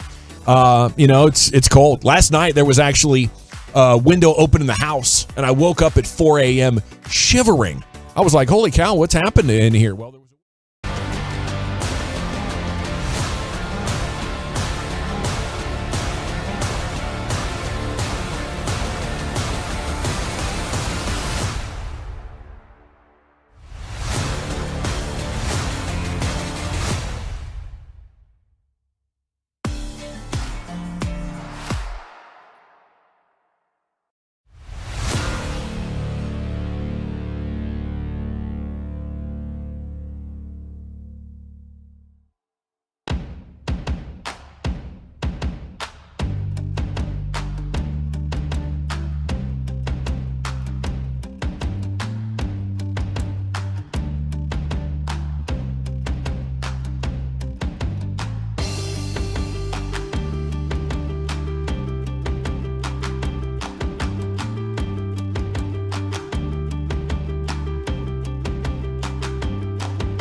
GettySport.com studios. Let's do this. You're rolling with the G-Bag Nation on 105.3 The Fan. Look at this. It's already hour number 3 of the G-Bag Nation. Time flies when we're having fun, and we are. It's time to take your Cowboys phone calls. You can talk about anything you want as we have this Overreaction Monday. I would like to say, if you'd like to talk Dak, I'd love it. I mean, what can you say about the guy now? If you can't watch that game and appreciate the plays that he made, I don't know if we're watching the same game. I really don't. At 877-881-1053. And if you're looking to trade tomorrow's trade deadline, both Jones boys are kind of up for it. They're ready to rock. Would you trade for offense or would you trade for defense? You could also text into the show if you'd like. Leave your name and city you're texting from. Zach Wolchuk has a bet payoff to do. So does Broadus. Would you like to see Wolchuk dress up as Brian? That was the idea we were talking about middle of last week. And here's Wolchuk now with an opportunity to select that. He could either do the real shaved head with keeping the sides, or you could do, like, I guess, a skull cap with a wig. But if you do that, it's only going to count as a one payoff. If you do the real Broadus with actually shaving your head with a Bic, that should be good for at least 2 payoffs. Like, you're banking that. You're banking one. Exactly. Okay, so Wolchuk has a lot to think about, and he shall return on Wednesday. I do want to finish my story real quick. The takeaway is, the wisdom is, Chiafalo, you need to learn this eventually. Please. Broadus probably already knows it. The older you get, the more you got to make sure you have the right tools for the job. I painted Abby's room. I didn't have the extender for the roller, and I didn't have the right pan. And I couldn't get all of her stuff out of her room, so I was having to get up on like a step ladder and reach all the way to the top and then try to put pressure on the ceiling of that room like this. If you're watching on the webcam, it took me an hour and a half of doing this. Like, my deltoids and my shoulders is just fried. And then I had to, like, lean over where the bed was so the core was getting into it. Bro, I felt like, seriously, I don't know the last time I was this exhausted. Like, I could go into a gym and have a personal trainer whoop me for an hour, and I think I'd be less tired than I was after trying to get that job done this morning. We wanted to finish it last night, but we ran out of paint. So I had to do it by myself this morning. I didn't have the damn roller. You didn't have the roller extendo? No. With the extendo, it's like, oh, cool. I'm painting. No-brainer, yeah. Without it, I'm like leaning over, trying not to kill myself while trying to apply pressure with a roller that's getting heavier as the job goes on because it's getting soaked with paint. Yeah, it's like a damn 5-pound weight by the end of it. You're playing on like Hall of Fame mode. Yes. You made it way too hard on yourself there. That's right. Yeah, it was not smart. It was not wise. You woke up sore because of it this morning. Well, like you were doing shoulder presses all day. I had to finish the job this morning. Yeah, it's tough. So I had to get all the prep done and then try to bust it out myself. And I don't know. I'm sure pro painters can do a room in like 20 minutes, but it took me a damn hour and a half. We got to get Dawson. I was exhausted. We got to get him some Toradol next time he has to do a house project. That's right. I'll tell you what, man. That anything to do the whole idea of moving all the furniture and then taping everything off. Oh, horrible. It's pain in the rear end. Yeah, I've been avoiding this for months. Just live in the white walls, man. Yeah. Just, the good news is last night, Abby got to see how everything is made, and she started crying. She's like, I never want to paint my room again. I'm there like, you go. There, yes, Wow. exactly. As you're like bending over, you can't move. Yeah. If you sneeze and you're in pain. So at least there was a silver lining. This should be the first and last painting of the bedroom experience in the Dawson household. And I did get the rare thank you, which is very uncommon in my house. Nice. So I appreciate it. Have you ever got an apology? No, still working on that one. Okay. Still working on How that. does me when you get an apology? You know what? I was wrong, and I should never talk to you that way. Tell me when that happens, bro. I don't know. We might be holding our breath for a while. Would you do it again if you had another room to do? Or would you have got a professional painter? I'd do it again. I learned some lessons. I did. I need to get the extender, and the right pan would have gone a long way. Back in the day, I think like the Wagner power painter. Have you ever that spray thing? Well, it's a spray, but it's like it's a roller that feeds paint to the roller. Oh, that sounds great. Oh, you just click a little button and it's just squirting paint at it? Well, it's on the roller. So as you're using the that's roller, genius. it's going, it's like... you never run out. You never run out, so you're not you're just constantly. I was having to come off that ladder. That's what I'm saying. Like twice, I had to take a 3-minute timeout and just breathe, like get my breathing down, because that's how freaking exhausting it was with the strain on my the body. Altitude up there in that ceiling is Holding a little bit difficult for plus you. I'm old. He's playing in Mile washed High up last night. I am washed up. Here's Avery in Plano on line 1. We're taking your Cowboys phone calls here. Avery, what do you got? Hey, guys, I want to talk about what Jerry said, and then I had a question for Broadus. He talks about we go as Zeke goes, and I think he's right. I mean, when Zeke goes 15 yards, we go 15. When Zeke goes a yard and a half, we go a yard and a half. So he's never said that, it was Zeke's not the better back, but he's right. If Zeke runs into the butt of, the offensive lineman, then that's where we go. But my question for Broadus on that is, he, as well as Michael Irvin this morning, we're talking about the loyalty, and Zeke's our guy. And, Brian, you've worked in a lot of different organizations across the league. Have you ever seen the loyalty in another organization like you see it with the Cowboys? In Green Bay, we were very loyal. They were loyal to Brett Favre for a long time until Aaron Rodgers came along. And then it took 4 years. I was going to say, it took a while. It took Ted Thompson. Brett Favre. I wish you dial up Wolchuk and hit us with I said that kind of like Wolchuk would. But he held the Packers hostage for a while, until Rodgers, they felt like enough. But, I think teams are loyal to their players. I really do. And, until you start losing, and then it's like, okay, we need to move on. They weren't loyal to Tony. He's like, nope. They were they were not loyal at all. What's our the defensive guy? Oh my gosh, Jalen Smith. No, man, they cut him. He went to Denver. Come D-Ware. on, D-Ware. Yeah. Come on, man. Yeah, they'll get it done. They'll let DeMarco Murray walk. They'll let you go. They'll let you go, bro. Keep that in mind. As soon as there's a better option for cheaper, you're gone. Riley in Waxahachie, you're in the G-Bag Nation, or even before that sometimes. What's up, Riley? Hey, how y'all doing? Good, you? I got a question about what Jerry said yesterday about making the trade and about we got a championship team, which I do believe that. But do y'all think that we could go get Cedric Wilson back?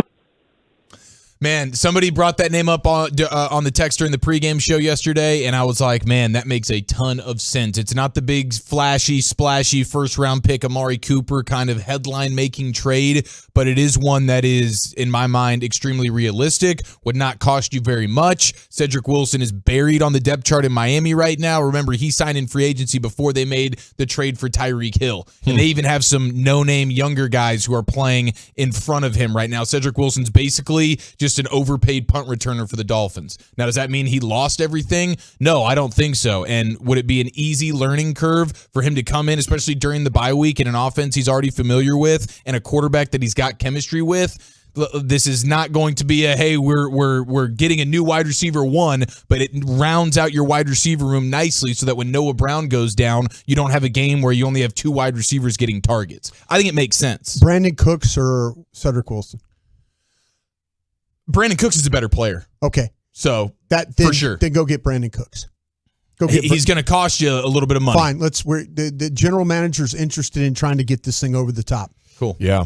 Brandon Cooks could do better, but Cedric Wilson is already under contract for 2 more years after this one. So if there's a cap on how much money they could spend, like we can't do more than this, I think you go Wilson. If you're more unlimited with your budgeting, then I think you go for Cooks. And you might be able to get Cedric Wilson. I don't know what they're trying to get for Brandon Cooks. I know financially you take on a decent amount. Let's go get the better player. Yeah. Let's go get the better player. But Cedric Wilson will probably cost you a 6th-round pick. Yeah. I love what Brian's bringing to the table, though. He's just calling up people he's and going saying, crotch first. Who's your best player? Best player, I want him. That's what I'm saying. That's what I'm saying. I am calling every team that is right now thinking about quitting on the season. Yeah. And they're looking at the 2023 draft. And I'm going to try and get the best player, whether it's offense or defense. I'm going to get your best player. All right. Line 3 is Neil. You're in the G-Bag Nation. Neil, what do you have to say about these Cowboys? Hey, what's going on, fellas? First thing, hats off to Kellen Moore. I wish that he would do the offense, what do you want to call it? Brian, help me out here. The offense where you don't huddle up. What do you call that? The turbo? Turbo thing, yeah. Bingo, the turbo. Yeah, that's it, man. I wish he would run that because it seemed like Dak's in control when you put him in that situation, and it seemed like it gets the offense going a lot faster than the traditional start off in a huddle. Second thing, if the Joneses make that trade, give me a defensive back to bump Anthony Brown down, because it seemed like this year he is playing with no confidence whatsoever. And number 3, as far as Tyron Smith coming in, put the 5 best linemen on the field. McGovern, he's done well, but I wouldn't mind seeing an offensive line of Smith, Biadis, Martin, and Steele. That's all I got, fellas. Have a good day. Neil. It's a very good call. It's definitely going to be your best 5 if you get that opportunity to get Tyron back. That's for sure.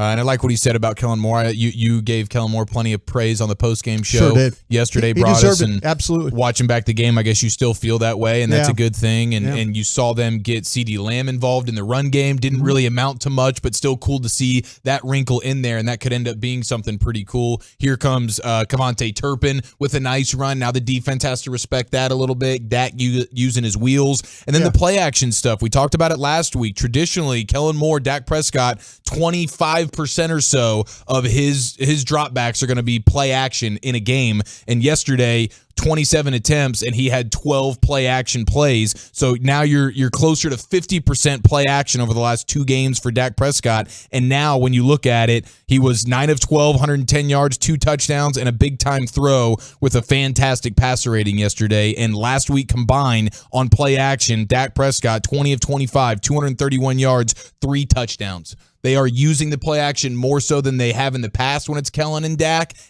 is absolutely dominating on it. I like what Kellen Moore did yesterday with putting CeeDee Lamb in the backfield. As you mentioned, he got 3 tight ends on the field, and then all of a sudden, what did Chicago have to do? They kept their heavy personnel on the field, and now Dallas went turbo and didn't allow them to take their heavy personnel off the field. Took advantage of that. Less pass rushers. You're thinking they're going to run the football, and you put Lamb in the backfield. Well, you're not really going to hand it to him one time, but you could also throw it to him as well. Yeah. So Kellen Moore, by making them dictate what personnel they were going to play and then not letting them get off the field, I think was a brilliant move. It's good stuff. Line 4 is Keith. You're in the nation. Keith, what do you have to say about the Cowboys? Hey, guys, I've been hearing a lot of talk about the interception that Dak threw and whether that was his fault or CD's fault. CD. And, well, I agree. I used to coach high school football, and that doesn't make me any expert on pros, I know. Sure. But what it looked like, what they were doing was running what we call the read route. CD, when he comes off and breaks on his post, it was a post-type move. He is supposed to be looking right at that free safety, the one that intercepted the pass. He's supposed to be looking at him and driving him back to keep that guy from letting him get deep behind him. What CD did, it looked like, was took his eyes off of the safety and was looking back at Dak, and he let the safety cut in front of him. Dak was throwing the ball. He's reading that safety too. He saw the safety deep to begin with. He's throwing it in a spot in front of the safety where CD should have been. So CD took his eyes off the safety. The safety saw him looking back and anticipated the pass coming underneath him and broke up and intercepted it. So I say it's CD's fault. Thanks, Coach. Salute to you. Yeah, Broadus, a scout, not a coach, but a scout. He felt the same way after watching the film. And I appreciate you calling in, Coach. The thing about it was the tight ends. You're welcome. The tight ends routes were. No matter where you call in from, we'll appreciate you. Yeah, we got you, brother. The way the tight ends held the linebackers and then the safety, how deep, Dak thought he could fit that route in there, and that's I appreciate, like you say, it to me needed to go flat is what it. Let's Chiafalo. Well, I agree 100% with what you're saying there. When I look back at it and see the all 22, I do wonder, is Dak Prescott just staring him down and not assisting and getting that safety to be looking elsewhere? He didn't expect him to. He wasn't going to move him. He knew his route was supposed to be in front of him. Okay, gotcha. You see him; his eyes are there the whole time. Line 5 is Darren. You're in the G-Bag Nation. Darren, what do you think about these Cowboys? Hey, I just got a comment about DeMarcus Lawrence. I was noticing yesterday, I know he kind of had some decent stats yesterday and everything, but I saw him get trucked by a couple guys. I saw him get manhandled by a tight end. I know he got juked by Justin Fields. He's a quick quarterback and everything, but I've been getting killed on the message boards. Is it just me, or is he just not living up to his expectations? He makes $14 million this year. He's $26 million against the cap next year. I just feel like it's almost like he just disappears sometimes when he's playing.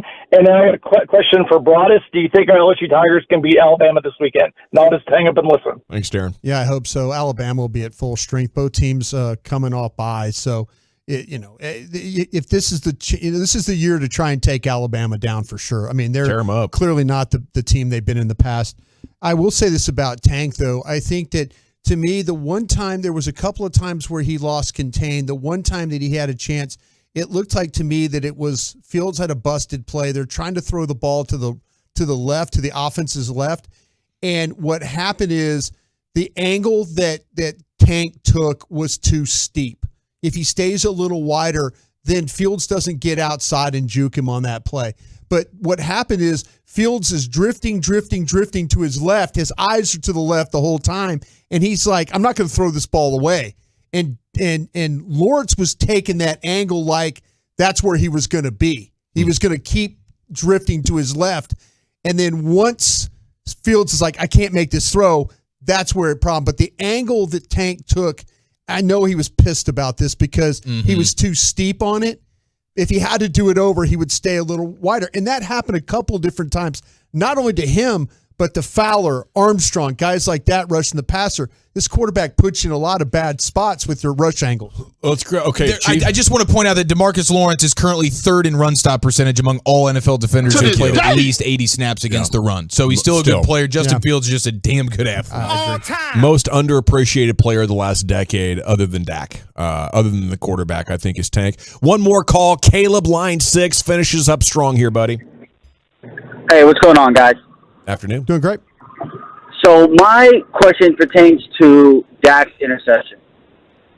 Why would he not, or why would the offense not run the ball out? Do you feel like they got a little too greedy right there? Caleb, had they stopped him to that point? I mean, seriously. I mean, I'm just. I mean, it was a 3-possession lead at that that's point. what I'm saying. What, go for the throw. They had a timeout. And if CD runs that route like we were just talking about, that's a huge play. That might be, you might kill these guys before the half. You might make this 31-7, before the half. So me personally, I don't have a problem with it because they had not stopped you to that point. Yeah, either thing would have worked yesterday. Maybe if you end up losing, you're like, we just got to run the ball and punt if we have to, though. I mean, you do have to. Or going to that. half, yeah. Just going to half. Okay, Wooly Bully's Top 10 at 420 is coming up next. Now, Zach is with family until Wednesday, so Chiafalo has those broadcast responsibilities. Where are we going with that, sir? All right, we have a Halloween roundup, top 10 worst Halloween candies, according to America, plus some weekend funnies, including the cold, hard truth about the most polarizing candy of them all. That's next. Two of the Cowboys' top insiders teaming up for one podcast. Love of the Star with the fans Bobby Belt and Brian Broaddus. Subscribe now on the Odyssey app.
pricing online. If you see that price, that's what you're going to pay. No dealer ads or anything like that. Shop online, let them deliver your new Chevrolet. Visit PlatinumChevyTexas.com and drive a little further to save a lot more. Chevrolet, find new roads. The upcoming segment of the G-Bag Nation is brought to you by the Can Academies. Sean and RJ here with CarsForKids.org. You can make a difference in the lives of thousands of kids in our local community simply by donating your vehicle to CarsForKids.org. Find us online at CarsForKids.org. That's CarsForKids.org. And remember, right off the car, not the kid. It's Cowboys versus Packers. Let's tailgate Sunday, November 13th with the Specs kickoff at 3:25 on DFW's home for the Cowboys. 105.3 The Fan. Pollard is the deep back. Handoff. Pollard, big hole. Coming right. Bang. Push. Touchdown. Tony Pollard. Welcome back. It is the G-Bag Nation. Time now for the top 10 at 4:20. Segment here is brought to you by the Frankels. If you're hurt in an accident, it's not your fault. Call the Frankels, 214-333-3333. Go to truckwreck.com. Now here's Chief, the top 10. Yes, thank you very much. This one goes out to the greatness of Julian Errol Hepker, a.k.a. Heppy, the grandfather of Zach Wolchuk, who passed on Friday. We'll have the funeral tomorrow morning. We'll be back on Wednesday, but this one goes to you, Heppy. We love you very much, and of course, our thoughts and prayers with Wolchuk and his family. But let's go ahead and have a little bit of fun here. Happy Halloween, gentlemen. Top 10 worst Halloween candies according to America. 877-881-1053. Truckwreck.com fan text. Want to hear from you. And I have the cold, hard truth about America's most polarizing candy around this time of year, but we got to get to some sports funnies over the weekend with some Halloween tie-ins. We start Saturday, Ole Miss, A&M. Hello. Lane Kiffin gets the victory and the cover, 31-28, and he had some fun words for Jimbo Fisher after the game. Here he is, Ole Miss head coach Lane Kiffin. It's supposed to be Quinshawn's birthday. He's supposed to get presents, not give you the present that he just gave you tonight. Yeah, I thought the running backs did well. I mean, 390 yards rushing against a bunch of 5-stars, pretty good. What was your message to the team at halftime? Seemed like you struggled a little bit before the half. You told me at halftime, need to get the pass game going. You battled back, find a way to get a win on the road. Yeah, just limit explosive plays. We were getting some rush there, and he was throwing it up, and outside receivers making plays. So, I just got to thank God for these players coming together and the way that they played. It's a really cool group. Halloween right around the corner. What are we dressing up as? I don't know. Maybe Joker. Maybe Jimbo has a Joker outfit for me. Thanks, Coach. Yep. That reporter really liked that one. There was a couple of shots there. A bunch of rushing yards on a bunch of 5-star defenders is pretty good. That's a nice little shot there at Jimbo and A&M, and then he hits him with the Joker outfit there at the end. And yeah, that reporter really, really appreciated it. I just love Lane Kiffin. How fortunate is the state of Mississippi to have two superstars on the microphone leading their respective college football programs, and Lane Kiffin and Mike Leach. We had the Mike Leach sound last week, 90 seconds of him wondering if his players are going to, by way of evolution, lose their hands because they suck so bad at catching. If you don't use it, you lose it kind of deal. And now you have Lane Kiffin, who's never been shy to crack a couple of jokes. And so that was pretty good. Now, we do have another sort of Halloween sound here. We go to the Boston Celtics, and after their victory over the weekend, Grant Williams, one of their rotational guys, decided to dress up and meet the media as Batman after the game. And you can hear Jason Tatum of the Celtics walking by and being like double taking, going like, "What the bleep, bro, are you doing right now?" Best part about this team is that we take care of each other. Defensively, that's all we can accomplish. He's just standing there in a full-on, like, Derek Holland style Batman suit. It looks legit, like authentic right out of the movie. He's got a nice Batman voice going on there. And then Jason Tatum's like, what the bleep are you doing, bro? So that is a nice little Halloween sports funny situation going down. Now, 877-881-1053, worst Halloween candies in the world. Are we doing what Halloweening are we doing tonight? Broadus, I know you're dressing up. You were into the furries for a long time. Are you still doing that kind of stuff? No, I'm not doing the furries this year. Taking a break? Taking a break. You know, I'm in a new neighborhood, so I'm excited, though, about the possibility. I know getting there might be at the end of what's going on, but but I've never handed out candy. You've never handed out candy? I've never been in a situation where I've handed out candy. Been too busy watching film there, Dawson. I'm just locked in the film room. I'm crunching the tape. I'm a crusty bleep hole. I don't even know what candy tastes like half the time. I haven't seen a kid in 20 years. What do you expect from me? You think I'm going to open the door and hand out candy when there's film to watch? Yeah, is that about it? Happy Halloween. Is that accurate? He's not wrong. You're not wrong. Well, I tell you what. Excuse for everything. Sorry, I haven't tried that food. I was too busy watching film all these years. What do you expect from me to watch a real movie in the theater when I'm too busy watching film? What do you expect from me? Well, I don't like handing out candy myself. I prefer to be the walker with the kids while Mama stays home. Yeah. There you go. Okay, you got to have like some customer service skills or some hosting skills to keep opening that door with a big smile, like, oh, hey. Hey, what are you supposed to be? Yeah. Okay, all right, buddy. I like that. Buzz Lightyear. Yeah. Do you have do you give out the same candy, or if it's a bad costume, do you give them bad candy? Do you discriminate that way? I don't think You so. have two separate candy buckets. Yeah, you have trash candy. Oh, look, and- here you get some sweet tarts. My You're only not very adjustment creative is here. if you're too old and it's a mail-in, you're Yeah. just cruising around getting candy at You gotta, 15 years old. You're wearing a sheet with the Yeah. eyes cut out. Or, I saw some last year. They were like, we're M&Ms. I'm like, no, you have an M&M T-shirt on. Yeah. It's like a Kyle Busch Yeah. NASCAR T-shirt. Yeah. I'm an M&M. No, you're not. So I'll give them like the worst piece of candy I got. But the only adjustment I make after that is if I'm running out of candy early, I'll start going to like one piece. Oh. I'll start with like 2 or 3 pieces. I'm super generous. But if I look up and it's 7:15 and I'm down to like the last big bowl, it's time to start rationing. So get there early, kids. Yeah, that's a good call. That is a good call, and I respect that. If you're over the age of 15 and you're just gonna half-ass this thing, on your way to a bunch of free candy, there are no free lunches around here. Yeah, Okay, that's you right. gotta earn it. You gotta earn it. But sub 15, like if you don't have your permit yet, if you're not even allowed to drive with a parental advisory here in Shotgun, then that's fine. You can get all the free candy you want, even if you just want to show up wearing nothing but everyday street clothes.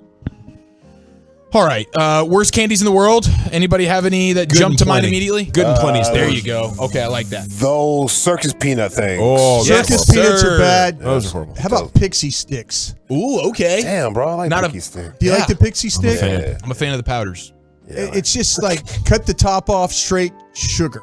I mean, Yeah. come on. Right up the nose. Yeah, just to get it right into Right the up the bloodstream. nose. What'd you say? Oh, no, that was another thing. Yeah, that was a different deal. Oh. So we are getting some good feedback here. A lot of candy corn, caramel apple sticks, black jelly beans. Oh, dude. Hot Oh, tamales. yeah, black licorice is awful. Oh, yes. The worst. Hot tamales. Thank you. Hot tamales, the licorice. I'll never understand it. At least with the candy corn, it's like it's festive. It's like Peeps at Easter. They're disgusting, but Peeps it's is just awful. that time of year. They're sitting in a bowl. You get like 2 or 3 of them, right? It's not like they're forcing a horrible flavor on you. Sure, like, sure. Like the good and plenty. Dots. Dots. Dots yeah. are kind of Well, bland. How did those ever, how can they It's a even movie. still be in It's a movie existence thing. here? It's a movie thing. Like, People ate them in the movies. I respect the run, but my dear God, man, that makes no sense that those things have lived on past the first 5 seconds of their creation. Of course, the Amount and or Almond Joy. Thank I'm you. convinced they're the same thing. Oh, I love Almond Joy. Almond Joy, I like that too. Yeah, the That's Mounds. an old person thing. Okay. Almond Joy. How about Raisinets. I got an old soul. bit of honey. The bit of honey. Bit of honey. That's not Bit good. of honey. Yeah. The bit of honey is that square of like chewy. But it's hard. Yeah, but it seriously you could get lockjaw from it because your teeth get stuck. It'll pull teeth out. Exactly. Yeah. I think that, and then the double bubble gum. Oh, yeah. You geez. want to talk about 4 seconds and then gone. Yeah, it's in flavor. And the initial 4 seconds, it's not even like it's groundbreaking flavor either. No. Very generic, and then boom, it's gone. Yeah, it's bad. Mary Janes are getting a lot of love here as well. What the hell or is a hate, Mary I should Jane? say. I guess it's a very, very chewy, sticky kind of taffy, chewable candy with THC in It's it. it's a candy mixture of peanut butter flavored with molasses. Okay. Oh, yeah. It's originally produced in 1914, it's named after the creator's aunt. Today they're promoted with the same little girl illustration. It's because you got to be high to eat this. Yeah. Good call. Speaking of having to be high to eat something, candy corn. How about this, fellas? Candy corn contains a disgusting ingredient made from insects. That's the headline. Here are the details. Will Gavin Dawson still shovel handfuls of candy corn in his face after he hears what they are made of? Once you find out what the You know, once you know what the sausage is made like, or whatever the saying is. Pig lips, and you know what? Yeah. Yeah, that's right. The lips and the in the butts. But let's see here. So the seasonal snack, not just made of sugar. It's got a whole bunch of ingredients, but they are not vegan friendly because there's gelatin protein derived from animal parts, hides, and bones. That's not the disgusting part. The next ingredient is what it is. It's like gummy bears. The candy corn's slick outside coating made from lacricin, which is a secretion from tiny red Asian insects called lac bugs. The ingredient also causes candy corn to turn hard and be left in open bowls throughout the Halloween season. So it's that outer coating that makes them slick a little bit. It's kind of a preservative that allows them to be in open air containers for months on end and still be edible. Power. Yeah, but it is something from insects. Thank you, insects. Is where that comes Undestroyable. from. That's right. Forever. Yeah, that's what honey is, right? It's some sort of a secretion from bees. Yeah. Yeah, that's true. And it is quite delicious. Bugs are doing some good work out there. What's the ruling on the Tootsie Roll? I am Tootsie I'm Roll. not really into them. I could eat them. I'm not like gonna hugely hate on them. Hard to get them out of the packaging sometimes. I'm like, ugh. Not as bad as like the banana Laffy Taffy that makes an appearance here in the top 10. We'll breeze through these. Good and Plenty's come in at number 10 for the 10th worst Halloween candy. According to America, number 9 is the banana Laffy Taffy. Just absolutely awful. Hot Tamales, number 8. I'll never understand it. Never. The Tootsie Roll at number 7, launched in 1896 when chocolate tasted, quote, like literal bleep. Take it according back. to one American. The Dum Dums come in at number 6. If you're doing lollipops, that's fine. It's Blow Pops or Tootsie Pops. There is no Tootsie Pops. There is no in between. Maybe one there. of the best. Those are the only options. I'm seeing a lot of disrespect for the Chico Stick here on the fan text, and people, Chico Stick is amazing. Yeah. Underrated, but delightful. And fortunately will not be making an appearance here in the top 10 worst candies. Mellow Cream Pumpkins, which are basically the pumpkin-shaped candy corn. Yes, I hear that. Yeah, not quite as, Is it the same? I think it's the same thing. Okay. Because then regular candy corn comes in at number 4. Then you get the candy buttons. I don't know. I was never familiar with these things. But it's basically glued to a piece of paper, which is impossible to completely detach. They look weird. I've never seen them before, but America says it's the 3rd worst Halloween candy of all time. Smarties. Listen, I don't know why we're hating on Smarties so much. I'm not going, it's not worse than those other ones. Not throwing a party when it's in my Halloween bag, but I'm also not just going to throw it to the curb and act like it's absolutely disgusting. I'm not going to be disrespected by it 100 on Halloween. But how about this? I've never even heard of this before. Number 1.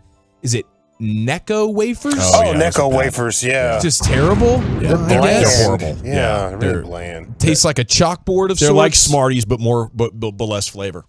Feels like Tums or something like that. I don't know, but that's number 1. Depression worst era candies. Yeah, for sure. Invented 1932. We have no good candy or resources. Have some sawdust. If you or somebody you know has ever had one of these candies, you may be boy, this is may yummy, have a right Dad. to millions of dollars. Yeah. All righty. Thank you, Chiafalo. There he is, the top 10 at 420. Woolchuck will return on Wednesday, by the way. Looks like we're heading for a bit of a sports hodgepodge, Chief. What do you have in mind? Yes, we introduced the world to the Schwarber. Wait till you hear what this delightful concoction is next. Okay, I want to chat Window Nation one more time, though. You know I love Window Nation, their expert customer service and professionalism, and I would not be...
all you got to do is go to BlueChew.com. Promo code RJ. First order's free. $5 shipping. Get your confidence back. And your little fella feeling big again. The upcoming segment of the G-Bag Nation is brought to you by The Glass Doctor. Hi, this is Larry Patterson, owner of Glass Doctor. Your fogged insulated glass window frames don't have to be replaced. The specialists at Glass Doctor can install new insulated glass in existing frames for less than you might think.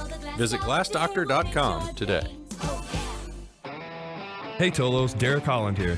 Please join me in the fight against leukemia and hopefully make an impact on kids in need. I'd love to see you at our 2022 fundraiser at Lava Cantina in the Colony on Thursday, November 10th, with a special benefit concert by Casey Donahue. Check out 60feet6.org for all the info, or check out the 60 Feet 6 on Instagram. If you're in need of traffic control or barricade rentals, Buyers Barricade is a full-service provider taking care of your project or special event, no matter the size from start to finish. It is the Texas Authority in Barricade Rentals. BuyersBarricades.com. Thank you very much, Lucius. Cowboys Twitter's coming up at 5. It's time now for Sports Hodgepodge. But Chia follow. Here he is, Eric. Shout out to the 573 who just texted in. Message for Cheech. I bought the poopery. How about this for a story, boys? We're doing the Lord's work over here.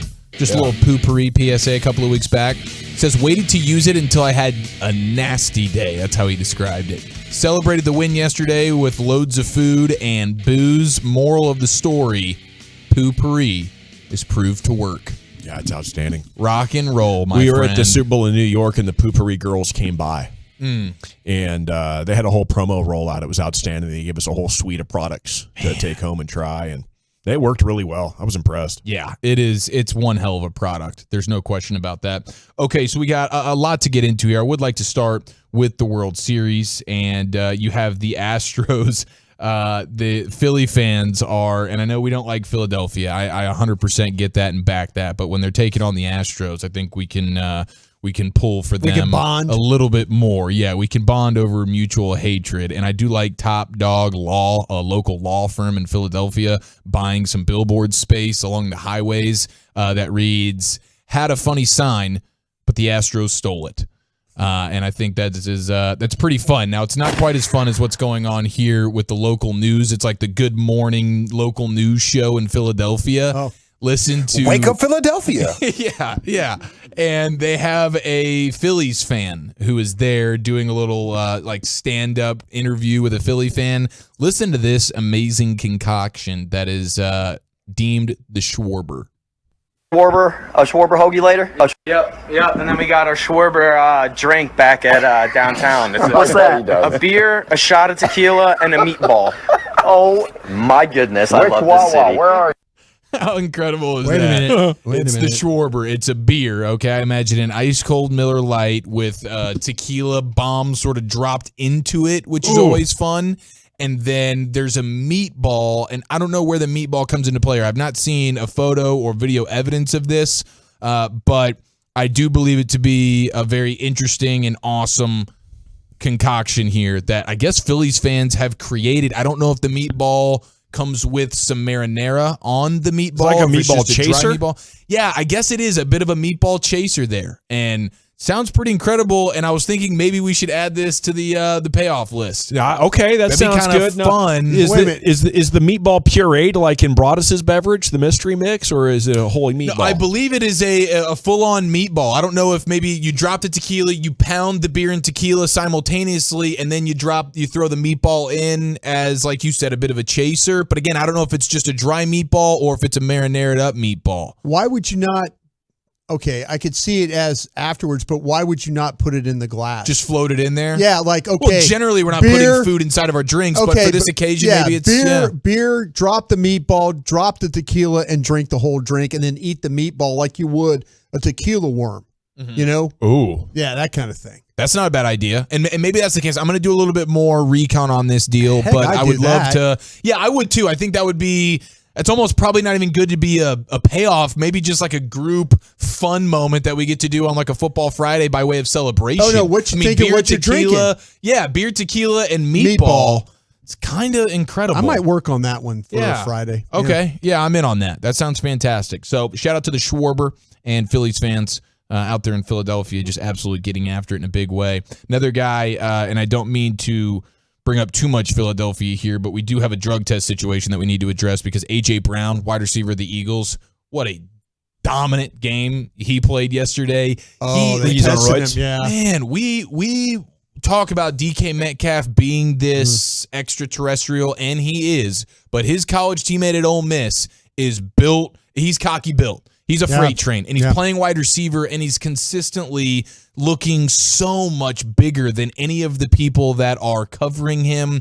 He had 3 touchdowns yesterday, and every single time he's double and triple covered. And at one point, he had 2 guys, a corner and a safety, one of them being Minkah Fitzpatrick, colliding into him in the corner of the end zone as he's catching the football, and they both just bounce off of him like children. And then he does the little boy thing and pointing at him and laughing, and it's a bit embarrassing. It's 2 grown men bouncing off of A.J. Brown, him not flinching at all. He's like a defensive end playing wide receiver. And then you see him in the open field, and he's outrunning all these dudes. He's a racehorse in the middle of the field. It's insane. He was dominant yesterday, but he tweets out, I would have a drug test this morning, LOL. Roger, this is not random.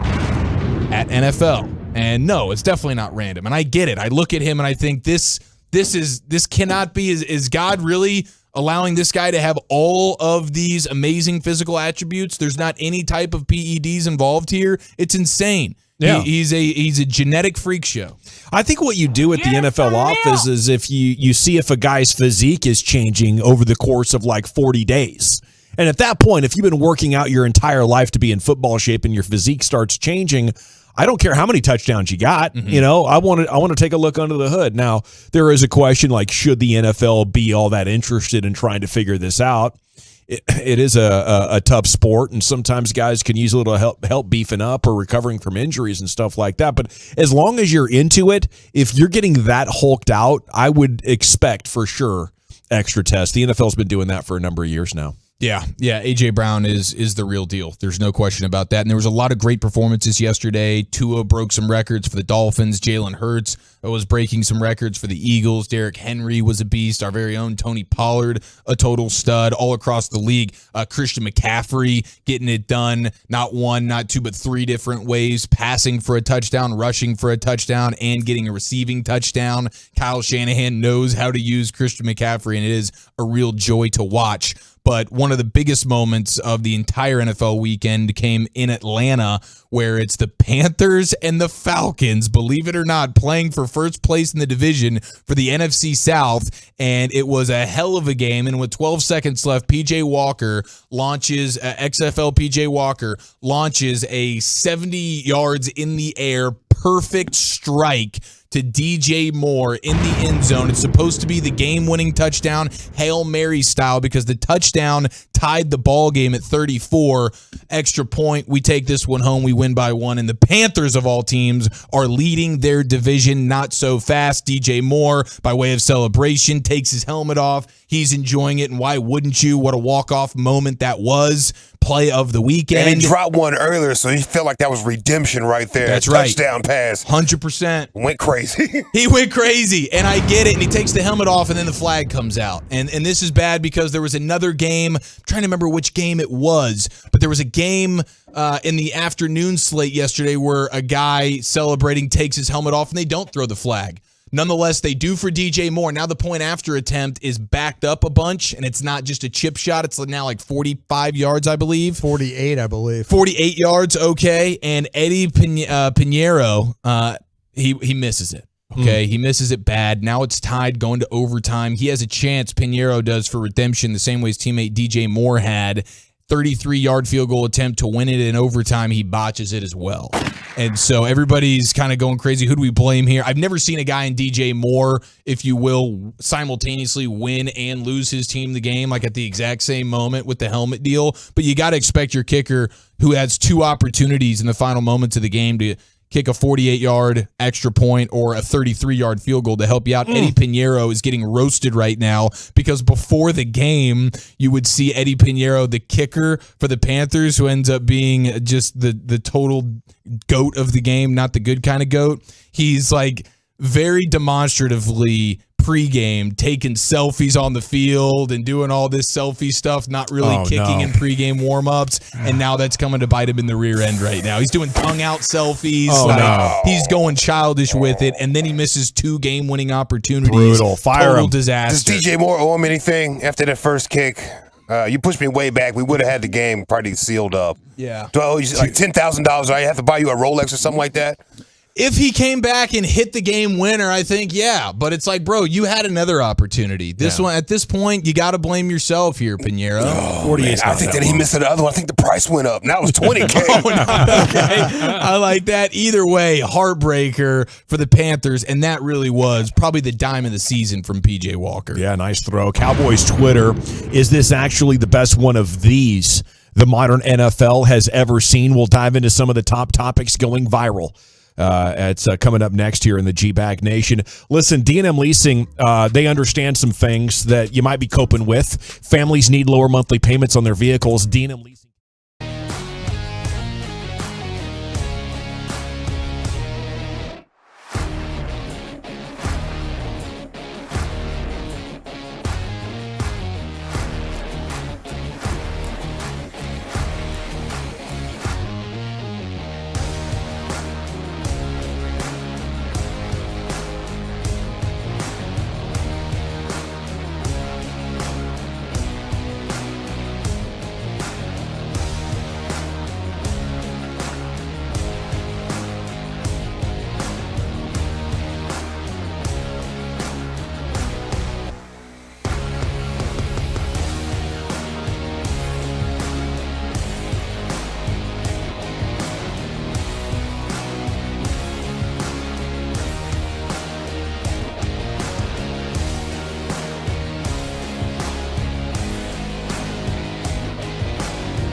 from the MyFitnessStore.com studios, you're rolling with the G-Bag Nation on 105.3 The Fan.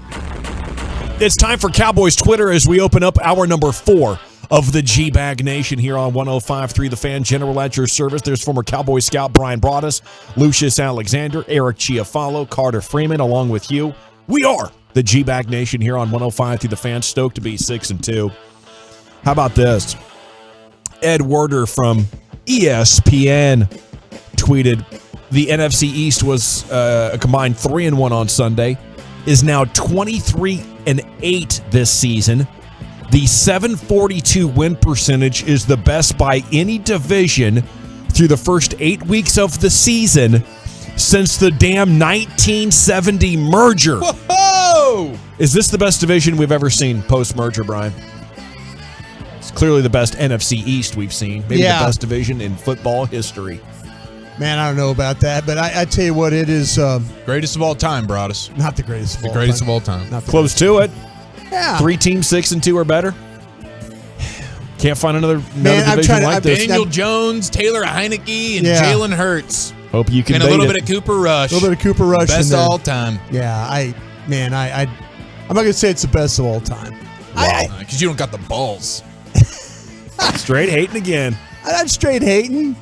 I mean, the Giants. I'm kind of a Giants. I'm a Giants believer because of what they're doing. With the, I think they're helping their quarterback and the running game and all that. But if they would have won at Seattle yesterday, I might have kind of said that. I might have gone with you on that. Wow. Yeah, nice job by Geno Smith. Yeah. Company Seattle might be for real. Yeah, for real, like maybe Atlanta or Minnesota is. Like for real, like 6-1. Not for real, like we're for real. 4 other teams got to make the playoffs, but there's not many good ones out there. Atlanta, if the playoffs started today, like they always say, you would go to Atlanta. Oh yeah, it's shaping up to be a good wild card weekend. I'll tell you what's looking like is if Philadelphia keeps playing like they are, you're going to end up playing I believe you're going to end up playing whoever wins the NFC South. That's going to be your first round. And then how would that set up for the next round? If you're the top wild card team, do you go play Philadelphia after that, or no? No, they will get the lowest seed. They would get the lowest seed. So you could avoid Philadelphia easily till the NFC title game. You can, exactly. You just got to be in the best wild card spot. Yeah, which winning 12 games, which I'm picking them to do from this point forward. You finish the 5th wild card spot, you are guaranteed.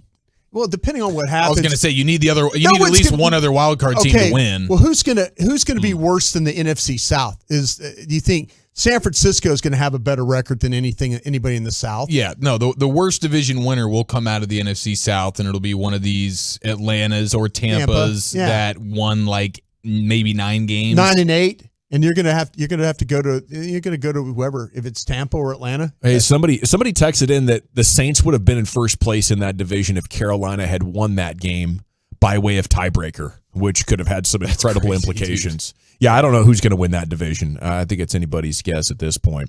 Okay, Michael Gelkin, morning news writer, friend of the show. We should get Gelks on here pretty soon, shouldn't we? Yeah, we became besties in Oxnard. He likes coming on. Let's ring him up here, get him on here for a bye-week report or something like that. That'd be cool if he has time for us. He tweeted, Cowboys defensive tackle Jonathan Hankins played 33 defensive snaps on Sunday in the team debut, tying the highest snap count he recorded in 5 games this season with the Raiders. Dallas acquired Hankins in Tuesday's trade. Might not be the Cowboys' last deal. Gelkin's hearing stuff. Might not be the Cowboys' last deal. I like that. But tell us what you saw from Hankins, Brian. Do you think they got what they wanted? No, they absolutely got what they wanted. And I tell you what, it was, I hadn't had a lot of, I've seen Hankins play before with the Giants and others, and always respected his game. And I'm kind of thinking, maybe this is just a stopgap guy, But I'll say this about him. He Mike McCarthy talked about him playing square, talked about him getting off blocks. There was times in this game where he was one-on-one with the center, was able to dispatch him, get in on a tackle. He didn't get turned. He was taking on double-team blocks. He's a hard guy to move. Yeah, I mean, give me the – I'm going to tell you, that's a thumbs up for me because he did exactly what they needed him to do. Well, nobody moved him off his spot. And when he was coming off the ball, I mean, he was getting into those blockers, and they were trying, and they couldn't get him to go. But You block him one-on-one, it's very, very difficult if you're not ready for a guy that plays with that much power. I love it. Very positive about what that all 22 showed on him. Not washed up at all. Sounds what it sounds like to me. I was kind of thinking, okay, maybe stopgap. Let's see. Yeah. My guys, the gang of seven's like, no, for the things that he can do, he's all right. And I'm like, oh, okay. Right on. But to see him, he did a nice job. Let's not be done, though. Let's wake up tomorrow or have something tonight that really gets us excited here for the bye week. What do you say, Jerry? Okay, we go to the account of John Machota there with The Athletic. He tweets, Stephen Jones, when asked on The Fan if Tyron gets his left tackle job back when he returns. Quote, because he's 3 or 4 weeks out, we haven't really had that discussion at the end of the day. He's an all-pro Hall of Fame type player. If you're going to put your best 5 out there, I'm sure he's one of them. Yeah, so how else would you configure that? Would you play Tyron at right tackle? You don't want to do that. It's Tyron at left tackle, Tyler at left guard, right? That's how that's going to happen, but apparently they haven't talked much about it. Yeah, man, I tell you what, I've yet to be right about what the configuration, because they don't always play my best 5.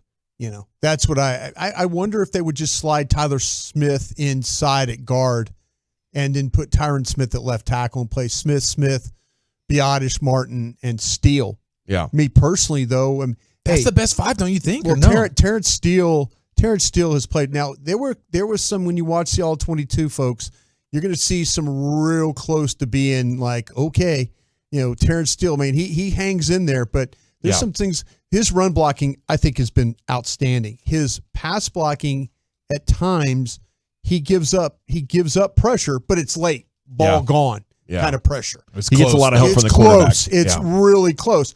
But yeah, I kind of feel like, though, that to me, I mean, I think about playing Tyler Smith at right tackle and putting Tyron in his natural spot. But my opinion was last time heard over there at 2005.